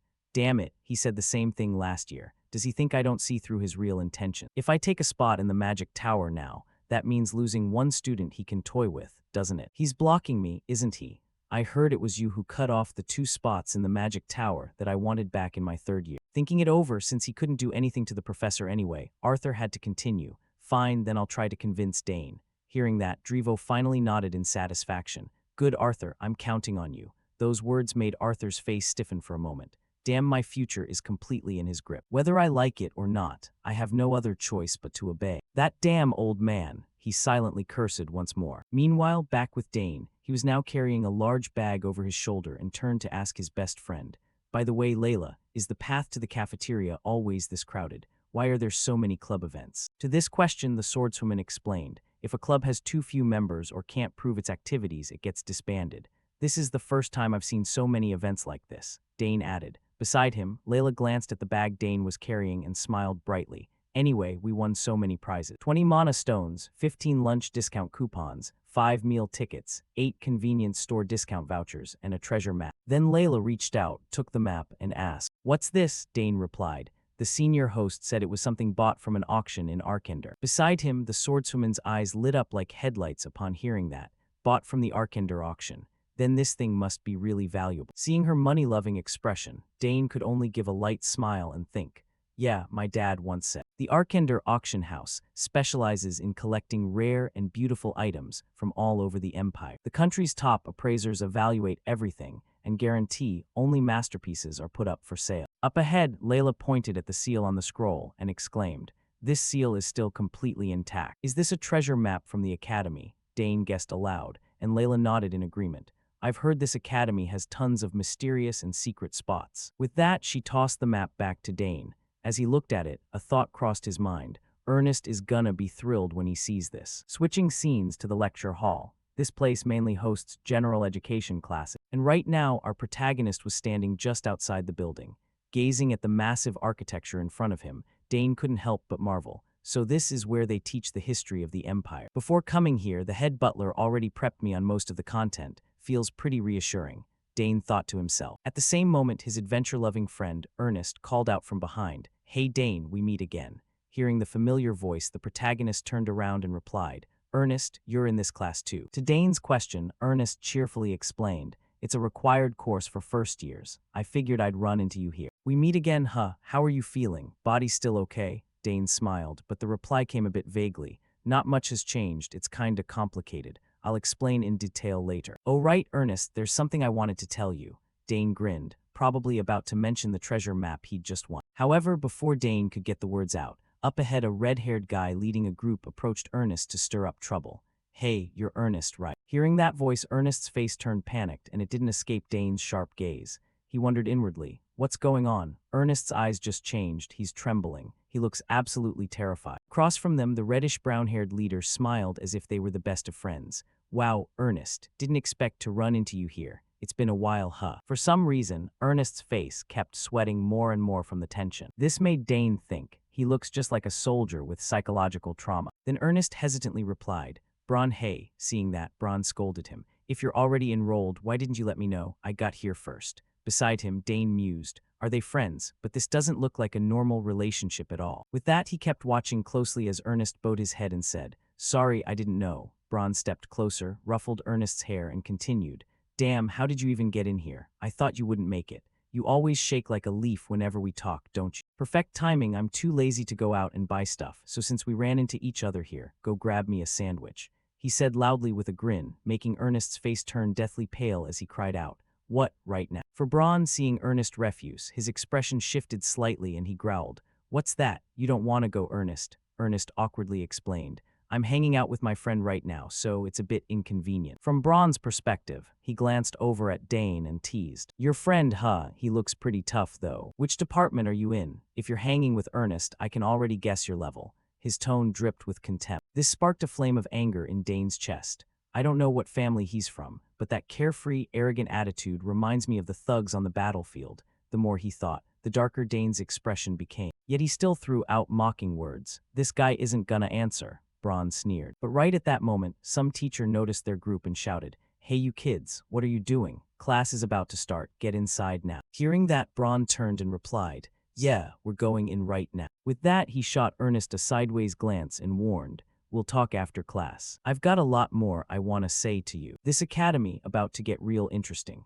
And just like that, the red-haired guy led his pack of lackeys into the classroom, leaving Ernest behind still trembling in fear. Seeing the boys shaking arms, Dane walked over and asked, "Ernest, you okay? Who were those guys? It looked like you know them." Hearing that, Ernest tried to steady his breathing and explained, "They're from another family. Back home, they used to bully me. I knew they were at this academy too, but the place is so huge and there are so many departments. I thought I wouldn't run into them again. Sorry for dragging you into this." Ernest's voice was full of guilt, making Dane pause for a moment, but then he replied, "I'm fine. Let's just head into class." He looks so pale. How badly have they been tormenting him? Thinking that to put Ernest at ease a bit, Dane reassured him, "Don't worry too much. I'll stick with you."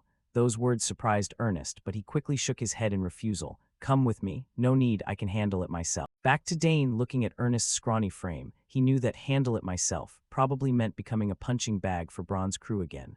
Dane asked, "You're just gonna go alone and do whatever they say? If you do that, they'll keep bullying you like before." "Come on, you've seen my magic at the fountain, right? What's there to worry about?" The protagonist's reminder made Ernest recall the moment Dane unleashed that terrifying surge of energy at the fountain. He suddenly realized just how strong Dane really was. A small spark of hope seemed to rise in his heart. Seeing that, Dane wrapped it up. "So let's go together, all right." Time flew by. Very soon the history class ended, and now the two groups ran into each other again. Across from them, Braun casually remarked, "It's so quiet here, feels nice. Hey Ernest, does this bring back any memories?" Before Ernest could answer, our protagonist spoke up first. "Are you really his friend? Why drag him out here just to pick a fight?" In response to Dane's words came a warning glare from Braun. He turned and stared him down, growling, "And who the hell are you to butt in? You got a death wish." Dane replied coolly, "I'll throw that question right back at you." For an arrogant bully like Braun, who was used to tormenting others, how could he tolerate someone standing up to him? Veins bulged on his face as he shouted,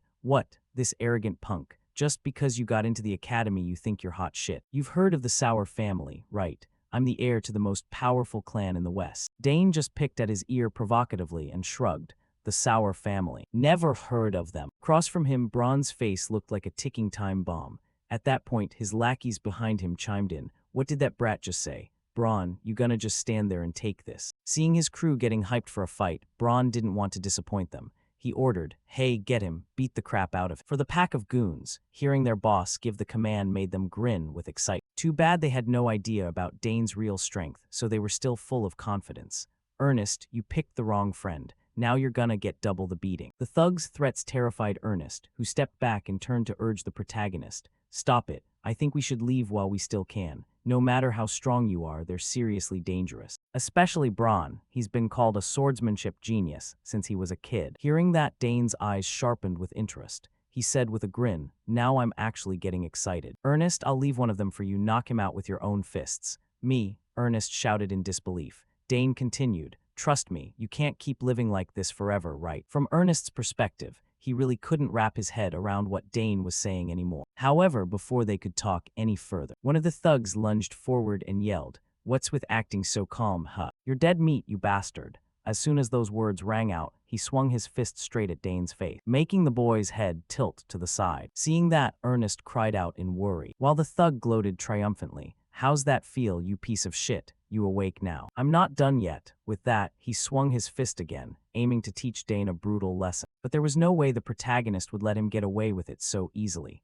Dane casually raised his hand and effortlessly blocked the punch. Then, in a cheerful tone, he said, "You clearly threw the first punch. So from now on, this is self-defense." Across from him, the thug heard Dane's vague words and cursed, "What the hell are you saying, you bastard?" As he spoke, he swung his fist forward again. But with Dane's close combat skills, the thug's punch moved like a snail in his eye. Instantly, Dane ducked down to dodge the attack. Then he clenched his fist and drove a straight punch right into the thug's gut, making the guy's eyes roll back in agony. The big guy's body staggered forward from the pain, losing his balance. Seizing the moment, Dane swiftly shifted to the side and kicked straight at the thug's heel, sending him off balance and crashing face first to the ground. But right at that instant, a brown-haired thug from the group charged in, swinging wildly. Once again, Dane dodged effortlessly. He even took advantage of the moment when the brown-haired guy hadn't recovered his stance, landing a solid punch to the jaw followed by a brutal shoulder slam. The result was the guy's body flying backward like a torn sack, nearly crashing into another one of his buddies. But Dane's assault was far from over. He had no intention of giving these thugs any chance to fight back. Right away, Dane channeled his magic, conjuring energy orbs and firing them straight at the two remaining guys, blasting them backward and knocking them out cold on the spot. It sounds long-winded, but the whole fight actually wrapped up in just a few dozen seconds. After taking down the thugs, Dane felt a bit surprised himself. Phew, why do I suddenly feel so much stronger? Is it because of the ancient magic? All around, Ernest and Bron stood frozen in place, eyes wide as they watched Dane win so effortlessly. What the hell just happened? They muttered in shock. Meanwhile, Arthur's eyes flickered with a hint of hesitation, but he still didn't hold back from cursing his own lackeys. Damn it, you idiots. Up ahead, the fallen goons started waking up, coughing and groaning. Bron, this guy's not normal at all. But before they could finish, Bron roared like a rabid dog. Shut you pee, you all look so pathetic, getting taken down that easily. Hearing that, Dane turned and taunted. So, you planning to keep going? Or are you all talk? Dane's provocative words made Bron's eyes bulge with rage. He snarled, What did you just say? Behind him, one of the remaining lackeys, having witnessed Dane's power, hurriedly advised Bron, Stop it, that guy's insanely strong. Did you see how he fired those magic shots? But for Bron, how could he swallow the humiliation and let things end here? Coward, you want me to back down in front of these brats? Get out of the way, I'll handle this myself. As he spoke, he began channeling his mana, opening a spatial gate beside him. From it, he drew a long sword and said in an icy tone, Out here in this remote spot, there's no one around, so it should be fine. You just made a huge mistake, forcing me to draw my sword. Seeing this, Dane just gave a faint smile and complimented, That sword looks pretty decent. Unlike Dane's calm demeanor, young Ernest was panicking hard. This is bad. Bron drew his sword. This could get really ugly. When he saw Bron pull out a weapon, Dane honestly didn't know whether to admire the guy's stupidity or his insane confidence. Is he an idiot or just ridiculously overconfident? This guy's reckless. Doesn't he care about the academy rules at all? Dane thought to himself. But Bron kept up the threats. You know what? When the sky gets dark, fog rolls into this area. Thick fog so dense no one would ever find a missing person. Beside him, one of his lackeys, who seemed to understand the academy rules, worriedly said, Bron, is this okay? What if we get expelled? In response to that well-meaning advice came only a crazed glare from Bron. He whipped around and barked, Shut your mouth. Go beat that idiot Ernest and drag him back here for me. Seeing Bron's murderous look, the lackey didn't dare argue anymore. He could only grit his teeth and accept. Fine then. With that, both thugs charged forward together. Meanwhile, Ernest, witnessing the scene, was so terrified he nearly wet himself. Damn it, what do I do? Dane, if you're fighting Bron, what about me? Hearing that, our protagonist stayed completely calm and said leisurely, Don't worry, those guys aren't scary at all. If it's one-on-one, you can win. You've done a ton of exploring, so your lower body strength has to be solid. So just close the distance and hit him with everything you've got. Ernest's eyes widened at Dane's words, unsure whether to believe him or not. But right then, Bron and his lackey closed in on both of them. You're all dead meat, Bron sneered. However, at that exact moment, Dane suddenly spun and bolted to the side, enraging Bron even more. HMPH, not letting me get close, huh? So you've got some real combat experience these days. Without responding to the taunt, before leaving, Dane confidently told Ernest, Just do exactly what I said, okay? And with that, the two of them quickly dashed away from the area. Meanwhile, Ernest seemed to gain a bit more confidence from Dane's words. He clenched his fists and reassured himself. Yeah, Dane's right. I can't keep living like this forever. Across from him, the brown-haired thug stepped right up to Ernest. He scratched his head and spoke in a tone dripping with contempt. Clenching your fists now. Your eyes actually have some fire in them. Guess having a friend really makes a difference, huh? Looks like just standing next to him makes you feel braver. He smirked and continued. Come on, take a few hits and scram already, will ya? I'll go easy on you. As he spoke, he cracked his knuckles by interlocking his fingers. Meanwhile, sweat poured down Ernest's face nonstop.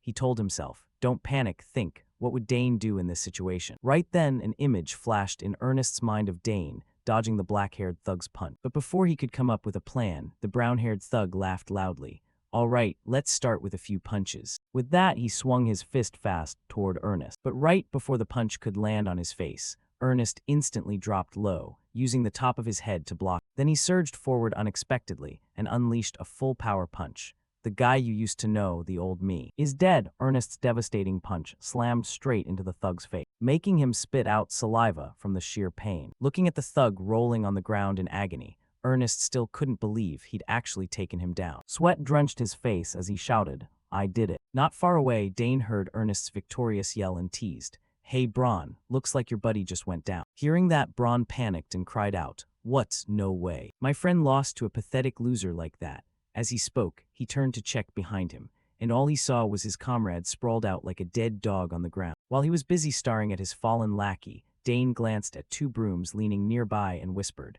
"Oh, looks like I just found something interesting." Then Dane calmly picked up one of the brooms. He snapped off the brush head, leaving just the handle, treating it like a spear. This made Braun feel utterly insulted as he roared, "You think you can fight me with just that thing?" Dane smiled back. "This is more than enough." Dane's casual, market-shopping tone made Braun's face turn pitch black with fury. He bellowed, "You arrogant bastard, today I'm gonna crush you. I won't kill you, so don't worry too much. I'll just leave a little scar on that pretty face of yours, so every time you look in the mirror, you'll remember how terrifying I am." With those words, he charged straight at Dane, unleashing a flurry of sword strikes.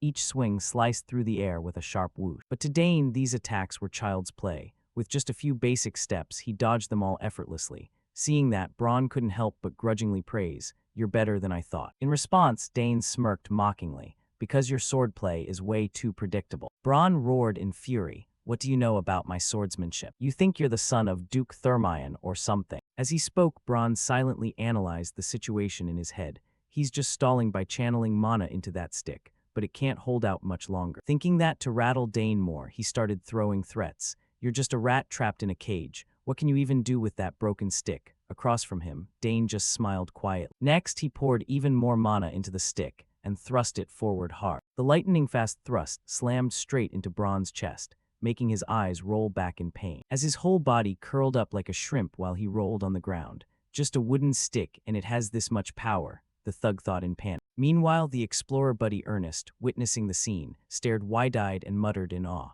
"That's incredible. He took down Braun in one hit. I knew Dane was strong, but I didn't expect him to be this strong." Unable to hear those words, Dane walked over to the groaning Braun, clutching his stomach, and said, "Get up. Once you've drawn your sword, you fight to the end. My dad once said, when you draw a weapon outside a fair duel, you're ready to accept any consequences." For Braun, no matter how dumb he was, he now realized Dane wasn't someone simple at all. He thought inwardly, "Damn it, this guy's on a completely different level." Then he turned and shouted, "Who the hell are you anyway?" Hearing that, Dane replied coldly, "Dane Saugers, eldest son of Count Saugers, first-year student in the Free Department." Hearing the name, Braun's eyes nearly popped out. Dane Saugers was way too familiar. Count Saugers. Wait, so you're the first person admitted to the Free Department in 50 years. The genius, the youngest child of that family. Guess I introduced myself a bit late, Dane murmured. While Braun was inwardly regretting everything like crazy, he muttered to himself, "Damn it, no wonder he's so confident. But why the hell is someone like him hanging out with that idiot Ernest?" Back to Dane, he started pondering. "So what should I do with Braun? What now? You've drawn your sword and you've lost. Should I take your life?" From my perspective, this was never a fair fight. But since you've really drawn your sword, the more he spoke, the colder Dane's gaze became. Killing intent began radiating from him, making the foolish Braun's face turn deathly pale. "This bastard, he's seriously planning to kill me." Thinking that to save his own skin, Braun didn't hesitate for a second. He scrambled up and knelt before Dane, begging for mercy. "I'm sorry, I'm truly so sorry. I had no idea you were from the Saugers family. I swear I'll never do anything this stupid again." Before he could finish, Dane shook his head and cut him off. "Looks like you still don't get it. You're apologizing to the wrong person." As he spoke, Dane pointed toward Ernest, who was standing and watching. And it seemed only when his life was truly on the line did Braun's tiny brain finally kick into gear. He immediately turned, grabbed Ernest's arm tightly, and pleaded, "I'm really sorry, Ernest. I'm truly remorseful. I sincerely apologize for everything I've ever done to you, so please forgive me." He cried and sobbed pathetically as he spoke. Looking at his miserable state, memories flooded back into Ernest's mind nonstop. Braun, the guy I used to be so terrified of, is now groveling on the ground like a pathetic wretch. Beside him, Dane stepped forward and advised, "Hey, Ernest, wrap this up however you want. Whether you beat him until you're satisfied or just accept his apology and let it go, do whatever feels right to you." Hearing that, Ernest's lips pressed tightly together. He fell into hesitation. Meanwhile, Braun knew the next words from Ernest would decide his fate. His hand unconsciously gripped Ernest's arm tighter as he admitted, "That's right, Hit me as much as you want. I deserve. From Ernest's perspective, seeing Braun so pathetic suddenly made all the anger in his heart flicker out. Honestly, I kinda wanted to punch him once to vent. He muttered inwardly and issued his challenge. Braun, next time, fight me in a fair duel. After that, I'll forgive you. The sudden proposal left Braun so stunned he even stopped crying. But Ernest didn't dwell on it much. He turned away and added, so for now, I'm letting you off. Seeing that, Dane gave a gentle nod. You did great, Ernest. And just like that, the two of them quickly left the area, leaving the dazed thug Braun standing behind in a stupor. At the same time, the swordswoman Layla came looking for them. Dane, I waited forever, but you didn't show, so I had to come find you here. As she spoke, she noticed the thugs sprawled all over the ground and turned to ask, what happened? You got into a fight. Hearing that, Dane explained the story. Someone picked a fight with me first. As he spoke, Dane subtly glanced back at Braun behind them. This piqued Layla's curiosity a bit. She wondered what kind of idiot would dare challenge Dane, and out of all people, why pick on him of all targets? From behind, Braun caught sight of Layla approaching, and his face turned as pale as a sheet, because he instantly recognized who she was. That's Layla. Is that really the daughter of Duke Thermion standing right here? Ignoring their audience, Dane casually asked. He said he studies in the swordsmanship department with you. Do you know him? Layla crossed her arms and shook her head in response. Nope, I don't know him, and I'm not interested either. Then she curiously turned to look at Ernest and asked, and who's this guy? Dane replied, this is Ernest Dillon, first year in the exploration department. Beside him, the explorer boy scratched his head awkwardly and greeted her. Miss Layla, nice to meet you. Oh, come on, no need to be so formal. Just treat me like a friend. The swordswoman waved her hand dismissively before asking curiously, so what do you study in the exploration department? Ernest answered, stuff like ruins, secret locations, basically exploration. Walking between the two of them, Dane chimed in, his family's famous for their expedition. Hearing that, Layla's eyes lit up as she excitedly said, then we should show him the map we got, right? He might have some clues. Dane replied with a wink. After all, that had been his original plan when he went looking for Ernest. Meanwhile, Ernest was still clueless and asked, what map all of a sudden? Dane turned back with a grin. We joined that club event last time and won a treasure map. Hearing that, Ernest finally pieced it together and let out an admiring, oh, I heard someone snagged a treasure map, but it was you guys. As he said it, Ernest's face practically glowed, making even Layla marvel as she commented, he looks like a completely different person now. Dane replied, probably obsessed with ancient artifacts. Then the swordswoman suggested, guys, let's find somewhere quiet and sit down to check it out. After examining the map in his hands for a bit, Ernest's brows furrowed slightly. This map looks pretty complicated, huh? Since it's a treasure map, you can't just glance and understand it right away. It doesn't show the entire academy, just points to a specific area. As he spoke, Layla pointed at something on the map and asked, what's this? There are so many weird symbols written on it. Beside her, Dane focused intently, then shook his head. I can read them, but the meanings don't connect. Maybe there's some kind of pattern. After reading that far, they didn't make any new discoveries. Layla asked, so what do we do now? Ernest replied, first, we need to figure out who created this map. Things like this don't have a standard guide, but if we know the creator, we can at least guess what to expect. Hearing that, Dane stroked his chin thoughtfully. So decoding it right away might be tough, huh? Before the protagonist could finish, the explorer boy reminded them of a detail. But one thing's for sure, this map isn't inside the academy grounds. Those architectural patterns were only used when the academy was first built. At that point, both Layla and Dane nodded vigorously and exclaimed, so it's somewhere nearby. From Ernest's perspective, seeing the two of them so excited, like they'd already found the treasure, he reluctantly reminded them, the problem is this architectural style uses a unique secret magic from Saul Hankston. That was an extremely famous name. Layla had heard it countless times, so she turned and asked, Saul Hankston, isn't he the legendary Grand Mage who founded the Academy? Unlike her, Dane immediately guessed what Ernest was getting at. That kind of magic can't be used anymore, right? Because Saul Hankston never took any disciples. Ernest nodded in agreement. You know a lot, Dane. As for Layla, she finally understood why Ernest looked so down. I figured it wouldn't be easy, but I didn't expect it to be this hard. Hearing that, Ernest just shrugged casually. In the end, the key is still finding out who made this map. That way, we can uncover clues to decode the symbols and read it properly. Beside him, Dane smiled and suggested, once we decode it, let's go treasure hunting together. His proposal was immediately met with enthusiasm from the other two. I'm in, sounds fun. Before coming to the academy, I was always just working with my family. This is my first time having an experience like this. Seeing the two of them as excited as kids going camping made Dane chuckle inwardly. You two look really pumped, huh? This might take quite a while, so let's investigate slowly. Ernest nodded. I'll look into it more too. Oh, here, take the map back. As he spoke, Ernest rolled up the map and handed it to the protagonist, but Dane refused. You keep it. Wouldn't it be better for decoding if you have it? Ah, no need. I've already memorized it all. Ernest said confidently, making even a super genius like Dane jump in shock. No way, how good is your memory? Not just them, even Ernest himself didn't know why he had such superhuman recall. Up to now, he explained. I don't know why, but I remember codes and texts really clearly. Dane and Layla both went, oh, so you have an amazing talent in certain areas. That'll definitely come in handy for exams, huh? Anyway, got it. If you need any help, just say the word. With that, Dane took the map back, and Ernest smiled with narrowed eyes. Thanks, this is the first time I'm searching for something without my family tagging along, so I'm really excited. Then, to celebrate, Layla suggested, let's go eat. Call it a celebration for becoming a team. Sounds good, the other two agreed. And just like that, the group headed off to grab some food. Time flew by, shifting scenes to the dormitory, more specifically Dane's private room.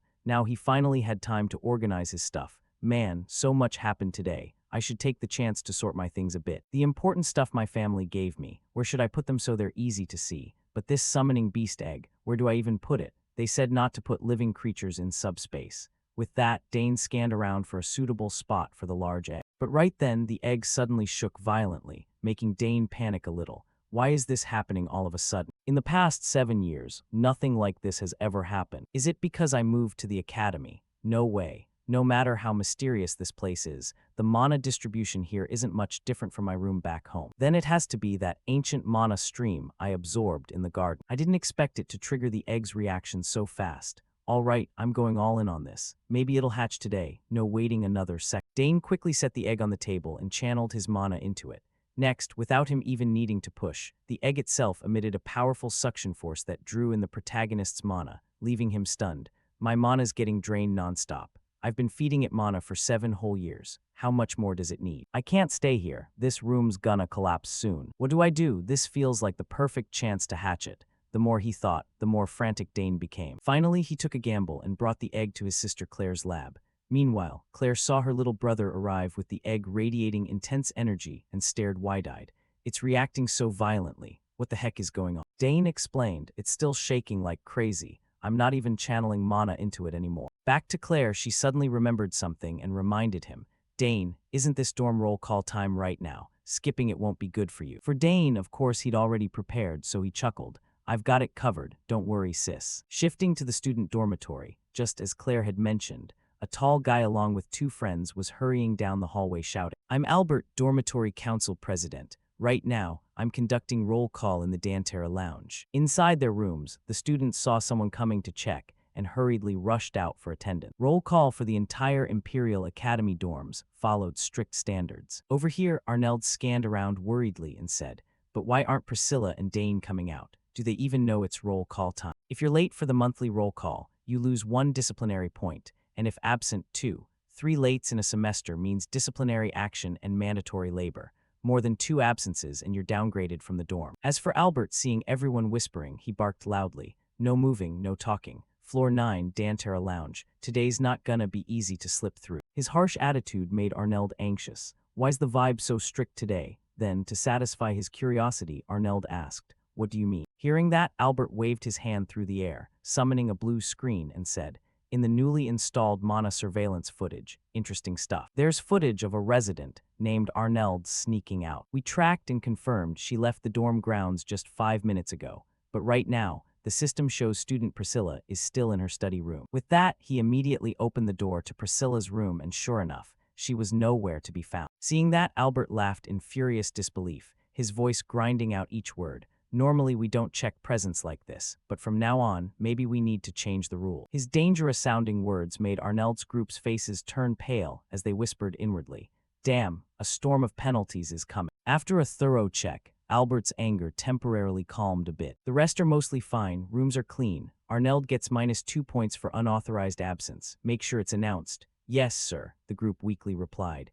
Then Albert continued. And the last one, Dane Saugers, the new student. But he's not here. Don't tell me he missed his very first roll call. To answer, Droyan stood up to cover for Dane. No way, he must be in his room. He was still unpacking earlier. Without letting him explain further, Albert waved him off. Enough, we'll check and see. With that, he quickly stepped into Dane's room and sure enough found him fussing over something. This surprised Albert a bit. Dane Saugers, you're in your room. Don't you know it's roll call time right now? Hearing that, Dane scratched his head awkwardly. Ah, sorry, I got too caught up unpacking and didn't notice. His smiling, innocent look made Albert unable to stay mad, so he nodded.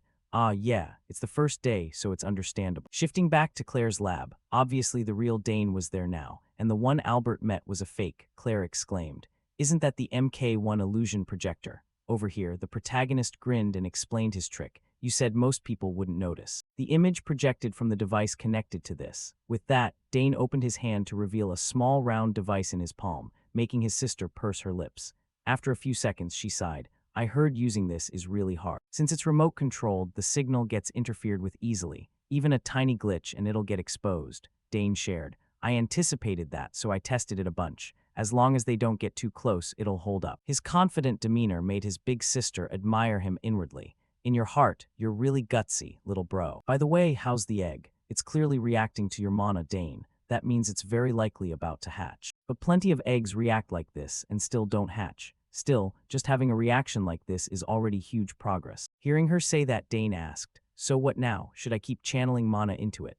The blonde summoner sister stroked her chin thoughtfully for a moment, then said, there's still too much we don't know about summoning. Putting it in the mana stabilizer device would be pretty risky. But I think we shouldn't stop here either. Plus, I think this lab is the best place for it to hatch. Didn't I always set up mana barriers to keep things secret? Her words immediately got Dane's agreement as he nodded. Right, if we leave it like this, it could hatch anytime, anywhere. Then, after puffing her cheeks in thought for a bit, Claire made her decision and said, all right, let's do it. Dane, your mana is really pure, but I'll add a mana filter just to be safe. Next, once again, Dane began channeling his mana into the egg. And this time, the suction force from the egg was even stronger than back in his room, to the point that sweat poured down Dane's face. Holy crap, it's still hungry. It's sucking up tons of mana. What the heck is inside this thing? Not to mention him, even Claire, watching from the side, was worried sick as she thought. This is a beast contract egg. Anyone with money can buy one, but hatching it is a whole different story. The hatching conditions are still a mystery. We only know the nurturer's mana has to match the beast's mana frequency inside, no matter what it is. Just how talented is this kid? I knew he was good, but seeing it with my own eyes still leaves me speechless. Just as she thought that, cracks suddenly appeared on the egg's surface. Seeing that, Dane cried out in excitement. Sis, did you see that? Claire's voice came back hurried. Okay, looks like it's hatching soon, just a little more. Great, let's see what kind of creature this is. Then under both their expectant gazes, the egg erupted with intense light, finally culminating in a small explosion that blasted the shell fragments everywhere. The shockwave sent Dane flying backward directly, while Claire had to shield her face and step back a few paces. Seeing that, Claire rushed over to check on her little brother. Hey, you okay? Dane coughed once and shook his head. I'm fine, just a bit dizzy. But sis, look, there's something there. As he spoke, Dane pointed forward to where the egg had been. And now a small dragon with pale purple scales stood there blankly watching them. A dragon, Claire shouted in surprise, before noticing the little dragon spewing fire in all directions around it.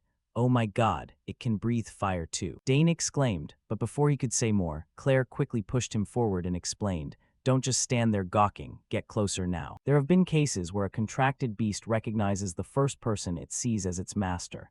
Dane, that's your contracted beast, so hurry up. Following his sister's words, Dane slowly approached the small dragon and murmured, up close, it's actually kinda cute. Hey there, little one. My name's Dane. As he spoke, he extended his hand forward. Next, Claire's delighted voice echoed through the room. You've connected with it already, Dane. Hearing that, the protagonist replied happily, yeah, this little guy's super adorable. With that, Dane gently reached out to cradle the small dragon. Meanwhile, Claire excitedly rushed over and asked, how did you do it so easily, let me say? Then, after carefully observing the purple dragon for a moment, Claire's eyes suddenly widened as she exclaimed, it looks like a creature summoned from the other side. Hearing that, Dane quickly asked back, are you serious, sis? Claire nodded firmly. Absolutely. Only a very select few genius summoners can pull that off. Even I can only summon a fragment of a soul. I never imagined our youngest brother could summon something like this. This is huge, Dane. Seeing his sister's serious expression, our protagonist suddenly felt a bit anxious and asked,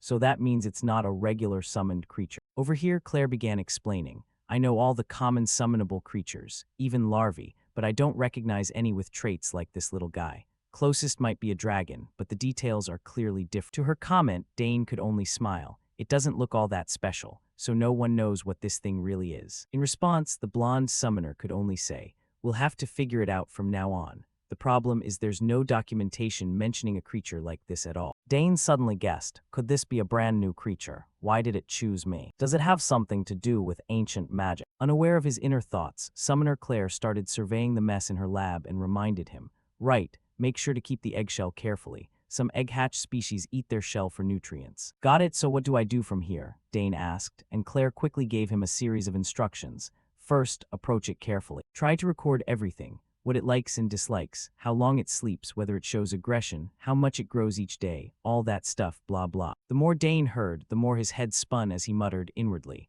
"That's a lot, but it's definitely worth it. I don't really know what it's thinking, but I'm already starting to feel like I have to protect this little one." Seeing Dane's thoughtful expression, Claire seemed to sense his feelings and said, "Are you planning to keep it with you right now? People might freak out if they find out. Why not leave it in the lab?" Hearing that, Dane nodded. "Maybe, but we can't hide it forever." The protagonist's words left Claire feeling a bit conflicted, unsure what was best. But before she could think too long, Dane waved it off. "It's fine. Even if I get caught, I've got my sister. It'll feel trapped if it's stuck in the lab all the time." Up ahead, Claire could only sigh in agreement. "That makes sense. Then let's take this chance to officially register you with a title, a summoner's title." Dane asked, and the blonde girl smiled as she explained. "Exactly. You're still new, but your talent is obvious. It'll be tough handling everything, but now you've got a summoned creature. This is your shot." From Dane's perspective, after a few seconds of quiet thought, he stroked his chin and nodded. "Sounds right, let's do it then." In response, Claire asked, "All right, you've already registered for the summoning course, right?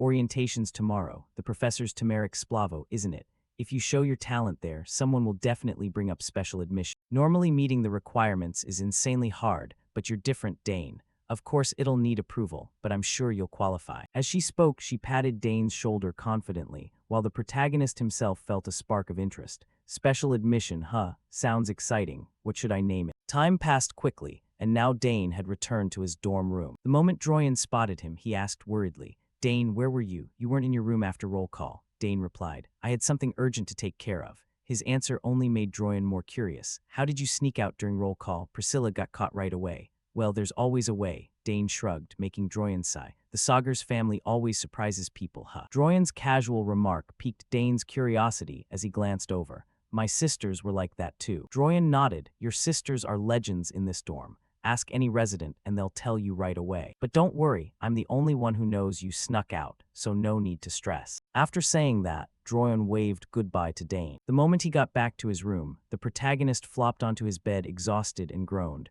"Phew. Glad we made it back safely. What was Priscilla thinking, just sneaking out like that?" As he spoke, Dane noticed the little dragon zipping around excitedly overhead, occasionally puffing out small bursts of flame. He muttered inwardly, "It's way too hyped, but it's seriously awesome." Memories flashed in Dane's mind of how he'd returned to the dorm undetected. "Here it is. This is the secret passage my sister told me about. The entrance is sealed. This is the first way back. They've surrounded the whole dorm with a mana barrier. How do I break through it? First, I'll try sensing the mana flow. There has to be a weak point." As he spoke, Dane lightly touched the barrier and slowly felt it out. But before he could dispel the barrier, the dragon beside him started breathing fire, instantly creating a huge gap in the magical barrier. In short, that's how Dane managed to return to the dorm without the supervisor's notice. Just thinking about the little dragon's ability made Dane's whole body tingle with excitement.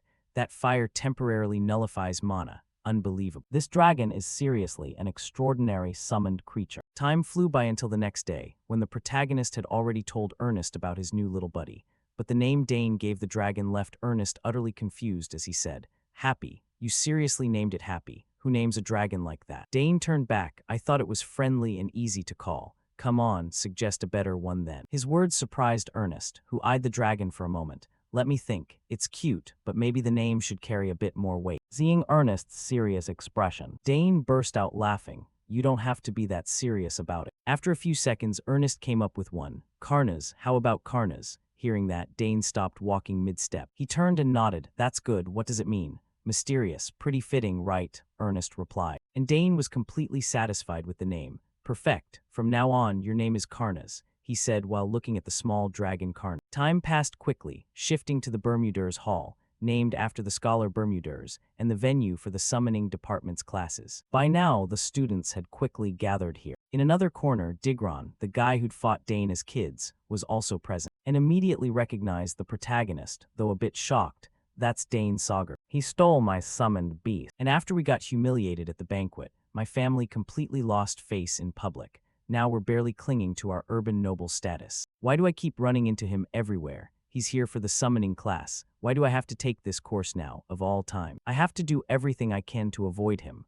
Digron silently reminded himself, sweat beading on his tense face. But right then a big guy called out from behind, "Hey Digron, retaking this for the first time." Hearing that, Digron awkwardly turned and replied, "Ah yeah, senior," right after. The tall senior slung an arm around Digron's shoulder and cheerfully reassured him, "Come on, it's no big deal. Everyone retakes once. This is my second time retaking, just this course, mind you. Just treat it like an easy A and breeze past the freshmen." The big senior bragged proudly about his record, while Digron could only force a smile to avoid offending. Not long after, the professor entered the classroom, instantly silencing all the chatter. Up front, the handsome Professor Turmeric spoke. "This class will start with the basics of summoning theory. This is crucial knowledge for those just starting on the path of a summoner like you all. This theory will appear on the official summoner certification exam, so study it thoroughly." Right after his word, the listening students erupted into murmurs. "Wow, this professor seems super strict. I heard the official summoner exam is insanely hard." Across from them, the professor caught the whispers and nodded in a slightly threatening way to his students. "Of course, if you qualify, you can go for special admission. That said, it's not easy at all." To his statement, one student shouted, "Professor, what are the requirements for that special admission exam?" In response, seeming a bit pleased, Turmeric answered cheerfully, "Ah yes, I knew you'd ask that. Look here." With that, he waved his hand, creating a blue screen in midair, and explained, "First, you must summon a class 5 or higher beast using a blank summoning seal. Second, maintain the summoning for over 30 minutes. Behind him, the students hearing these sky-high requirements gaped in shock, turning to each other in disbelief. Class 5 beast, even with a summoning seal, that's impossible. Class 7 basics are already insanely hard, and maintain it for 30 minutes too. Not letting his students chatter more, Professor Turmeric firmly stated the final condition. Lastly, you must demonstrate your unique qualities to qualify for special admission. Even if you pass the first two, you'll fail without satisfying the third. Whatever it is, you have to make an impression to be considered special. Hearing this far, the students in class truly couldn't accept it. That's ridiculous. The first conditions are already impossible, and then there's a subjective one too. Has anyone ever actually passed this exam? Not to mention them, even Dane pursed his lips at the professor's conditions.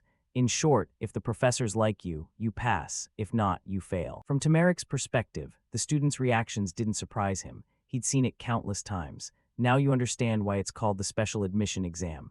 Oh, and you'll also need recommendation letters from at least 2 experts in the field to even apply. Across from him, the students fell silent, unable to say another word, looking at their stunned faces. Turmeric chuckled inwardly. "That's right, I knew you'd go quiet like this. No one's gonna dare try now." Next, the professor glanced toward Dane and thought, "Dane Sagar's right. What about this interdisciplinary student? I heard about his entrance exam from Professor Delphine's, about how he formed a secondary link with her class 4 Etherach summon. But without seeing it myself, I can't believe it. Maybe she has ties with the Count Sagar's family and made it up to help him. I want to verify this myself." For example, Turmeric continued his lecture. "Your first goal is to pass the regular tests, so keep working hard. If you've already summoned, it'll be easy, but I don't think any first years can." On the other side, the students remained confused, exchanging glances without a word. Even Digron swallowed hard in anxiety, while the protagonist's face was full of doubt. He thought inwardly, the freshmen must be really lost. They've only done theory and compatibility tests so far. Up top, Professor Turmeric kept smiling, provoking his students.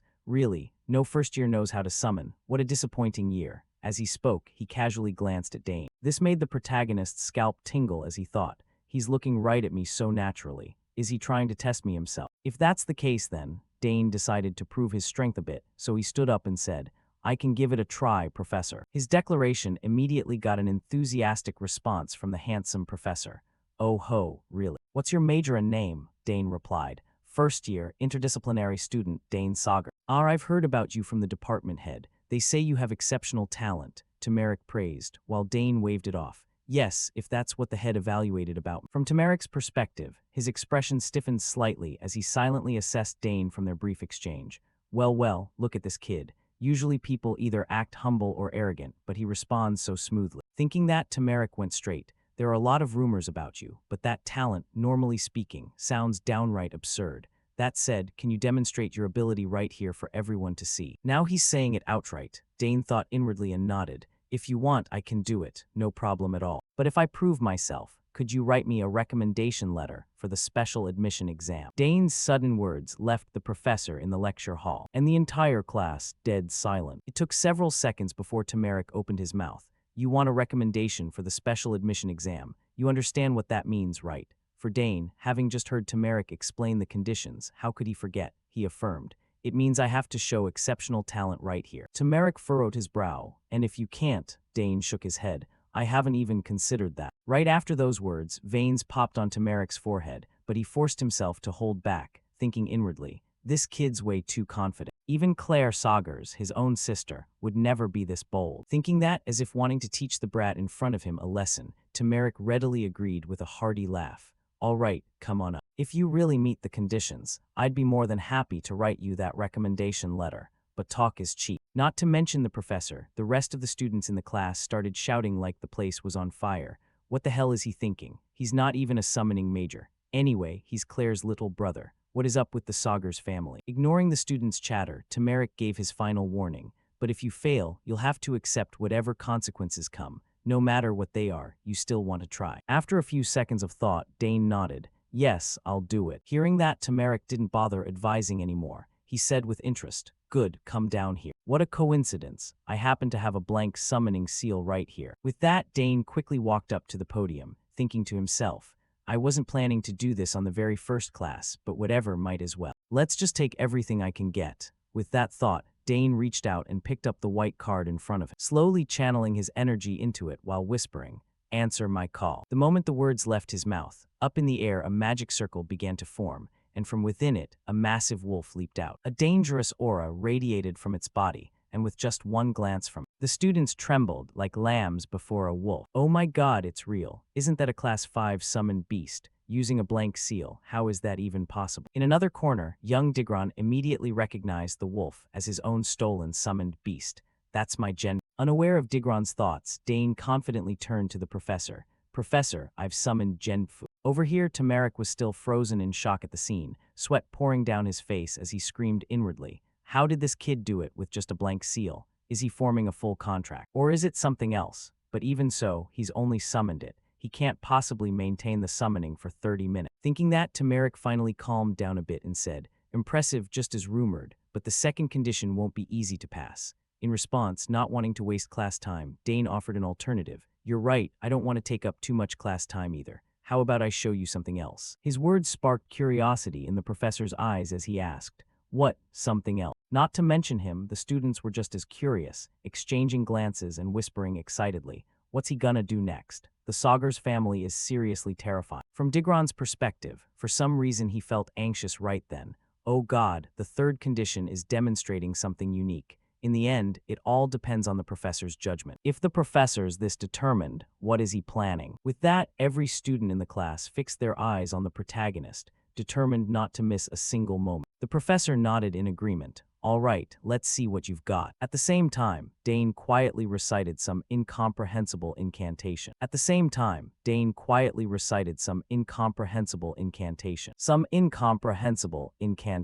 And under everyone's astonished gazes, Genfu's body slowly swelled, its claws growing sharper than before. Seeing this, even Dane's magic-using friend felt stunned. This is really the power of ancient magic, he muttered inwardly. While the students nearly went insane, the wolf roared like it had just seen a living dinosaur revived, enhancing the summoned beast. Isn't that something only fifth years can do? And he's not even a summoning department student. Over here, the massive wolf Genfu suddenly let out a deafening roar, silencing the students instantly. Dane himself just smiled, looked at Tamarick, and asked, is this enough to prove how unique I am, Professor? From Tamarick's perspective, the teacher was completely stunned. My god, he even performed a link enhancement, so everything they said was true. How can a kid have such unbelievable talent? I can hardly believe my eyes right now. The more he thought, the wider his mouth gaped open. Seeing that, Dane almost burst out laughing. Looks like even the professor's shocked. No wonder, even I'm impressed, he thought while gently stroking Gen. After a few seconds, Tamarick finally regained his composure, cleared his throat a few times, and said, "Ah, yes, this is truly unique. We'll talk about the recommendation letter later." "Yes, understood," Dane smiled brightly, while Digron, watching from behind, swallowed hard in anxiety. He's grown way stronger than before. What a terrifying kid. In summary, after all the commotion, class continued. I always feel the professor's gaze fixed on me, but I don't bother reacting. Dane constantly sensed the professor's eyes on him, sometimes with a hint of confusion. I heard he's super strict. My second sister would love hearing about this. This is already part of the recommendation. Should I ask Professor Delfinso for the rest? Dane wondered inwardly. Not long after, class finally ended. All right, that's it for today's class. With that, the students began filing out one by one. While walking, a voice suddenly called out, "Dane Saugers." Hearing his name, the protagonist turned around, spotted the familiar red hair, furrowed his brow, and asked, "Ah, you're Digron Turin, right? You're Genfu's original owner, so you're studying at the academy too." Hearing that, Digron awkwardly replied, "You still remember me?" "Yeah, I had to retake after failing." Looking at his embarrassed demeanor, Dane felt a bit curious. Isn't he here for revenge or something? Why is he being so polite all of a sudden? Unaware of the protagonist's thoughts, Digron scratched his cheek awkwardly and said, "Actually, I saw you earlier and was planning to just ignore it. It's been a while, but I still think what I did back then was really wrong to you." Unaware of the protagonist's thoughts, Digron scratched his cheek awkwardly and said, "Actually, I saw you earlier and was planning to just ignore it. It's been a while, but I still think what I did back then was really wrong to you." Seeing that, Dane gave a light smile and nodded. "It's from years ago, don't worry about it, I'm fine." Hearing that, Digron asked happily, "Really, so I can keep studying here? I won't cause any trouble or get in your way." At this point, Dane seemed to guess something. "Oh, you think I'd report you and get you expelled or something?" Dane thought inwardly, then stepped forward, patted Digron's shoulder, and reassured him, "No, don't worry, everything's good now." Those words made Digron overjoyed as he said excitedly, "Thanks, Dane. If you ever need help with anything, just say the word." Those words made Digron overjoyed as he said excitedly, "Thanks, Dane. If you ever need help with anything, just say the word." This made Dane realize, looks like Karnas woke up and started causing chaos. "Is it hungry already?" Thinking that, Dane turned and asked right away, "Right, you're in the summoning department, aren't you? Perfect timing. I need to grab some stuff from the shop. Can you show me the way?" In response, Digron cheerfully agreed, "Sure. It's called Hughes in Bowden. I go there a lot. 2 alumni opened it after graduating. Been running for over 30 years now. As for common items, blah blah, recent trends are blah blah." Hearing his chatty friend share so enthusiastically, Dane thought, he really seems remorseful, huh? No need to be cold toward him. At the same time, little dragon Karnas suddenly poked its head out, curiously peering around, making Dane quickly remind it, "Calm down, Karnas." Right after, the two headed to the shop together. Soft golden sunlight filtered through the tree leaves, adding a warm glow to the afternoon air. On the way, Digron turned with a curious look. "What do you need? I can help find it." "Actually, just tell me what's left for your summon level. I'll handle the rest," Dane replied. "I only need food for it." Digron nodded thoughtfully, stroking his chin with a confident gleam in his eyes. "Oh, that's my specialty. I used to handle compatibility training, so this is no big deal. By the way, what kind of summoned beast is yours?" Dane hesitated a moment, then said, Yeah, it's a wyvern." Inwardly he thought, well, Karnas does kinda look like a wyvern, probably similar diet too. Hearing the answer, Digron suddenly shouted in excitement, "A wyvern class 3 beast, that high already." Seeing Digron getting hyped, Dane quickly raised a hand to hush him, lowering his voice. "Yeah, but it's still young. Keep it secret, okay?" At the same time, Karnas wriggled inside the black cloak, letting out soft little cries. Dane thought inwardly, if this gets out, I know exactly who's to blame, no one but Digron. Digron stayed excited and continued, "A wyvern, huh? Soft food's best then. Even young ones eat a ton, about a week in and they start on meat."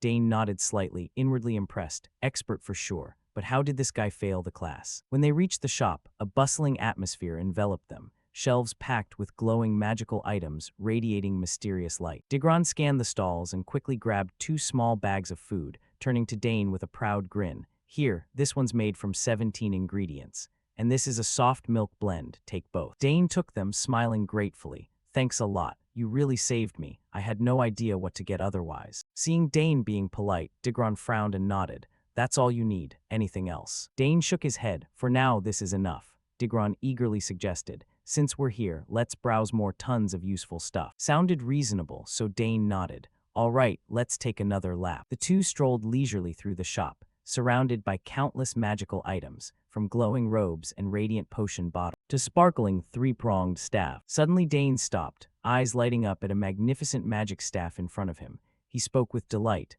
"Oh, this looks pretty cool, huh?" But right then, a warning voice rang out nearby. "Wait, that's not for newbies. You haven't even mastered basic summoning and you're eyeing a weapon. Careful, you might get hit with a mana curse. Step back." Right by the staff was a neatly posted warning note. "Do not touch randomly, especially newcomers. We are not responsible for consequences." Digron nodded in reminder. "Yeah, Dane, that staff's usually for fourth years. Touch it and it'll drain your mana dry." But Dane seemed unfazed. He thought inwardly, "Come on, what's the big deal? The more they forbid it, the more I want to try." Ignoring all warnings, Dane reached out and grabbed the staff. The shopkeeper panicked and shouted, "New student, don't touch that, it's dangerous." But before he finished, Dane had already gripped the staff firmly. The orb at the top suddenly glowed with mysterious, dazzling light like a priceless gem. Dane smiled in satisfaction, thinking inwardly, "It's craving mana." Immediately, he channeled mana into the staff, feeling power surge within. The shopkeeper stared wide-eyed, stammering, "What the hell just happened?" The staff absorbed enough mana and stabilized. He thought inwardly, even with enough mana, almost no one can control it. Dane stayed calm and smiled. "Not bad at all, huh?" Digron beside him couldn't hide his shock. "Dane, I knew you were good, but you're seriously on another level." The shopkeeper stepped forward, hands on hips, clearly annoyed. "You're really a first-year student. I've never seen anyone like this before." Dane gave a light smile and replied, "Oh, I'm Dane Saugers, Claire's little brother." Hearing that name, the shopkeeper jolted slightly, his tone completely shifting. "Oh, the top student in the interdisciplinary department. Even Claire in her first year couldn't handle this staff. I underestimated you. Had you said so earlier, I would have given you a much better consultation." Dane gave an awkward chuckle, thinking to himself, "Man, his attitude flipped faster than flipping rice paper." The shopkeeper pressed on. "So you're buying this staff, right?" Dane shook his head and placed the staff back on the rack. "Now, why not? You clearly know how to use it. Why pass it up? It just looks too much hassle, and it can't handle a lot of mana anyway." The shopkeeper looked stunned. "Huh, this thing is more than enough for 5th or 6th year students." Dane glanced at the staff and thought silently, "Feels like trying to pour an entire well into a teapot, not worth it." Finally, he said, "I'll just take a few bags of food, that's all." The shopkeeper muttered under his breath, "Are all the Count's kids like this? Your sister was the same. What's up with that older sister of mine anyway?" Fourth years were all hyped to get a staff, and she just flat out refused, said it didn't look cool enough. Dane raised an eyebrow, nodded, and thought to himself, "Yeah, that's totally my big sister." After thinking that, Dane spoke up, "Well, if I need anything later, I'll come back." With that said, he quickly left the store. "Digron, come on, let's grab this one." After that, Dane and Digron paid and walked out. The shopkeeper watched them go and muttered, "Why are all the geniuses so weird?" Once they left the shop, Dane found a quiet, secluded corner. He carefully took out the 2 bags of food he'd just bought and placed them in front of Karnas, who was already wriggling excitedly inside his coat. Looking at the tiny little wyvern with eyes sparkling like 2 gems, Dane laughed softly and said in a gentle voice, "Here you go, good stuff. Take it slow, don't choke yourself." Karnas ignored the warning completely, diving straight into the bag and letting out delighted muffled squeaks. Every soft bite melted in her mouth, making her coil around happily with her little tail wagging like crazy.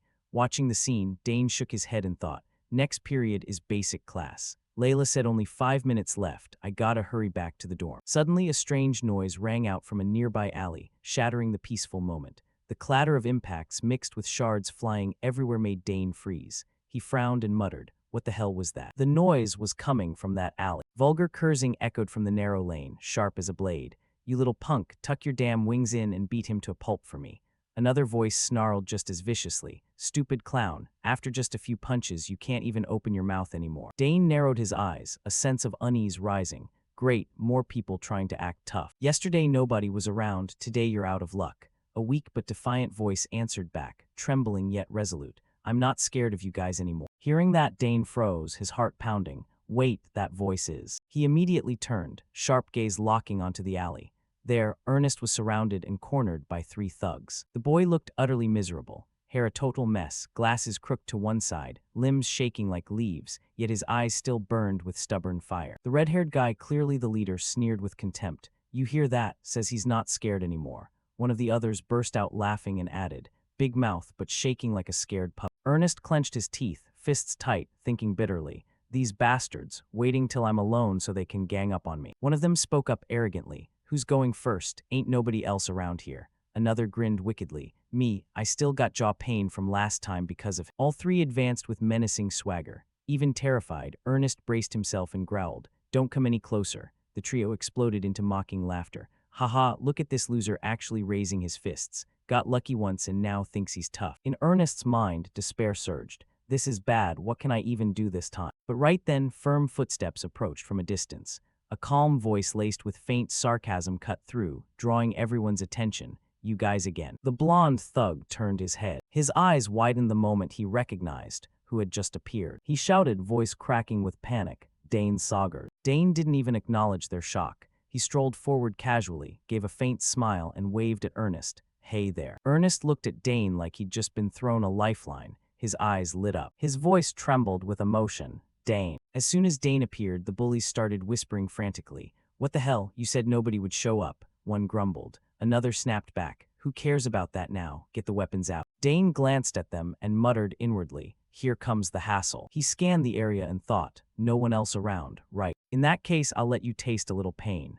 Instantly, a surge of mana erupted from Dane's body, startling the thugs into fearful flinches. In the blink of an eye, countless spears materialized in the air, all aimed straight at them. Seeing that, one screamed, what the fuck is that? He can use magic too. The spiked hair guy trembled as he spoke. Isn't the Saugers family famous for spear arts? The redhead roared furiously. Idiot, you forgot already. His sister is Arabella Sauger. Beside them, Ernest gasped in shock too.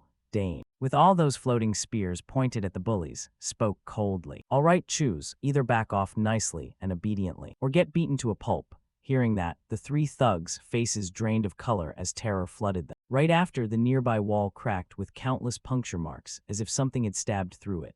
The ground suffered the same fate. The bullies were now face down on the dirt, wailing in miserable pain. Ernest was still shaking as he approached and spoke. Thanks, Dane. My arms and legs are still trembling like crazy. Dane smiled and replied, as long as you're safe, that's what matters. Then he continued, Ernest, from now on let's train together, okay? Hearing that, Ernest rubbed his still aching arm and asked in surprise. What? Dane answered. You said you wanted to beat Braun, right? Ernest nodded with an awkward laugh. Yeah, that's true. Dane went on, so I'll help you get stronger. Ernest could only smile. Haha, I'm always relying on you anyway. After that, the two walked together across the campus grounds. Dane turned and asked, Hey, have you joined any clubs yet? Ernest replied, Not yet, I've been looking forever but couldn't find any exploration or archaeology clubs. Dane frowned, I thought there had to be some, right? Ernest explained. In our year there's a map research study group, but that's a mandatory class, not a club. I checked out a few map analysis clubs too, but they're all just lazy excuses. Super disappointing. Hearing that, Dane stroked his chin thoughtfully. Sounds like most people just want an easy life. Ernest nodded in agreement, then asked, But why are you asking about clubs? You thinking of joining one? Dane answered, Everyone's so aggressive about recruiting freshmen, it made me wonder if it's actually that important. Ernest explained, They say you have to choose carefully. Once you join, you're locked in for the full 2 years and can't switch. Dane gave a wry smile, stricter than I thought. Pick the wrong one and you waste 2 whole years. Right now the campus was covered in recruitment signs from every club imaginable. Dessert connoisseurs, book discussion groups, you name it. Suddenly Dane stopped walking, turned to Ernest and said, How about we just start our own club? Ernest blinked in surprise. What kind of club? Dane replied. One where we can do whatever we want. Ernest still looked puzzled. Meaning, Dane explained, I mean, we can train together, explore ruins, hang out and eat when we're free, do whatever, no rules, total freedom. What do you think of the idea? Ernest's eyes sparkled brightly, and he quickly agreed. I'm in. Going with you is definitely gonna be fun. But before he could get too excited, he asked, will a club like this even get approved? Dane answered confidently, No worries, leave it to me. Ernest nodded. If you say so, I believe it'll work, but why'd you suddenly think of this? Dane laughed because all those club invitations were getting annoying. I kept having to turn them down. None of them interested me, so might as well make our own. Ernest asked next, If I join, will I get to learn more spear techniques or swordsmanship too? Dane smiled, Of course that's a given. Who knows, you might even discover some hidden talent of your own. Ernest beamed. Awesome, we're definitely gonna learn a ton from each other. Then he suddenly remembered. But I heard you need at least 3 people to form a club, right? Dane nodded. We've got Layla too. I'm sure she'll join. Ernest gave an embarrassed laugh as well and continued, since we're on the topic, let's go ask her right now. Scene shift to the club registration office. The three of them walked along chatting. Ernest spoke up. Just submit the form here and we're done, right? Layla said excitedly. Sounds so easy, hurry up and fill it out. Dane glanced at her and thought, classic Layla. She ditched the dessert exploration club just to hang with us. Layla turned and said happily, the dessert club that meets every week to try new sweets, perfect fit. Dane nodded. We can do that too if you want. Ernest chimed in. I'm a big Tart fan myself. We can do whatever anyway. Dane added, if you want to network with seniors, that's fine too. But just follow Ernest's lead and we're good. Hearing that, Layla looked completely satisfied and grinned ear to ear. Form done, let's go register it. Right now, the three of them were standing in front of the office door to register the club. The three filled out the club founding application together, then brought it to a room for approval. Suddenly, Layla shouted, what? The rules changed. A blonde girl pushed up her glasses and explained, yeah, right now the Academy has over 3,000 clubs. Most of them are inactive and super hard to manage. So starting this year, founding a club requires official approval instead of just reporting it. Dane's brow furrowed slightly as he asked, for approval, what do we have to do? Layla sighed. Oh man, talk about bad timing. The blonde girl continued, you need a formal recommendation letter from a professor. Do you want me to give you a sample? Dane nodded, just give me the sample first. In his mind, he thought, trouble from the very beginning, huh? After that, the three left the room.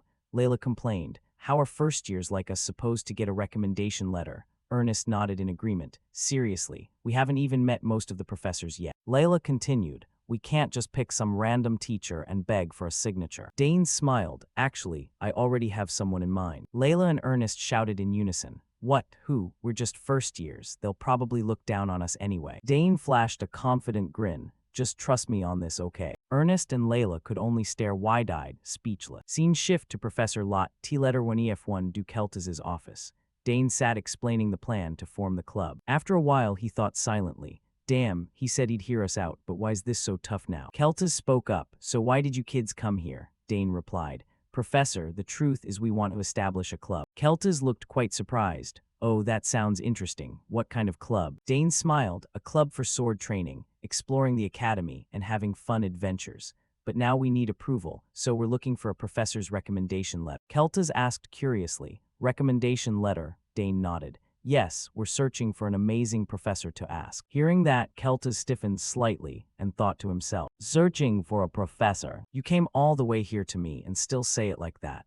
You little brat, you think you can find someone better than me. Right as the thought finished, Keltis broke into a smile and said, haha, isn't there a professor right here? No need to look far, I'll personally recommend you. Dane responded, but professor, you're always so busy, I'm afraid I'd bother you. Before he could finish, Keltis cut in, busy how much? At the very least I can handle this. So what do I need to do now? Dane smiled, really? Then please sign here, professor. He quickly pulled the registration form from inside his coat and handed it over. Keltis happily took the pen, signed it, and said, my only student wants to start a club. Of course I have to support it enthusiastically. Dane smiled and bowed his head. Thank you so much, professor. Once he had the signature, he thought silently. That went surprisingly smoothly. After finishing up, he immediately met back up with Ernest and Layla.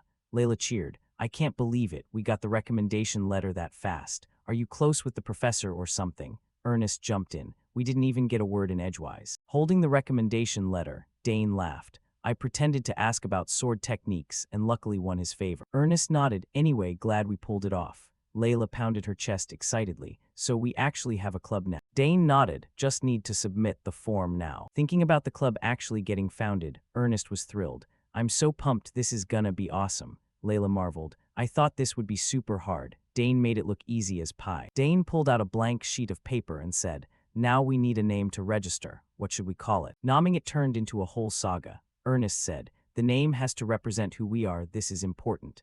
Layla nodded. I don't want anything too childish or meaningless. Both of them scratched their heads, muttering, what name would work? Watching them, Dane gave a small smile and thought, they're actually taking this really seriously. Suddenly, he felt something wriggling against. He glanced down and muttered, Karna's waking up right now. The little dragon moved around all over him, making Dane fidget. He whispered, not now, Karna's. Ernest spoke up. Dane, got any name ideas yet? Dane replied, I'm fine with anything.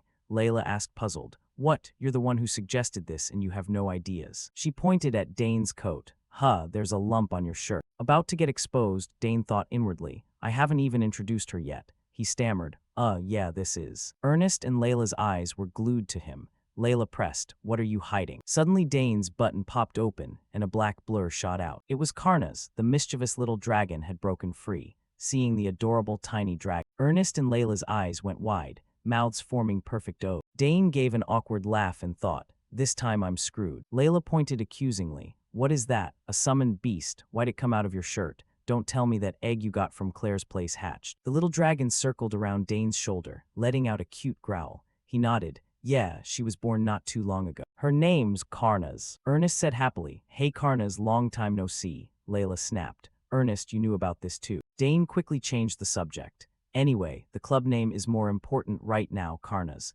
Let's head to registration and think on the way. At the registration office, the blonde girl held the paper and frowned. Club of Magic Exploration, Summoning, Spear Arts, Swordsmanship. The three could only give awkward smiles, because the name couldn't be more straightforward. She asked again, you're sure you want this name? Dane nodded. Yes, please approve it for us. After getting approved, the three left the registration room. Layla turned and scolded. Dane, never name anything ever again. Dane raised an eyebrow. Doesn't it sound fine? Layla shouted. No, it's not fine at all. Ernest quickly mediated. Haha, don't worry too much. We can always change it later. Scene shift to Professor Tamarik's office in the summoning department. Someone entered and said, I hope I'm not bothering you by dropping by. Tamarik replied, haha, not at all, Dean. The visitor was Delfinso. She sat down and asked gently, how have things been lately? Tamarik answered, lots of talented students, but I'm worried the professors might get overwhelmed. She emphasized, especially, I heard there's one student who stands out far above the rest. Tamarik stammered, ah yes, that's true. He thought silently, word spreads that fast from class. Delfinso held her teacup and continued, I heard your class has some interesting things going on. I'm not interfering with your lessons, just curious. Tamarik replied immediately, no, of course not. You're the dean, it's perfectly normal. He set his teacup down and went on, there's one student who's really noteworthy, even exceeding expectations. Quite a surprise. Delfinso smiled. It must be Dane Saugers. I personally approved his admission. She continued, I heard you promised to write him a recommendation letter, right? Tamarik nodded. Yes, that's correct. Delfinso added, since the special admission requires 2 letters, I think I'll write the other one. Tamarik was surprised. You're writing it yourself, she laughed. The boy clearly has talent, how could I just sit back? Tamarik pondered silently. She's as cunning as a snake, she's trying to claim everything. He clenched his fist and muttered, right, she's always been like this. I underestimated her. Delfinso spoke, Professor, is something bothering you? Tamarik startled and quickly said, no, not at all. Delfinso looked him straight in the eye. That's it. When you finish the letter, let me take a look.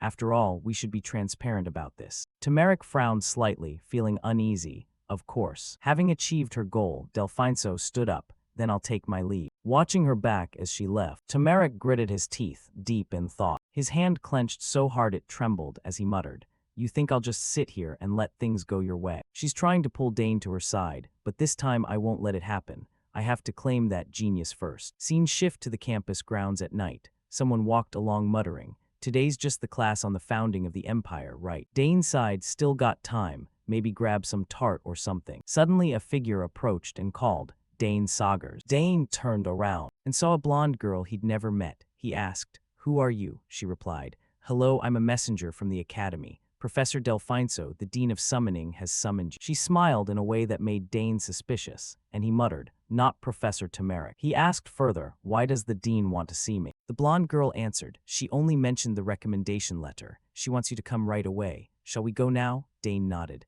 Ah, the recommendation letter. But in his heart he muttered, a sudden summons like this, something's off. The Imperial Academy, the cradle of the Empire's brightest talents, where the flame of academic passion burns eternally, renowned for its brutally intense competition that far exceeds anyone's expectations. Especially the fierce power struggles among the professors. A department's influence directly determines the budget, equipment, and facilities they receive. Here the 3 biggest departments, swordsmanship, magic, and summoning, always get the highest budget allocations. A professor's reputation and evaluation rise or fall accordingly, directly impacting their core responsibilities. In the summoning department dean's office, Delfinso gazed out the window and muttered, I can't keep staying stuck in 3rd place forever. I refuse to lose to those guys over and over. She pondered deeply. If that boy joins our department, we could easily overtake the magic department. The problem is Professor Keltas from the interdisciplinary department. Still, his older sister Claire is studying here, so it's hard for him to refuse outright. I just need to spark his interest in summoning, and the opportunity will come. Suddenly, a voice called from outside, "Professor, I've brought Dane here." Delfinso replied immediately, "Come in." She smiled and said, "The academy must be keeping you pretty busy, huh, Dane? With your abilities, I bet you're getting invitations from everywhere." Dane replied humbly, "I still have so much to learn, so I'm approaching everything with the mindset of a true first-year student." Delfinso nodded. "That's admirably humble. The desire to keep learning is a truly valuable attitude. Is there any subject you're especially passionate about?" Dane gave a light laugh. "Haha, right now I haven't picked one specific field yet. I just want to do well in every." Delfinso nodded approvingly, wanting to excel across the board. That's the true spirit of a freshman. "Do you know why I called you here?" Dane shook his head, looking genuinely puzzled. She continued, "I heard there was something miraculous in Professor Tamarik's class. You summoned Denfu and even managed an enhanced link. With skills like that, how could a dean like me just sit idly by?" She smiled. "With your talent, you should take the special admission exam." Delfinso went on, "Professor Tamarik and I have both agreed to write recommendation letters for you." Dane gradually understood the reason and replied, "Thank you for thinking so highly of me. Writing a recommendation letter for a student outside the summoning department is something I've never done before. Your talent is truly that rare." Writing a recommendation letter for a student outside the summoning department is something I've never done before. Your talent is truly that rare. Dane asked curiously, "Summoning?" She nodded sincerely. "Someone qualified for the special exam doesn't really need any more lessons, but precisely because of that, I want to teach you personally." Dane pondered silently. If the dean herself is reaching out like this, the summoning department must be pretty desperate for talent. She added, "Oh right, have you joined any clubs yet? If you're interested, our summoning department has some really great ones." He replied, "Thank you, Professor, but as for clubs, I've already founded one with a few friends." Delfinso was startled. "What, you've already founded one? The rules are so strict now." Dane smiled. "Yes, it wasn't easy, but luckily Professor Keltas wrote the recommendation letter for us." Hearing that, Delfinso's eyes widened, and she muttered, "That damn Keltas. He never shows up to faculty meetings, always slacking off. And yet he beat me to the punch." She clenched her fist in anger. "He dared to ruin my plan to lure the boy into my summoning club." She calmed herself and continued, "Well then, congratulations on founding your club. Whenever you're free, stop by my lab, there's a lot of interesting stuff there." In her mind she grumbled, "For now, just dangle the bait." Then she went on, "I have some rare items like unhatched spirit beast eggs." Hearing that, Dane was slightly shocked, and immediately asked, "Spirit beast eggs?" She continued, "That's right, just one unhatched egg is valued as much as an entire castle. They're that rare, so you absolutely have to come take a look." Dane jolted, slipping his hand into his coat and thinking, "Oh crap, I'm already raising one." Delfinso smiled. "Don't worry about the recommendation letters. Professor Tamarik and I will provide them for you. If you have any questions about the exam, feel free to ask me anytime." Dane replied cheerfully, "Thank you for your concern, Professor." She picked up a cookie and said, "Have some dessert while we chat. The one you brought looks absolutely delicious." As she enjoyed it, she muttered, "Tamarik's probably planning to make a move first. I need to write that letter quickly. Let's see how shocked the others look when they see it." The next day, Claire met Dane and said, "Dane, Professor Delfinso just contacted me." Dane asked, puzzled, "With you? Why?" Claire nodded, "Yeah, right after sending the recommendation, the Summoning Association contacted her today. They're dispatching examiners to the academy immediately." Dane was shocked. "They're coming that fast," he muttered. "Way too quick, they're clearly eager to recruit me." Claire's eyes widened. "Professor Delfinso really values you. What did you do to catch the eye of someone as strict as her?" Dane gave an awkward laugh. "I don't even know, maybe just because I'm a top student." Claire continued, "Anyway, you'll be called for the exam soon. Back when I took it, we had to summon 3 spirit beasts at once, maintain them, and perform enhanced linkages." Dane shouted 3 at the same time. "This is gonna be huge trouble," he muttered. "Sister Claire passed the special exam when she was only 16. Claire went on, "Yeah, but nobody knows what this exam will be like. They don't announce it in advance. With Professor Delfinso's recommendation, you're qualified, but there's internal strife within the Summoning Association too." Dane asked, "Internal strife?" Claire explained. "You probably don't know yet. Professor Delfinso has rejected the association's requests multiple times, so they don't like her. They won't let her gain an easy advantage." Dane pondered, "So the exam might be tougher because of that, right?" Claire nodded. "It's possible, but I'm not too worried about you. If you get hurt because of the adults' power games, I'd feel really guilty." Dane smiled. Don't worry, sis, that won't happen. He thought silently. I have no intention of getting caught in those traps. 2 days later, the Summoning Association's inspection team arrived at the academy, led by Chairman Elgard Poten. He spoke. Long time no see, Professor Delfinso. She replied. Are you still in good health? Elgard nodded. Yes, so just how impressive is this student you're recommending? Delfinso replied calmly. Sorry, Chairman, but his talent is so exceptional that I couldn't ignore it. Elgard continued. Then you should have accepted a seat in the association when we offered. It would have made everything quicker and cleaner. Delfinso gave a wry smile. You know how it is. I still prioritize my responsibilities at the academy. If I took a position in the association, I couldn't devote myself fully. She gritted her teeth and thought, you think I don't know you're trying to pull influence to your faction. Because of the association's greed, I nearly died several times in those reckless incidents. She turned anyway. Follow me, we can talk while we walk. Elgard nodded. Fine. He thought silently. The recommendation's already sent, so I'll cooperate, but I don't like this kid one bit. On the way, Elgard asked, the boy is Dane Saugers, Claire's younger brother, correct? Delfinso replied. Yes, his talent truly runs in the Saugers bloodline. Elgard continued. I heard he summoned a fifth-tier Denfu, performed an enhanced linkage, and during the interdisciplinary exam he managed multiple linkages with spirit beasts at once. Delfinso nodded. That's correct. He turned to her. Abilities like that are extraordinary. They've shaken the entire association. Even for a Saugers, I didn't expect the younger brother to surpass his predecessors. Could he already be on par with Galderin? Delfinso gave a wry smile. I'm not sure he's reached Galderin's level yet, but once you see him for yourself, you'll understand. Elgard frowned. We'll evaluate him very strictly. The special admission exam has always been that way. Delfinso nodded. Yes, I understand. The Summoning Association's arrival caused a huge stir among the academy students. One exclaimed, what? The Summoning Association is here at the academy. For what? Another replied. I heard Dane Saugers got a special recommendation letter.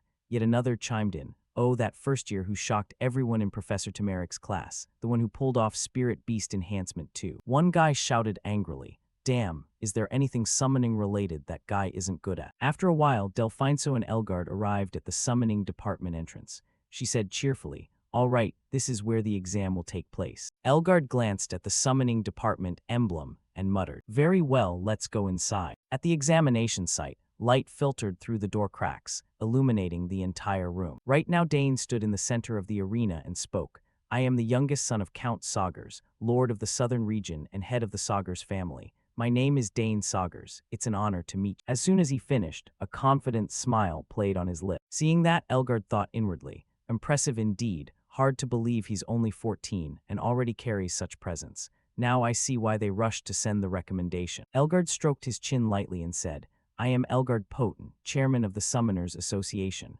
I've heard a lot about you, plenty of praise. However, this test won't be easy. Seeing that, Dane showed no fear and immediately replied, yes, I'm fully prepared. In his mind he muttered, he's pretending to be friendly, but nothing about this is pleasant. Then Elgard turned to the assistants behind him and said, no need for more talk, begin immediately. Everyone prepare. Seeing that, the two behind him responded at once, yes, sir. Delfinso from the back frowned slightly and said, I wonder what kind of challenge the chairman has prepared for us. Looking toward Delfinso, Elgard spoke. Whether he passes or fails is entirely up to me. Elgard Poten will decide completely. If you object, you can withdraw from the exam right now. Dane replied instantly, I agree. He continued, during the exam, all forms of cheating are strictly prohibited. If the exam is deemed unfair, the results will be voided and your summoner qualifications may be revoked. Remember that. Dane replied calmly, yes, I understand. Elgard went on, good. Then let's see what makes you so special. Right after, he raised his hand high and declared, the examination begins. The supervisors standing around him, each now had a summoning magic circle appear in front of them. Immediately after, it drew in all the surrounding energy to reinforce the magic circle even further. Seeing the scene, Dane muttered, this is. Suddenly, eerie cries echoed from the magic circles. Right after, an enormous surge of energy enveloped the entire examination grounds. Seeing that, both Dane and Delfinso frowned slightly. Delfinso thought inwardly, they've activated the magic circles, so that means. Right after, the surrounding mana currents converged toward Elgard. Right after, he slightly widened his eyes and said, answer my call. As soon as he spoke, a massive torrent of mana burst from his magic circle. Next came the appearance of an enormous, ferocious creature with a head resembling a lion. Seeing such a colossal amount of mana pouring out, Dane muttered inwardly. As I expected, the chairman's mana is terrifying. I didn't think the exam would be on this scale. Right after, his eyes widened. Staring at the creature before him, he wondered and thought, this thing is way more dangerous than normal. Around it appeared lightning bolts brimming with immense mana, instilling an extreme sense of danger in anyone facing it. Seeing this monster appear, Delfinso from behind suddenly shouted, impossible. A third-tier summon, that's Antares. The Antares clenched its fists, raised its head to the sky, and let out a massive roar, causing all the surrounding mana to suddenly erupt, filling the examination site with blinding dust and smoke. Dane braced himself with his hand against the overwhelming pressure and muttered inwardly, now I get it. Why my big sister was so worried about me. Looking at the summoned beast before him, Elgard crossed his arms lightly and said, since you're a genius, this level should suit your rank, right? He frowned slightly and continued, you may use any weapon you deem necessary. Your task is to subdue Antares by any means. Looking at the ferocious summoned beast standing before Dane, Elgard added, this is the requirement for the special admission exam. Seeing the scene, Delfinso gritted her teeth in anger, thinking inwardly, that old man clearly wants to see me disappointed. He's trying to humiliate me here. Elgard said in an irritated tone, but with your exceptional talent, there's probably nothing to worry about, right? Of course, if you're scared, you can still back out right now. Dane replied immediately, completely unfazed. No, I'll proceed with the exam as planned. Seeing that, Elgard gave a slight smile. Very good. I'll give you a little time to prepare. Right after, Dane reached into the subspace in front of him and fumbled for something. He muttered inwardly, good, I already have the perfect thing for a situation like this. Immediately after, he pulled something out and muttered, the spear that Sister Claire gave me on my 7th birthday. Now I finally have the chance to use it. Looking toward the beast in front of him, Dane muttered, it's huge, so there should be plenty of openings. I'll attack fast and pull back. Seeing this scene, Elgard frowned slightly. He's using a spear, truly the Sagar's bloodline. Right after, his gaze shifted to a corner of the exam area, where Tamarik's group, along with a few students, had arrived to watch Dane's test. Seeing the scene, Tamarik could only gape in shock and stammer. What the hell is this? Pitting him against a third-tier creature. Isn't that way too much? Hearing the familiar voice, Delfinso glanced over and said, looks like Professor Tamarik has arrived too. He's probably going to object to this. Elgard didn't care at all and replied, it's fine, he's ready. Let's begin. Right after, his expression darkened slightly. Then he immediately extended his hand forward and declared, Antares, eliminate the enemy in front of you. As soon as he finished speaking, Antares immediately started grinding its teeth with a screeching sound, its eyes blazing bright red. It instantly launched itself forward with tremendous force toward Dane. Dane remained calm, waiting for the monster to get close, and muttered, all right, come at me. When it got near, the monster suddenly accelerated and charged straight at Dane. But right away, with his masterful spear technique, Dane blocked the monster's attacks. Immediately after, he dashed behind the monster. At this point, Dane's face was no longer as calm as before. He was starting to take this seriously. His miraculous movements left the surrounding crowd stunned. Countless surprised voices rang out. Oh my god, what kind of movement was that just now? Paying no attention to those comments, our Dane quickly regained his defensive stance. He couldn't help but break into a confident smile, thinking inwardly, looks like the special training is finally paying off. On the opposite side, the monster didn't seem too affected by the wound, so it continued raging and charging at Dane. As soon as it closed in, it swung its massive hand, smashing straight toward the protagonist and cratering the ground into a deep trench. It was terrifying. Luckily, Dane dodged to the side in time. Otherwise, he would have been flattened into meat paste. Seeing its prey escape, a red gleam flashed in Antares' eyes, filled with fury. Next, it charged in relentlessly, unleashing punch after punch, forcing Dane to keep leaping backward. With every punch from the giant monster, it left a massive crater in the ground shaped like a wok. Even Dane had to inwardly praise Antares' strength. Wow, no wonder it's rank 3. That size and moving at this speed. On the opposite side, Antares seemed to be getting smarter. It realized it wasn't easy to close the distance on Dane. So right then, suddenly, a blazing golden flame erupted from its body. Then it thrust its hand forward, unleashing a scorching pillar of fire. Seeing that, Professor Delfinso couldn't hold back her worry and shouted. He took it head on. Beside her, old man Elgard stroked his beard, nodding smugly and satisfied inwardly. Even with enhanced strength, facing Antares is pure madness. Looks like the exam's ending quickly. I called it. That's what he was thinking. However, Dane was about to make him eat those words. Inside the flames, Dane's spear began spinning nonstop, creating a powerful wind current that scattered the surrounding fire. Still, Dane was a bit shaken by that last attack. that was really close. Almost done for, alright, time to end this. Right after, he erupted with his own mana to boost his physical strength, then charged forward to attack. But Antares reacted incredibly quickly. Before Dane could even land his strike, it clenched its fist and smashed straight ahead, tearing up the ground beyond recognition. Too bad the attack missed Dane completely and was useless. Right then, he circled to the side, aiming for the giant's waist. Thinking inwardly, for the finishing blow, I'll use what Dad once showed me. Concentrate mana at the spear tip to create an explosion, single-point breakthrough. Taking advantage while Antares hadn't fully recovered its guard, Dane's explosive spear thrust straight into its waist, easily piercing deep into the massive body. The pain from the wound made the monster roar ferociously. Meanwhile, Dane gripped the spear tightly and drove it forward with full force. Waves of blue energy kept bursting outward. In the end, the explosive power took effect, blasting a huge hole in the monster's waist. Yet somehow, maybe this lion man had been doping. After taking a hit like that, it could still gather strength in both arms, as if ready to counterattack. Speaking of the background crowd watching, witnessing the protagonist's power, the whole group gaped in awe. Amazing. The spirit beast's attacks barely hit, and what was that mana output? Back on the battlefield, this oversized monster was truly a cheat code. Right now, at its wound site, a blazing golden flame enveloped everything. In just a few seconds, the injury had healed like nothing happened. In fact, getting wounded only made the monster even more blood-crazed. Insane roars started pouring from its mouth. Insane roars began echoing from its mouth. Seeing this, Dane felt his scalp tingle. Oh man, looks like it's really pissed now. As soon as he said that, suddenly the lion man opened its maw and spewed a scorching flame, forcing Dane to panic and leap aside. However, his spear was still stuck in Antares' waist, making his face go blank for a moment. Damn it, my spear. Keltas rushed in from outside, sweat beading on his forehead, cursing nonstop. Damn it, I didn't arrive too late, did I? Why the hell is the exam being held in such a remote spot?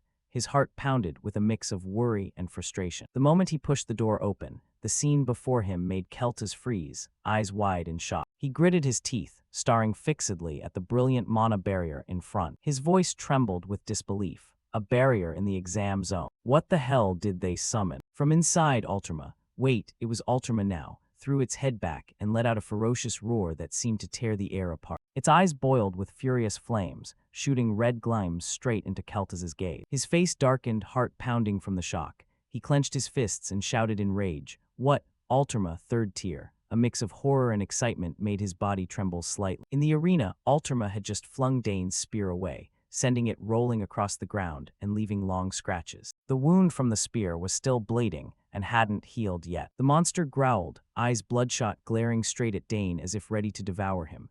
Dane stood opposite, muttering inwardly with a hint of admiration. It took a hit like that and barely flinched, tough as nails. He nodded, a confident smirk tugging at his lips. In his mind he thought, the spear won't hurt it anymore. Then he flicked his hand, eyes flashing with resolve. Sorry, Dad, but in the end, I have to use the sword after all. Instantly, Dane drew the sword from his hip, its blade gleaming under the mana light. He frowned, staring straight at Ultima with a confident smile. Round 2 begins. His movement stunned the entire stands. Elgard stroked his chin, eyes sparkling with curiosity, and said, "Ha ha," switching to a sword. Delfinso beside him nodded thoughtfully. Makes sense, this is an independent exam. A little quirk isn't surprising.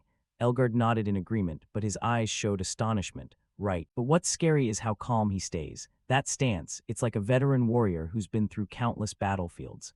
On the stands, the crowd of students whispered excitedly, hearts racing. Keltas from behind narrowed his eyes, watching with pride mixed with curiosity. He spoke confidently. Now we'll truly see his real abilities. In the arena, Ultima charged straight at Dane, eyes ferocious, fists clenched, forming a massive ring of fire radiating scorching heat. But Dane didn't flinch, he stood firm, calmly receiving the monster's relentless attacks. The skills of a true swordsman shone through clearly, superior agility and speed. After several exchanges of blows, Dane stepped back, a thought flashing in his mind. He muttered admiringly, not bad. After a few rounds, it shifted from raw power to speed, reacting precisely to every move I made. Ultima didn't let up, continuing its frenzied assault, but it wasn't an easy foe to subdue. Dane maintained his calm, swinging his sword to parry each strike. The moment he spotted an opening, Dane slashed hard at Ultima's arm. However, the attack caused no damage. He muttered in slight surprise, Both arms are coated in fire, hard to pierce with sword kai. Alterma sped up even more, its punches raining down like a storm. Dane's mind raced with thoughts, telling himself inwardly, I could crush it with ancient magic, but too many eyes are watching here, so I'll have to do it this way. From the stands, Delfinso was worried sick, her face pale. She turned to Elgard, voice trembling. Chairman, this is too dangerous now. If the student gets hurt, none of us will escape punishment. She raised her hand to her chest, preparing to activate forced recall. But Keltis appeared from behind just then and spoke up to stop her, his voice low but confident. Hold on, just what? Delfinso startled and turned. Professor Keltis, when did you get here? Keltis smiled, eyes shining with belief. I understand your worry, but it seems Dane has already figured out his strategy. In the arena, Dane kept swinging his sword to block Alterma's attack. Suddenly, he spotted an opening, his eyes widening with decisive light. A magic circle appeared beneath his feet. Mana erupted brilliantly as Dane accelerated straight toward Alterma, unleashing countless sharp slashes. Deep gashes appeared on Alterma's thighs, making it throw its head back in pained roar. A wretched cry echoed. The monster lost balance, its strikes growing inaccurate. Both hands slammed the ground, face twisted in fury as flames flared around its body. Elgard from the stands jolted in shock, voice full of astonishment.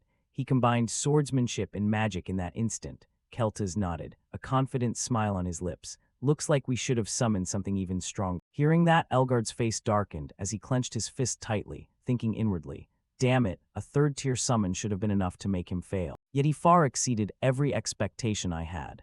His heart raced with a mix of fury and reluctant admiration. In the arena, Alterma opened its massive jaws wide, rings of fire appearing around the edges of its mouth, signaling a terrifying final attack. Dane gave a faint smile, thinking to himself, one last desperate struggle, huh? Truly the king of tanking it right to the end. He clenched his fist, eyes flashing with determination. I didn't want to resort to this, but it's time to end things.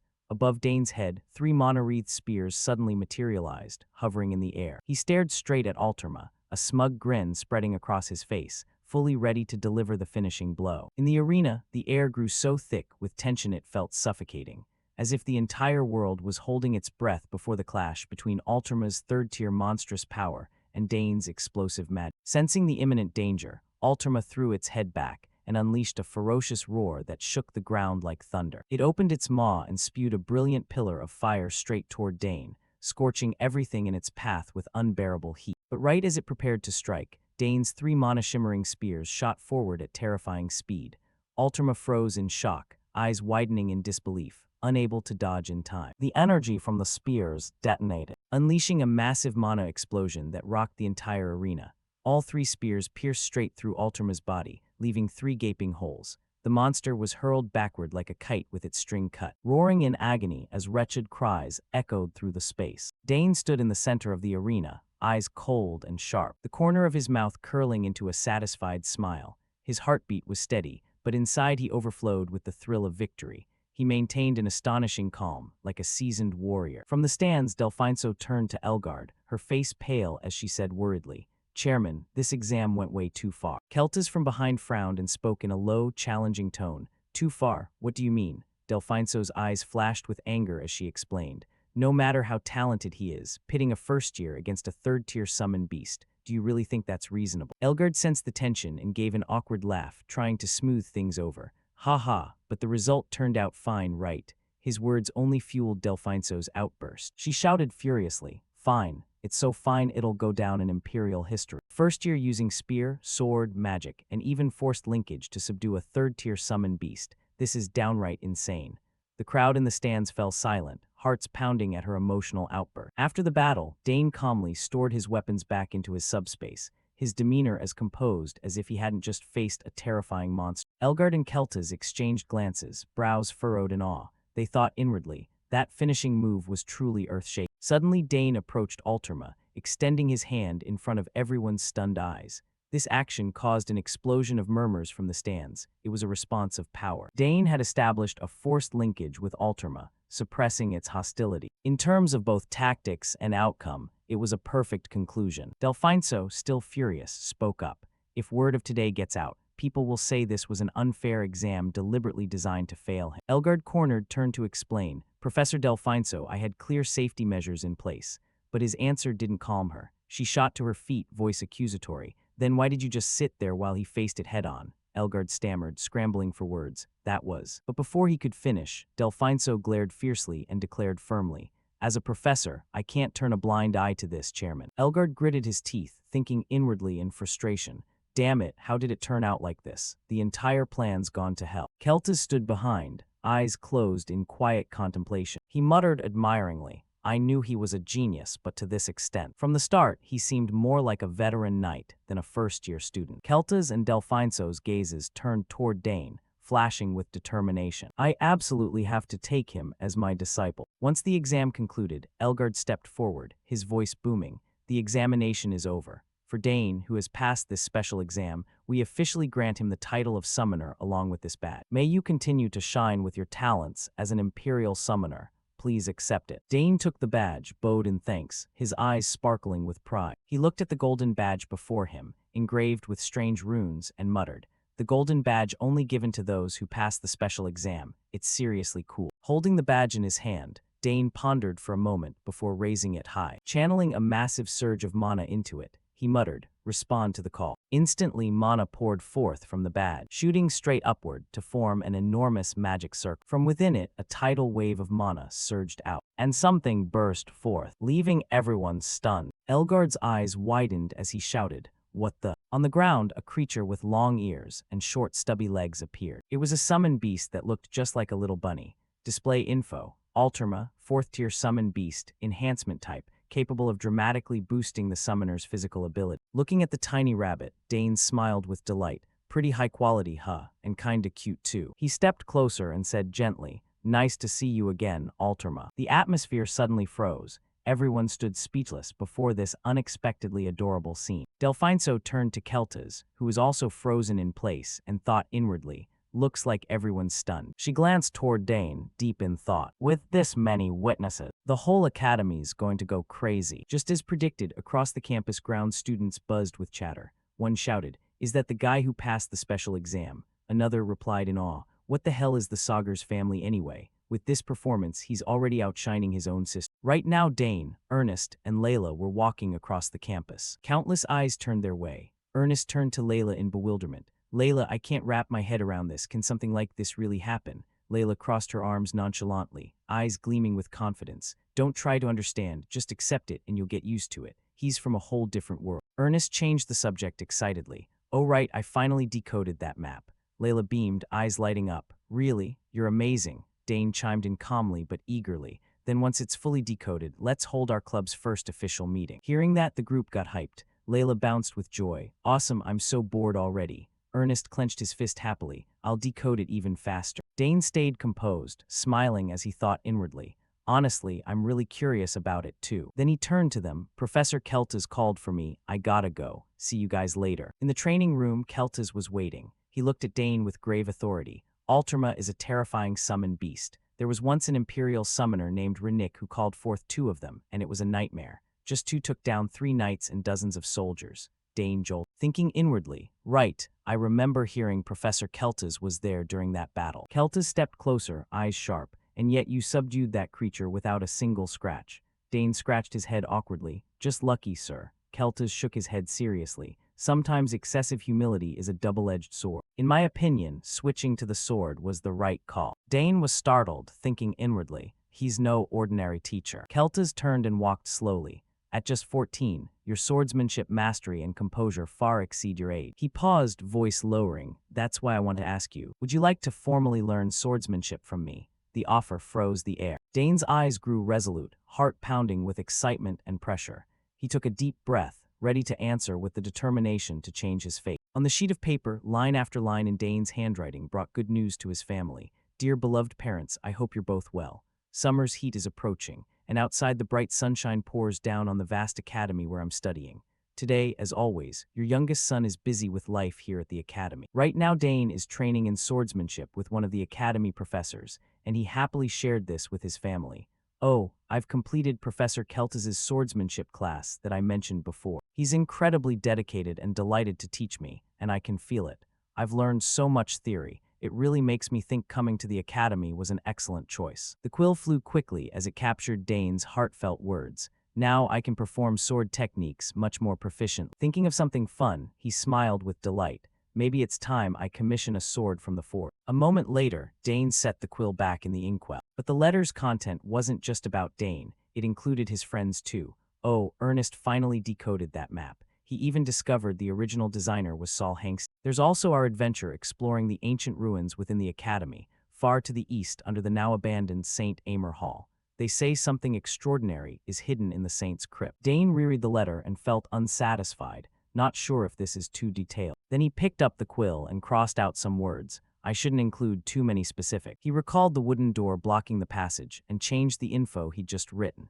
Anyway, that place is a restricted area, no entry allowed. Dane thought silently. More importantly, there was a huge issue with the immortals appearing. He told Ernest and Layla about the immortals' presence and both were horrified. Immortals. The two looked at Dane with teary eyes and wailed, "That's terrifying, Dane." In the letter, Dane continued, I thought about giving up, but luckily I got help. The help he mentioned was a beautiful blonde girl. When she heard his request, she was shocked. What? You want me to go into the restricted area with you? Are you insane? He clearly wrote her identity for his family. The one who helped was Priscilla, a student from the Holy Studies department. Then came a short lesson Priscilla taught the trio. Listen carefully. Immortals disappear if you destroy their core. She carefully instructed, oh, but first, you absolutely need to receive my baptism ritual. Ernest and Layla just stared blankly and followed her lead. Later the four of them explored the crypt together, fighting the immortals. Dane, smash its core, pour all your dense mana into one strike. A purple light filled the air, helping everyone hold back the skeletons. Just as expected, Priscilla's holy power was terrifying. Thanks to her baptism, we handled the immortals easily. Layla skillfully wielded her sword to cut through every obstacle, and her swordsmanship has improved dramatically too. Ernest and Priscilla stood back to back, protecting each other. On the other side, Dane bravely faced the immortals alone. The battle raged fiercely. One immortal's arm was sent flying high into the air. Finally, Dane's group reached their goal, an ancient structure now covered in green moss. After passing through the darkness, we reached the underground crypt, and at last we found the treasure. Layla trailed behind doubtfully. Is this really from 300 years ago? Dane pointed ahead confidently. Yes, the treasure is right here, the one the Emperor desperately craved but could never open or take. When they found the treasure, both Dane and Priscilla smiled happily. Ernest and Layla couldn't hold back wide grins either. What they found was a massive red gem. The treasure was a gem radiating brilliant red light, utterly dazzling. Dane needed both hands just to hold the gem. Everyone beamed with joy seeing it in his hands. The club's very first achievement brought immense happiness. The four of them couldn't hide their sheer satisfaction and joy after this adventure. They stood in the crypt laughing heartily, everyone so excited they probably wouldn't sleep a wink tonight. Dane wrote out the whole story honestly on paper, and sure enough the entire academy went nuts over. He reluctantly added his own decision. I think I should lay low for a while. Clear sunlight streamed into the tidy, orderly room. At this point Dane paused, lost in thought for a moment. Then he still chose to explain the full origin and background of the treasure to his family. As for the true nature of the gem, everyone would be shocked to learn it's actually an ancient mana core, right?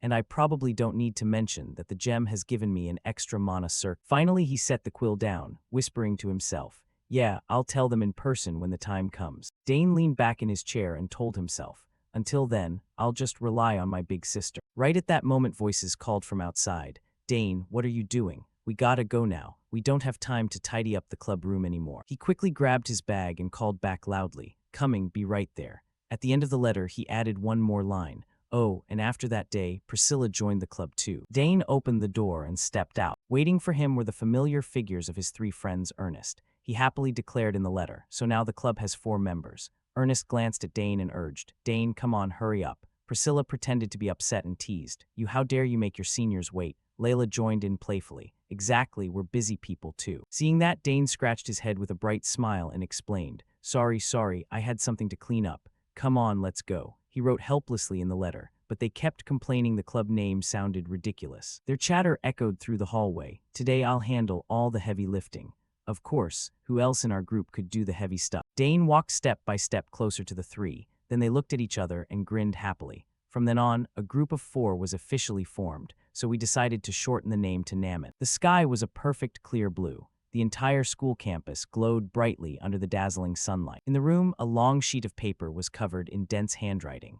In the magic department, there's a notoriously grueling exam. the 24-hour endurance test, where you must go a full day without food or sleep. The surrounding desks were empty, the space so quiet you could hear a pin drop. As long as no other person is brought in, all open reference materials are allowed. This exam is infamous for its brutality. Dinabo stood with hands clasped behind his back by the window and sighed in admiration. But Dane passed it with ridiculous ease. He analyzed calmly. He completely grasped my intentions. Not only is he great at problem solving, but his ability to analyze the surrounding environment and context is extraordinarily outstanding. Dinabo crossed his arms, complex emotions showing on his face. I almost feel sorry for the other students, but this is the first time I've ever craved a student from another department so bad. Suddenly he turned and probed. So, how's the task I assigned going? Arthur fell silent at the question and looked at him. Then he reported hesitantly. He keeps turning down invitations to join the student council. If he joined, he wouldn't just get one position. He could even rise to a key role and influence academy policy in the future. Hearing that, Dinabo turned back to gaze at the scenery and replied calmly, I see. Even when I sent a fifth year like you, it still failed. Dane's figure appeared in his mind. He pondered with frustrated reluctance. Damn it, he's truly an unpredictable kid. He lacks the usual vanity or arrogance of his age. Every prediction I made was completely wrong. Dinabo's stern, upright exterior hid a stubborn resolve inside, but he won't escape my grasp. Thinking of the future ahead, he broke into a pleased smile. His inner determination hardened. He would never give up. I'll definitely hold onto him tight. In the distant mountains, towering cliffs rose like walls blocking the path. In the book-filled room, Arabella's lab, a concerned voice asked, Is Arthur from the student council still tailing you? Dane answered helplessly, Yeah, it's getting a bit annoying. Arabella put her hands on her hips and grumbled irritably. That professor hasn't changed one bit. It was the same in my time. Seeing that, Dane rubbed his head doubtfully and asked, He did the same thing to you too? She admitted right away, MHM. Arabella grumbled unhappily. He even said he'd make me student council president or something. Dane commented in surprise, Student council president, sounds pretty impressive. She shot back immediately. That professor loves luring talented kids and turning them into his puppets. She revealed more hidden info to him. Those with ability but low birth and unclear career paths fall into the trap easily. Hearing that, Dane immediately recalled Arthur's close ties to Dinabo. So that's why Arthur keeps shadowing Professor Dranava. Dane smiled smugly and probed. Then refusing was the right call, wasn't it? Arabella looked at him and affirmed firmly, Of course, that professor is very dangerous, not just skilled, but a master at pulling people to his side. If you get caught, you'll become his obedient puppet, so be careful. Still worried, she carefully warned again, No matter what he offers, refuse immediately. Dane listened patiently and replied, I understand, sis, I'll be careful. Suddenly the door burst open. Arabella startled and went on guard.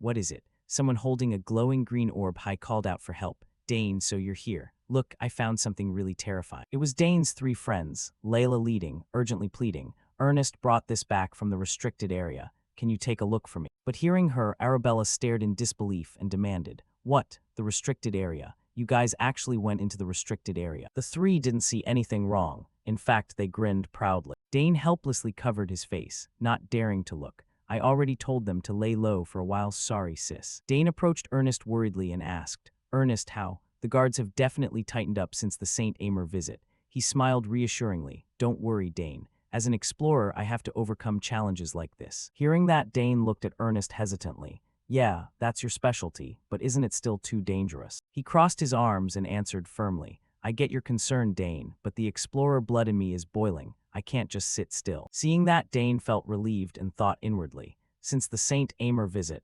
Ernest has become way more proactive. He recalled the man in the black cloak at Amer and felt Ernest's reaction was only natural. It makes sense. Saul Hankston, the only one said to have reached the Nine-Chain Realm after the collapse of the demon kingdom Arachna. Any explorer's eyes would light up at a genius like that. On the other side, Layla was desperately begging Arabella, Senior, please take a look at this. She grumbled helplessly, You kids are nothing but trouble. Dane glanced over curiously. So what is Layla holding? He looked at the faintly glowing orb in Layla's hand and guessed. Did you stuff something into the monowave detector? Hearing that, Ernest rubbed his nose awkwardly and explained. Here's what happened. Last night I couldn't sleep, so I went for a walk in the restricted area. When I got there, I noticed something suspicious. You know, Saul Hankston's lab is in the restricted zone, right? I kept hearing strange noises coming from inside the building. Ernest had looked around in fear, searching. It sounded like machinery running or something being built. It gave me chills. Plus, there were voices mixed in with the noises. Dane listened but still felt puzzled. So what? Even in a restricted area, guards have to go in and out, so hearing voices isn't weird. Ernest scratched his head and insisted. No, it wasn't just guards, I'm sure of it. His eyes sharpened with suspicion, and the most suspicious part is, he continued, that green orb suddenly lit up. The mana wave detector I left running as backup picked up mana fluctuations. Dane blurted out in shock. What? Impossible. After Saul Hangston's death, everything in the lab was moved to the memorial, so nothing should be emitting mana waves there. At that moment, the green orb had helped Ernest realize the hidden secret of the place. He continued cautiously, exactly, which means. After that, Ernest had panicked and fled the restricted area. Recalling the gloomy building, he declared solemnly, inside Saul Hangston's lab, there's definitely something unknown. Dane too grew serious from Ernest's attitude. Mana wave. A while later in Arabella's room, she announced gravely, Ernest, you were right, there really is something in there. Ernest asked in surprise, really, Senior Arabella? She placed a sheet of paper on the table. Yes, and it's no small thing. Here, look at the data I analyzed. Priscilla and Layla leaned in to examine the info. Dane followed and carefully picked up the paper to read. The paper was filled with text and continuous wave curves. These fluctuations are very similar to the samples I collected, Ernest. Of course, not everything matches, if we eliminate the vague one. Hearing that, Dane looked at Arabella calmly. So what's the conclusion? She smiled smugly and declared, that building definitely contains something massive. Ernest and the other two widened their eyes in shock and echoed in unison. Something massive. Arabella looked down at the green orb on the table and probed. Yes, this kind of fluctuation usually comes from an object holding terrifying amounts of mana. You said it was very difficult to capture these waves, right? She looked at the three confidently and explained, I think it means something is blocking the mana leakage from escaping. Ernest gaped speechlessly. Arabella ignored his reaction and continued, whether the one hiding the mana waves is Saul Hangston himself or someone else, we don't know yet. On the other side, Dane looked at the data again seriously and pointed out, the only thing certain is that, whatever it is, it's valuable enough to conceal the mana wave. Arabella nodded in agreement with Dane's thought. She crossed her arms and recounted. In short, that's the situation. And from what I know, the guards never even step inside Saul Hangston's lab. Back in the day, I even sneaked into the restricted area when I was bored. Priscilla's eyes widened in surprise. Really? Dane saw the proud look on Arabella's face and thought helplessly, even you did it, sis. Yeah, I guess no one can resist Saul Hangston's allure. He really was a mage in his prime. Finally, she summed up. Anyway, I don't know what they're hiding, but if it's connected to Saul Hangston, it's bound to be a world-shaking discovery, maybe something containing his mana, or even stronger. On the table, the mana detector still emitted a faint, unending green glow. Hearing that, Ernest clenched his fists excitedly. If that's true, then it's amazing. Layla, still a bit confused, asked, but why would something like that be in an empty lab? Arabella praised approvingly. Ernest is truly exceptional. He found this purely on instinct. Seeing that, Ernest immediately straightened up and thanked her. Thank you, Senior. You helped me a lot. Arabella looked at him helplessly. Kid, what are you planning to do with something like this? Beside her, Dane harbored suspicion and guessed inwardly, but it's highly unlikely to be a real mana core. Their previous crypt exploration had shown nothing suspicious inside. Throughout the journey, he had stayed alert and sensed everything around him, so he could confirm it. If it were a real core, I would have noticed the moment we entered the restricted area. Dane furrowed his brows and pondered silently. Then, he stared at the light from the orb, letting himself sink into thought. What the hell is in there? Across from him, Ernest probed, snapping him out of his thoughts. Dane, what do we do now? I already told you to lay low for a while. These waves aren't worth investigating. Layla chimed in to persuade. Yeah, even if you don't go, Ernest will go anyway. He affirmed confidently. Exact. Dane looked at the three and pointed out the downside. We might somehow avoid surveillance, but no one knows what could be inside the lab.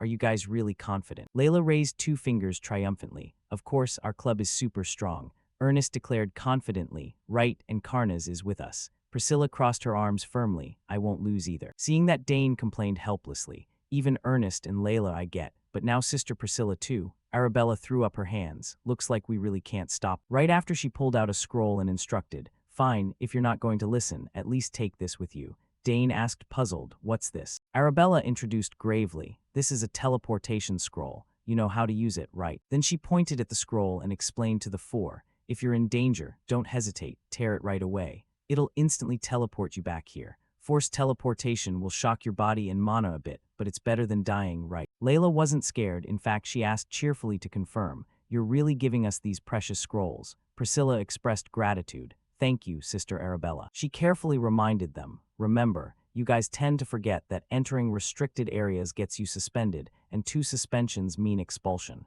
Got it. The 3 replied meekly, yes. Dane smiled reassuringly. Don't worry, sis, nothing will happen. But Arabella wasn't convinced. Don't just say that. In the end, she could only helplessly watch the 4 head off to explore the area. Her parting words echoed in the room. All right, come back safe and tell me what you find, okay? Then the space returned to silence as if no one had ever been there. Sometime later, the 4 gathered in one spot and opened the map. Ernest explained the detailed plan to the others. Here, the infiltration route. Entry is from this point. There's a blind spot in the guard's view when moving toward this building. We'll use that gap to get in. Dane nodded approvingly. Ernest, not bad. After discussion, everyone rechecked their backpacks and essential gear. We'll start the operation in 2 days. We've distributed exploration equipment per person and double-checked the infiltration route. Ernest carefully instructed everyone on key points. From here on, we scatter anti-tracking powder while moving. When we arrive, Karnaz's role will be crucial. To melt through the thick mana barrier without leaving traces, we'll need Karnaz's flames. Dane nodded. Got it, I'll prepare. Priscilla crossed her arms and offered her opinion. We also need a plan B for emergencies. Instead of tearing the scroll blindly, we should plan actions for each scenario. Layla agreed in surprise. That makes sense, Sister Priscilla. Finally, Dane outlined the combat formation calmly. All right, let's do this. We'll arrange the team like so. I'll handle front mana detection. Layla and Ernest will cover the rear. He gestured to Priscilla. Sister Priscilla will stay in the middle. You're the easiest to ambush. She agreed without hesitation. Got it. Then he assigned Ernest. Ernest, this time use a short bow instead of a staff. You've practiced a lot, so just focus on support fire. He replied happily, sure, leave it to me. Dane looked at everyone seriously and cautioned.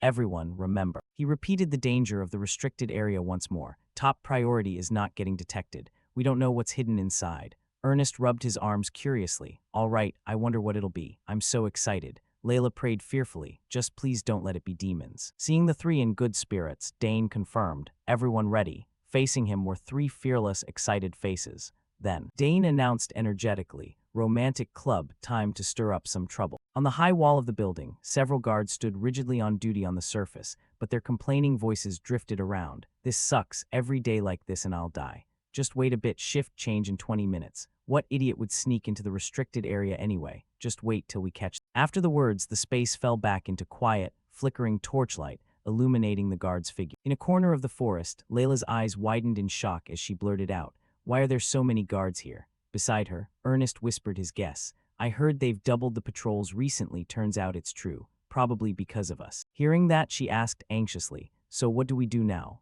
Ernest replied as the 4 figures crept silently through the shadows. Then they quickly dashed in one direction, following Ernest's lead.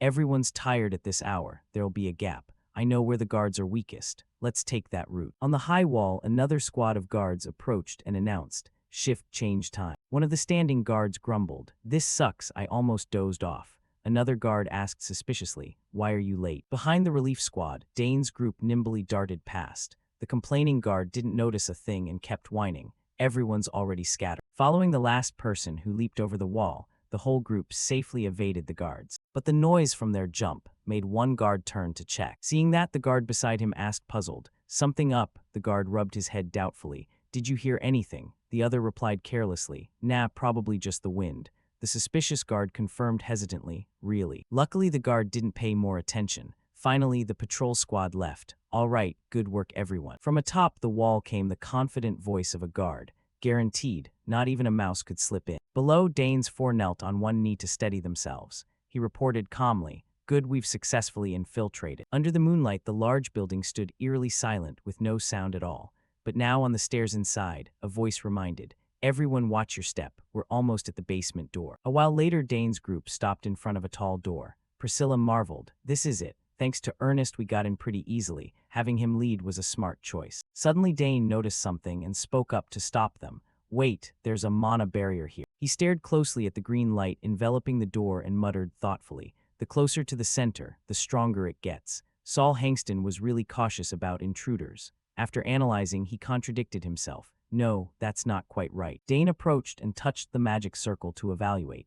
This barrier doesn't carry Saul Hankston's mana signature. He observed the barrier layer seriously and concluded, it's completely different. Layla asked puzzled, really, how can you tell? Dane explained casually. Saul Hangston lived a very long time ago. This barrier looks relatively new. Ernest stroked his chin in disbelief and deduced, meaning, someone else got here before us and set up a new barrier to hide something inside. Dane's face turned grave as he affirmed, exactly. He looked toward the door cautiously and guessed, there might be something very dangerous hidden in there. Priscilla asked worriedly, so what do we do now, turn back? Layla looked at her firmly and objected, we've come this far, how can we turn back? Maybe some academy official came in, set up defenses and left. Ernest looked at the three solemnly and shared his thought.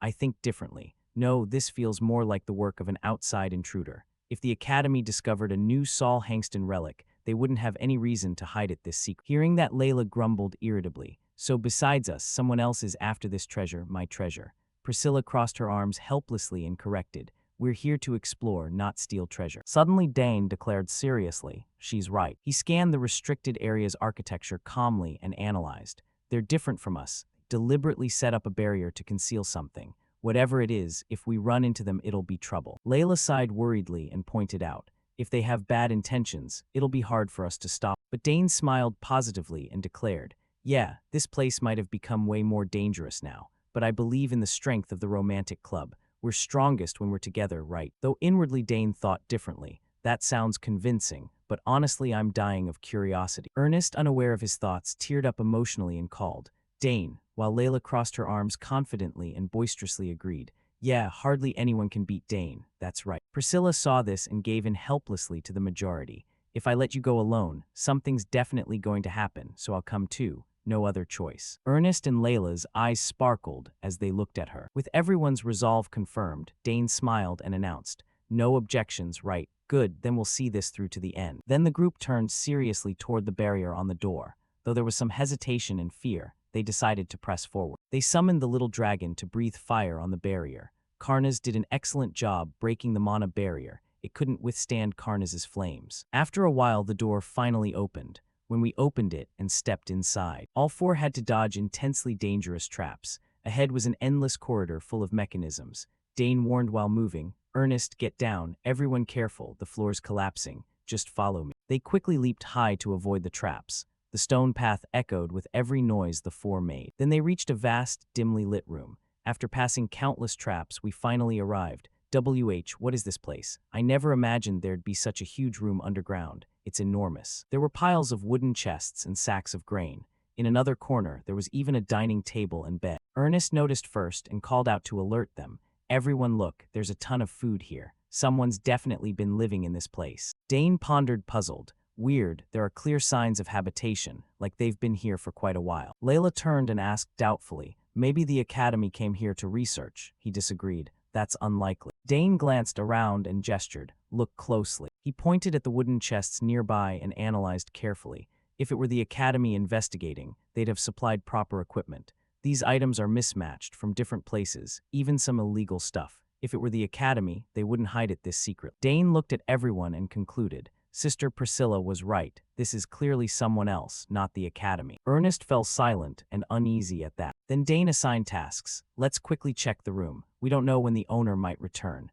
The place was dark and eerie, making everyone feel uneasy. Following his words, Layla searched the wooden chest. Priscilla examined the wall. Dane knelt to inspect the floor. Suddenly his hand sensed something suspicious on the ground. What is this? Beneath this room, I can feel a massive mana flow. Suddenly Ernest called out to draw his attention. Dane, come look over here. Dane stood and asked, did you find something? He reported, there's a staircase going down behind this wall. He hadn't expected the answer so quickly. We can go down and verify the mana source I sensed from above. The dim staircase led down to yet another underground level. Even with torches hung on both walls, they couldn't fully illuminate the space. Suddenly, a strange purple light glowed from the end of the stair. The four followed the path to a room containing a massive green crystal. The group stared in disbelief at the sight. Unbelievable. I've never seen a mana crystal this huge. It's hidden so deep underground. Dane gazed up at the mana crystal, thoughts racing. No doubt, this is Saul Hangston's aura. It's radiating overwhelming mana. Then he looked down at the complex magic array beneath his feet to confirm.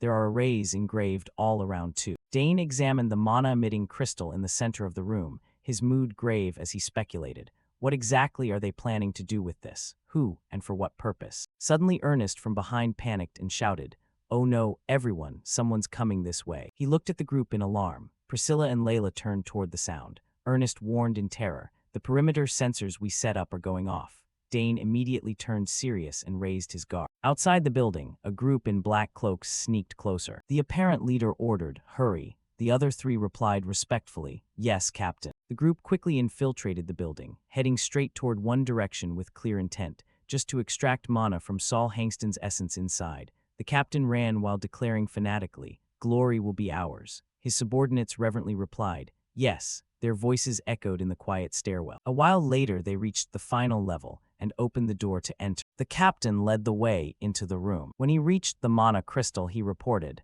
"We've entered safely." Then he turned and ordered his subordinates, "You clean up the room. If anything unusual happens, report immediately." The subordinates obeyed respectfully, "Yes." One of them observed the staircase and sighed, "Finally, we can rest a bit." The one beside him asked, "We have to stay here for 2 more months." The bald one nodded affirmatively, "Maybe longer. At least we have enough food, so that's not a problem." After answering, he stepped up the stairs. Unexpectedly, a mechanism on the stair wall suddenly extended. Dozens of swords shot out rapidly toward both of them. The bald one stared wide-eyed in horror at the dangerous weapons closing in. In the next instant, both were sent flying back with wretched cries. They tumbled down the stairs and fell back into the room. The captain heard the commotion and rushed out in panic. What happened? No one answered, only the sound of the door slamming shut. Then a strange purple gas flowed in and filled the entire room. One subordinate inhaled it and trembled uncomfortably. "What gas is this?" The one beside him stammered in fear.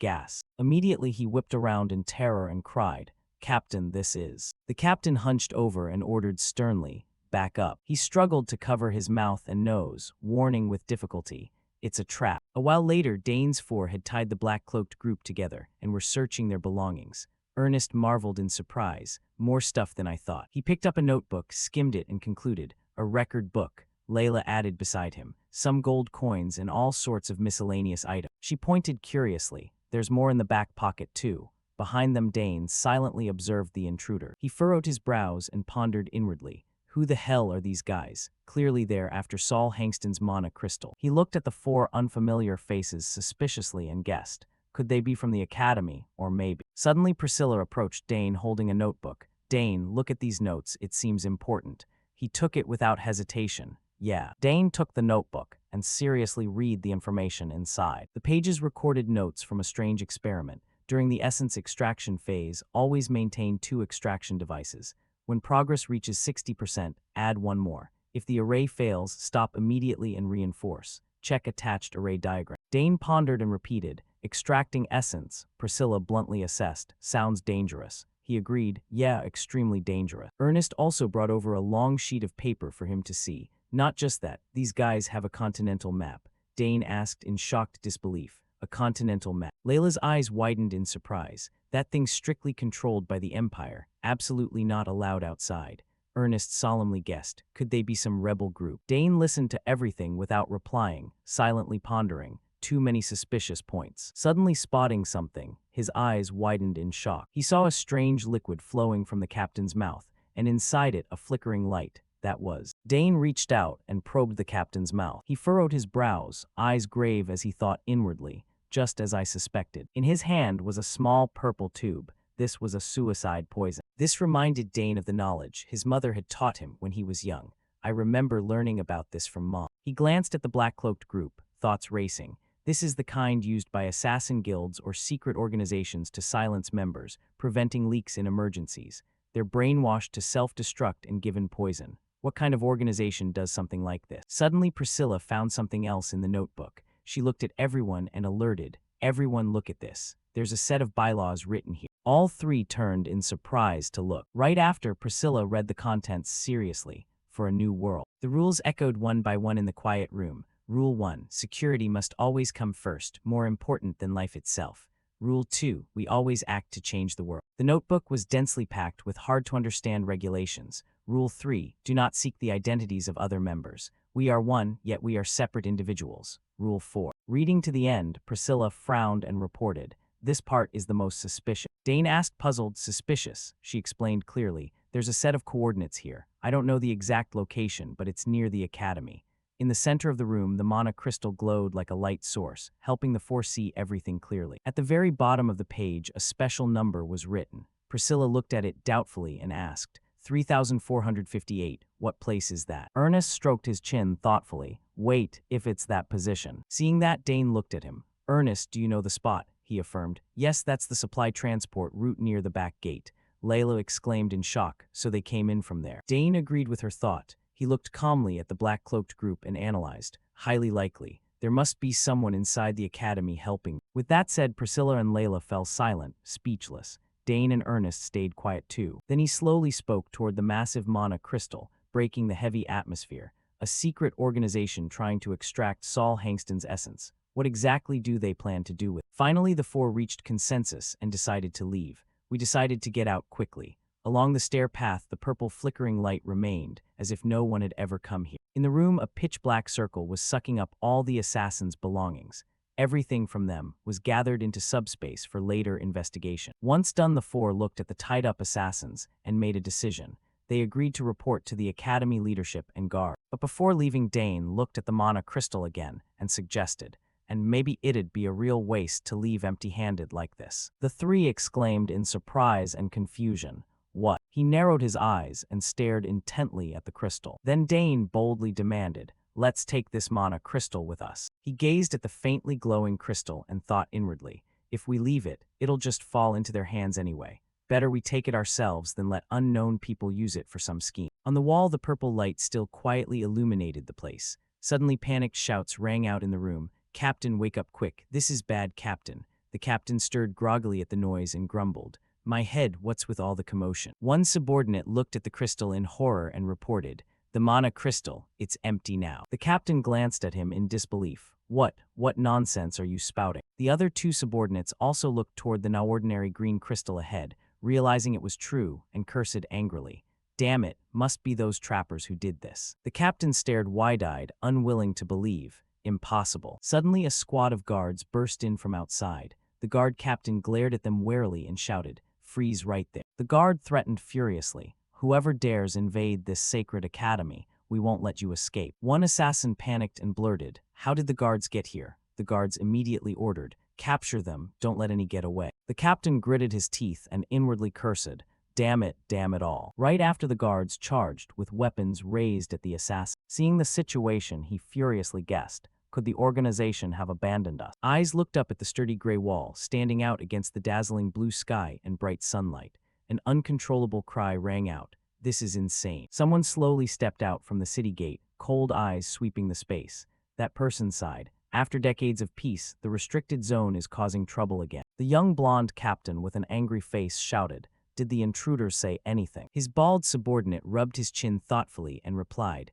report, no words at all. Perhaps we need harsher measures. In his mind flashed images of the three just captured and bound, three faces with different expressions. Rage, helplessness, despair. They all maintained stubborn silence. The captain pointed decisively at the captives, then beat them until they talk. After initial interrogation, transfer them to the torture chamber. The bald one replied immediately, yes, sir. He furrowed his brows in deep thought. This incident is truly serious. Even after doubling security, 5 intruders still slipped in. He watched the soldiers moving back and forth suspiciously, unease rising inside. I'll definitely be punished, and I might even lose my position. Suddenly, a soldier rushed over. Captain, he reported, an investigation team from the magic department has arrived.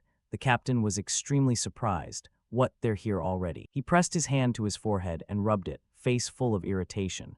Inside, he worried intensely. Damn it, I didn't expect that lazy professor to come in person. From inside the base came an astonished, questioning voice. Meaning, you heard noises in this building, noticed the mana barrier disappear, then saw intruders inside.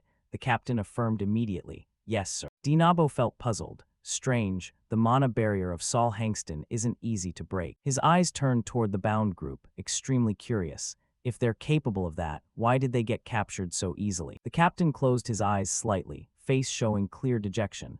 I don't understand either. He handed over a book, voice confused. By the way, we found this among their belongings. Would you like to take a look, sir? Dinabo was surprised. A book. He reached out and took the thick green book, feeling a cold magical energy emanating from it. Dinabo carefully opened it and slowly flipped through each page. After careful examination, his face turned serious as he announced, "It's sealed with magic. Only authorized people can open it, but someone forced it open." The captain was shocked. "What? How is that possible?" Dinabo tucked the book inside his coat, face resolute. "I'll take it for further investigation. There might be other hidden spells on it." The captain gave an awkward laugh, trying to calm down. "Of course, I only skimmed it, but it seems they belong to some secret organization." Dinabo frowned, eyes sharpening. "A secret organization, you say?" The captain added. "We also discovered a massive mana bullet in the basement taller than a grown man."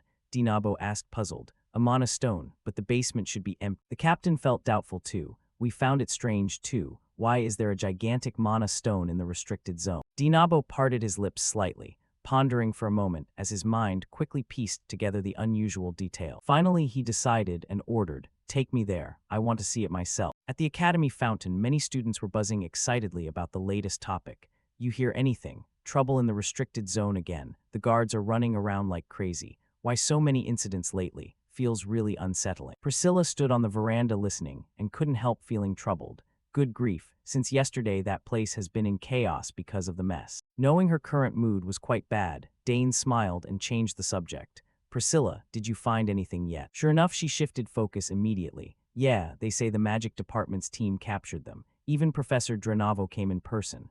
Ernest said gravely. "If the professor himself showed up, this must be really serious." Layla awkwardly scratched her neck. "We really caused a huge mess, huh?" "It's already in the Daily Academy paper. Wanna see?" Hearing that, Ernest couldn't stay calm. "What? So fast? Word really travels here." The newspaper clearly stated, "Restricted zone breached. 5 unidentified individuals under interrogation by the magic department." Guard captain, I take full responsibility. While everyone focused on the paper, Dane quietly stood behind thinking, if Professor Drenavo appeared in person, he must have realized how grave the situation is. He thought for a moment, then spoke, "But if the magic department is handling it, it should be fine." Priscilla sighed dejectedly. "Yeah, they're famous for being ruthless. They'll use every kind of spell to interrogate." Layla timidly trembled and asked, "But will they find us?" Contrary to her, Ernest optimistically reassured, "Come on, calm down. We erased every trace." She also comforted the girl. "Actually, the academy should thank us. If not for us, those intruders would have gotten away." Dane gave up and said, "What kind of logic is that?" Seeing them chatting so cheerfully, Dane nodded with a chuckle. "Don't worry, they fell into the trap without knowing we were there. For now, just lay low." Then he turned to his friend. "Ernest, did you bring their stuff?" The other startled slightly, then answered, "Ah yeah, here are the analysis results. Take a look." The whole group shared the same thought. Maybe by following their trail, they all hoped for something. We'll find another treasure, like Saul Hangston's essence or something. A few days later, the academy fell into chaos once again. A large group of cavalry stood imposingly on the campus grounds, this time due to the arrival of the Royal Investigation Team. The Royal Investigation Team. They marched in with heavy steps. Royal banners fluttered proudly in the air. Others stood by watching. The royal family rarely sets foot in the academy, yet here they come with dozens of people, flags flying. Unprecedented. Under the blazing sun, no one dared speak. Somewhere else, in the basement, a burly night-dressed man exclaimed, "Strange." He frowned and continued, "St. Amer Hall had intruders without leaving traces. Now we discover strangers hiding in Saul Hangston's lab. This person was the 4th Royal Knight Commander, Del." Someone nodded in agreement. "This is really odd. We've tracked the traces but still no clear results." He glanced at the person and asked gravely, "What about the barrier?" Under the pressure of the high-ranking figure, the girl holding paper stepped forward hesitantly. "Yes, we're still investigating, but so far no clear signs." Hearing that, Delphian paced irritably. "Troublesome, especially since this is one of Saul Hangston's designs." Then he looked up. Cautiously he asked, "What do you think of this, Your Highness?" Third Prince Edward Dantora. He hadn't expected the question and grew extremely flustered, avoiding eye contact and stammering, "I haven't thought of anything yet." Seeing that, Delphian sighed, even more annoyed. "I understand, Your Highness." Dinavo only now noticed this person's presence and panicked. "Wait, the third prince himself came. Why did he have to come in person?" Edward closed his eyes to sense. In a silent space, he gradually noticed something mysterious. Is this the trace of a melted barrier? Very hard to detect, but the surface feels off. At this moment, the third prince no longer looked flustered. He crossed his arms seriously, like it was dissolved and then reassembled. His lips pursed as he inwardly praised, "Whoever broke it, truly impressive." Saul Hangston's barrier, designed to last centuries, had never been broken by anyone before. Hearing that, Delphian nodded as he walked ahead. "Exactly, a perfect steel fortress never breached before." and now it's been broken. Edward calmly stated something utterly terrifying. That means even the royal barrier can be infiltrated. Suddenly his eyes widened. A piercing pain shot through his body, straight to his guts. Sweat poured down the prince's pale face. Unable to bear it any longer, Edward clutched his stomach tightly. Seeing his strange condition, Delphin asked worriedly, "Your Highness." He hurried closer, frowning. "Are you in pain somewhere?" Edward bowed his head and replied calmly, "It's nothing, just the usual ache." The rugged-faced man softened his tone and advised, "Please, Your Highness, if you feel any discomfort, say so. We'll return immediately. The investigation matters, but your health matters more." The prince's demeanor shifted completely. "No, I came here of my own will." He raised his arm and waved it. "Don't worry, my hand is still fine." Meanwhile, Donavo stood to the side observing and thought inwardly, the prince and the knight commander appearing together. This time we need to be extremely cautious. The other two were also watching him closely. "Looks like we'll have to tread very carefully now." Delphin advised, "Perhaps you should step outside and rest for a bit. If it gets worse, please tell us right away." He replied gently, "Yes, I will." Before leaving, he couldn't help glancing back. What a pitiful person, branded as the useless prince, and now even his hand won't obey him. Delphin frowned slightly. If only his highness had been born with a healthy body. At this moment, the prince's figure stood alone in silence. But once he left, the prince's expression twisted in discomfort. Damn it, something always gets in my way. Looking around, he thought inwardly, but now's not the time to hesitate. I need more clues, I have to find them myself. Edward began walking. They told me to stay put, but... He closed his eyes and thought, sorry, Delphin. On the other side, he asked his subordinate. No traces at all, the person replied. Around 5 a.m., sir. Dinabo answered, yes, right before sunrise, that's when it happened. Delphin pressed, what about mana detection spells? Nothing detected, sir. Hearing that, he grew tense. This is a complete mess. Right then someone rushed over from afar. Captain, bad news. His Highness has disappeared. Delphin panicked. What? Impossible, he was just here. The person explained, flustered. It happened when the guards were momentarily distracted. He stared wide-eyed in horror. You idiots. Immediately Delphin shouted to those around. Halt all other activities, stop the investigation and find His Highness now. The others responded gravely, yes, sir. In his heart he worried nonstop. His body is already frail, and now this, why? Meanwhile, Edward ran nonstop through the forest. His steps were swift. I have to make progress on this investigation, no matter what. Edward looked ahead with determination. This time father will have to notice me. I may lack talent, but I'll prove myself through effort. He told himself inwardly. I can't stay the useless prince forever. Scene shift to another place, Bonia Forest. Layla stood with arms crossed and reminded, Ernest, that stance isn't stable. Try again. He asked, puzzled. Like this, she praised. Better. Dane nearby watched with a faint smile. Looks like he's getting used to training here. Layla's helping him a lot too. At this moment, his hand reached out to circulate mana. Circles began forming around Dane. This way I can focus better on controlling my mana. He looked at his hand and smiled happily. Now I've completed 2 mana circuits, even succeeded in layering a 4-tier structure. Suddenly Dane's eyes turned blue as he stared straight at them. Ancient magic is truly astonishing, but every time I focus on the 4-tier spell, I see it more clearly. First he looked toward Ernest, the flow of mana moving through a human body. Next Dane looked at Layla. Incredible. I wonder what I'll see next time. In midair, a small swirling vortex seemed to form. Both of them suddenly looked up in surprise. Ernest exclaimed, Wind, Layla asked puzzled. Dane, what spell is that? Dane smiled and answered, Wind Bomb, a compressed air bullet. Ernest's eyes widened in awe. Amazing, I've never seen a mana explosion that big. Layla marveled. Must be because it's a 4-tier spell, terrifying power. He looked at the winds blowing past. Dane reached out to control it. Then let's toss it gently. At this point, the wind rose gently, no longer as fast as before. It wove lightly between the trees. Suddenly from far away, someone collided with it and let out a pained cry. Dane's 3 friends were startled and wondered, is someone there? Branches there snapped and flew into the air. A while later, the dust cleared. Tree trunks rolled across the ground. All 3 stared in shock toward the spot and quickly ran over. Layla asked Dane worriedly, Dane, you heard that too, right? Someone's there. He replied quickly, yeah, I heard it clearly. Inwardly, Dane worried. Damn it, I thought it was just us here. So the 3 urged each other. Let's go check. Be careful in case they're hurt. Time shift to a few minutes earlier. Edward had reached the forest where they were training. So there's such a large forest inside the academy ground. He looked around in admiration. The students here must be so happy, studying and laughing with friends. I'm jealous. Edward's mood turned a bit sad. If I hadn't been born a prince, could I have attended the academy like— He smiled lightly with hope for the future ahead. Just thinking about it makes my heart race. Right after Edward snapped himself out of it.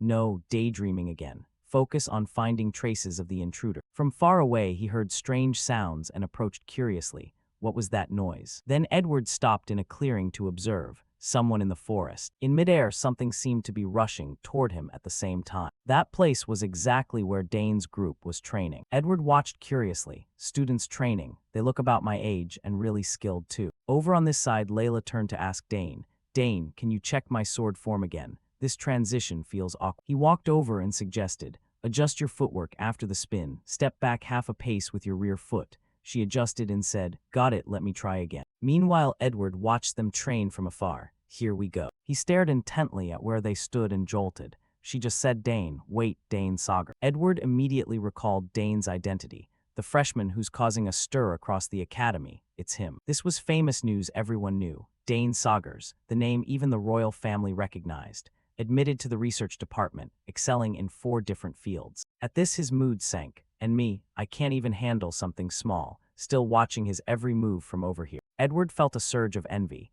And him, they call him a genius among geniuses, yet he still trains so diligently. In his heart he began to yearn. If I could attend the academy too, maybe I'd make friends, learn new things, and laugh with them like that. Right then suddenly, something like a gust of wind rushed straight toward him. Edward panicked and couldn't dodge in time. Something's flying this way. It slammed straight into Edward, where he was hiding. A loud crash rang out. Trees there shook and snapped into pieces. At the same time, it affected Edward hiding behind those trees. He was sent flying into the air with a stunned expression. Then came the pained cry that Dane's group had heard. In the forest behind the academy, Ernest was anxiously asking if he was okay, while Dane looked flustered and apologized, saying, sorry, I thought no one was here. Suddenly the guy shouted, wait a second, that uniform. It looks just like the uniform of the Royal Investigation Team. Layla King shouted in surprise, so you're a member of the Royal Investigation Team, sir. He quickly stopped her. No, Layla, that person is probably— Dane sharply realized, that's right,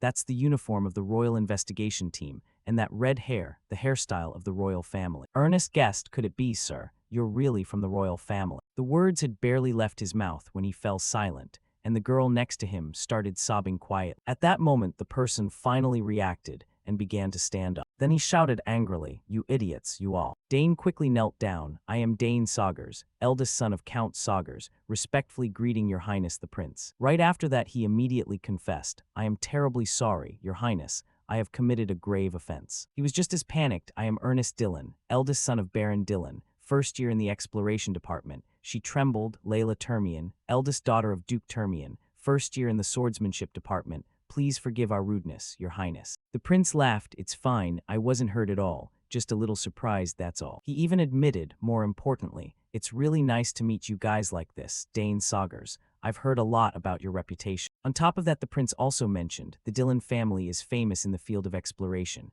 You guys will surely become great explorers too. And the Termian daughter, you're the winner of the Dainter Cup, right? I watched that final match. Layla awkwardly replied, yes, it's truly an honor, your highness. He waved it off. All right, enough introductions. You may rise. They respectfully answered, yes, your highness. Ernest expressed, I'm truly relieved to know you're not injured, but why did your highness come to such a remote place?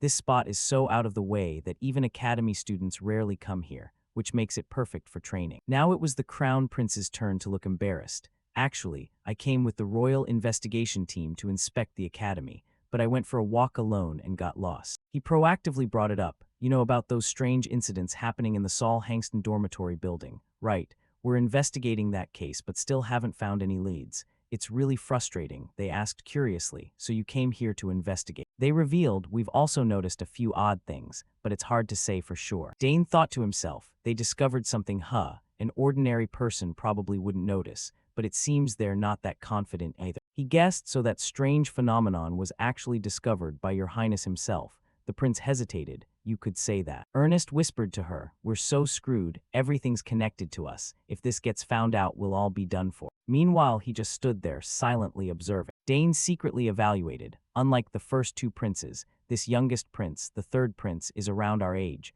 I've heard he's just an ordinary person with no special talents. Deep down he wondered, that's strange. We spread concealment powder very carefully around here, yet he still found it. and on top of that he noticed anomalies others couldn't. There's no way he's just an ordinary guy. Dane speculated, could it be that he's hiding some special ability? The prince repeated, actually I just got lost and wandered here. This academy is pretty complicated. They subtly urged, then you should head back soon. The investigation team must be looking for you everywhere. They seem lost too since it's their first time at the academy. He looked confused, the grounds are huge after all. But then he made an excuse, since I'm already here I'd like to hear a bit from you guys. What's life at the academy like? Ernest and Layla were surprised by that friendliness, our story. He thought to himself, even though he's a prince he's still just a teenager. He's been locked up in the palace for so long that it's natural for him to be curious about normal life. He asked, so what were you guys doing just now? Training. They immediately answered, yes, since it's quiet here we often use this place to train. Even so Dane still felt suspicious, but there's something really off about this prince. He gives me this suffocating feeling like there's mana tightening around me. He wondered to himself, can mana flow in this way? Maybe I should observe a little more carefully. At the same time, somewhere else in the academy was noisy. What about over there? Not here, damn it. Move to the next building. The students gossiped. That's the Royal Investigation Team. Is something going on? It looks like they're searching for something. They whispered to each other. Did they catch the culprit already? No way. If they had the magic core would be here, not the investigation team. The atmosphere is really tense. They anxiously shouted, Your Highness. The captain was terrified. Damn it, not here either. Where the hell did he go? He thought to himself, we don't even know who's involved in this, or what kind of power is behind it. If the prince with his hand still not healed gets into trouble while alone, if I get fired that's one thing, but if something happens to him. Right then a subordinate ran up to report. Captain, there's a witness. Someone in a cloak with gold trim was seen heading toward the forest outside the academy. The captain found hope, really. Bring that person here immediately. He immediately ordered. Entire team moved toward the forest outside the academy. Top priority is ensuring His Highness's safety. The subordinates replied in unison, yes, sir. He wondered to himself, the forest, why would he think of a place like that? Doubt rose in his heart. Don't tell me he's discovered something. During that time, the prince confided in them. It's really enviable. If I hadn't been born into the royal family, maybe I could have lived like a normal person without being bound by a prince's responsibilities. Maybe the gods really hate. Dane hesitated. Your Highness, if I may, I'd like to ask one thing. He wondered. What is it? Dane Saugers, go ahead. With permission, he spoke up. Is your hand in a lot of pain right now? Just an ordinary question, but it made the prince panic. He thought in shock. No, how do you know? She looked at Dane full of question marks. His Highness's hand, why would it? The prince quickly tried to cover it up. You must be mistaken. He doubted really, but from what I see. She frowned. Dane, what nonsense are you saying? Across from them, the prince stared at Dane, worried he would keep pressing. That intensity left Dane in a dilemma. After thinking it over, he decided to drop it. If you don't want to talk about it, that's fine. I plan to forget everything I saw and heard today anyway. He silently asked himself, this guy, did he really notice the condition of my hand? Layla grumbled, Dane, what are you saying to His Highness? This Dane guy sometimes says the weirdest things, please forgive him, Your Highness. But the prince spoke up, confirming, no, he's right. He and she froze, thinking, what really? A silence enveloped them. After a moment, he honestly admitted, my right hand is no different from a crippled one. Dane Saugers, how did you notice that? Dane stayed silent, not knowing how to answer at first, then revealed. To be precise, I didn't see the condition of the hand itself, but I saw the mana flow toward your hand being blocked. The prince was stunned. What, you can see mana flow with your eye? He explained, it's an ability I gained after an ancient artifact, luckily fused with my body. At the same time, he thought to himself, actually, it's because of ancient mana, but I can't say that. He was surprised, an amazing ability, so you can find the real cause. Dane answered right away, no, I can't see the deep cause, but at least right now I can tell why you're in pain. The main reason is that the mana that should flow down to the hand is blocked at the wrist, and surging back up, you feel like a hand that mana can't reach. And as a result, it's gradually dying. Dane stepped closer, Your Highness. At the same time he probed, may I ask what happened? Hearing Dane's question, Edward's mood darkened a little. After a while he spoke in a low voice, starting from when I was about 1 year old. As he told the story, he recalled the past from when Edward was still in the cradle. He was born without any issues. But at some point, it became like this. I could only hold eating utensils. When I turned 7 at first, when I finally held a spoon, my hand trembled nonstop. And I could only hold a pen. And right after I was over 10 years old, to write, Edward had to put in far more effort than others. But there were the most important things. No matter how hard he tried, he could never manage. I couldn't learn swordsmanship, riding a horse, all the things a prince should learn.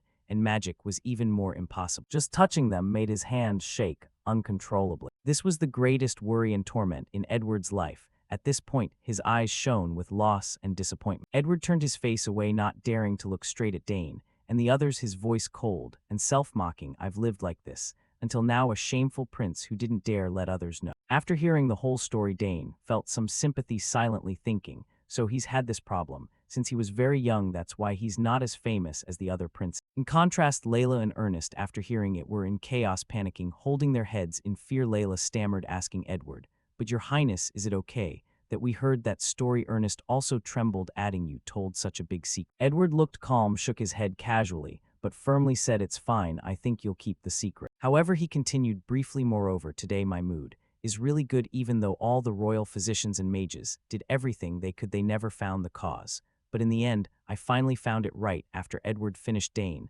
suddenly asked him an abrupt question, "Do you trust me?" Edward gave a slight nod, smiled half seriously, half jokingly, said, "Of course. How could someone from the Sagar's family lie to me? If so, they'd be the greatest con artist daring to deceive a prince." Hearing that, Dane grimaced helplessly, thinking, what kind of joke is that? At this point, Edward held out his hand, his voice weary mixed with self-mockery. "As you can see, strength is gradually leaving my hand. I know sooner or later this hand will be worse than useless." But then he quickly rallied his determination, eagerly asked Dane, "So can you cure it?" Dane's face showed no expression, and he didn't answer right away. Ernest and Layla looked tense, silent, not daring to breathe hard, glancing from Edward to Dane. Dane pursed his thin lips. A second later, he calmly said, "Sorry, your highness, I'm not a physician." Hearing that, Edward's eyes widened, stunned for a moment. Then he closed his eyes, helplessly letting out a discouraged sentence, "Surely this isn't easy." Suddenly Dane spoke again, seriously suggesting, "But if your highness wants, I can try." Making Edward instantly open his eyes wide, free. Dane still smiled brightly, looking at him. Deep in the mountains, a loud, excited shout rang out. "Really? Then let's do it right now." Edward scratched his head, grinning happily, promising, "If you cure my hand, I'll do anything." Dane asked, bewildered, "Really?" Then he lowered his eyes a bit, seriously stated his plan, "If that's your wish, I'll try to change the mana flow. However, if it fails, you could die." Hearing that, Edward jolted in shock, scared out of his wits, incredulously blurted, "What?" Dane continued, "If this attempt goes wrong and harms your highness, I will surely be executed for attempted regicide." According to his words, Edward vaguely imagined the scene of Dane, along with Layla and Ernest, being bound by royal soldiers and taken away. Even knowing the brutal consequences, Dane firmly continued, "But I still have many years to live, and many things I want to do. So if I succeed in curing your hand." At this point, he suddenly paused, frowned with an indescribable expression. Looking straight at the dazed Edward, he directly asked, "How will you repay me?" Ernest couldn't believe he asked Edward such a blunt question. Without any restraint, his face changed color. Layla was equally shocked, reflexively covering her gaping mouth. Only then did Edward speak, asking Dane, "Are you trying to make a deal with me right now?" Dane honestly said, "I don't accept vague risks. However, if a big attractive reward is offered, then it's different." He didn't hide his ambition at all, but admitted it straightforwardly. Edward was stunned by his directness for 5 seconds. The quiet, deep forest echoed with voices. After a few seconds, he half seriously, half jokingly said, "Making a deal with me? You're the first to suggest that." Dane flatly replied, "I only see princes granting favors to gain patronage." Edward said in a low, firm tone, evaluating him. "Others do." Dane's saga. He slightly curled his lips in a light smile, praised, "Good." Then looking straight into Dane's cold face, he generously negotiated, "Dane Sagars, if you cure my hand, I will grant whatever request you make." At this point, he calmly burst into laughter. Dane didn't expect him to agree so easily, and asked again in surprise, "Really, your highness?" Edward held out his hand, casually saying it as lightly as ever, "Yeah, my hand's going to lose function soon anyway. Worst case failure just makes it happen a little sooner." Then he stepped closer to Dane, patted his arm,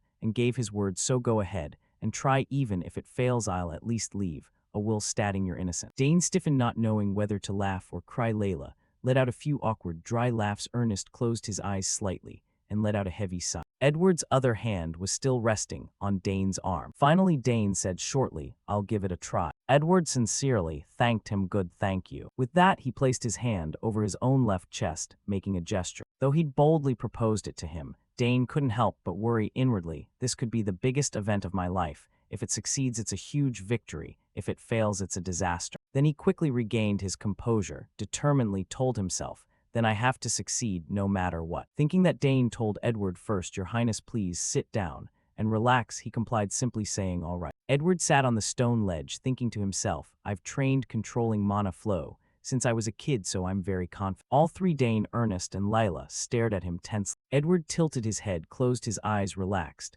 and thought, moreover, I still have ancient mana inside me. Dane stepped forward, knelt down, and took his hand. He felt along the joints of the hand. Slightly closing his eyes, he said softly, all right, I'm starting now. Edward quickly slipped into a dazed trance. Dane began channeling mana into him. A faint green light enveloped Edward's hand. Dane closed his eyes, concentrating with all his might. The light grew brighter and brighter. At the same time, deep in another part of the forest, people were whispering to each other, how's it going over there? There's a sheer cliff, and we can't move forward. A soldier rushed over, urgently reporting to Delphin, Captain, there are many forks ahead. He groaned, seriously, damn it, I don't have enough men to split up. Suddenly Delphin sensed something and warily turned around. Looking at the bushes and the paths, he thought in confusion, no way, what is this feeling? He suddenly raised his hand high, then ordered the soldiers, everyone high. All the soldiers drew their swords in unison. They gripped their swords tightly. Delphin commanded, move silent. One soldier lightly dashed forward, followed by a line of other soldiers. They moved as quietly as possible, not daring to make any loud noise. When they reached the spot, they stopped. Delphin gripped his sword firmly and strode forward aggressively. Meanwhile, Dane was still tightly holding Edward's hand, casting the magic,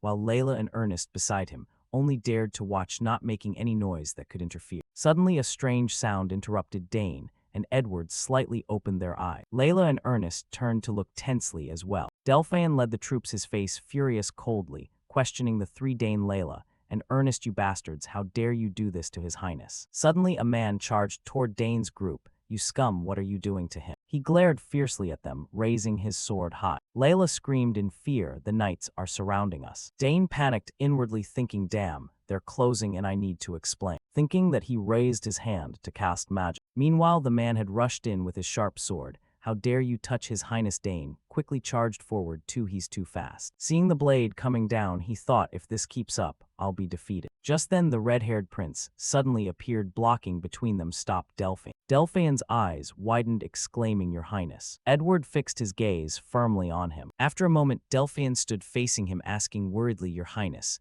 are you all right? Do you know how worried we've been? Edward calmly replied, Don't worry, I'm fine. He nodded a few times, then asked, How did Your Highness get so deep into this area? And who are they? He answered, I was wandering during the investigation and got lost here. As for them, I'll explain on the way back. With that, Edward looked down at his right arm. The feeling in my hand is different now. There must be some progress. Then he looked at Dane with grateful eyes. I'm heading back, thank you, Dane Saugers. Dane smiled back. I only did what I could, Your Highness. It was my honor. Not long after, on the path back through the mountains. So he's the son of Count Saugers. Yes, he's my benefactor. Delphin was puzzled. Your benefactor? Edward glanced at him meaningfully, saying, he's become something incredibly valuable to me. But then he asked, so tell me, what gift should I give them? Delphin confused, gift? What do you mean, Your Highness? Inwardly thinking, they may be from noble families, but you only met them today. Edward suddenly stroked his chin, thoughtfully, ordinary gifts probably won't satisfy. I want to give them something truly precious. Right after saying that, he seemed to remember something and instinctively let out a small sound. Edward smiled at Delphin. So what about that one? He leaned close to his ear and whispered softly. After hearing, Delphin's eyes widened, exclaiming, Your Highness, but still. Edward gave a mischievous smile. Would it fit? While he worriedly asked, Isn't it a bit much? I thought you'd just be happy making friends. He smiled brightly, continuing, compared to what Dane did for me, this isn't excessive at all. Send a messenger to the palace. Bring everything immediately. Delphin helplessly accepted the order. Understood. With everything settled, Edward happily hummed as he walked ahead. Delphin watched from behind, suddenly thoughtful, thinking about it. This isn't a bad thing. The image of Dane's group immediately came to mind. That's the son of Count Saugers and Duke Termian. This could strengthen the ties between the royal family and the great house. He silently added, it would also be great support for His Highness. Under the blazing sun shining on the tiled roofs of the royal palace, a week later, we were invited to the royal palace, to the reception room in the annex. Edward sat in the center and spoke. My hand is much better, no side effects, thank you, Dane. Dane bowed, slightly relieved, Your Highness. With that, he gestured to the side, please sit. Once everyone was seated, Edward spoke again. I've prepared a little something to show my gratitude. Just take it. This is everything I think is worthy of. Dane's group saw it and their eyes widened in unison. shouting, "Your Highness, this is." Inside the small box on the table lay an exquisite emblem, yes, the royal bestowal item. Edward smiled, explaining it's simple to use. If you run into trouble, present this, and everything will be resolved. Ernest, still stunned, looked up and asked, "We can really accept this, of course?" Dane casually said to him, "Thank you so much, Your Highness." Edward added, "Enough formalities for today. Just enjoy yourself." The three on his left said in unison, "Yes." A while later, a beautiful spread of food was laid out before them. Layla happily savored each bite of cake. Meeting the prince that day was such an unexpected stroke of luck. Meanwhile, Ernest was enjoying the sandwich in his hand,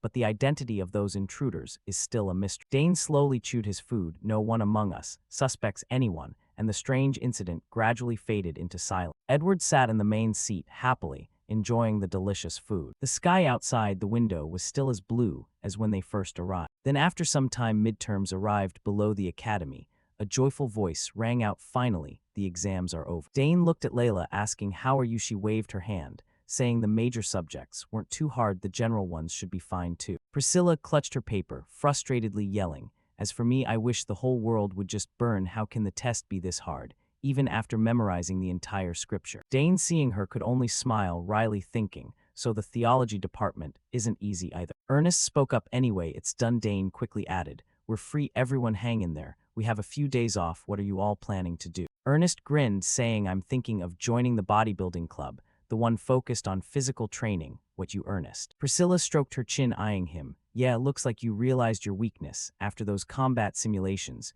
You know what you need to do," Ernest confidently replied.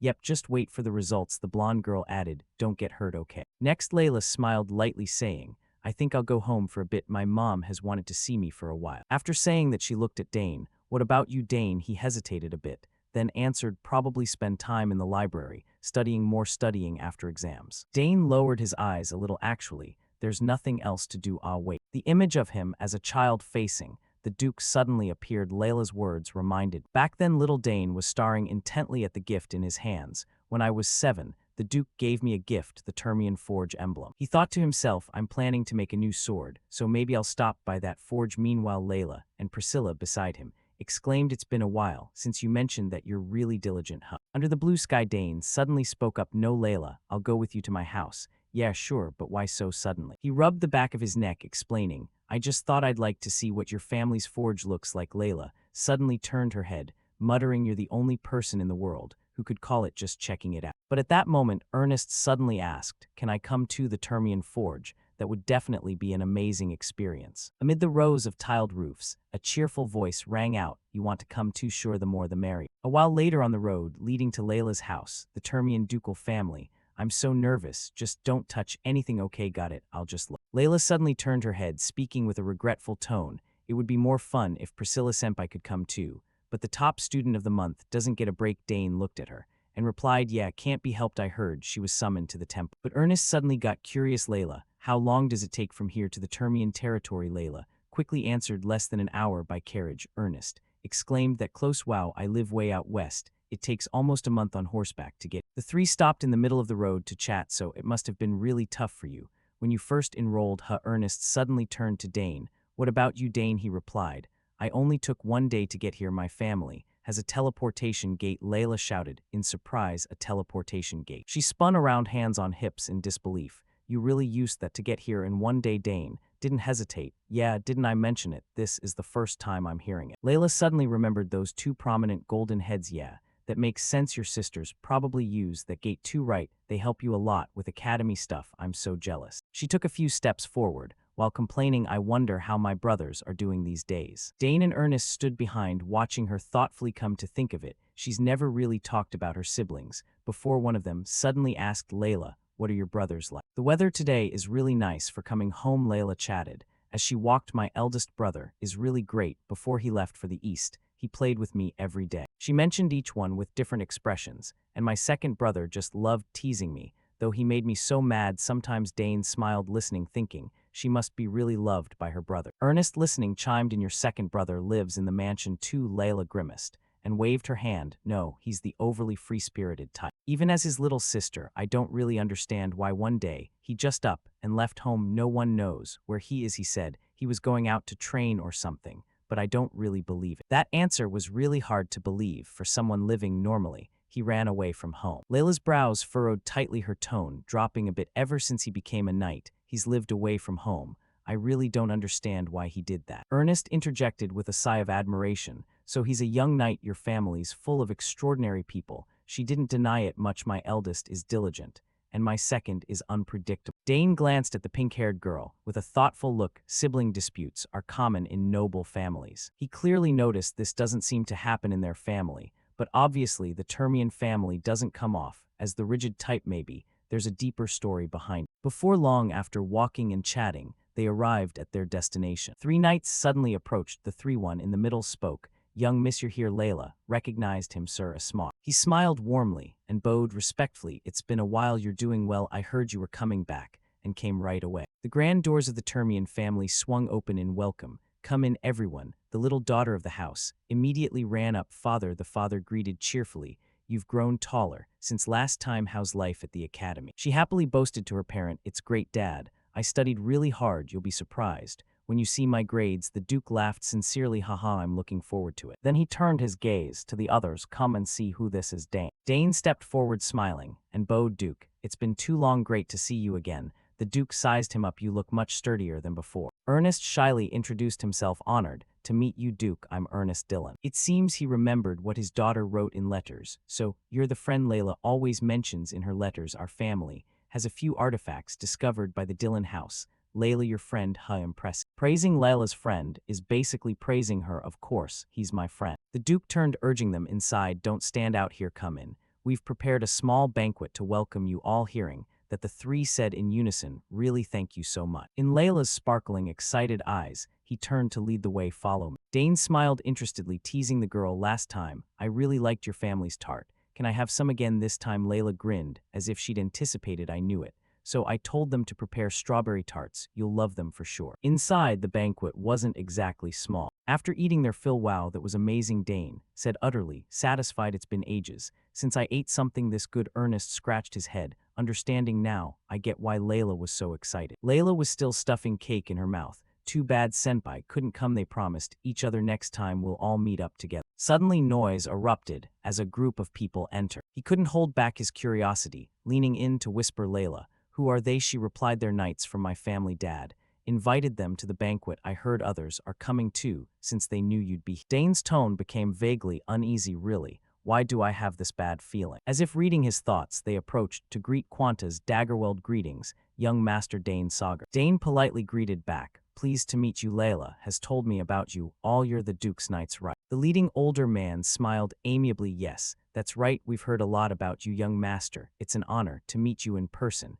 If you don't mind, we'd like to chat a bit. He had no reason to refuse. Ah, of course. Layla set her plate down, telling him a rumor. They say the Termian Knight Order is one of the strongest in the Empire. But aside from the royal knights, now countless squires are competing to join. The other side approached in good spirits. I've also heard the Sagar's Knight Order is very famous. Dane didn't hide it. Yes, our order mainly trains in spear techniques, largely thanks to my father. A genuine light of admiration shone in his eyes. Because the Sagar's family's history is truly admirable, from when he taught spear techniques on the battlefield, gradually developing into a real knight order now. It's the Empire's only spear knight legion. The Termian knights looked very admiring, saying, we've always been curious about your training methods, young master. You must be skilled with the spear too. He smiled modestly. Haha, just average. Suddenly Layla jumped in, boasting like crazy. Dane's good at everything. Even if all of you attacked together, you couldn't beat him. The leader looked shocked. Really, young miss? The others found it hard to believe. All of us attacking? No way. Dane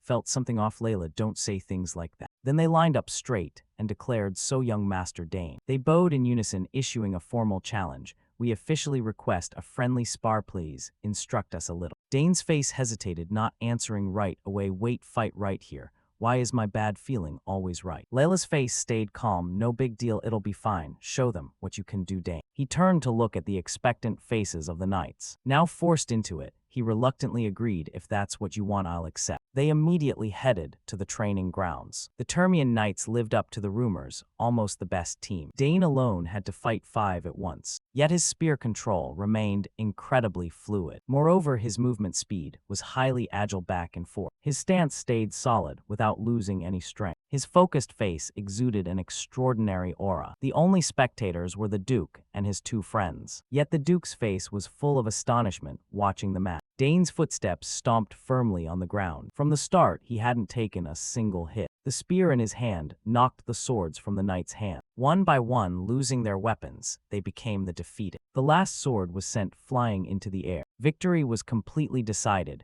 with stunned faces all around. Dane calmly planted his spear on the ground. His face showed complete triumph, with the outcome fully settled. It seemed a dazzling halo shone from his face. After a moment of daze, the Duke hurriedly declared victory. To young Master Dane, what an impressive match. Layla, upon the reward the Duke gave, exclaimed, "So Dad gave you a gift?" He nodded. "Yeah, some books in ancient languages." She nodded knowingly. "I told him you're interested in ancient tongues, maybe he remembered." Hearing that, he shyly thanked the girl's kindness. "Really, thanks. The Academy Library has a lot of restrictions. These will be useful." She just smiled back. Better for someone who truly values them to read than let dust cover them. Dane frowned, looking around for the others.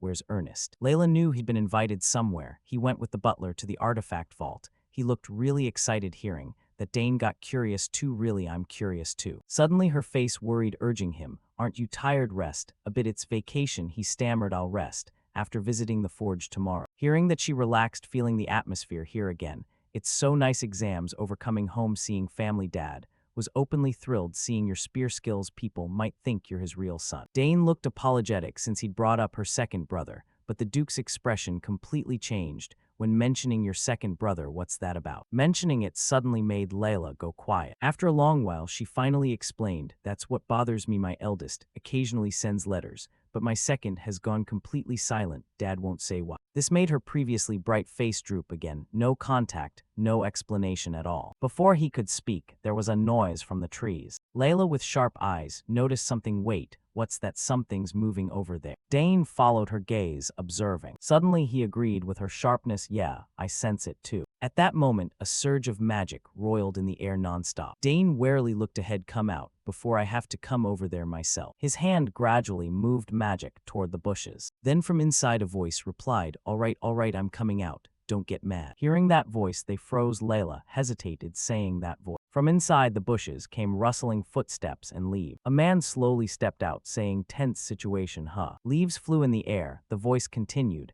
"I was just watching my little sister with some stranger." Then a man emerged from the bushes, standing opposite them. He smiled, greeting, "Long time no see, my little sister. This is Delward Termian, second son of Duke Termian." Dane, seeing him, frowned, saying, "Don't tell me this is." He jolted, looking at the person carrying a sack on his shoulder. "Your brother, right?" A moment later, Layla immediately started pounding on Delward nonstop. In anger, "Oh my God, I've been so worried about you. How could you do this? Not once, not a single time did you contact me." He clutched his head, saying, "Sorry, Layla, that hurts a lot." She didn't stop at all, angrily shouting, "You've gone too far. I've waited for news from you all these years. Even my second brother wrote letters. What about you, huh?" Delward lifted his head with a wry smile. "Ouch. You're really hitting hard. Looks like you've been training diligently, huh?" Layla, not distracted, kept hitting. "Yeah, I've gotten stronger today. Let's see if you can take it." Dane, beside her, worriedly said, "Enough, Layla." Right then, his hand reached out toward her. Delward suddenly pulled Layla into a tight hug, stopping her action. He smiled gently and softly said, "I'm sorry, Layla.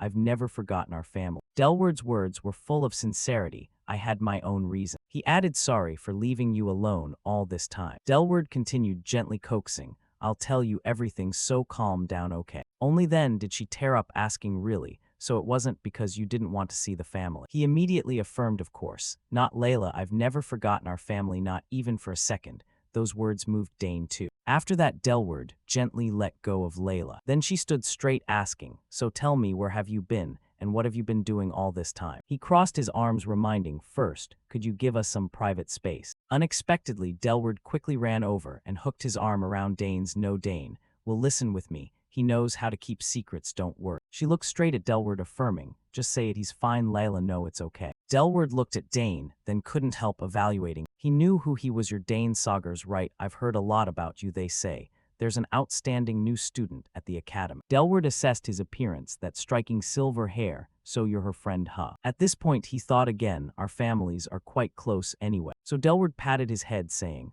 Alright, I get it, you seem trustworthy, Dane, this is family business, so don't tell anyone outside. He immediately affirmed, yes, I swear on my family's honor. Delward looked at Dane, frowning, good, let's move somewhere else. They went to a more secluded spot. Delward sat on a chair, saying, actually all this time I've been in the Drenic Empire. Hearing that, he jolted, exclaiming, the Drenic Empire? Yeah. Layla worried, why did you go to such a dangerous place? He frowned, answering, I went to find a way to cure Mom. Delward continued, she's been bedridden for too long. Since I was little I've searched everywhere following leads about that illness. So he wandered all over, and finally, those clues led him to the Drenic Empire. Even hearing that, Layla was still angry. But you're sneaking into enemy territory, Dane. Inwardly worried too, yeah, that's seriously dangerous. She angrily continued, you could have told everyone and searched together, why go alone? Delward smiled, answering back, then, I had no other choice. I got a chance to infiltrate the Empire, but I didn't want to put the family in danger, at least. I came back safely, see, I'm fine. Hearing that, Layla lost it again, wanting to lunge and punch him.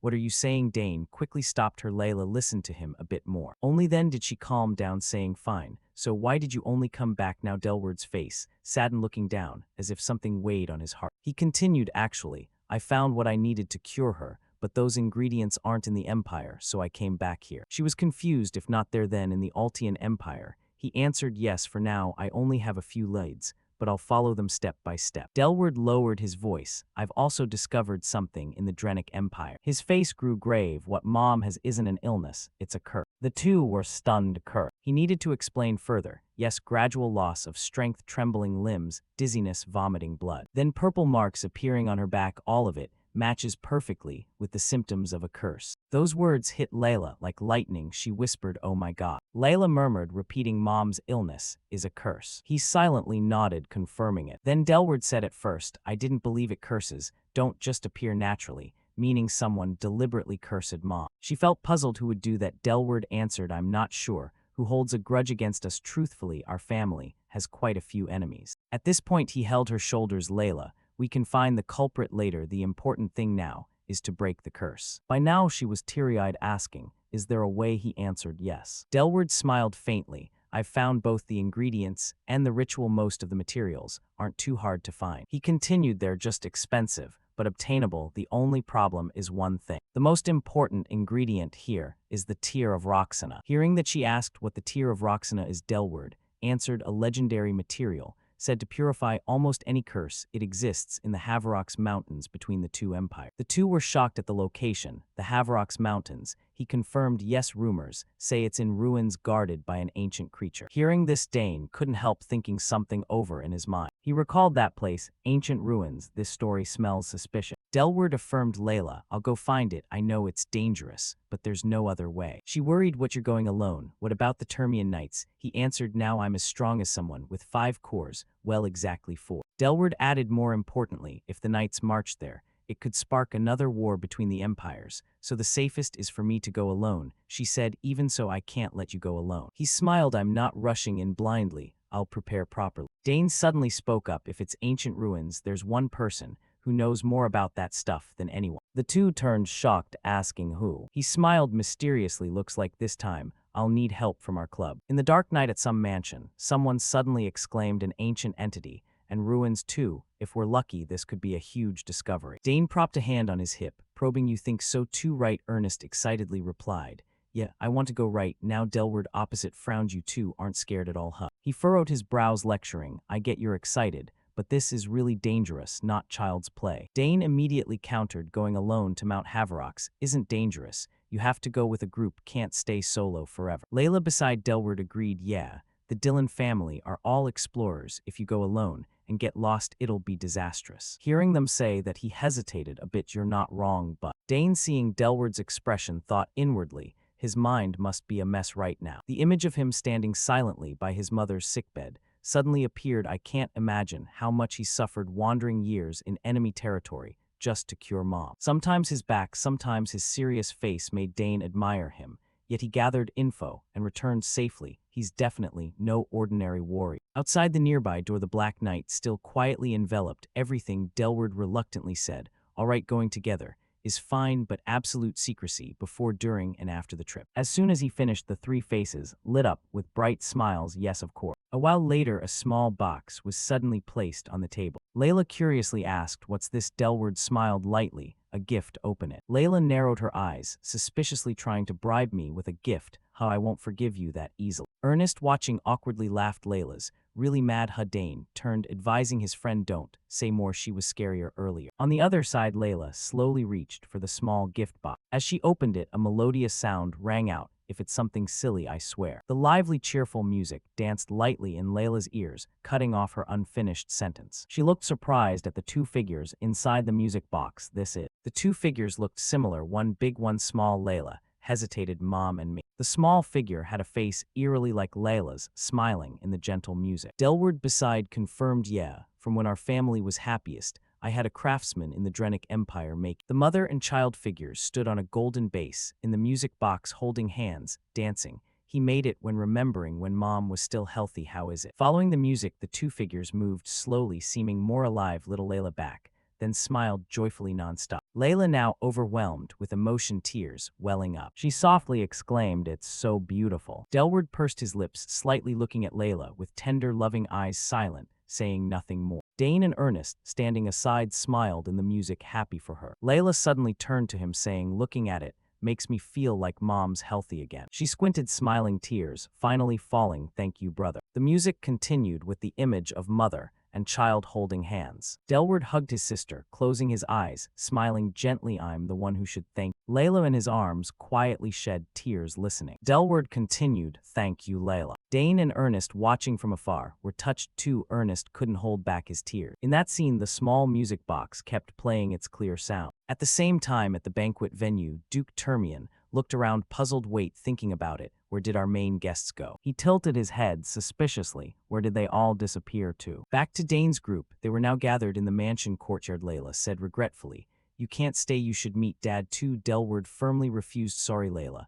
I don't know what'll happen next time. I'll greet Dad, hope you understand." He suddenly took Layla's arm, adding, "I left a communication code in the crystal, call anytime.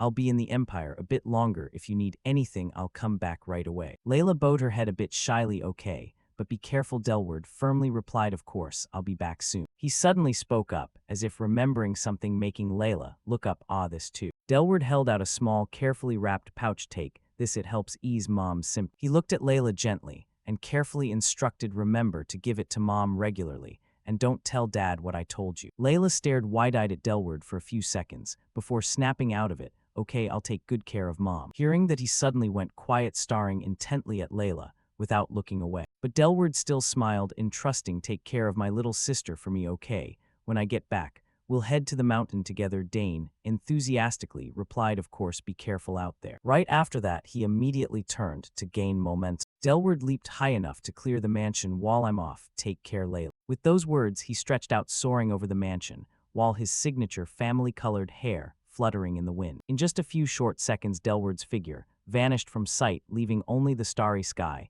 and the familiar fence as before. Layla still looked worried, clutching her chest. "He's really gone." Ernest immediately comforted him. "He'll be fine, Layla. He looks ridiculously strong." Right at that moment, Dane suddenly jolted. As if sensing something, he quickly glanced in another direction. Dane suddenly asked Ernest, "Could you comfort Layla for a bit?" Ernest puzzled. Where are you going?" Dane quickly made an excuse. "I forgot something in the room, I'll be right back." Watching his hurried back, Ernest smiled. "Okay, go ahead, I'll stay with Layla." The courtyard where they'd just been standing was empty in moments. The bright moon high above still shone round and full, illuminating the night sky. Meanwhile, on that stone-paved road, hurried footsteps echoed nonstop. Delward tensely sprinted with long strides. "These guys are persistent. I didn't expect them to follow me all the way here." As he darted past dark windows, he thought, "Good thing they don't know I'm from Duke Termian. They must have been lurking around while I was in the mansion. Best that I escaped through the secret path." Delward ran straight out of the narrow alley right before leaving the Drenic Empire. The more he thought, the tighter his frown grew, revealing I'm from the Altian Empire was a huge mistake. Delward kept sprinting forward at full speed, his cloak billowing behind. "How much longer can I hold out?" He gritted his teeth, helplessly determined in his heart. "I have to break mom's curse, no matter what." Suddenly, at that moment, Delward braked hard on the road, his feet skidding a long way, scraping the ground. He stopped with his whole body rigid, his already tense face now darkened completely. Looking at the wall blocking his path, Delward couldn't help cursing damn it. Right then the group in black cloaks hunting him caught up. One of them suddenly spoke, "You've left too long a trail." Two more in black cloaks appeared one after another from the turns. Even on the nearest rooftop, two more stood waiting. Delward was now cornered, completely surrounded from all sides. He clenched his teeth, muttering, "Is this really the end?" Delward stood right in the middle of the assassins' encirclement. He inwardly marveled as he observed them all around 10 of them. The assassins slowly drew their blades. Delward assessed just one look, and he knew they were all seasoned killers. He placed his hand on his sword hilt, calculating if he's lucky, he might take down two of them. Delward angrily gritted his teeth. He drew his sword, staring at the assassins, thinking, "Sorry, Layla, looks like I won't be able to keep my promise after all." One assassin frowned, staring intently at him. He shouted loudly, "Kill him." The assassins surrounding him immediately charged forward, attacking Delward. In the blink of an eye, they appeared right in front of him. The assassins gripped their swords, tightly launching relentless attacks on Delward. He was forced back toward the wall by their onslaught. Delward inwardly regretted. If he'd known things would turn out like this, he should have apologized to Dad before leaving. He froze, eyes widening at the scene unfolding before him. A faint green light flashed, then it continuously darted through the assassin's body. They tried to block the beams of light with their blades, but even more appeared. One shouted, "Captain, those are mana bullets." The lead assassin angrily demanded, who the hell is helping him? He always operates alone. Who managed to get past the traps and come all the way. A familiar figure appeared behind them. Dane spoke, "Assassins shouldn't be so careless." Two assassins immediately spun around to look at him. They glared at Dane and roared, "Who the hell are you?" He smiled, "You don't need to know." A short while later, Dane and Delward had wiped out the assassins. He checked each body, saying, "I didn't expect you to show up out of nowhere like that." Dane smiled back, "I had a bad feeling. So I followed you." Then he thought, "All right, let's finish them off quick. If rumors spread, it'll be a hassle." Delward wondered, "Even so, it's hard to believe you're only 14. How did you dodge all the traps and get this close?" He replied, "I learned from Mom.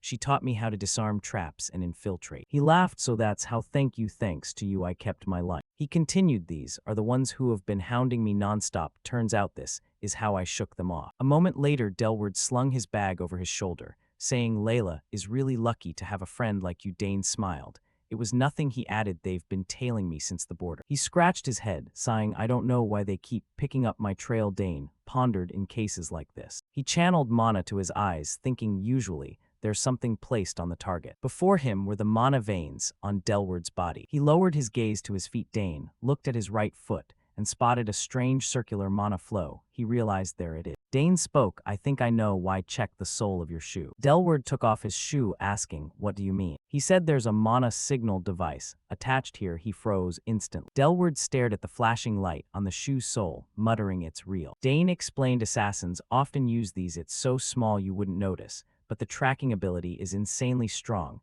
It was probably planted before you crossed the border." Delward asked, "How did you spot it?" "I had no idea at all." Dane said, "Remove it first." He immediately agreed, "Ah, yeah." Dane said, "They won't be able to track you anymore. You can relax now." Delward replied, "That's great. I need to be more careful." Dane suddenly fell silent, deep in thought. He watched Delward fumbling to remove the tracker, then asked, "But why are you going alone like this?" He wondered, wouldn't it be better to meet the Duke first? You could tell your eldest brother everything and ask for help. Delward let his arms drop. He pursed his lips, staying silent. Delward thought of his father, then explained, "Dad probably just thinks I'm useless. He wanted me to become the family head, but I ran off right after graduation. He said he probably wouldn't believe a word I say anyway." Delward continued, "And my big brother has even less ambition than me. He went on his way out in the distant east, busy fighting monsters. How could I ask him for help?" He lifted his head, gazing at the night sky. "So for now, going alone is easier. I'll gather all the ingredients to cure Mom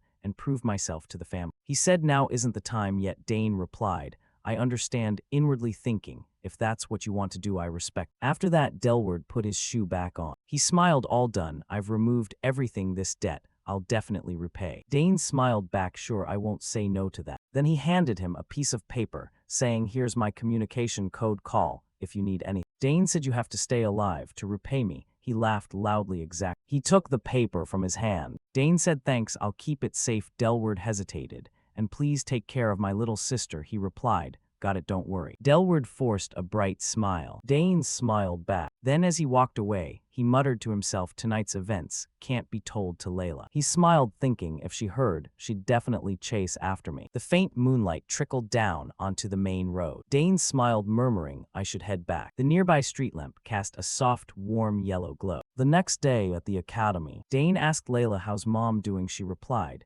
she's doing a lot better today. She even ate something. He said, that's great. Layla recounted dad was really happy too. On the surface, he acts indifferent, but he's actually super curious about Big Brother. Dane asked, surprised you told dad everything? Layla smiled, not exactly. I just said he stopped by and left some medicine. She tilted her head curiously, but besides that today, we have something more important. Remember? Dane asked. Important thing. Layla said, come on to the Termian Forge. Before long, they arrived at the planned spot. Layla introduced, this is the Termian Forge. Dane was stunned. This is a forge. It looks as big as a small town. She clasped her hands behind her neck, casually replying, yep, it's so vast. The area around the forge looks like a little village, though only a few master smiths actually craft gear here. Layla emphasized, since it's run by a small group of master blacksmiths, security is extremely tight. No token, no entry at all. He couldn't help asking, what about you, Layla? She honestly admitted, even as a Termian family member, I can't just walk in freely unless I'm with dad. Hearing that, Dane got a bit nervous. So does that mean, don't tell me, I have to go in alone? Layla nodded, yep, even I've never been inside. Dane's about to get a badass weapon,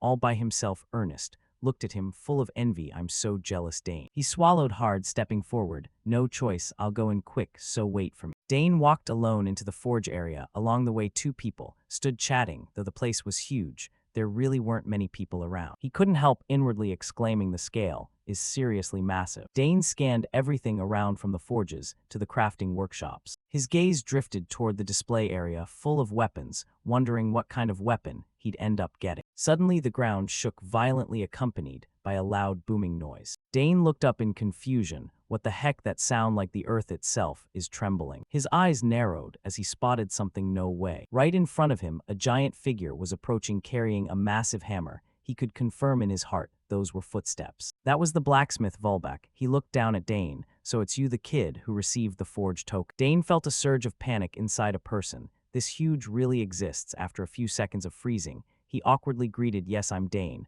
I received the forge token from the Termian family head. When I was young, it's an honor to meet you, sir. Volbak confirmed in a stern voice, I've heard a lot about you. Thermion doesn't hand out tokens to just anyone. Dane nervously clenched his fingers. I understand. I hope to receive your guidance. He also wondered inwardly, does he talk so casually, even with the Duke? He frowned, reminding him, let me be clear, your status means nothing here. There's only blacksmiths and non-blacksmiths. Even royalty is the same, only Thermion is the exception. Volbek paused, then continued, even Thermion family members need real skill. Those words made Dane unconsciously swallow hard. Even so, he felt deep admiration. A master who fears neither royal authority, truly extraordinary. He urged, follow me, I'll show you inside. Dane quietly followed behind Volbek. The two walked along a long, wide corridor. Torches mounted on the stone walls cast a soft golden light. He marveled, the deeper they went, the larger and more expansive it felt than outside. He explained, it was built to fit my size. I'm a half-dwarf, half-human mix. That combination gave me this huge body. Just think of it as a special constitution. Volbek warned, so don't say anything rude about my appearance. Dane replied without hesitation, of course not. He also thought, seems like he's had a rough past with comments like that. After walking a bit, Volbak stopped. All right, kid, with the token you must have a reason for coming. What do you want? Dane hesitated. Actually, I haven't decided yet. This will be an important weapon for me, so I need to think carefully. He nodded wisely. Good, but from what I can sense, what you want is already very clear. Dane asked curiously, what do you think I want? Volbak pushed open a door, answering, I can smell metal. Just from the scent, I can tell how a weapon was forged and what shape it takes. He guessed you carry the scent of a fine spear and a good dagger, so what you want isn't a spear or dagger. Dane couldn't help being amazed, detecting weapons just by smell. That's incredible and spot on too. Volbak glanced at him, urging, come in, this is my private workshop. Once inside, he placed several swords on the table. Dane stepped closer to examine them. Volbek offered a suggestion, since you already have a good spear and dagger, how about a sword? While asking, he also checked considerately, is the table too high? Dane shook his head, no, it's fine. Dane thought carefully, a sword, huh? He expressed, yeah, that's one of the weapons I'm best at. It's the foundation of combat, and also the most powerful type. Volbek teased, "If your father heard that he'd probably scold." Dane laughed, "Yeah, but as you can see I'm still growing. If I make a sword, now won't it be hard to use when I'm bigger later?" He shrugged, "That's no problem. I can easily craft a sword. You'll still wield perfectly. Even when fully grown, that's what makes a true blacksmith." Dane suddenly recalled a sword. It's a common weapon, but in my previous life, it was the one I handled best if he forges it right then. After some hesitation, Dane decided, "All right, I'll go with a sword." Volbeck praised, "Wise choice actually. When I first saw you, a perfect sword design for you already popped into my head with your build. I can envision the ideal design right away." Dane was shocked. "Really? That would make things faster then?" He nodded firmly, "Yes, I'll let you choose the materials you like." Dane's eyes widened with excitement. "So then," Volbeck declared grandly, "best if I show you directly, follow me." He led him to the material storage. Looking at the colorful minerals in front of him, Dane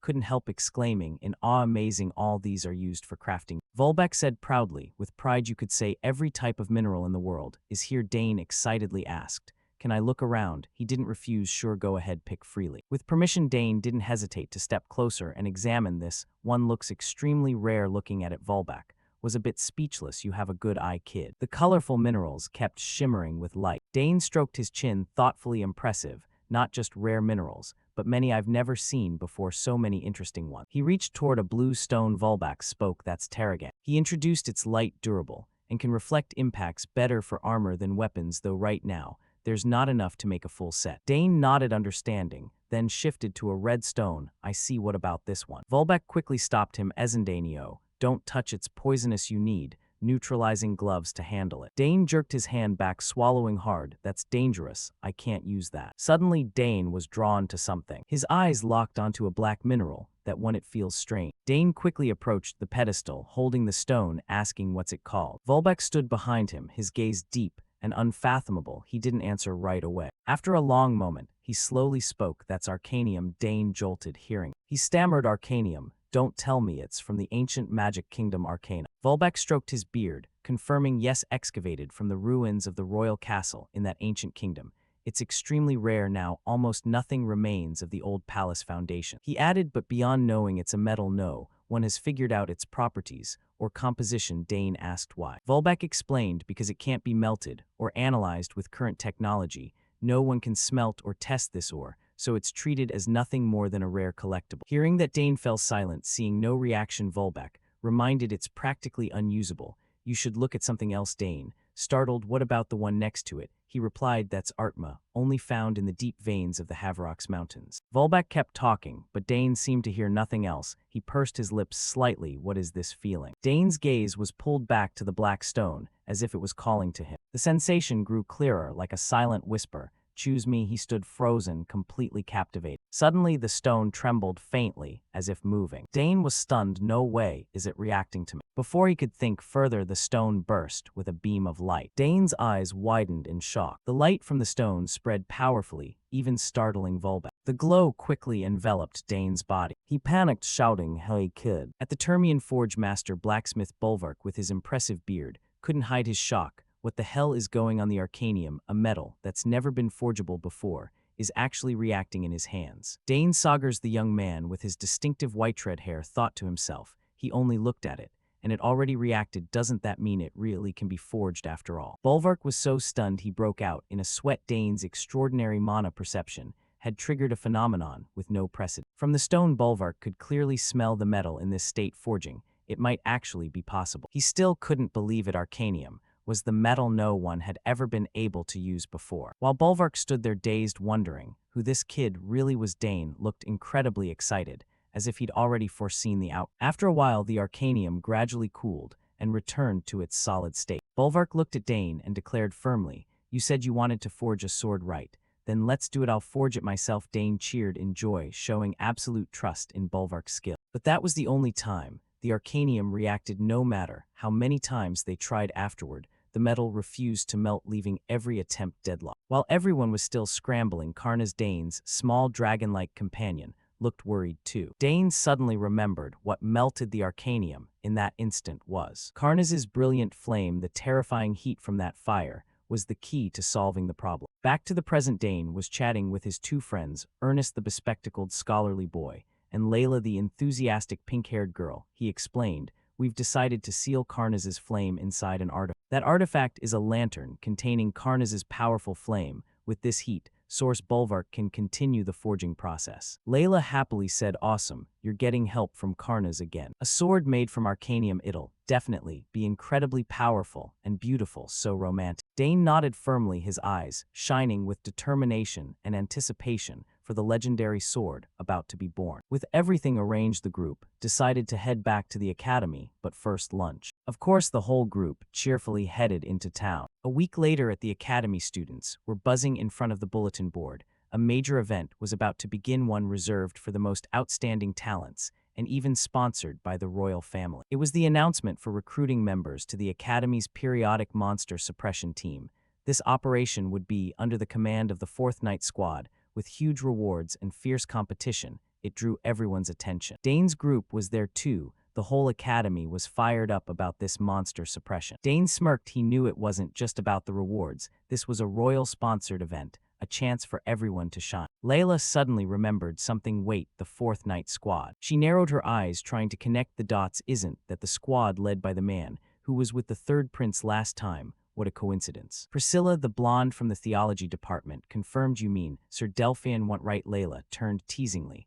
Yep, Priscilla wasn't there. Everyone went crazy over those royal gifts. Another student asked curiously, has the suppression location been announced? Yet someone nearby replied, I heard from a theology friend it's ruins near the cap. Hearing ruins, Ernest's eyes lit up instantly. Dane noticed your eyes changed the moment you heard ruins. Ernest explained, it's an abandoned ruin. For some reason, monsters have taken it over. Priscilla sighed. Monsters are such a pain. Theology gets automatically assigned, so I'll have to go too, probably to heal the injured, right? Layla turned to Dane curiously. What about you, Dane? Are you going? Dane stayed silent for a moment, his eyes thoughtful and calculating. Dane thought Priscilla has to go and Ernest will definitely join, just for the ruins. He turned to Layla. Layla, isn't this a perfect chance for you to gain real combat experience against monsters? He continued firmly, nothing builds strength like actual fighting. Let's all sign up together. I'm going to. Layla agreed immediately. Hearing Dane's decision, Ernest's eyes behind his glasses grew resolute too. Layla excitedly, so our whole club is joining, right? This is gonna be fun. Dane reminded Ernest,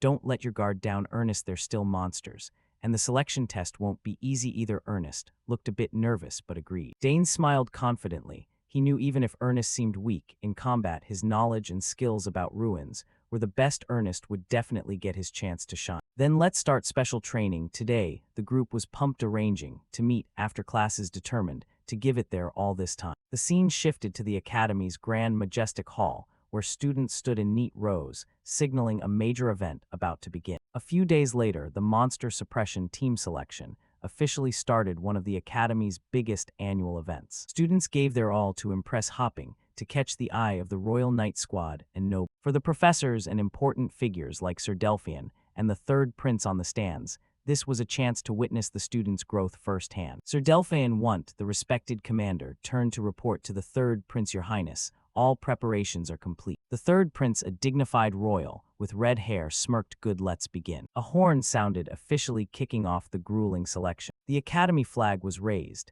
and the announcer's voice echoed everywhere. We now begin the monster suppression team selection. Instantly, the atmosphere erupted with excited cheers from the students. The selection took place in a large arena inside the academy. It started with sword duel. Students clashed, metal ringing nonstop. Meanwhile, in another area, mages showcased their talents with colorful, powerful spells. Spear and other weapon duels were equally fierce. Physical tests happened. 2 combat students showing raw strength in unarmed match. The summoning department held their trials with summoned beasts fighting. The selection's atmosphere was tense and brutal on every front. The bracket updated constantly, showing each student's progress through elimination round. Meanwhile, in the royal meeting room, a heated argument raged. Department heads wouldn't back down. Dane Saugers belongs in swordsmanship nonsense. With such outstanding magic talent, he clearly belongs in magic all nonsense. He must go to summoning, no question. Another professor praised Dane's spear skills. Have you seen that student's spear technique? Give him a spear, and he'll skewer everything. Watching the chaos, the 3rd prince shook his head. Thinking this argument would never end, he clasped his hands and spoke. Everyone calm down. Sir Delphian stayed silent, observing sternly. Hearing the 3rd prince, the professors instantly fell silent. Tension thick in the air. The third prince said, seeing everyone argue so fiercely, "It's clear he's truly exceptional, isn't he, Sir One?" Sir One bowed. "Yes, Your Highness, some students joined 2 departments, but in history, no one has ever topped 4 departments with the highest score." The third prince smirked inwardly. "Not bad at all, Dane." He tapped the table lightly, seeming to have decided. He stood and said, "Even if I personally chose 1 department, this fight wouldn't end, so I've thought of a solution." A professor asked nervously, "What is it, Your Highness?" The third prince looked straight at them, voice full of authority. "There's only one way to properly utilize his special talents. Let him join my personal unit directly." The final decision was made, ending all the squabbling and opening a completely new future for Dane. Suddenly, the monsters charged straight into Dane's traps. Massive chain explosions erupted, wiping out huge numbers of. Wave after wave of monsters rushed forward, only to be blasted back by the preset traps, preventing them from pushing any deeper. At the campsite, a soldier panicked, shouting an alarm that monsters were launching a night raid.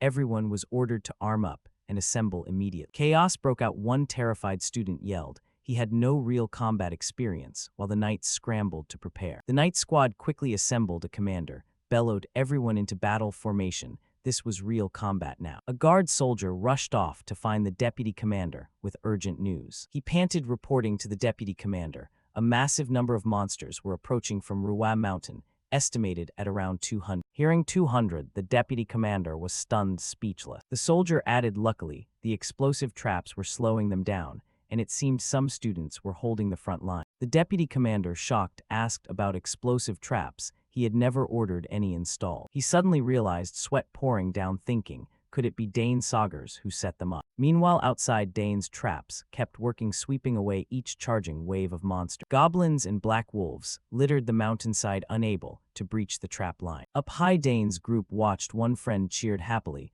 The traps were working perfectly. The purple-haired girl looked down, saying, "Looks like the army below finally noticed their gathering forces and advanced." Layla, the pink-haired girl, snorted, "See, if they'd listened to Dane from the start, things would have been better." Dane stayed serious, reminding everyone not to drop their guard. He explained, "The monsters just now were probably a fast-moving vanguard. The real strong ones would come later." Layla got excited. "So that was just warm-up. She's ready to show the monsters her true power." Dane stood thoughtfully, observing from above, his face full of contemplation. He stayed silent for a long while, seemingly analyzing something. After thinking it over, Dane felt something was seriously wrong with this attack. He noticed goblins and black wolves, 2 species that never cooperate, were fighting together. They attacked in organized waves, instead of the usual chaotic instinct-driven rush. Dane concluded this wasn't normal. He had a feeling something was directing them from behind, and his gut told him that something was about to appear. Just as Dane predicted, a massive dark shadow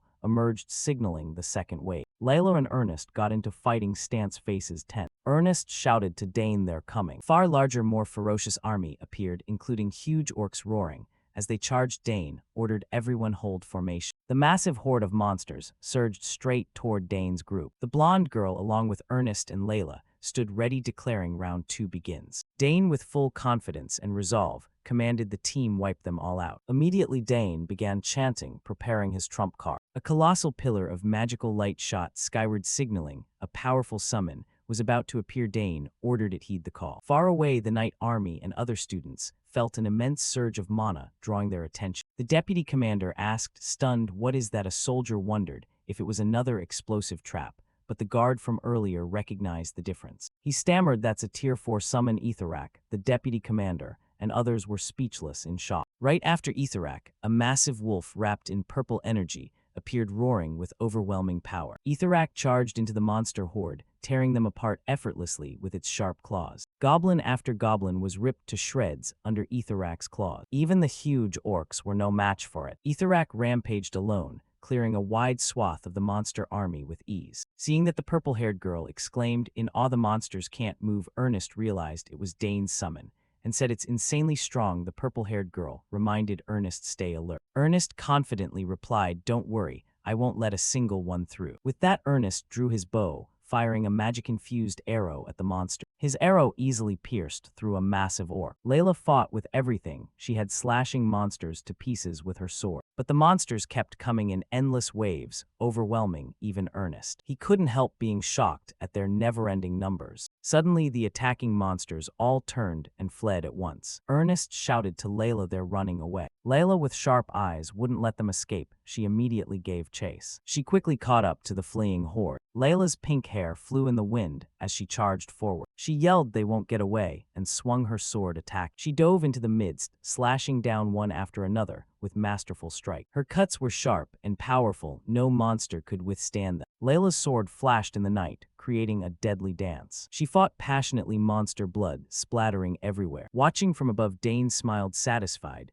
thinking that's Layla, all her training paid off. Suddenly, Karna's Dane's little dragon flew over, letting out an unusual cry, seeming to sense something. Dane turned, asking Karna's what's wrong, his expression turning serious. Standing amid countless monster corpses, Dane asked Karna's if there were stronger ones deeper. Inside, he felt his blood boiling. Dane decided to leave Etherak here to hold the line. He trusted with the others around the rear would be fine. Dane exhaled, preparing for a bold decision. He thought this is the first time since his previous life he's charging straight into enemy territory like this. With a confident smile, Dane ordered Karnas to follow, both heading deeper into the mountains to find the true mastermind behind it all. Not long after, Karnas's fireballs began streaking across the battlefield, turning the orcs into piles of charred roast. Before the devastating firepower of this kid, no orc could put up a fight. They could only scream in despair, while Karnas himself kept spewing flames without pause. On another side, our protagonist swung his sword in battle and praised aloud, "Well done, Karnas. You've gotten a lot stronger." Saying that, Dane looked around, focusing ahead, and launched a move that immediately struck two orcs, who screamed miserably. Next came a continuous flurry of sword strikes. Seeing the endurance of these large monsters, Dane had to compliment them. Impressive, they still have energy. If this were my previous life, I'd have exhausted my mana and collapsed ages ago. But with a body containing ancient magic, that's no longer an issue. After speaking, he gently landed, looked at the red dragon ahead and asked, "Are you their leader?" The red dragon didn't answer, but its eyes flared red, looking blood-crazed. Seeing that, Dane declared, "You brat, I'll take you down in no time." Cut to the student's position. By now, the monsters had all been defeated by them. A young soldier ran up to report to the commander. "Deputy Commander, we've wiped out all the beasts." The commander, a bit surprised, asked, "Really?" The soldier nodded repeatedly. "Yes, sir. Thanks to the trainee named Dane who defeated the pack leader. While the beasts were in disarray, coordination between the cavalry and the trainees was effective. Fortunately, casualties were only minor." Hearing this, Royal seemed to be deep in thought. He surveyed the monsters the students had slain, then analyzed. "Isn't this a bit absurd? There were as many as 200 beast spirits, 200 of them. At that scale, even deploying the entire cavalry might not have sufficed. Yet they were stopped by only 4 trainees. Moreover, most were killed by a single person. Is this a genius? Is the word genius enough to explain this?" He bit his lip in thought. And to clarify matters, he soon went directly to the protagonist. Royals greeted him. "Dane Saugers, you saved all of us. I apologize for ignoring your warning. Without you, we would have been ambushed by the beasts with no time to react. There would have been serious injuries, even death. But now only a few have minor wounds." Saying this, he placed a hand on his chest, annoyed with himself, then raised his voice. "On behalf of everyone, I offer you and your comrades our thanks." Opposite him, Dane looked slightly surprised by the gesture, while the other 3 beamed. All around, people began competing to thank them. "Yes, thanks to you we're alive. You saved the whole raid team. Truly a miracle." The soldiers all raised their swords high, and the trainees clapped without stopping. Seeing himself being treated like a hero, Ernest couldn't stop smiling. "Thank you, everyone. Although we didn't do this for praise." Layla nodded and interjected, "You've all worked hard." Turning toward Dane's vantage point, he calmly replied to Royals, "This isn't my achievement alone. If you hadn't sent reinforcements quickly, it would have been hard to suppress them. The deputy commander must have noticed too. This isn't normal at all." Noticing something odd, Royals hurriedly asked, "What are you seeing, Dane?" Dane slowly explained what he'd realized. "That's right. The demonic beasts move in a very orderly way, as if receiving orders. Even when powerful summoned beasts appear, they don't flee on instinct. More than that, many different kinds of demonic beasts gather in one place without fighting among themselves. Silently organizing an ambush like that is impossible." Hearing this, the deputy commander also realized the danger. From what Dane said, it's true. This operation might be even more dangerous than we thought. He admired Dane inwardly. To have underestimated such a perceptive child was truly embarrassing. After thinking, he continued, "Someone will report this to the main headquarters of the suppression team. I will have a detailed report made about this incident. Now I understand why His Highness the Prince assigned you to a subordinate unit. I'll instruct the messenger to report thoroughly on your deeds." Dane smiled brightly and thanked him. Then Royals turned to the group and asked, "By the way, it seems you are a club. What's the name of your club?" Ernest, standing a little back, answered with a smile, "Romance. We are the Romance Club." Royals nodded and added, "Romance. That's a lovely name. I look forward to your romantic performances in the future." Next, he began to assign tasks. "Start clearing the battlefield now. Guards, search the entrance in case any demonic beasts escaped. The rest of you gather the carcasses and burn them." The group answered in unison, "Understood." Scene shifts to the prince's position. At this time, discussion of the plan echoed in the meeting room.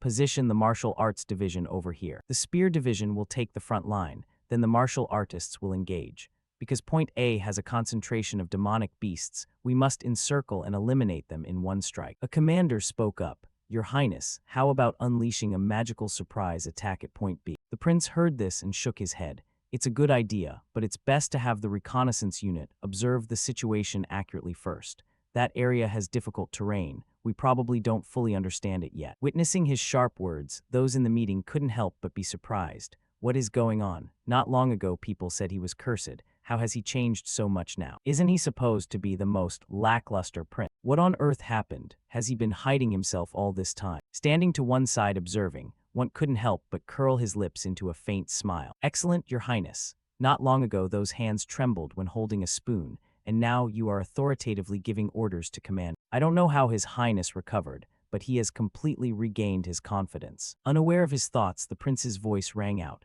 "Night One, you said there's an area with problems, correct? Tell me about it." Once snapped out of his thoughts, stepped to the command table and explained, "Yes, Your Highness. In this area, one of our scout squads went missing, and just now, another squad has vanished without a trace." Once information made everyone widen their eyes. 2 squads missing. One could only helplessly nod. "Yes, because this area is close to the center of the ruins, I suspect a strong source of mana is at work. If we don't approach the ruins, I'm afraid we can't resolve this problem completely." An urgent report came in stating an extremely powerful mana source had appeared, creating an energy flow completely different from normal mana currents. This mana source seemed to have generated some kind of barrier. The last report from the scout team said they couldn't penetrate it at all. The situation was extremely critical. In the operations meeting room, senior officers, buzzed with the information an impenetrable mana barrier at this level was unprecedented. They wondered what could possibly be inside. A general reported to the third prince that in the scout team's final communication, they heard soldiers screaming. This sparked speculation that an incredibly powerful entity was hiding there. The third prince's eyes sharpened, a bead of sweat rolled down his temple. Clearly, the situation was far more serious than they'd imagined. On the tactical map, the general explained if the information was true, it would explain why monsters were gathering in such large numbers near the ruins, since by instinct they were always drawn to mana. The general affirmed to the third prince the stronger the mana source, the more powerfully it attracted monsters. After consideration, the third prince made his decision. He believed there was no choice but to slowly clear the outer perimeter, then advance, since breaking straight into the center right now was too dangerous. The other officers in the meeting room all looked tense and worried about this high-risk plan. Right then, a messenger from the student escort unit rushed in with urgent news. The third prince's expression immediately changed to one full of excitement. He knew this messenger brought news about Dane. 2 days after the messenger arrived, the scene shifted to the third prince's command tent. The third prince happily welcomed Dane. Saugers, asking how he was after getting injured. Dane replied, he was completely fine thanks entirely to the prince's help. Taking the opportunity, the third prince revealed he was researching the royal secret art, something even his older brothers couldn't complete. Dane looked surprised, saying this was the first he'd heard of it. While ordinary families had their own secret arts, royal ones were surely something truly special, and he was curious. The third prince admitted his chance of success was very low. However, Dane believed in him and encouraged that if it was the third prince, he would definitely succeed. Encouraged by Dane's words, the third prince smiled more confidently. He invited Dane to have tea and relax before getting to the main topic. A hot cup of tea was placed on the table, steam rising, creating a brief moment of calm. After relaxing, the third prince returned to the main issue, confirming the messenger's report that over 200 monsters had been detected. The third prince explained a large group of monsters attacking simultaneously was extremely rare, so the suppression plan definitely needed changing, because an unusual danger was surely lurking. With a serious face, the third prince turned to Dane saying he wanted to hear Dane's thoughts first. Dane was slightly surprised, but quickly composed himself, inwardly thinking in his previous life military tactical planning was as routine as eating meals for him. The third prince encouraged Dane to speak freely with sharp, confident eyes. Dane responded ready to present his strategy. Dane began analyzing on the map. He pointed out the conventional strategy of clearing monsters from the outside. Then encircling the center would no longer work. He emphasized the situation had changed, because now someone was controlling the monsters, requiring a completely different approach. The third prince listened intently, completely convinced by Dane's sharp reasoning. He nodded and immediately asked, "So what method do you propose?" Dane continued explaining they couldn't rely on immediate royal reinforcements. Sticking to the old strategy would only lead to prolonged attrition warfare. Moreover, they couldn't keep the academy students tied up in this conquest too long. That would only make things worse. Dane paused thoughtfully, his eyes shining with resolve as he prepared his final conclusion. After analyzing all factors on the map, Dane reached a bold and singular conclusion. He decisively placed a piece at the center of the map, breaking straight through to the core is the optimal plan. The third prince was stunned by Dane's audacity. "You mean we should confront the monsters head-on?" Dane affirmed firmly with a confident smile, "Yes, Your Highness." He explained further, thanks to the great sacrifices of the previous scout teams, they now had information on a safe direct route to the center. Therefore, Dane proposed the Emperor's personal unit should move there themselves. He pointed out if they continued as before, they'd only waste time and effort fighting outer monsters, while the situation escalated. The third prince pondered, admitting the path Dane outlined might cause the fewest casualties. Still, he hesitated. Could this plan be executed with only his personal unit? Dane asserted it must be done with only the personal unit. He emphasized the scout-confirmed path was very narrow. If more than 10 people moved, they'd likely be detected, and since the monsters were being controlled, they could block the path, making later access far harder. The third prince fell silent, understanding the issue in the end. The personal unit had to move as an independent strike team. Dane nodded, confirming exactly. The other force's mission would come afterward. After they drew out the enemy at the center, they'd handle the now uncontrolled monster. The third prince's eyes shone with utmost amazement at such a detailed and perfect plan. He exclaimed in admiration. It was a plan any officer or commander could agree to. He couldn't believe Dane grasped the situation and proposed a strategy in an instant, asking if Dane had studied military science. Dane humbly replied he just read a few books in his father's study, but deep down he knew it was all from his previous life's knowledge and experience. Without hesitation, the third prince stood up, stamping his foot decisively. Excellent. He decided to end the meeting and gather his personal unit members, then asked if Dane had anyone to nominate capable for this mission. However, Dane interrupted, saying there was one thing they needed to do first. When the third prince asked what, Dane affirmed they needed to conduct reconnaissance first. Without scouting, they couldn't understand the real situation. The third prince agreed scouting was necessary, but expressed concern. After 2 scout teams went missing, he wasn't sure any soldiers would volunteer for such a dangerous task. Hearing that, Dane just smirked confidently, seeming to already have a solution. Dane patted the third prince's shoulder, confidently. In that case, don't worry, there's just the right specialist in this field. The third prince was stunned, stammering, "A specialist?" He immediately assumed Dane meant himself. "The specialist is you." But the person Dane nominated was Ernest Dillon, eldest son of a famous explorer family. Suddenly called Ernest, startled, awkwardly, responding to the third prince. However, once in his field of expertise, Ernest, transformed, he confidently pointed at the map, explaining the terrain was too open, hard to hide, better to take a deep. The third prince was extremely pleased with Ernest's plan, praising him as a truly reliable teammate. Ernest happily thanked his highness. Seeing the third prince satisfied, Dane inwardly thought it was time to explain his plan B he'd prepared. The third prince confirmed one last time if they fired the signal flare, would he be ready to attack immediately. He affirmed he wouldn't delay a second. The third prince looked at Dane and Ernest, entrusting the mission to them and instructing both to return safe. After Ernest's scouting plan and Dane's plan B were officially approved, both quickly prepared to set out. The other girls came to see them off. One girl told them to come back safe. "Don't get hurt," another joked. If only their souls remained, she'd use holy power to purify them, making everyone shudder. And so Dane and Ernest began their dangerous scouting journey toward the mountain range, where the mysterious ruins lay. Dane's eyes shone with intense focus. He knew this trip would be anything but simple. As they neared the mountains, they noticed flocks of birds panicking and fleeing a bad omen. A massive flock of birds scattered chaotically across the sky, as if fleeing something utterly terrifying. On the way, Ernest wondered curiously what was inside the ruins. Dane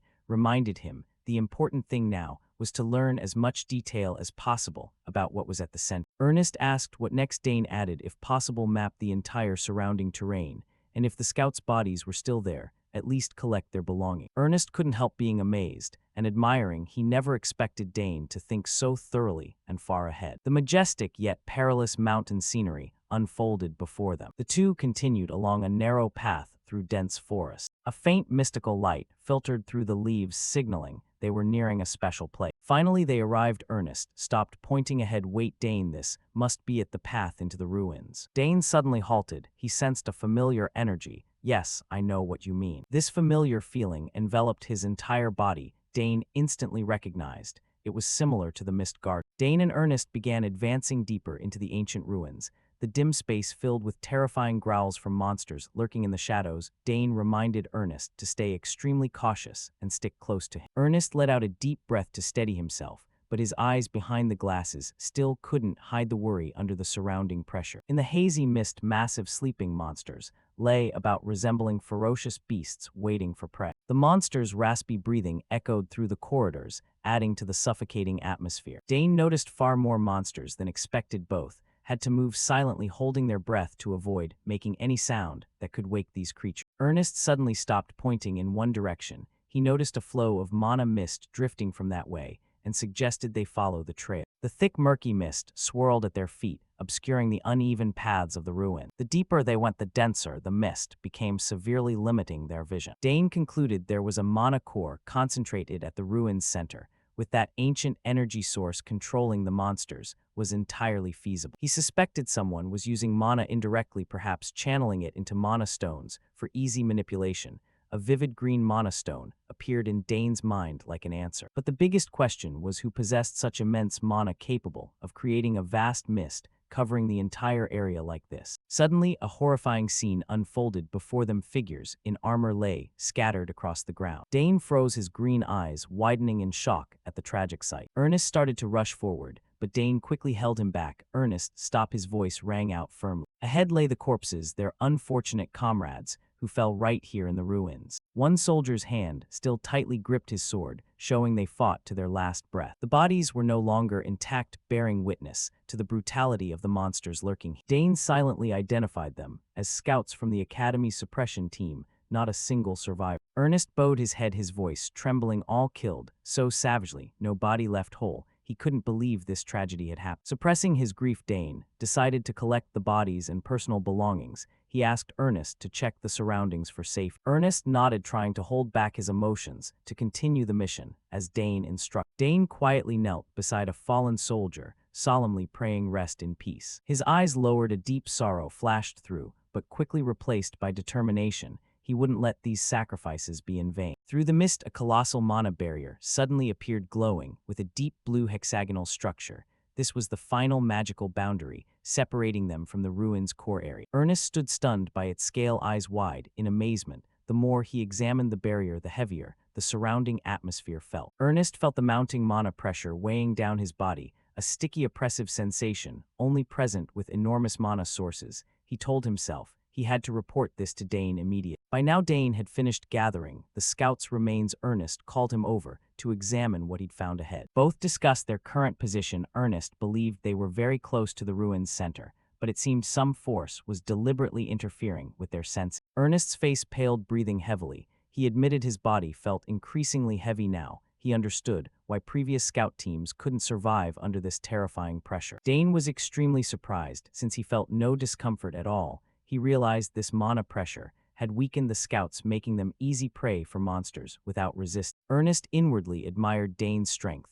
since the pressure didn't affect him at all. Ernest pointed ahead, where the massive mana barrier stood. The energy wall, with its deep blue hexagonal grids, blocked the path, radiating an aura of absolute authority. Judging by its wide arch structure, both guessed the barrier completely enclosed the ruin's central area. Ernest excitedly thought they just needed to get past here to reach the goal. but Dane expressed concern about dismantling it. If done wrong, all the monsters in the area would awake. That would be a true disaster. The monsters inside would surely be far more ferocious, and whoever was secretly controlling them would detect the intrusion. Dane looked at Ernest, gravely reminding him even one small mistake could ruin the entire plan, dooming them to the same grim fate as the scouts behind them. Ernest swallowed nervously, sweat beading on his forehead. Confused then, what do we do now? Dane looked at his own hand, thinking with the ancient mana he possessed things might take a completely different turn. Ernest panicked, shouting, "Dane, what are you doing?" as he saw Dane reaching toward the barrier. Dane reassured his friend, "Don't worry. If my guess is right then," he continued, reaching forward. Dane was certain this barrier wouldn't react to him,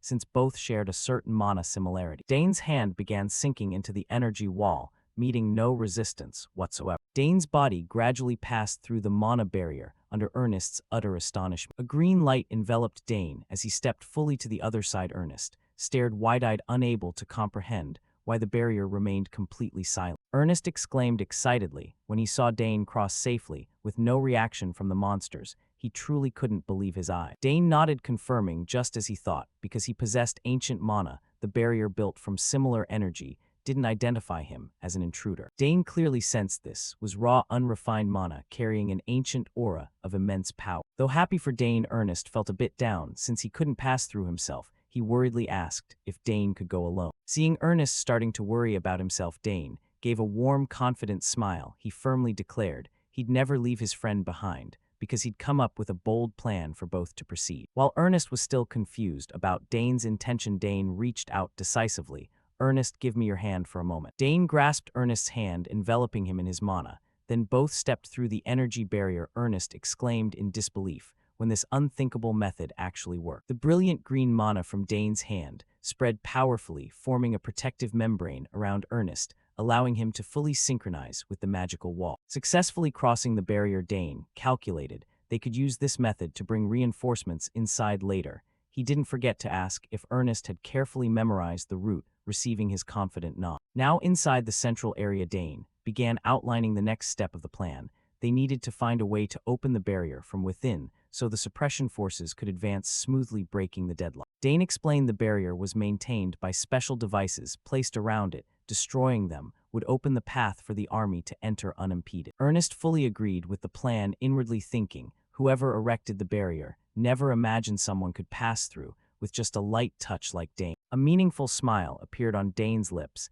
It seemed all the enemy's pieces were now within his calculation. Suddenly, Ernest let out a soft exclamation, seeing brilliant light pouring from the end of the corridor. The final destination was likely right ahead. Stepping out of the narrow passage, both were stunned, realizing they'd reached the deepest part of the ancient ruins. A vast, oppressive space opened before them. Dane's eyes turned ice cold. It was time to unmask the one behind all these schemes and force him to reveal himself. Both cautiously moved across steep rock ledges. Below lay a pitch-black abyss with cold underground mana flow. Their footsteps echoed softly in the vast space amid the thick mana-filled cavern air. Looking down, Ernest felt a chill. Hundreds of massive horned monsters lay sleeping across the cavern floor. Orcs, minotaurs, and countless high-level creatures formed a colossal army right at the ruin's center, creating a horrifying sight. Dane and Ernest hid behind a boulder, stunned by the scale of this lair. Unbelievable. "This place is packed with high-level monsters," Ernest whispered in horror. Dane narrowed his eyes, observing, holding his breath to avoid even the slightest noise. He sensed an unusual presence below. A misty mana haze enveloped the sleeping monsters, creating an eerily silent atmosphere right before the storm. Suddenly, steady footsteps rang out. A mysterious figure in a black cloak, leaning on a staff, slowly emerged from the darkness amid the giant monster. Dane and Ernest quickly shrank behind the large boulder, only daring to peek and observe the stranger's every move from afar. Dane signaled Ernest for absolute silence, his gaze locked on the mysterious figure standing imposingly among his monster army. The cloaked figure stood motionless, his authority so overwhelming even the sleeping monsters dared not stir. He was the one manipulating this entire tragedy. In his hand was a mana cube, emitting a mystical green light, the source of the mist covering the ruins. Dane clenched his fist. The real confrontation was just beginning. A figure in a mysterious cloak stood defiantly before the horde of monsters, ordering them to annihilate the entire expedition in a single strike the moment they entered the ruins. A lion-like hybrid monster roared ferociously, its cry announcing the start of a bloody massacre. Sharp limbs and claws from the horde sliced through the air, showcasing the destructive power of the Legion. Under the control of the mysterious sorcerer, the monsters moved with coordinated precision, ready for an all-out assault. The face hidden beneath the controller's hood was sinister and cold. He seemed to have the upper hand secure. From a secluded vantage high above, Dane Sogers, the silver-haired genius of the Sogers family, and his friend Ernest watched in stunned silence as the ferocious creatures obeyed the sorcerer like docile sheep. Ernest quickly warned Dane to pay attention to the enemy's hands, where the secret of this terrifying control power was hidden. The cloaked figure gripped his staff, radiating a mystical green mana that enveloped the surrounding space. It was an ancient mana stone with an extremely dense energy, directly manipulating the wills of hundreds of monsters. With his genius insight, Dane Sogers realized the sorcerer was using the stone indirectly, not absorbing the ancient energy into his body like Dane did. Quickly formulating a tactic, Dane instructed Ernest to plant explosive traps at the weak points of the central pillars as planned. The ruins spread out in massive scale, a series of ancient structures now serving as lairs for the occupying monsters. The thunderous footfalls of orcs and goblins echoed through the corridors, indicating the enemy's overwhelming numbers. After the traps were all set, their ultimate goal was to seize the mana stone to disable the sorcerer's control. Dane explained that without the stone, the monsters would descend into chaos, making them far easier for the expedition to deal with. However, the exact number of monsters remained a major unknown. Ernest squinted to observe the besieged town below, his face tightening with tension as he took in the full scale of the situation. The two realized a horrifying truth. At least 500 monsters were densely concentrated throughout the ruins' alleys and corridors. Legions of mixed-species monsters continued to flood in, their actual numbers likely far exceeding initial estimates. While not an unbeatable number, a frontal clash would inflict extremely heavy casualties on the expedition. Dane Sogers ordered Ernest to record the entire terrain with magic. He was determined to learn more about the identity of the one commanding this army. Ernest smiled in agreement. He had absolute faith in Dane's abilities but reminded his friend to act with great caution. Dane nodded slightly, his eyes full of resolve, ready to step into the most dangerous hunt he had ever undertaken. The two moved like ghosts, quietly slipping past the monster guards along the way. Dane Sogers glided like a shadow through the ruined halls, silently closing in on the inner sanctum to prepare for his plan to strike the serpent's head. Hidden behind a corner, he watched the enemy's every move. Ahead, the hooded sorcerer began deploying the monster legions to strictly guard the entrance. The cloaked figure ordered the monsters, from orcs to the lion hybrids, to stand guard over the ruins' entrance with extreme vigilance. He sensed the expedition's attack could begin at any moment and refused to allow any mistake. The monsters growled in obedience, their presence creating a heavy atmosphere of pressure right at the gateway. With the staff clenched in his hand, the mysterious figure stood proudly commanding his loyal throngs, ready to confront anyone who dared trespass on his territory. From a hidden vantage high above, Dane Sogers, the young silver-haired prodigy with sharp eyes, watched silently, intrigued by the man's ability to communicate with monsters, something even he, who had directly absorbed ancient mana, had never managed. Dane wondered quietly whether this was a special technique tied to the third circle. He analyzed every possibility to find his opponent's weakness. Or was the man simply using ancient mana to amplify some innate talent? Every hypothesis stirred Dane's curiosity further. When the cloaked figure began retreating deeper into the inner hall, Dane knew his moment to act had come. Determination flashed in Dane's eyes. Whatever the man's secret was, he would uncover it as soon as he seized the item the man held. He needed to know why someone like him possessed such a high concentration of ancient mana, and who truly hid beneath that mysterious cloak. The scene cut deeper into the inner hall, an ancient corridor lit by wavering torches, where darkness seemed to swallow everything. The cloaked figure entered a private chamber, a silent space adorned with red carpets and towering stone pillars. He casually planted the staff with the gleaming ancient mana stone to one side, setting aside the tiring task of directing his legions. Removing the heavy hood, the cloaked man revealed a weary face with a short beard. He kept grumbling about the vermin monsters he had to manage, finding them disgusting and warmly disliked despite their long proximity.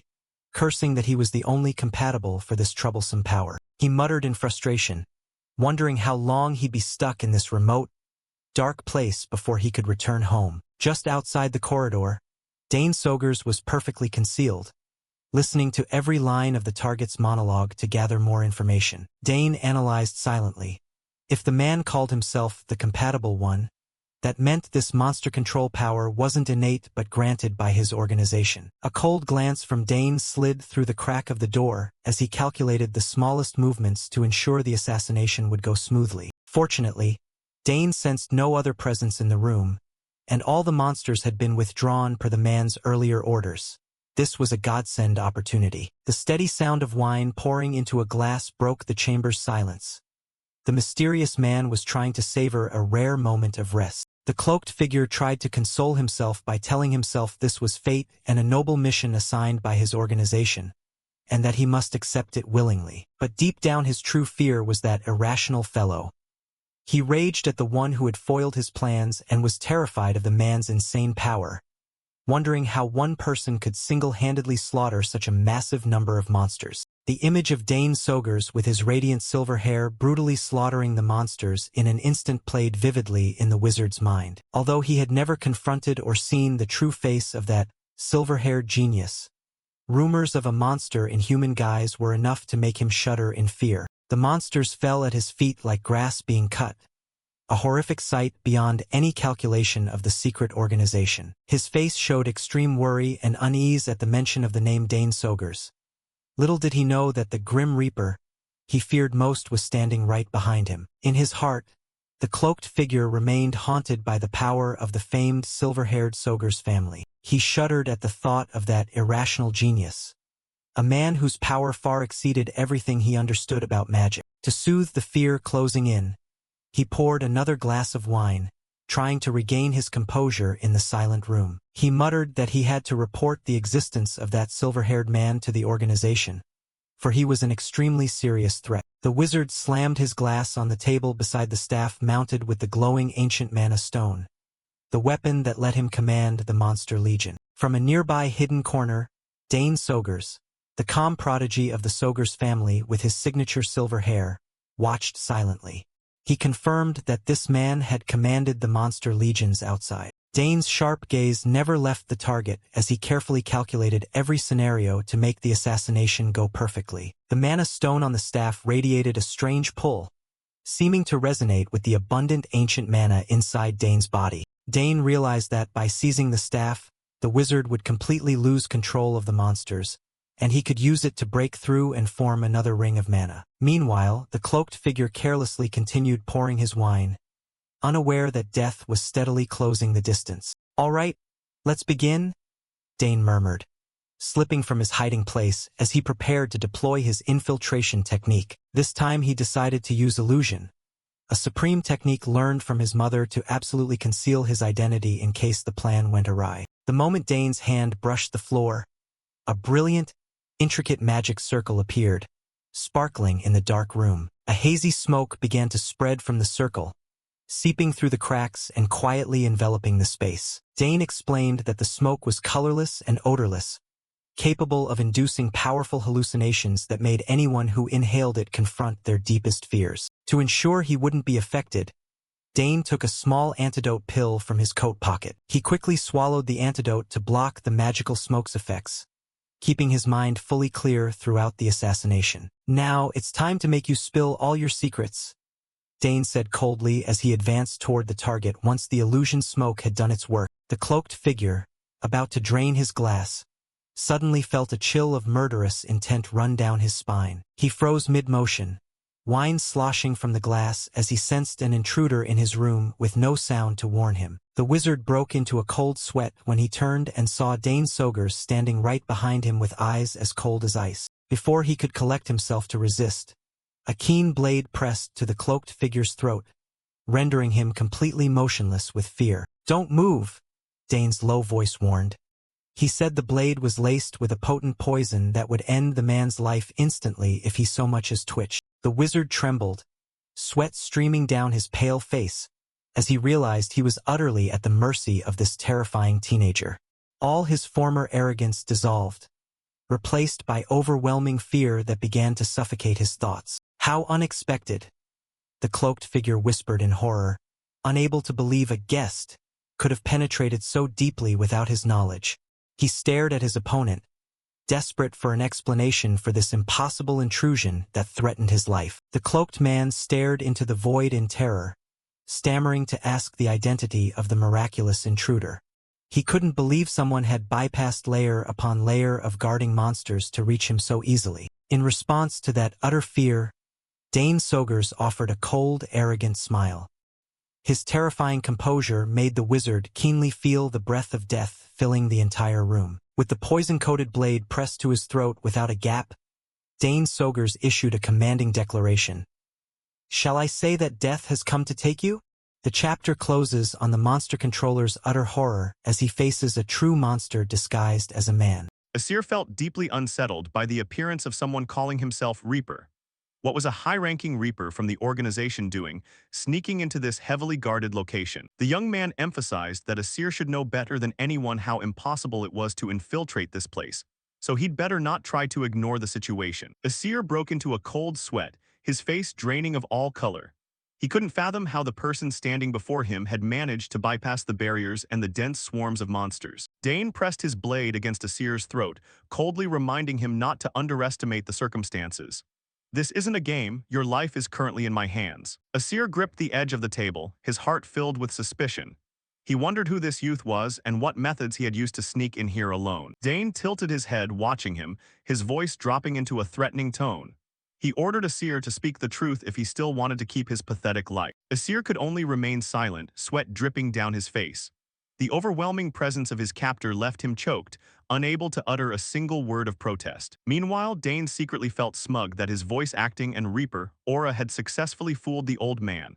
The first phase of his interrogation was a success. Dane smirked and asked if they could start the fun now. The light from his magic wand glimmered faintly, signaling that secrets were about to be dragged into the light. Under the flickering candlelight, Dane stood imposing, pressing Asir for his true purpose. The atmosphere in the room became more suffocating and tense than ever. He interrogated him about the reason for gathering this massive army of monsters. "Are you plotting to overthrow the Empire with the strength of orcs and goblins?" Faced with a barrage of sharp questions, Asir remained tight-lipped.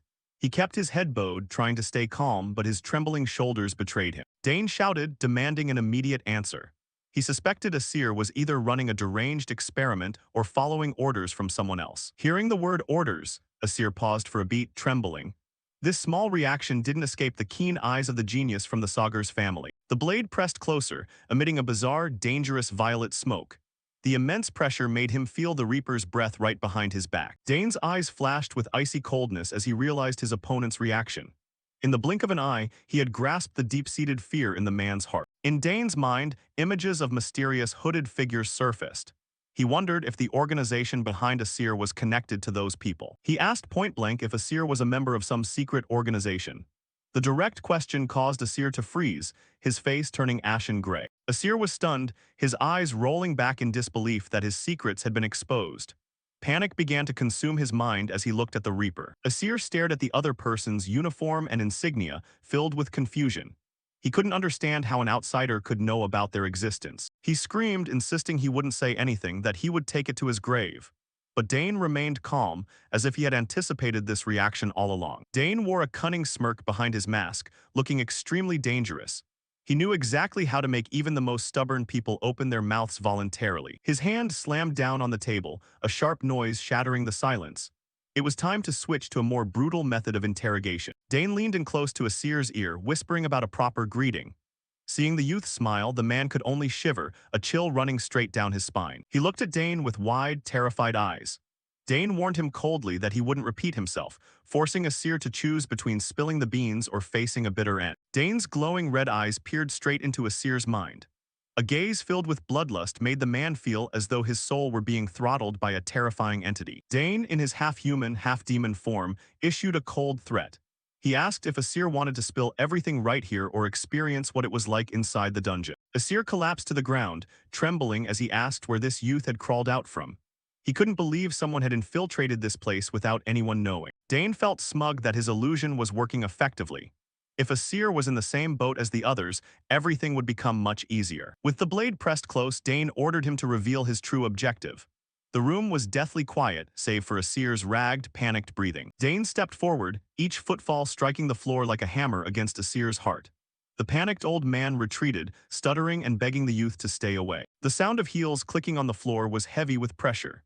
Dane raised an eyebrow, asking if he really intended to stay silent until his death, now that the blade was at his neck. A close-up of Dane's eerie eyes made the viewers shiver.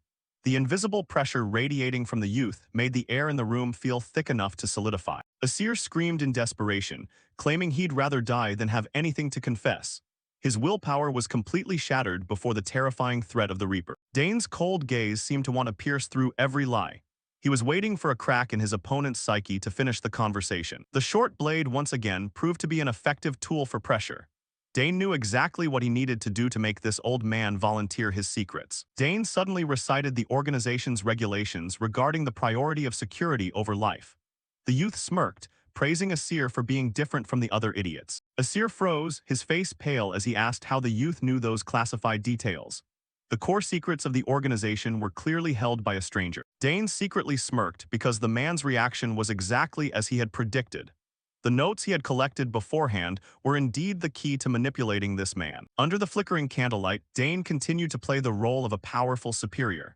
He reiterated the code of conduct, making Asir fully believe in his fake identity. Asir naively asked if this was a trial from the organization.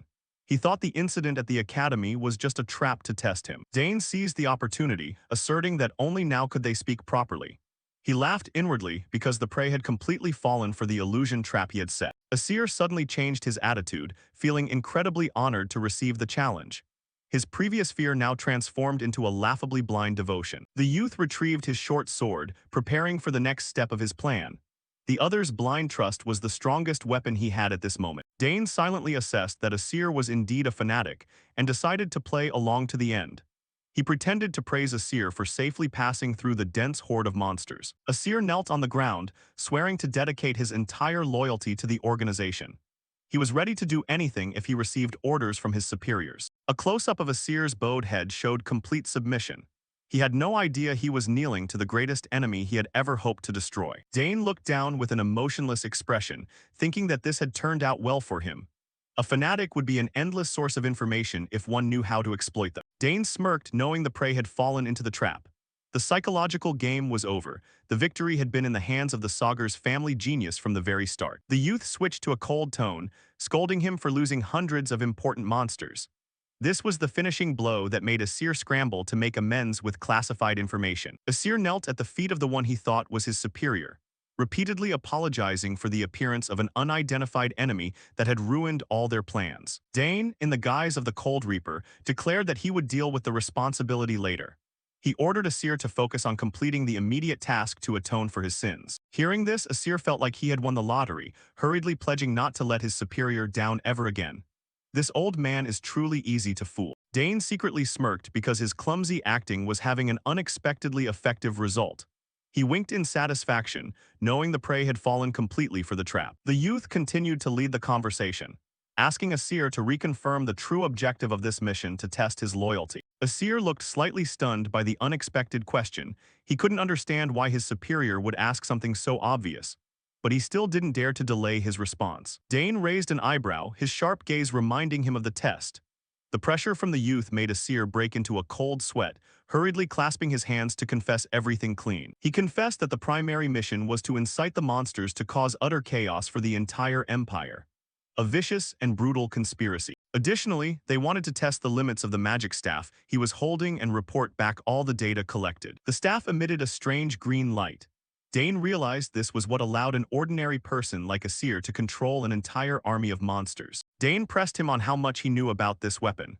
Asir honestly admitted that he was only the one chosen to use it and didn't know the specific details. The youth was secretly surprised to learn that this power wasn't intrinsic but bestowed. This proved that the organization behind them possessed an extremely high level of technology. Asir trembled as he added that this was an extremely dangerous item. He felt like he was straining himself to contain the power waiting to explode. A close-up of the ancient staff of the legendary Arcana Kingdom. A long-lost treasure had now appeared in the hands of these calculated rebels. He believed that increasing the chaos would help change the world according to the organization's will, a deranged ideal of those who wanted to topple the order. Dane silently assessed that this was a very mediocre and predictable plan. He maintained his cold expression so the old man wouldn't suspect his true identity. Through his testimony, the youth confirmed that they were definitely in league with the assassins he had encountered in the forbidden area earlier. He also suspected that even Professor Denabo at the academy was intimately involved with this dark organization. Things were starting to get interesting. Dane decided he would turn this place upside down. He wondered what the reaction of the organization's higher-ups would be when they found out everything had been exposed. He pretended to reveal that he had been sent by a powerful figure at the academy, one who had been silently watching Asir for a long time. Asir froze. He was shocked, guessing that person was the branch chief of the academy, a highly valuable piece of information that Dane had just accidentally pried out. The youth nodded in confirmation, adding that the person was very pleased and had high expectations for him. Asir was thrilled, moved to the point of nearly shedding tears. Dane secretly mocked his opponent's stupidity. Even if he wasn't sure who the spy was yet, the name Branch Chief had narrowed down the targets for him. To finish the scene, the youth told Asir to close his eyes to receive a gift from his mysterious superior. He believed it blindly, his face clearly showing his eagerness for the reward. Asir obediently followed, his face grimacing because he was both nervous and excited.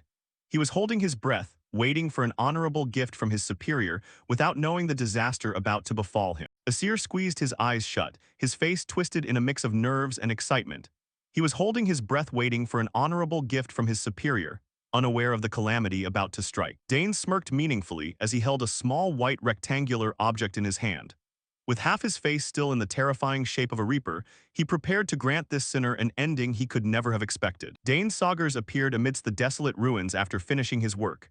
Ernest cheered happily the moment he saw him, glad to see his friend was still in one piece, not a single scratch on him. Dane walked leisurely over, not forgetting to apologize for being a little late. The youth explained that squeezing information out of the traitor had taken much longer than he had initially imagined. Ernest laughed, saying he had always been standing there waiting for Dane to return. Seeing the ecstatic look on the glasses-wearing guy's face was enough to show how much he trusted his friend's abilities. Just then, Ernest noticed something sparkling in Dane Saugers' hand. It was a magic stone emitting a mysterious green glow that looked quite powerful. Dane wore a meaningful smile, asserting that he had tapped into every single secret from Asir. His gaze was sharp, showing that everything was still under his control. It turned out the final gift the youth had given the traitor was not simple at all. Sir Delphian held the small box in his hand, his face revealing clear seriousness as he listened to the explanation. Inside that box was paralysis poison, an extremely potent paralyzing toxin. Just a small dose was enough to make any stubborn person lie still and immobile. Looking at the box, Sir Delphian was secretly amazed by Dane Saugers' thorough preparation. This youth was not only good at fighting, but also incredibly profound in using schemes to confront his enemies. Dane coldly asserted that even if that man woke up, he wouldn't be able to escape. With the effect of this poison, he would just be like a fish on a cutting board waiting to be processed. Ernest breathed a sigh of relief, saying that he didn't have to worry about that man anymore. Immediately, Dane Saugers requested that they both destroy the barrier to report the news to the main forces. However, Ernest still had some concerns, breaking into a cold sweat.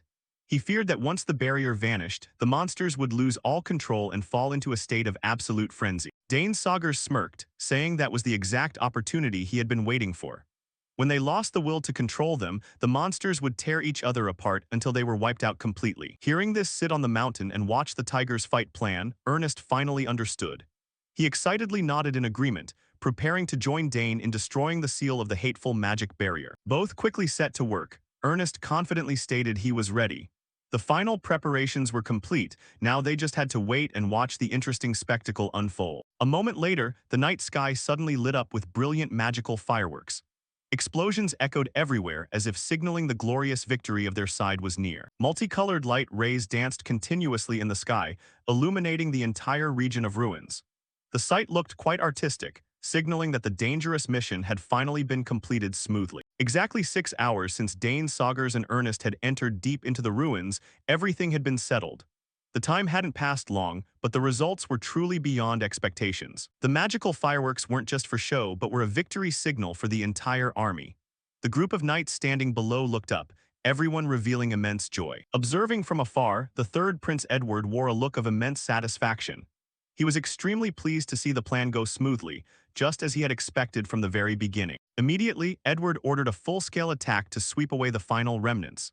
Sir Delphin drew his sword, leading the 4th Night Division as they marched straight into the heart of the ancient ruins. The army marched forward, their momentum so immense that even the monsters had to be terrified.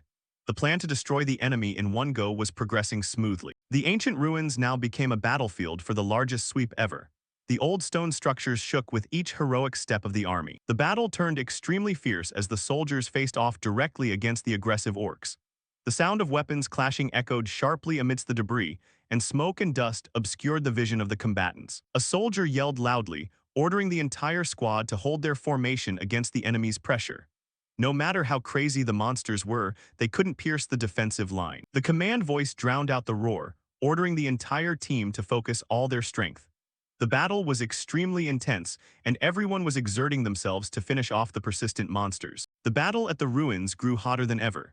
The knights had to constantly channel their inner power, shouting to each other to pour all their mana into their weapons to resist the terrible pressure from the aggressive blue orcs. In the midst of the encirclement, the red-haired girl slashed her sword, destroying the enemy, but still couldn't help but click her tongue in complaint. This batch of monsters looked tougher and bull-headed than the previous waves, costing her a fair amount of effort. Just as she had predicted, the further they got into the center of the ruins, the more abnormally enhanced the monster's strength became. The red-haired girl's sword swings began to feel heavier as she faced the increasing pressure. While the warrior faction was struggling to hold the enemy back, Priscilla Nerial arrived in time to support them. The blonde mage quickly deployed magic circles, reassuring her teammates to hold on a bit longer so she could heal them. Priscilla squeezed her eyes shut, focusing intensely on chanting as ancient characters ran through the air. The gentle green energy from her magic began to spread, healing the wounds of the exhausted knights. The situation was extremely urgent. A commander immediately ordered the entire squad to focus magical firepower toward the southwest. Brilliant purple lights exploded, aimed straight at the giant lion monster that was gnashing its teeth and clawing. The Night Division received the order, immediately arranging their formation to protect and open a path forward. Even though the orcs were as numerous as ants, they were clearly being pushed back by the army's coordinated efforts. The power from the coordinated strikes made the scene more chaotic than ever. The monsters tore each other apart or were shattered under the overwhelming power of the expeditionary army, creating a blood-soaked scene. Sir Delphin once stood amidst the battlefield, his sharp eyes observing every smallest movement. The commander's face showed clear determination. He wouldn't let any monster have the chance to escape this encirclement. The courageous commander roared, ordering his soldiers to exterminate all the remaining monsters, not leaving even one. Sir Delphin's momentum seemed to add fuel to the entire army fighting intensely. The knights swooped in like cyclones, hacking and slashing at the blue orcs without mercy. Blinding sword strokes tore through the space, turning the ruins into a literal meat grinder for the monsters that had lost their control. Sharp explosions echoed everywhere as magic collided with monster flesh. The destructive power was so great that the ground shook, and dust clouded the vision of those participating in the battle. A massive explosion erupted, marking the complete collapse of the final defensive line on the monster's side. Everything shook violently, indicating that the sweep was reaching its most perfect conclusion. Ernest excitedly ran over with his bow to report to Dane Saugers that the main force had arrived in time. Looking at the ecstatic expression on the glasses-wearing guy's face, you could tell he had finally been able to breathe a sigh of relief. Dane Saugers smiled faintly, his face completely calm as if everything had been within his calculations. He was very satisfied because the plan to destroy the barrier had gone extremely smoothly and resulted in a great victory. The cleanup of the scene began in a rush. Dane and Ernest returned together to report the situation. Both intended to go and see the third prince immediately to end this arduous mission. Dust from the explosions still lingered around the ancient buildings in the ruins. The scene after the battle looked quite devastated, but the most important thing was that the threat had been officially removed completely. The houses on the cliffs were now peaceful again after the storm of magical fire. The entire ruin area seemed to be slowly recovering after the crazed monsters were wiped out completely by the royal army. At the central area, the third Prince Edward Danter began his solemn honorary speech. He declared that in this campaign, one person had performed a great service, far surpassing all others. The entire knight force stood solemnly, listening to Edward praise the mysterious hero who had stood on the front lines. According to him, it was this person who had stopped the monster's surprise attack, opening the path to victory. The crowd of students couldn't help but be curious when the prince mentioned the person who had courageously infiltrated the center of the ruins. Thanks to the valuable information about the enemy's weaknesses that this person brought back, their casualties had been significantly reduced. Edward stood high above, pointing toward the person standing next to him and asserting that this young man had directly subdued the enemy in the most intense battle. All eyes were now turned toward the platform, where the hero's identity was about to be revealed. Cheers rang out throughout the ruins as the knights simultaneously raised their swords and spears to celebrate. The festive atmosphere of the honorary ceremony made the air more lively and heroic than ever. The soldiers chanted "Long Live" in unison, the excitement spreading across the cliffs. After the life and death moments, they could finally sigh in relief and celebrate their blazing victory. The third Prince Edward beamed, declaring that he would give a great reward to the hero of the campaign. He looked toward Dane Saugers, preparing to deliver a shock that would make everyone stumble back in disbelief. The third prince called Dane Saugers' name loudly. He affirmed that the heroic actions of this young man would become a bright example for the entire empire to follow. Edward Danter stepped forward, placing his hand on Dane's shoulder as an official recognition before the eyes of the public. A rare act of intimacy between a royal prince and a student. Edward continued to drop the bomb that left everyone frozen when he offered to have Dane by his side as a friend. The word friend, uttered from the prince's mouth, truly carried the weight of 1,000 pounds. Sir Delphin once broke into a cold sweat, unable to believe his ears when he heard that shocking declaration. Even the veteran commander seemed shocked by the prince's breaking of class barriers. The crowd of students below began to whisper and gossip extremely excitedly. Friend, the prince just called Dane a friend. Everyone was confused about what was happening to this lucky young man. Dane laughed, saying that Edward's declaration was like an earth-shattering explosion. The prince admitted this could put him in a difficult position, but Dane was still happy because of that trust. After the moments of excitement, Dane's gaze suddenly became pensive. The young man suddenly remembered and wondered what the fate of the traitor Asir would be. Edward Danter's expression immediately hardened when that person was mentioned. The prince radiated a cold and serious aura, much more so than before. Edward revealed that he would be thrown into the royal dungeon, a place likened to a living hell. The screams echoing every day made that place a source of terror that even he had never set foot in. Hearing this, Dane understood immediately that the other guy didn't have a chance of surviving to return. But at least, he had already tapped into all the valuable information from him beforehand. Edward felt that the ending was completely deserved and wanted to give further rewards for Dane's hard work. However, their young man still kept a humble attitude, saying that this was already too much. Dane fell silent for a long moment as if considering something very important. His gaze was deep, showing that the young man was preparing to make a special request. Actually, he had an important matter he wanted to petition the prince for help with. Seeing Dane was serious, Edward was also very generous, telling him to speak out anything he desired. Both stood in a separate corner on the platform to discuss major issues. The space suddenly became unusually quiet, leaving only the secret dialogue between the prince and the new hero. Dane mentioned frankly the real enemies targeting the empire and the prince himself. This stern warning made Edward also have to ponder the potential dangers. The youth's face was extremely serious, showing that the scale of this conspiracy was far greater than imagined. The political game was now officially starting to heat up. The campaign at the ruins closed, leaving an unusually peaceful scene beside the majestic waterfall. But behind that peace were undercurrents waiting to explode. A few days later, the scene shifted to the office of the magic department dean at the academy. The atmosphere there was wrapped in silence and filled with secret schemes. Professor Drenavo stood by the window, muttering the name Dane Saugers with an extremely annoyed expression. The presence of this young man seemed to be upsetting all his plans. The dean didn't stop wondering about the content of the conversation between Dane and the third prince that day. The terrifying silence over the past few days made him feel uneasy and frantic. Just then, a hooded figure silently entered the room without making the slightest sound. This mysterious appearance signaled a meeting that wasn't healthy at all. Drenavo startled, turning around when he felt the warmth of a stranger standing right behind him.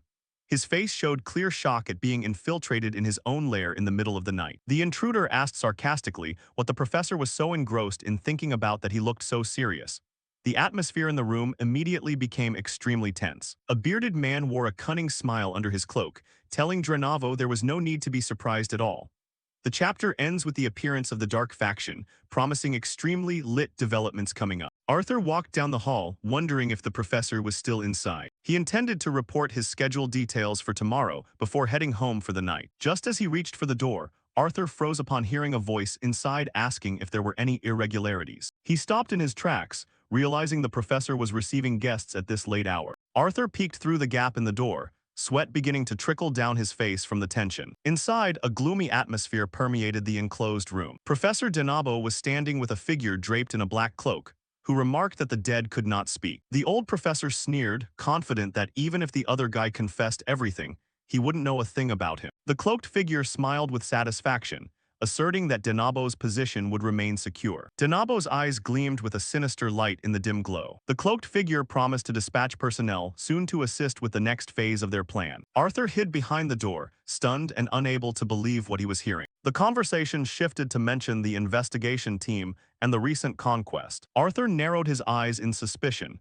It was clear they were concealing a massive secret. He began to feel a chill at the truth regarding the teacher he had always respected. The talk turned to the upcoming arrival of a high-ranking official tasked with reorganizing the academy. Denabo clicked his tongue, dismissing it as a mere formality and claiming they had already prepared countermeasures. The cloaked figure carefully asked one more time if there were any loose ends. The professor smiled complacently, assuring the man that neither of their positions would be shaken. Then the man mentioned someone the organization was keeping a special eye on. Arthur jumped as he heard the name Dane Saugers slip from the old professor's lips. The cloaked figure emphasized that while Dane had achieved a great feat, he had in reality ruined the organization's plan. He demanded that Denabo quickly recruit or dispose of the young man. Denabo crossed his arms and nodded, promising to focus his full effort on this new target. In their eyes, no matter how talented Dane was, handling him was just a matter of time. Before leaving, the cloaked figure did not forget to remind the professor about the letter of recommendation. Denabo replied generously, treating it as a small gift in exchange for the man's assistance. He promised to send the official letter of recommendation to the Magic Tower as scheduled very soon. The mysterious figure bowed, preparing to vanish into the night. A wicked smile appeared on the face hidden beneath the hood. Arthur was choked with indignation, never expecting the professor would use his future to trade with traitors. The office door slammed shut, putting an end to the dark conversation. Arthur turned and ran for his life, his breath coming in ragged gasps of fear. He understood that he had just overheard a secret that could turn the entire academy upside down. The sound of hurried footsteps echoed through the night. He knew he had to find Dane immediately. Arthur dashed through the silent buildings, not daring to look back even once. The scene shifted to the park near the dorms late that night. Under the dim glow of a street lamp, Arthur recounted everything to Dane Saugers. He emphasized that the next target on their list was none other than Dane himself. Dane listened, summarizing the situation with a chilling calmness. He deduced that Denabo must be incredibly desperate to have left such a sloppy opening. Arthur asked anxiously if Dane would be safe if the professor discovered this meeting. Arthur told himself he had nothing left to lose after being cast aside like a pawn by the teacher he had once revered. He bitterly recounted how Professor Denabo had used a fake letter of recommendation as bait to make him an unpaid servant. Even in his despair, Arthur realized the terrifying scale of the plot and sought Dane out for help. Arthur admitted that among everyone he knew, Dane was the most powerful and reliable. Dane listened in silence, his gaze showing understanding for the other man's pain of betrayal. He knew that discovering his own mentor was a member of a treasonous organization was an overwhelming shock. Dane reflected this was no longer a simple matter of trust, but something directly threatening Arthur's future. Arthur bowed his head in silence, his lonely figure casting a long shadow under the academy's dim lights. He looked up at Dane pleadingly, asking what he should do to escape this dead end. Dane's eyes turned sharp as he realized a golden opportunity had just arrived at his doorstep. Successfully recruiting someone close to Denabo like Arthur would make his plan go much smoother. Dane declared that Denabo's power was nothing compared to the Third Prince's, and exposing this conspiracy would yield far greater rewards. Arthur froze as he realized Dane was suggesting he embark on a plan fraught with danger. Dane stepped forward and placed a hand on his shoulder, a gesture promising absolute protection. He smirked confidently, declaring that he already had an absolutely perfect plan. Instead of continuing to serve the cunning old professor, Dane suggested Arthur place his full trust in him. Dane's steely words struck right at the heart of the assistant's wavering resolve. Without further hesitation, Arthur affirmed he would do whatever Dane asked to reclaim justice for himself. The night passed in silence, signaling that the pieces were beginning to move across the political chessboard. 2 days later at the academy, a veneer of peace still masked the daily routine. In the laboratory, Denabo berated Arthur for his tardiness. Arthur could only bow his head in apology, blaming it on a lab accident. From a distance, Dane watched quietly, satisfied to see everything unfolding as predicted. He smiled victoriously seeing Arthur play the role of a submissive servant perfectly in front of the professor. Originally, Dane had intended to track Denabo himself and have Ernest gather evidence, but Arthur's appearance had changed everything. Arthur stood next to Denabo, playing the part of a mole operating right under the enemy's nose. No one could track the professor's movements better than his own close assistant. Dane believed that with help from the inside, cornering Denabo was just a matter of time. He stood tall in the middle of the schoolyard, his cold gaze fixed on the laboratory building. He softly called Denabo's name with a knowing smile, as if he already held victory in his grasp. Seeing the professor's arrogance, Dane whispered to himself that the man was digging his own grave without even realizing it. Professor Drenavo launched into a tirade of disappointment over Arthur's results, while Arthur only bowed his head to apologize. The man gestured sarcastically, saying Arthur should have ranked first in this conquest, adding that at this rate, the recommendation letter was as good as gone. Arthur continued to accept the blame with a resigned look, while Drenavo began to find the guy truly irritating. Slamming the table, the old man roared, asking if Arthur really knew what he had done wrong. The old teacher's anger still hadn't subsided, as he scolded Arthur for how pathetic he had become compared to his past intelligence. He affirmed that only if Arthur handled this properly could he hope for a bright future. Sighing, Drenavo changed his tone and said he would give him one final chance. Arthur broke into a cold sweat, his face clearly showing anxiety at this cryptic offer. A chance to make amends. The old professor began to lead Arthur into his trap. Immediately afterward, Arthur hurried off to carry out his assigned task. In his head, Drenavo's instructions kept ringing. Go north to an inn on the outskirts of the capital, sit at the far left table, and wait to receive the item. Arthur rushed across the schoolyard at top speed, ignoring the curious stares of those around him. Drenavo had emphasized that this was a task of the utmost importance, which was why he entrusted it only to his most trusted person. Arthur gritted his teeth as he ran, sweat streaming down his face. The professor had added that surely he wouldn't fail at such a simple task. Arthur affirmed that he would handle it. Arthur thought as he ran, this was exactly the kind of information Dane Saugers needed. A fleeting smile appeared. This was a golden opportunity to bring down this corrupt professor. According to the plan, in a week Arthur would have to head toward the Academy's supply route, where a secret door would be left open. Back to the present, Arthur met someone in private and handed over the small object he was clutching. Drenavo's words still echoed in his ears, that if the situation hadn't been so delicate, he would have gone himself. The person receiving the item was none other than Dane Saugers, who observed silently. Dane's gaze was thoughtful as he calculated his next moves. The object was handed over neatly. Arthur recounted the entire conversation with Drenavo to Dane, and asked for his opinion. Dane asked if the professor had ever asked Arthur to do anything similar before, but Arthur insisted this was the first time. Dane pondered, a new plan gradually forming in his mind. He realized that the professor was planning to pin all the blame on Arthur if something were to go wrong. Arthur agreed, both of them understanding that they couldn't miss this once-in-a-lifetime opportunity. Dane affirmed that they couldn't allow anything related to that secret society to escape their reach. A diversionary tactic was immediately proposed by Dane, making Arthur sigh with relief. The goal was to force Drenavo to show his face and cut off all his escape routes. Dane crossed his arms, contemplating the most effective method.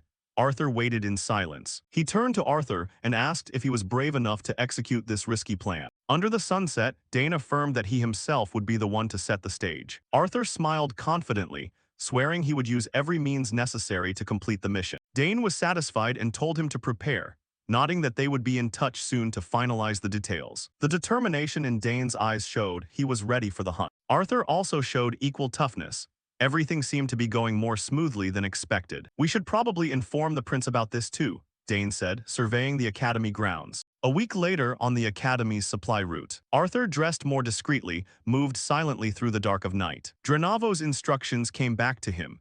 Head north to an inn on the outskirts of the capital, sit at the far left table, and wait to receive the goods. Arthur scanned the area, searching for the designated spot. He reminded himself of the directions. The inn had to be right around here. There it was. His gaze landed on an old, decrepit wooden house that matched the description perfectly. Arthur walked briskly toward the inn, determined to cause as much chaos as possible to stop this transaction. He gripped the transmission scroll in his hand, a tool Professor Drenavo had given him to use in case things went south. His steps were steady as he approached his target. He told himself that in the end, that crafty old fox of a professor would be forced to show his face. The inn emerged clearly in the hazy twilight. Inside, the noise and bustle were a stark contrast to the frightening stillness outside. Arthur sat alone in a secluded corner, trying to act as normal as possible while he waited. His eyes betrayed his tension, even though he was trying his best to suppress it. A flashback surfaced.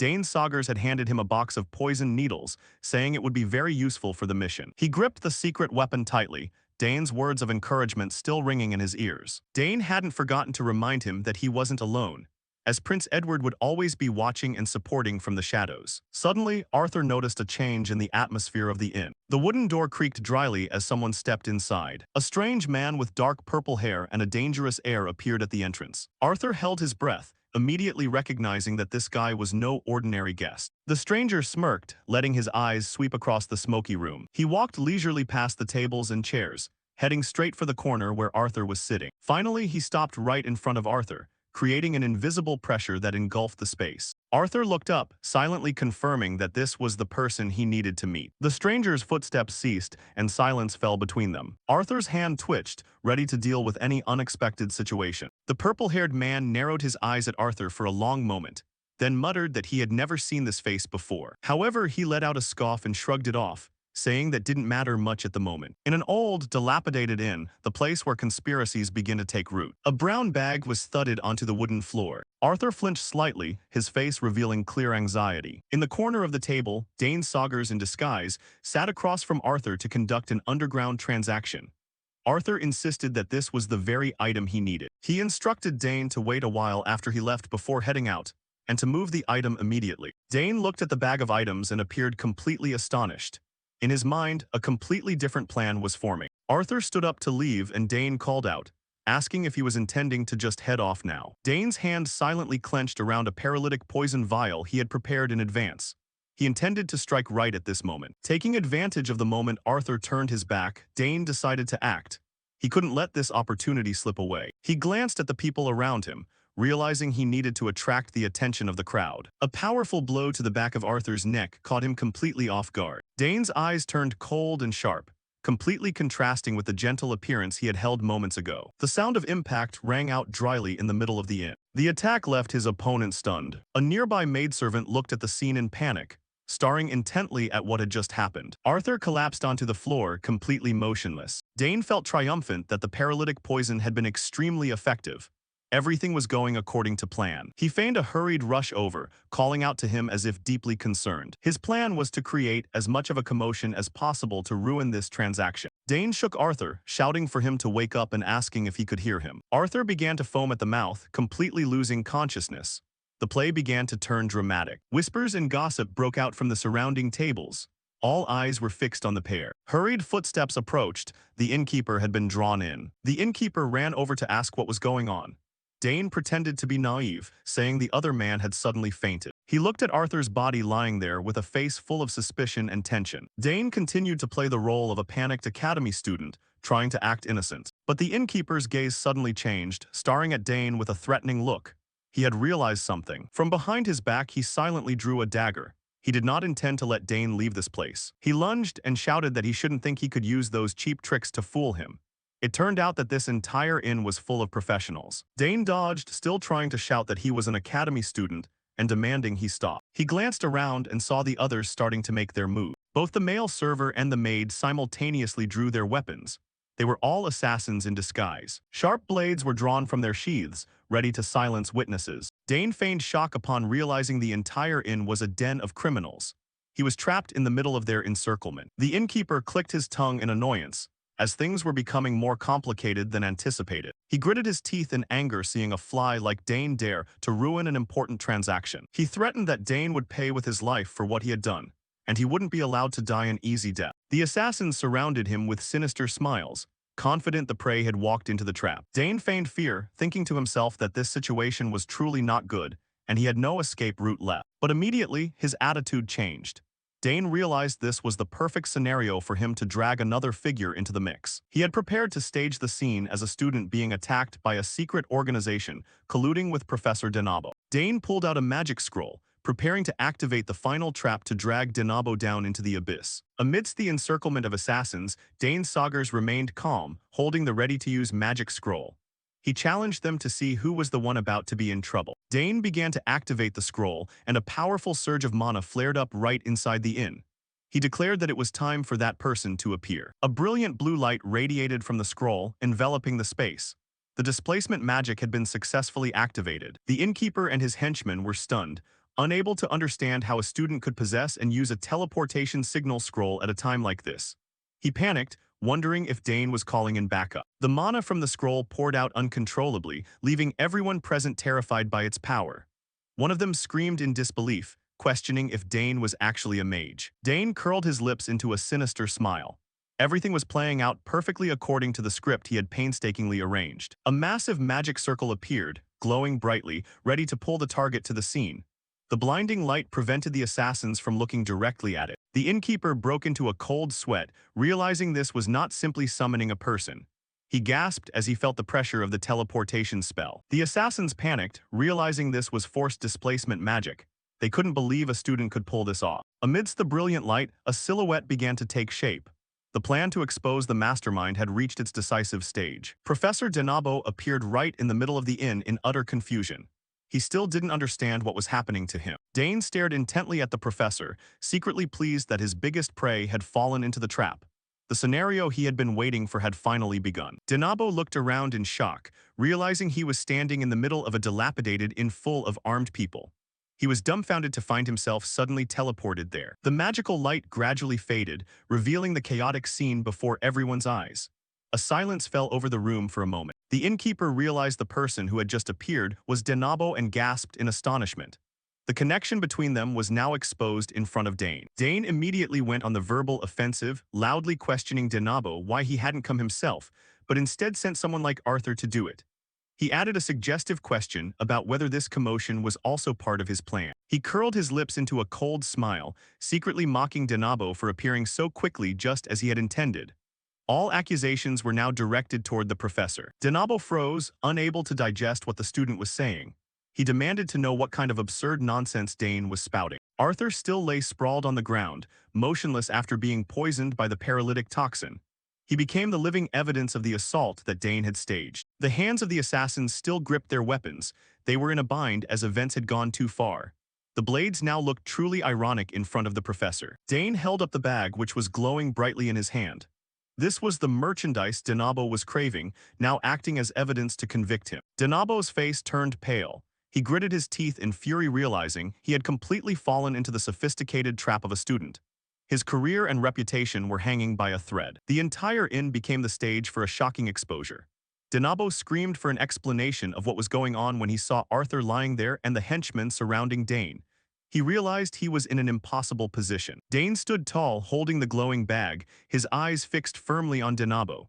He was ready for the final step to completely topple this traitorous professor. Denabo scolded Arthur for being an ungrateful brat, complaining that he had out of pity taken him in only to be repaid like this. Arthur shouted back, telling him not to be ridiculous, as he had only ever seen him as a tool to be discarded. He declared flatly that he was sick and tired of the scene of having to act as a slave for someone like him. Arthur suddenly activated flames on his hands, causing Denabo to gasp in horror, unable to believe his eyes. He gripped the spatial bag tightly, and magical flames began to flare up violently, threatening to burn everything to ashes. Arthur warned the professor not to play any games, or he would incinerate this precious item immediately. The henchmen in the inn also started to panic, telling the professor to stop him because they couldn't let the item be destroyed. Denabo gritted his teeth in bitterness, seeing the important item being used as a hostage. But as for Arthur, he thought that this situation was enough to begin the next phase of the plan. He looked at the old man in front of him, then muttered, "The bait has been taken, now it's your turn, Dane." Immediately, a brilliant blue light began to cover the entire window frame of the building. A massive magic circle was suddenly activated,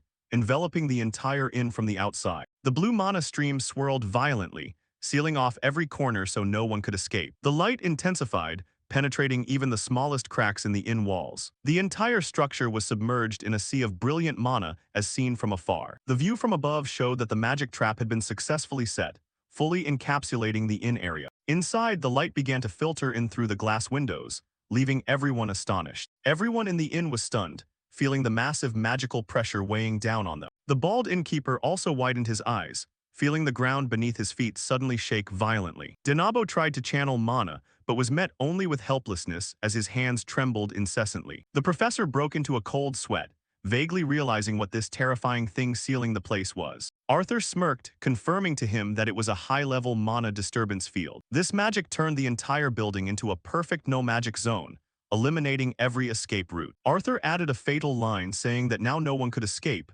not even the professor. Denabo paled, able only to gasp in utter horror when he saw himself trapped. He trembled looking at his useless hands, unable to believe someone would dare to act against him. He wondered where Arthur got the guts to do this. There must be an extremely powerful force behind him. Images of a mysterious army surrounding the place, waiting in readiness, appeared in Denabo's mind. He realized that if he were caught here, all his efforts to remain hidden all this time would vanish like smoke. The tower of power that he had painstakingly built at the academy was about to collapse completely tonight. In a panic, Denabo screamed, ordering his subordinates to catch Arthur immediately. The henchmen obeyed, drawing weapons and lunging forward, hopping to use Arthur as their ticket to escape. Arthur clicked his tongue, knowing that alone, it was difficult to hold off this mob of assassins for long. He gripped the evidence bag tightly, secretly urging Dane to hurry up and end this. Right at that moment, a massive explosion rang out, the windows shattered by the swords of the special forces. The army from the outside rushed in like a cyclone,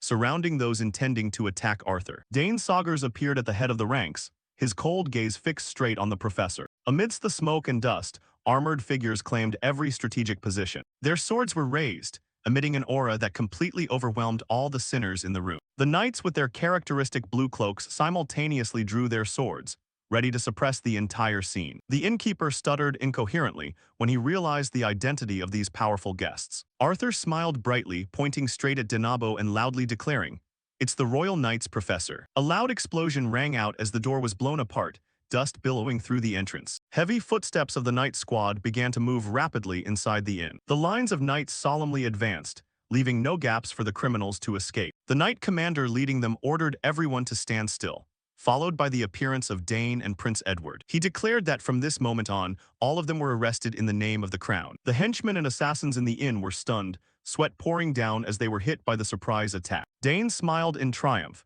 secretly thinking that the timing of this coordination was truly perfect for a siege. He stared deep into the professor's eyes, asserting that the end for Denabo had officially arrived. Professor Denabo collapsed completely, falling to the floor miserably under the pressure of the night squad. He gritted his teeth in fury, realizing he had completely fallen into a meticulously calculated trap. Denabo could not understand how his identity had been exposed so quickly. His hands trembled on the floor, all the power and fame he had held all this time suddenly vanishing. He bowed his head to the ground, bitter about the all-too-swift collapse of the tower of status he had painstakingly built. Looking down from above, the night squad had surrounded the entire scene, forcing everyone to drop their weapons and surrender. Those who intended to resist were immediately pinned to the ground, able only to moan in hopelessness. Each member of the secret organization was controlled one by one, with no one able to escape the net. Ropes began to bind the hands of the criminals in preparation for their escort to the capital. A long line of members from the secret society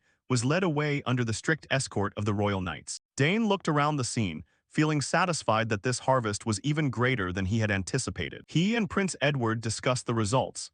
They had rounded up over 10 members of the secret society here. Edward smiled, praising Dane's strategy, affirming he had done an excellent job on this mission. The item they intended to trade was actually a spatial bag filled with the organization's dark secrets. Inside the bag fell out a series of proofs, handwritten orders intended to erase all traces of rebellion. Dane proposed giving Arthur a royal recommendation letter to the Magic Tower as a worthy reward. Prince Edward agreed, for with this letter, Arthur's status and safety would be guaranteed after rendering his service. Each criminal was escorted away from the area, the atmosphere gradually returning to the innate stillness of the night. Denabo walked bowed and dejected in chains, leaving behind all the glory he had lost. Dane stood there, his deep gaze observing the fruits of his mental chess game against the secret organization. Once again, this earth-shattering event promised to shake the very foundations of the entire academy in the coming days. The awards ceremony began solemnly right on the academy grounds, and the first name called out was none other than Dane Saugers. Following him were Layla Termian, Ernest Dillon, and Priscilla Nerial,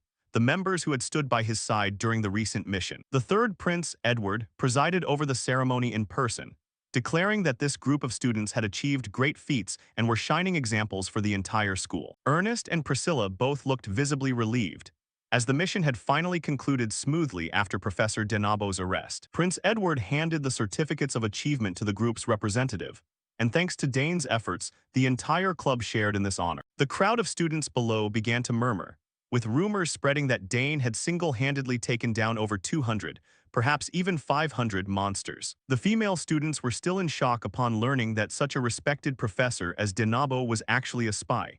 Just thinking about it gave them chills. Although he had received countless benefits from this campaign, the rumors about Dane continued to spread far and wide, and there was no way to stop them. However, the biggest takeaway for Dane was discovering the existence of the very organization conspiring to topple this world. He told himself he had to prepare thoroughly to deal with them before his peaceful life was destroyed. While Ernest was still waving to the excited crowd, Dane had quietly slipped away. Edward smiled with satisfaction as he watched the young heroes retreating back, standing beside his loyal captain of the knights. Leaving the ceremony, Dane's mind focused on the object he had previously sent to Bulbeck, wondering if the blacksmith had figured anything out yet. The sound of a steel hammer rang out from the Termian forge, and Dane walked in just as Bulbeck was examining the magic staff. Its exterior looked ordinary, but Bulbeck insisted that this staff had been forged in blood, and Dane was startled to hear it. The old blacksmith explained that it didn't react to ordinary fire at all, as the only thing that could make it change was human blood. Dane's expression turned tense as he realized just how evil this item truly was. It was Aldius, an ancient metal that could only be forged after being soaked in the blood of dozens of people. Bulbeck pointed to the core of the staff, stating that it was the source of the lingering scent of blood beneath its ordinary shell. He emphasized that it was an incredibly dangerous object that few people even knew existed. Dane truly hadn't expected Denabo to possess a weapon this terrifying. It wasn't just bloodthirsty, it could drive its user insane if they weren't careful. Dane crossed his arms in thought, wondering that if it craved blood so much, why it was forged as a magic staff rather than a sword or spear. Bulbeck stroked his beard, preparing to offer his own assessment of the matter. It seemed that only the Aldius material could withstand the massive power radiating from that gem. Dane stared at the staff, silently deducing the true purpose of whoever had created it. He gripped the shaft, sensing the immense pressure hidden beneath the blackened metal. Dane stood silently for a long while with the deadly weapon in his hands. He felt that this thing was incredibly unstable and shouldn't be left to exist freely. The gem at the top of the staff continued to emit a mysterious, bewitching green light. Bulbeck nodded, confirming that it was an extremely rare item, not something just anyone could lay their hands on. Dane unexpectedly held the staff out toward the blacksmith and decided to gift it to him on the spot. Bulbeck's eyes went wide with surprise, unable to believe this kid was generous enough to give away such a treasure. Dane smiled, saying he never used a staff anyway, so it was better off with someone like Bulbeck who understood its value. Seeing Dane's sincere gaze, Bulbeck's suspicion vanished completely. The old man reached out to take the staff, promising not to refuse such an invaluable gift. Bulbeck thanked him profusely for finally having such rare material to satisfy his passion for smithing. But Dane cleverly asked for the gem at the top back, as that was the piece he actually needed. Bulbeck agreed immediately, as he only cared for the metal and had no interest in magical stones. He excitedly said that once he removed the gem, he would look into a new sword for Dane, and Dane nodded vigorously. Bulbeck turned away to prepare his tools, his mouth still murmuring about that ancient, powerful monocore. Dane narrowed his eyes calculatingly. He wouldn't let a treasure like this slip through his fingers. After successfully separating the monocore from the staff, the two moved to the storage area for Dane's new sword. It was Bulbeck's warehouse, filled with various shimmering, multicolored minerals. Bulbeck announced that the sword was nearly complete, requiring only a little more sharpening and adjusting, and urged Dane to lift it and see. Dane cautiously reached out to grab the hilt, feeling its weight and perfect grip. A magnificent blade glowing with translucent blue light appeared, and he couldn't hide his amazement at the blacksmith's masterful handiwork. The blade reflected Dane's excited eyes. It was truly a masterpiece, with every detail exuding incredible sophistication. Seeing the boy's satisfied expression, Bulbeck laughed triumphantly and asked if he truly liked the gift. Dane gazed at the sword for a moment longer, unable to tear his eyes away from its beauty. The sword emitted a faint halo of light, looking elegant yet immensely powerful. He noticed that the sword's reaction was identical to when he had touched arcanium ore in the past. Dane tried a basic swing. The speed and flexibility that the arcanium provided far exceeded his expectations. Skeptically, he asked if it would break easily, and Bulbeck snorted, scolding him for underestimating such legendary material. The blacksmith asserted firmly that ordinary metal stood no chance against it, and the sword would never chip no matter how roughly he used it. Though very satisfied, Dane still had a small question. Was there a way to make the sword shine less? With it glowing this brightly, how was he supposed to act covertly or carry out assassinations at night? It was way too conspicuous. Bulbeck laughed loudly, calling the boy odd for always complaining instead of being satisfied. To complete the final step, he asked Dane to try infusing his abnormal amount of mana into the sword. Dane nodded, planting his feet firmly, and prepared to follow the instructions. He closed his eyes, focusing on channeling the flow of mana from deep within his body. With his hand gripped tightly around the hilt, Dane began to release his energy. Immediately, magical circles and brilliant streams of air began to swirl violently around his feet. A massive pillar of energy erupted from the sword, illuminating the entire forge. The sheer pressure was overwhelming. The room shook violently under the weight of the mana pouring out madly, while Bolbec stood by and watched intently. The sword vibrated intensely, as if cheering from being fed a full meal of mana. Dane began to feel that something wasn't right. This sensation, it was completely different from before. The sword was like a bottomless pit, obsessively draining his mana without a moment's rest. Bolbec laughed victoriously, knowing the sword would accept and align perfectly with Dane's mana. Even though he saw it was a perfect match, Dane was sweating as he asked the old man how long he had to keep this up. The blacksmith looked at him with an excited gaze, showing no intention of telling him to stop. He roared, demanding the boy keep pouring mana in until he had no strength left.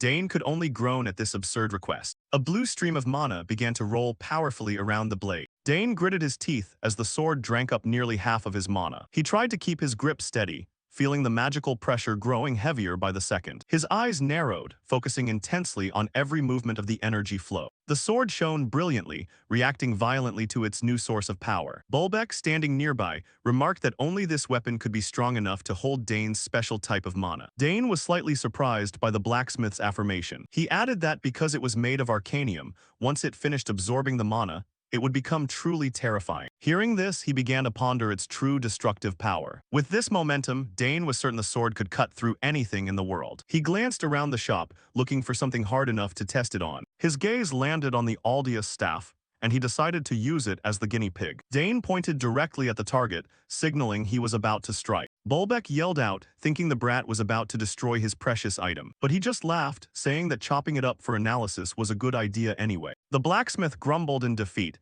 deciding to just let him do as he pleased. The wooden staff was set up for the decisive swing. A sword strike was unleashed, tearing through the air at a terrifying speed. Mana-fueled light swept across the room, blindingly bright. The blade, carrying arcs of blue electricity, sliced cleanly through the target without the slightest resistance. Even Dane was stunned to see his own sword strike be so effective. The sturdy staff was severed in two in an instant. The two pieces of wood fell to the floor with perfectly flat cuts, not a single scratch elsewhere. He thought to himself that even in his previous life, he had never seen such an overpowered weapon. The sword continued to crackle with electric sparks after the impact. Bolbec picked up a piece of the wood to inspect, the clean cut so perfect he was left speechless. The blacksmith yelled out in amazement because he had never seen Aldius cut so cleanly before. Normally, when using mana to cut, the edges would be jagged because of the uneven energy flow. But this cut proved that Dane's mana had achieved total control over the blade. Bolbec congratulated him, affirming that from now on the two were truly one. From this moment forward, this is the one and only arcanium sword in the world,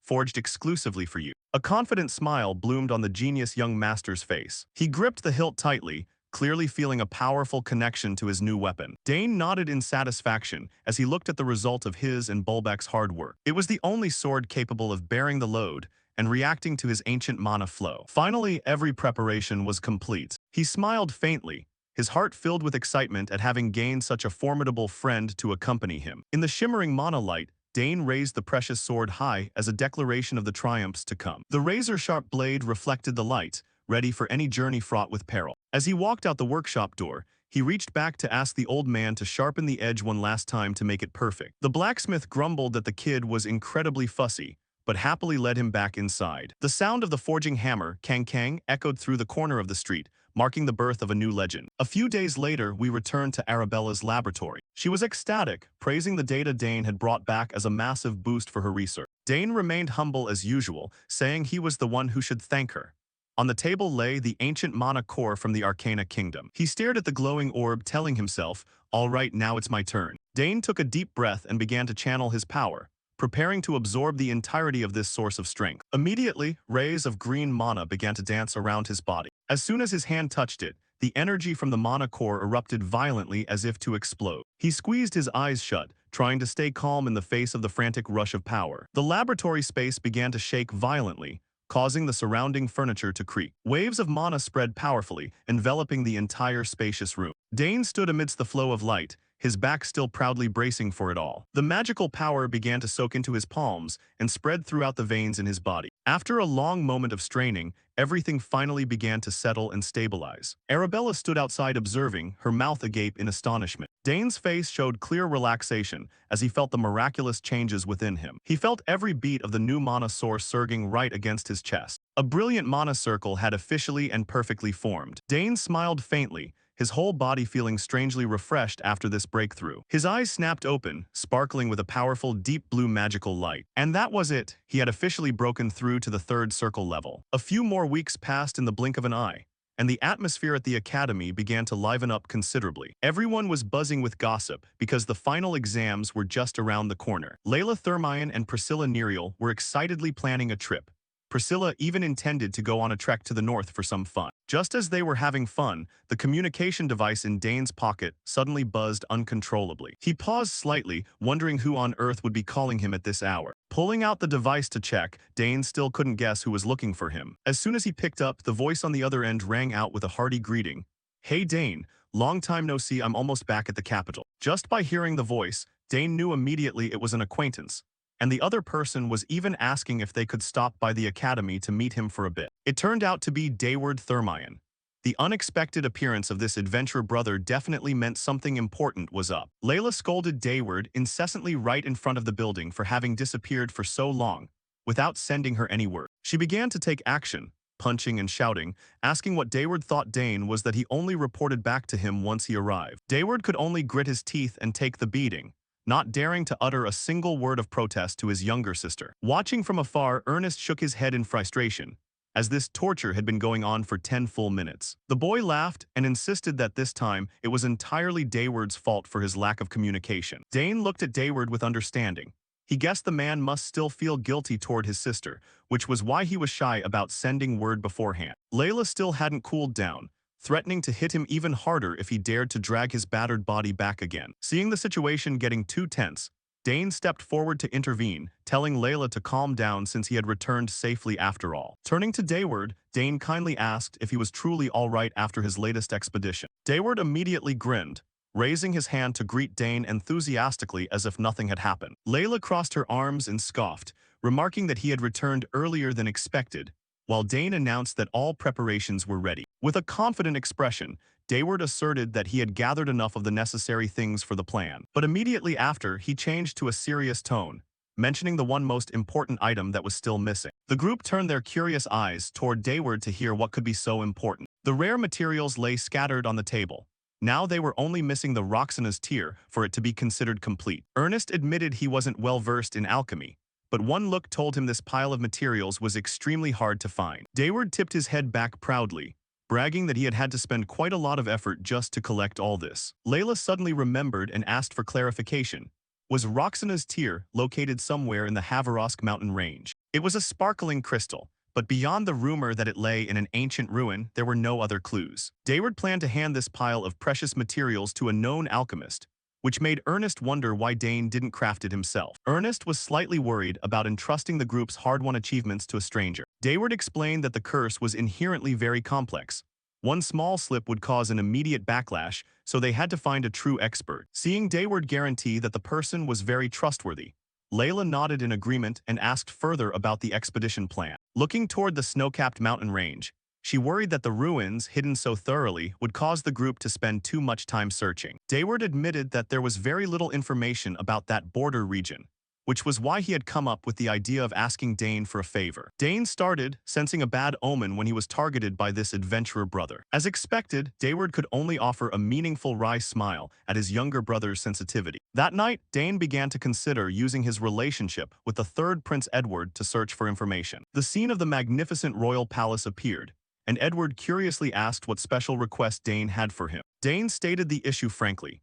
He wanted to request detailed information about the Havarask mountain range and the ruins hidden there. Seeing Edward smile brightly in support, Dane also felt much more relieved. The prince agreed to help immediately, saying that in his night squad there were quite a few people who used to be mountain rangers familiar with the terrain. Dane bowed in thanks, but Edward waved his hand to say he shouldn't worry about it, as this was just a small favor between friends. Sipping his tea, Edward wondered why Dane had chosen that remote mountain range as his expedition target. He narrowed his eyes and looked deeply at Dane, wondering if this was a newly discovered archaeological site. Dane explained that the group was looking for an important item, and his information network couldn't reach that region yet. Edward pondered for a moment, then agreed to support him, but he didn't forget to remind him that it was an extremely dangerous place. Because it was a sensitive border region, he told Dane to act very tactfully to avoid causing unnecessary political conflict. Dane pledged not to let that happen, while Edward chuckled, enjoying the adventurous nature of this trip. The prince was even enthusiastic enough to want to go along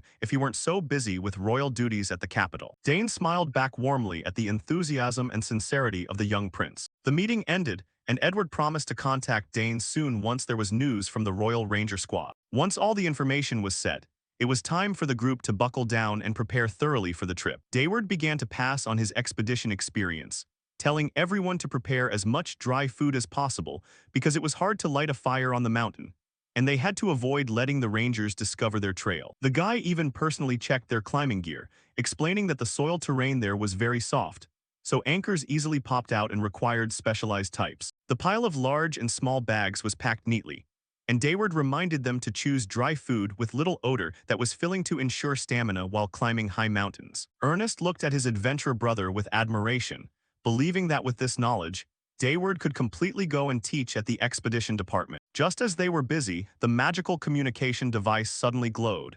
It was a message from the third Prince Edward sent to Dane. Through the device, Edward announced that they had found the location of the entrance to the ruins, but warned that even the ranger knights couldn't penetrate deeper because they encountered a dead end as soon as they went in. Dane listened carefully, then voiced his thanks to the prince for the valuable information he had just provided. However, Edward hadn't finished, reminding the group to be especially wary of a creature called Dranius that was lurking around the ruin area. Just hearing the monster's name, the expressions of Dayward and Layla immediately turned visibly serious. It was a giant lizard species with extreme camouflage capabilities, making it a terrifying predator that even seasoned rangers struggled to deal with. Dayward patted Dane on the shoulder, asking him to send his thanks to the prince, while Dane asserted that the group's safety was paramount, so thorough preparation was never redundant. Every preparation was finally finished, and Dayward wore an excited smile as he urged everyone to set off quickly. Confident smiles appeared on the members' lips.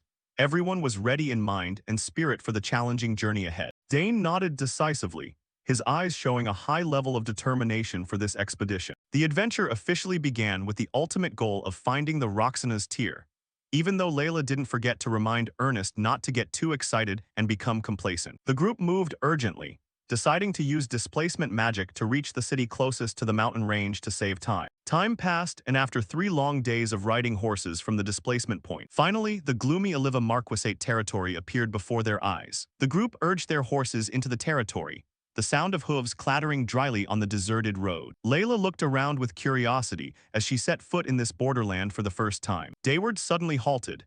He realized something was very wrong as he witnessed the desolate scene of the territory, and the surrounding air had become strangely, incomprehensibly weird. Looking from above, the town appeared terrifyingly gloomy and quiet, making everyone unable to help but shiver with unease. The streets were devoid of people, the gray houses covered by a hazy mist just like a ghost town. Dane furrowed his brow with concern, wondering what on earth had happened to this land to make it become so desolate. The group was riding leisurely through a lush green valley, surrounded by majestic mountains. Dane signaled a stop, telling the group they needed to go get some hay for the horses, and decided he and one other person would head into town to scout. Arthur nodded in agreement immediately, while Priscilla smiled knowingly from behind. Before anyone could react, Priscilla dismounted with lightning speed. Dane, slightly confused, asked why, to which Priscilla replied that she was coming along because she felt something very strange about this place. Seeing the serious look on Priscilla's face, Dane began to worry and asked what exactly she had sensed. She insisted that her intuition was telling her this was definitely not a good sign. Dane scratched his cheek and clicked his tongue. Thinking it was better to be safe, he agreed to let her come along. He turned and told the other two to stay behind and watch the horses, leaving the trip into town to him and Priscilla. Arthur eagerly said he would take the opportunity to let the horses rest and stuff some hay into his storage space. Priscilla urged Dane to hurry, her expression showing a hint of impatience. Their destination was a dreary gray stone citadel, with 2 guards waiting at the entrance. Up close, they looked menacing, their eyes full of hostility rather than the look of normal guards. Dane observed them quietly, realizing their attire looked like that of clergy, yet they were carrying weapons. One of the guards held up a hand to block their path with an incredibly arrogant attitude. He barked at them, asking who they were, where they came from, and what business they had daring to approach this territory. Dane remained calm, explaining that they were just travelers stopping to buy food and hay. The guard narrowed his eyes, interrogating them further on whether they were just passing through or planning to stay for good. He stared at Dane as if trying to pry into his very soul. The one standing next to him was no different, glancing at them with a look of suspicion and wariness. Priscilla took one look at their attitude and immediately knew they were extremely hostile toward outsiders. Finally, the guard let them pass, but added a warning to get their things and leave immediately. Dane politely bowed in thanks and led Priscilla inside, but the guard called out after them, his voice full of threats, warning them not to be foolish enough to stick their noses into the Marquis's business. Passing through the city gates, Dane realized that although the town seemed busy, wary eyes were watching their every move. Priscilla lined in close, whispering into Dane's ear that these people seemed to be members of the Trillion Church. Seeing Dane's confusion, she explained that it was a notorious cult being strictly hunted down by the Imperial Church. Priscilla looked toward a flag hanging in the distance, printed with their signature magic circle symbol. Priscilla's hand clenched into a fist, her face full of resentment whenever she mentioned these people. Seeing her obvious distress, Dane pressed her to tell him what kind of atrocities they had committed. Priscilla's voice trembled with rage as she recounted how they had heartlessly sacrificed tens of thousands of innocent children, all for the insane goal of summoning a demon god in pursuit of a false salvation. Dane was stunned into silence. He couldn't believe there were people in this world cruel enough to treat human lives like trash. He exclaimed in horror that child sacrifice was truly beyond anyone's imagination. Priscilla looked at the surrounding scene with a sad gaze, finally understanding where the gloomy atmosphere pervading this territory came from. The residents here all looked gaunt and vacant, like soulless husks due to the pain of losing their children. Priscilla couldn't take it anymore. She began channeling magic power into her palm to create a magic circle. Her eyes burned with determination. She wanted to report this incident to the great cathedral immediately. Dane was startled, realizing Priscilla was being too impulsive. Acting now would surely get them caught. He quickly stepped forward and firmly grabbed Priscilla to hold her back before it was too late. Dane advised her to stay calm, nodding that they were in enemy territory, and acting rashly would be extremely dangerous. He scanned the villagers moving listlessly about, understanding that caution was their only option right now. Priscilla remained inconsolable about the fate of the poor children.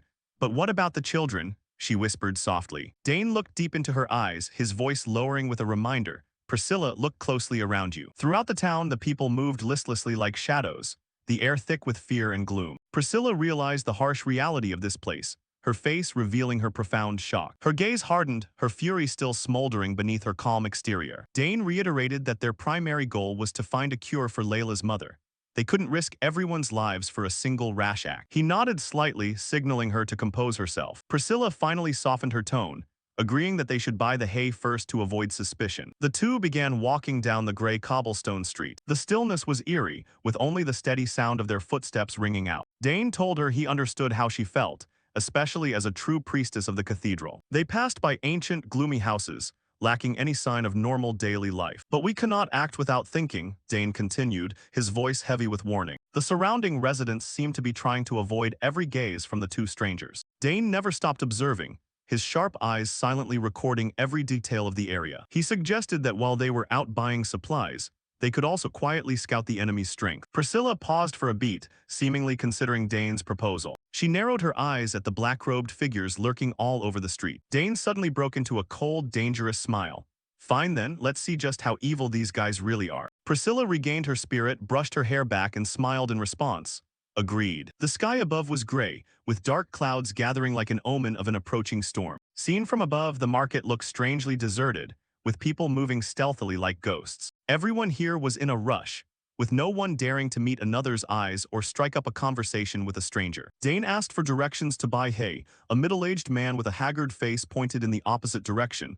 "Hey, head over there." Priscilla gave a slight nod of thanks to the poor man before walking on with Dane. Dane glanced around, silently counting at least 100 soldiers blending into the crowd. Before them stood a large building with majestic arched architecture, where Dane knew security was incredibly tight. Suddenly, a loud noise from around the street corner caught their attention. A man fell to the ground, pleading fearfully, Please spare me. My family really doesn't have any more children." Feet clad in black cloaks approached, a voice ringing out threateningly.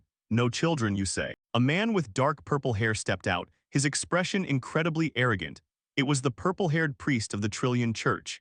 He shouted that if there were no sacrifices, he had to hand over equivalent assets, then ordered the man to be arrested for the crime of disrespecting the gods. The guard roughly dragged the man away despite his pleas. Witnessing this eyesore from a distance, Dane and Priscilla couldn't hide their resentment. Dane's expression was colder than ever, his eyes flashing with killing intent aimed directly at the cultists corrupting this land. Outside a building, stones began flying through the air like rain. The crowd cheered frantically, continuously throwing stones at the target ahead without mercy. A man was struck until his face was bloody, only able to moan in extreme pain. He was tied tightly to a stone pillar in the center of the square, bearing the brunt of the villagers' wrath for the crime of stealing the child of the gods. The men in the crowd screamed, their faces twisted with rage. The fanaticism was evident on every face as they rushed forward, as if to tear the sinner to shreds. Dane Saugers and Priscilla Neriel observed from afar, unable to hide their shock at this horrific scene. Dane clicked his tongue, unable to believe that people in the same territory could treat each other so cruelly. Priscilla stared, finding it strange that such a terrible thing could happen publicly without anyone on the outside knowing. She wondered how no one had managed to escape to report the news. Priscilla clenched her hands, her mood growing heavy. She told Dane that the scariest part of the Trillion Church wasn't just summoning demons or sacrificing people. It was the control. They manipulated the villagers like puppets in their hands. They began infiltrating quietly, starting from the lowest levels of society. First, using money and food as bait to spread their doctrine to the destitute. Next, those with wealth, and finally, the upper class and the nobles ruling this region. While discussing it on the way, Priscilla explained how they infiltrated step by step, using sweet words and material goods. Dane realized that with the current situation, catching the leader wouldn't be simple at all. He reasoned that even if they took down the leader, the peace would only be temporary. Because the ordinary people here had the cult's ideology deeply ingrained in them. Dane looked into the distance. He knew they had been completely brainwashed.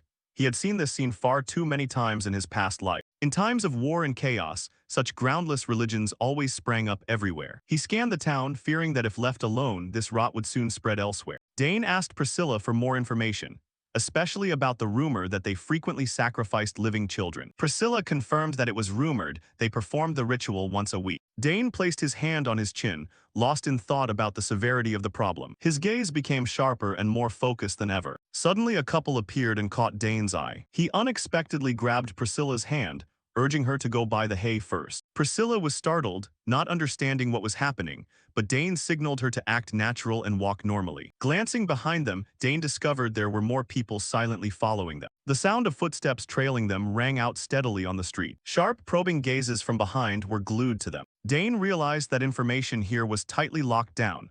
Once a tourist entered, it was difficult to leave. He guessed that the group tailing them had likely been ordered to silence them. Instead of blocking the road and causing suspicion, they chose to let their prey go deeper inside before dealing with them. Priscilla looked at Dane, silently agreeing with his deductions. Dane's eyes were full of determination, ready to face whatever was coming. Walking a bit further, Priscilla discovered a stable nearby. A wooden house with a gray tiled roof appeared right in front of the two. Dane approached the stable and glanced inside. He took the initiative to greet the person carrying hay and asked to buy some for their horses. The middle-aged man stared, muttering suspiciously about the newcomers. Dane Saugers casually explained they were just travelers passing through who needed some hay for their horses. He narrowed his eyes and looked the two over carefully, his aged face covered in scars showing clear suspicion. After a moment of silence, he spoke up to ask exactly how much hay they needed to buy. Dane and Priscilla carried 2 large bundles of hay on their shoulders, quietly walking through the deserted streets of the town. Behind a street corner, 2 spies were still silently following,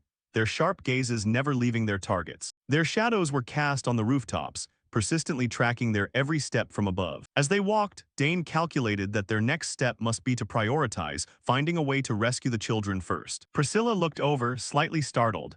She wasn't sure if this plan was too risky for just the 2 of them. Dane nodded in confirmation, as confronting the fanatical cult head-on right now was impossible. Watching the followers mindlessly praying, he understood that force couldn't be used against people who had been completely brainwashed. Priscilla quickly agreed. She also wanted to prioritize rescuing the poorest, most innocent little souls. Dane narrowed his eyes and calculated.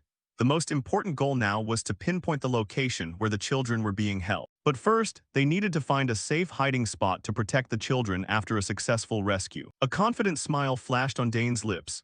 It seemed he had already mapped out a plan that covered all bases. He mentioned a territory only 2 days' journey away, home to the castle of the prestigious Count Gangpar. It was a well-fortified land, certainly untainted by the rot of these heretics. The plan was to contact the royalty to report the situation and request the mobilization of troops from Gangpar Castle to suppress the chaos. The town's sky began to weigh heavy with thick clouds, preparing for a major upheaval about to take place. Dane asserted that his team was fully capable of handling this rescue mission cleanly. Since the group was also on their way there, they could ask their friends accompanying them to take care of the children first. After ensuring the children were in a safe place, the whole group would officially join forces for an all-out attack. Priscilla nodded in understanding.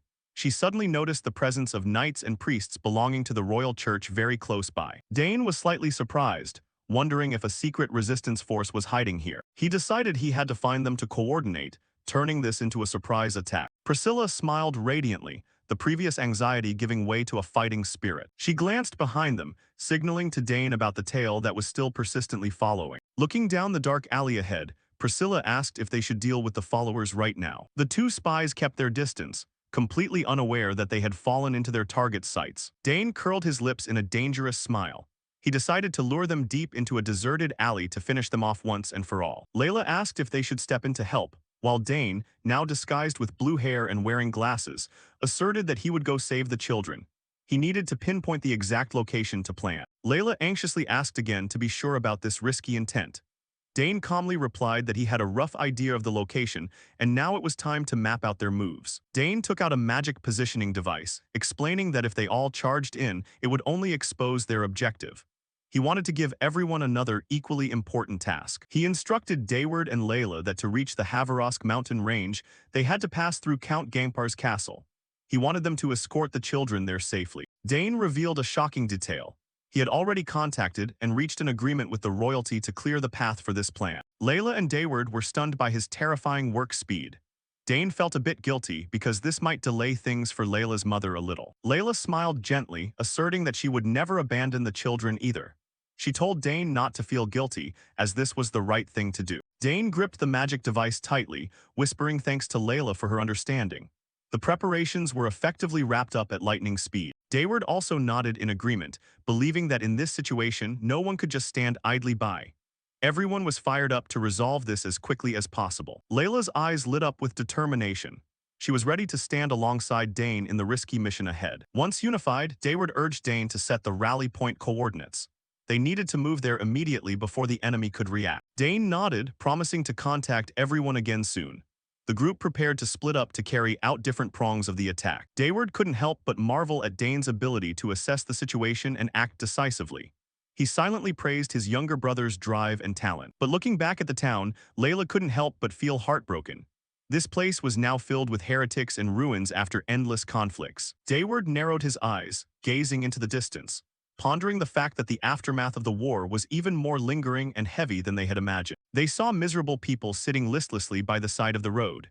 Dayward remarked that outside the capital, things were even worse and more chaotic than this. Not wanting to waste any more time, Dayward draped his arms around his two younger companions, reminding the whole group to urgently rescue the children so that everything would go smoothly. All three replied in unison, their eyes revealing clear determination.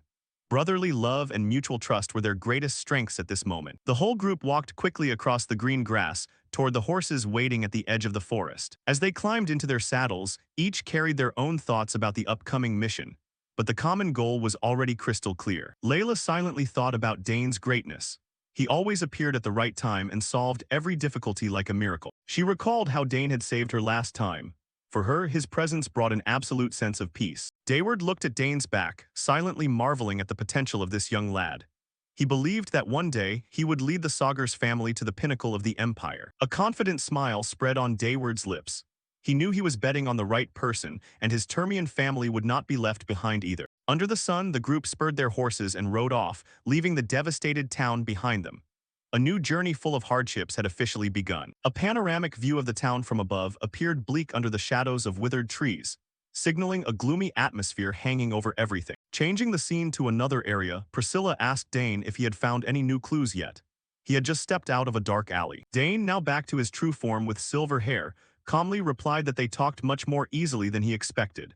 The bloodstains on the alley wall suggested the interrogation process seemed quite fierce. Dane stepped over the corpses lying in the alley, his demeanor still as calm as if nothing had happened. Priscilla couldn't help but be amazed at his interrogation skills. He joked that perhaps in a past life, he had tortured too many enemies, which is why he was so proficient now.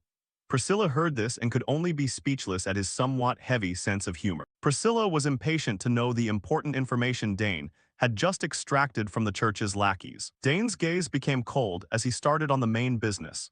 The information he had obtained would certainly change the entire landscape. Dane said the children were currently being held in a large warehouse. Not just a few, but the number was up to about 100 people. They were people who dared to oppose the Trillion Church. Even parents trying to protect their children were dragged there and imprisoned. Even worse, the entire family of Marquis Oliva was also locked up there. This explained why such a large force had been silent for so long. Priscilla understood the problem immediately. She exclaimed that no wonder the Marquis couldn't act, as his biggest weakness was held by the enemy. However, the most difficult problem was how to infiltrate that warehouse to save people, when the soldiers guarding it were extremely numerous and elite. Priscilla worried that if a war broke out, enemy reinforcements would pour in en masse, and evacuating hundreds of people safely in that chaos would be nearly impossible. She pondered, not knowing how to have the best of both worlds. The deadlock was clearly visible on the young girl's face. She turned to ask Dane, hoping that his genius brain already had a viable solution for this desperate situation. Just then, from inside Dane's cloak, a small white creature, appearing to be a baby dragon or spirit beast, poked its head out and let out a playful cry. Priscilla startled, widening her eyes at the strange creature that had just appeared. It seemed this was the trump card Dane had been keeping hidden for the upcoming plan. Dane flashed a calculating smile as he began to outline the plan. Inside his cloak, the small dragon also began to stir, ready for what was about to happen. The tiny creature poked its head out, crying out with excitement as if it understood its master's expectations. Priscilla asked about the next step of the plan, whether Dane intended to use Karnas as a distraction. Dane nodded in confirmation, promising to summon someone truly powerful to disrupt the battlefield. Meanwhile, in the square below, hundreds of people were gathering, crowded to hear the fanatical preaching about a new world about to be opened. A cult priest with long green hair was passionately brainwashing the crowd. He aggressively declared not to doubt anything, just to follow the church and the new world would belong to them. He screamed crazily, affirming that sacred blood was the fastest path to meeting the demon god, and that the salvation of the world was in the hands of those present here. The miserable crowd, seemingly completely mesmerized, began to chant demon god and beg for salvation to be bestowed upon them. Cries of "Save us!" rang out across the square, creating a gloomy and desperate atmosphere. The priest licked his lips greedily, realizing the territory of Marquis Oliva was almost completely within his grasp after a long time of careful planning. He triumphantly plotted the complete destruction of the Marquis Oliva family and the church priests who were still struggling to resist. Standing from high above, the priest loudly declared that this territory would soon fall into their hands and become the new base for the Trillion Church. The declaration was made amidst flags printed with the cult symbol, affirming that the domination of darkness was gradually covering this place. Everyone raised their fists to the sky in unison, chanting that the moment had arrived.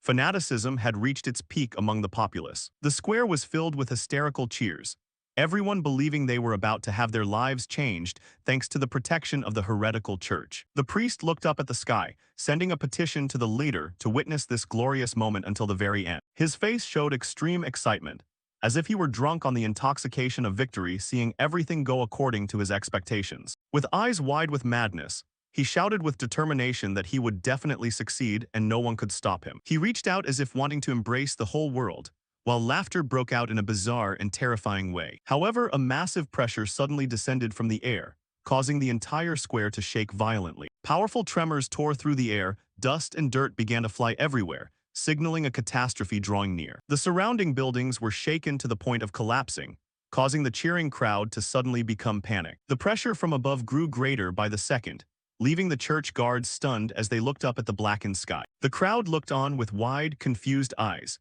They didn't understand what was happening when the important ceremony was suddenly interrupted by a mystical force. The green-haired priest also started breaking into a cold sweat. He was terrified and shouted to ask what the hell was lunging straight down at them. From the dark clouds, the monster Karnas with glowing red eyes took form, lunging down at the square like a giant, deadly fireball. The light from the summoned creature's eerie eyes left the priest utterly terrified when he realized this was a magical attack beyond any expectations.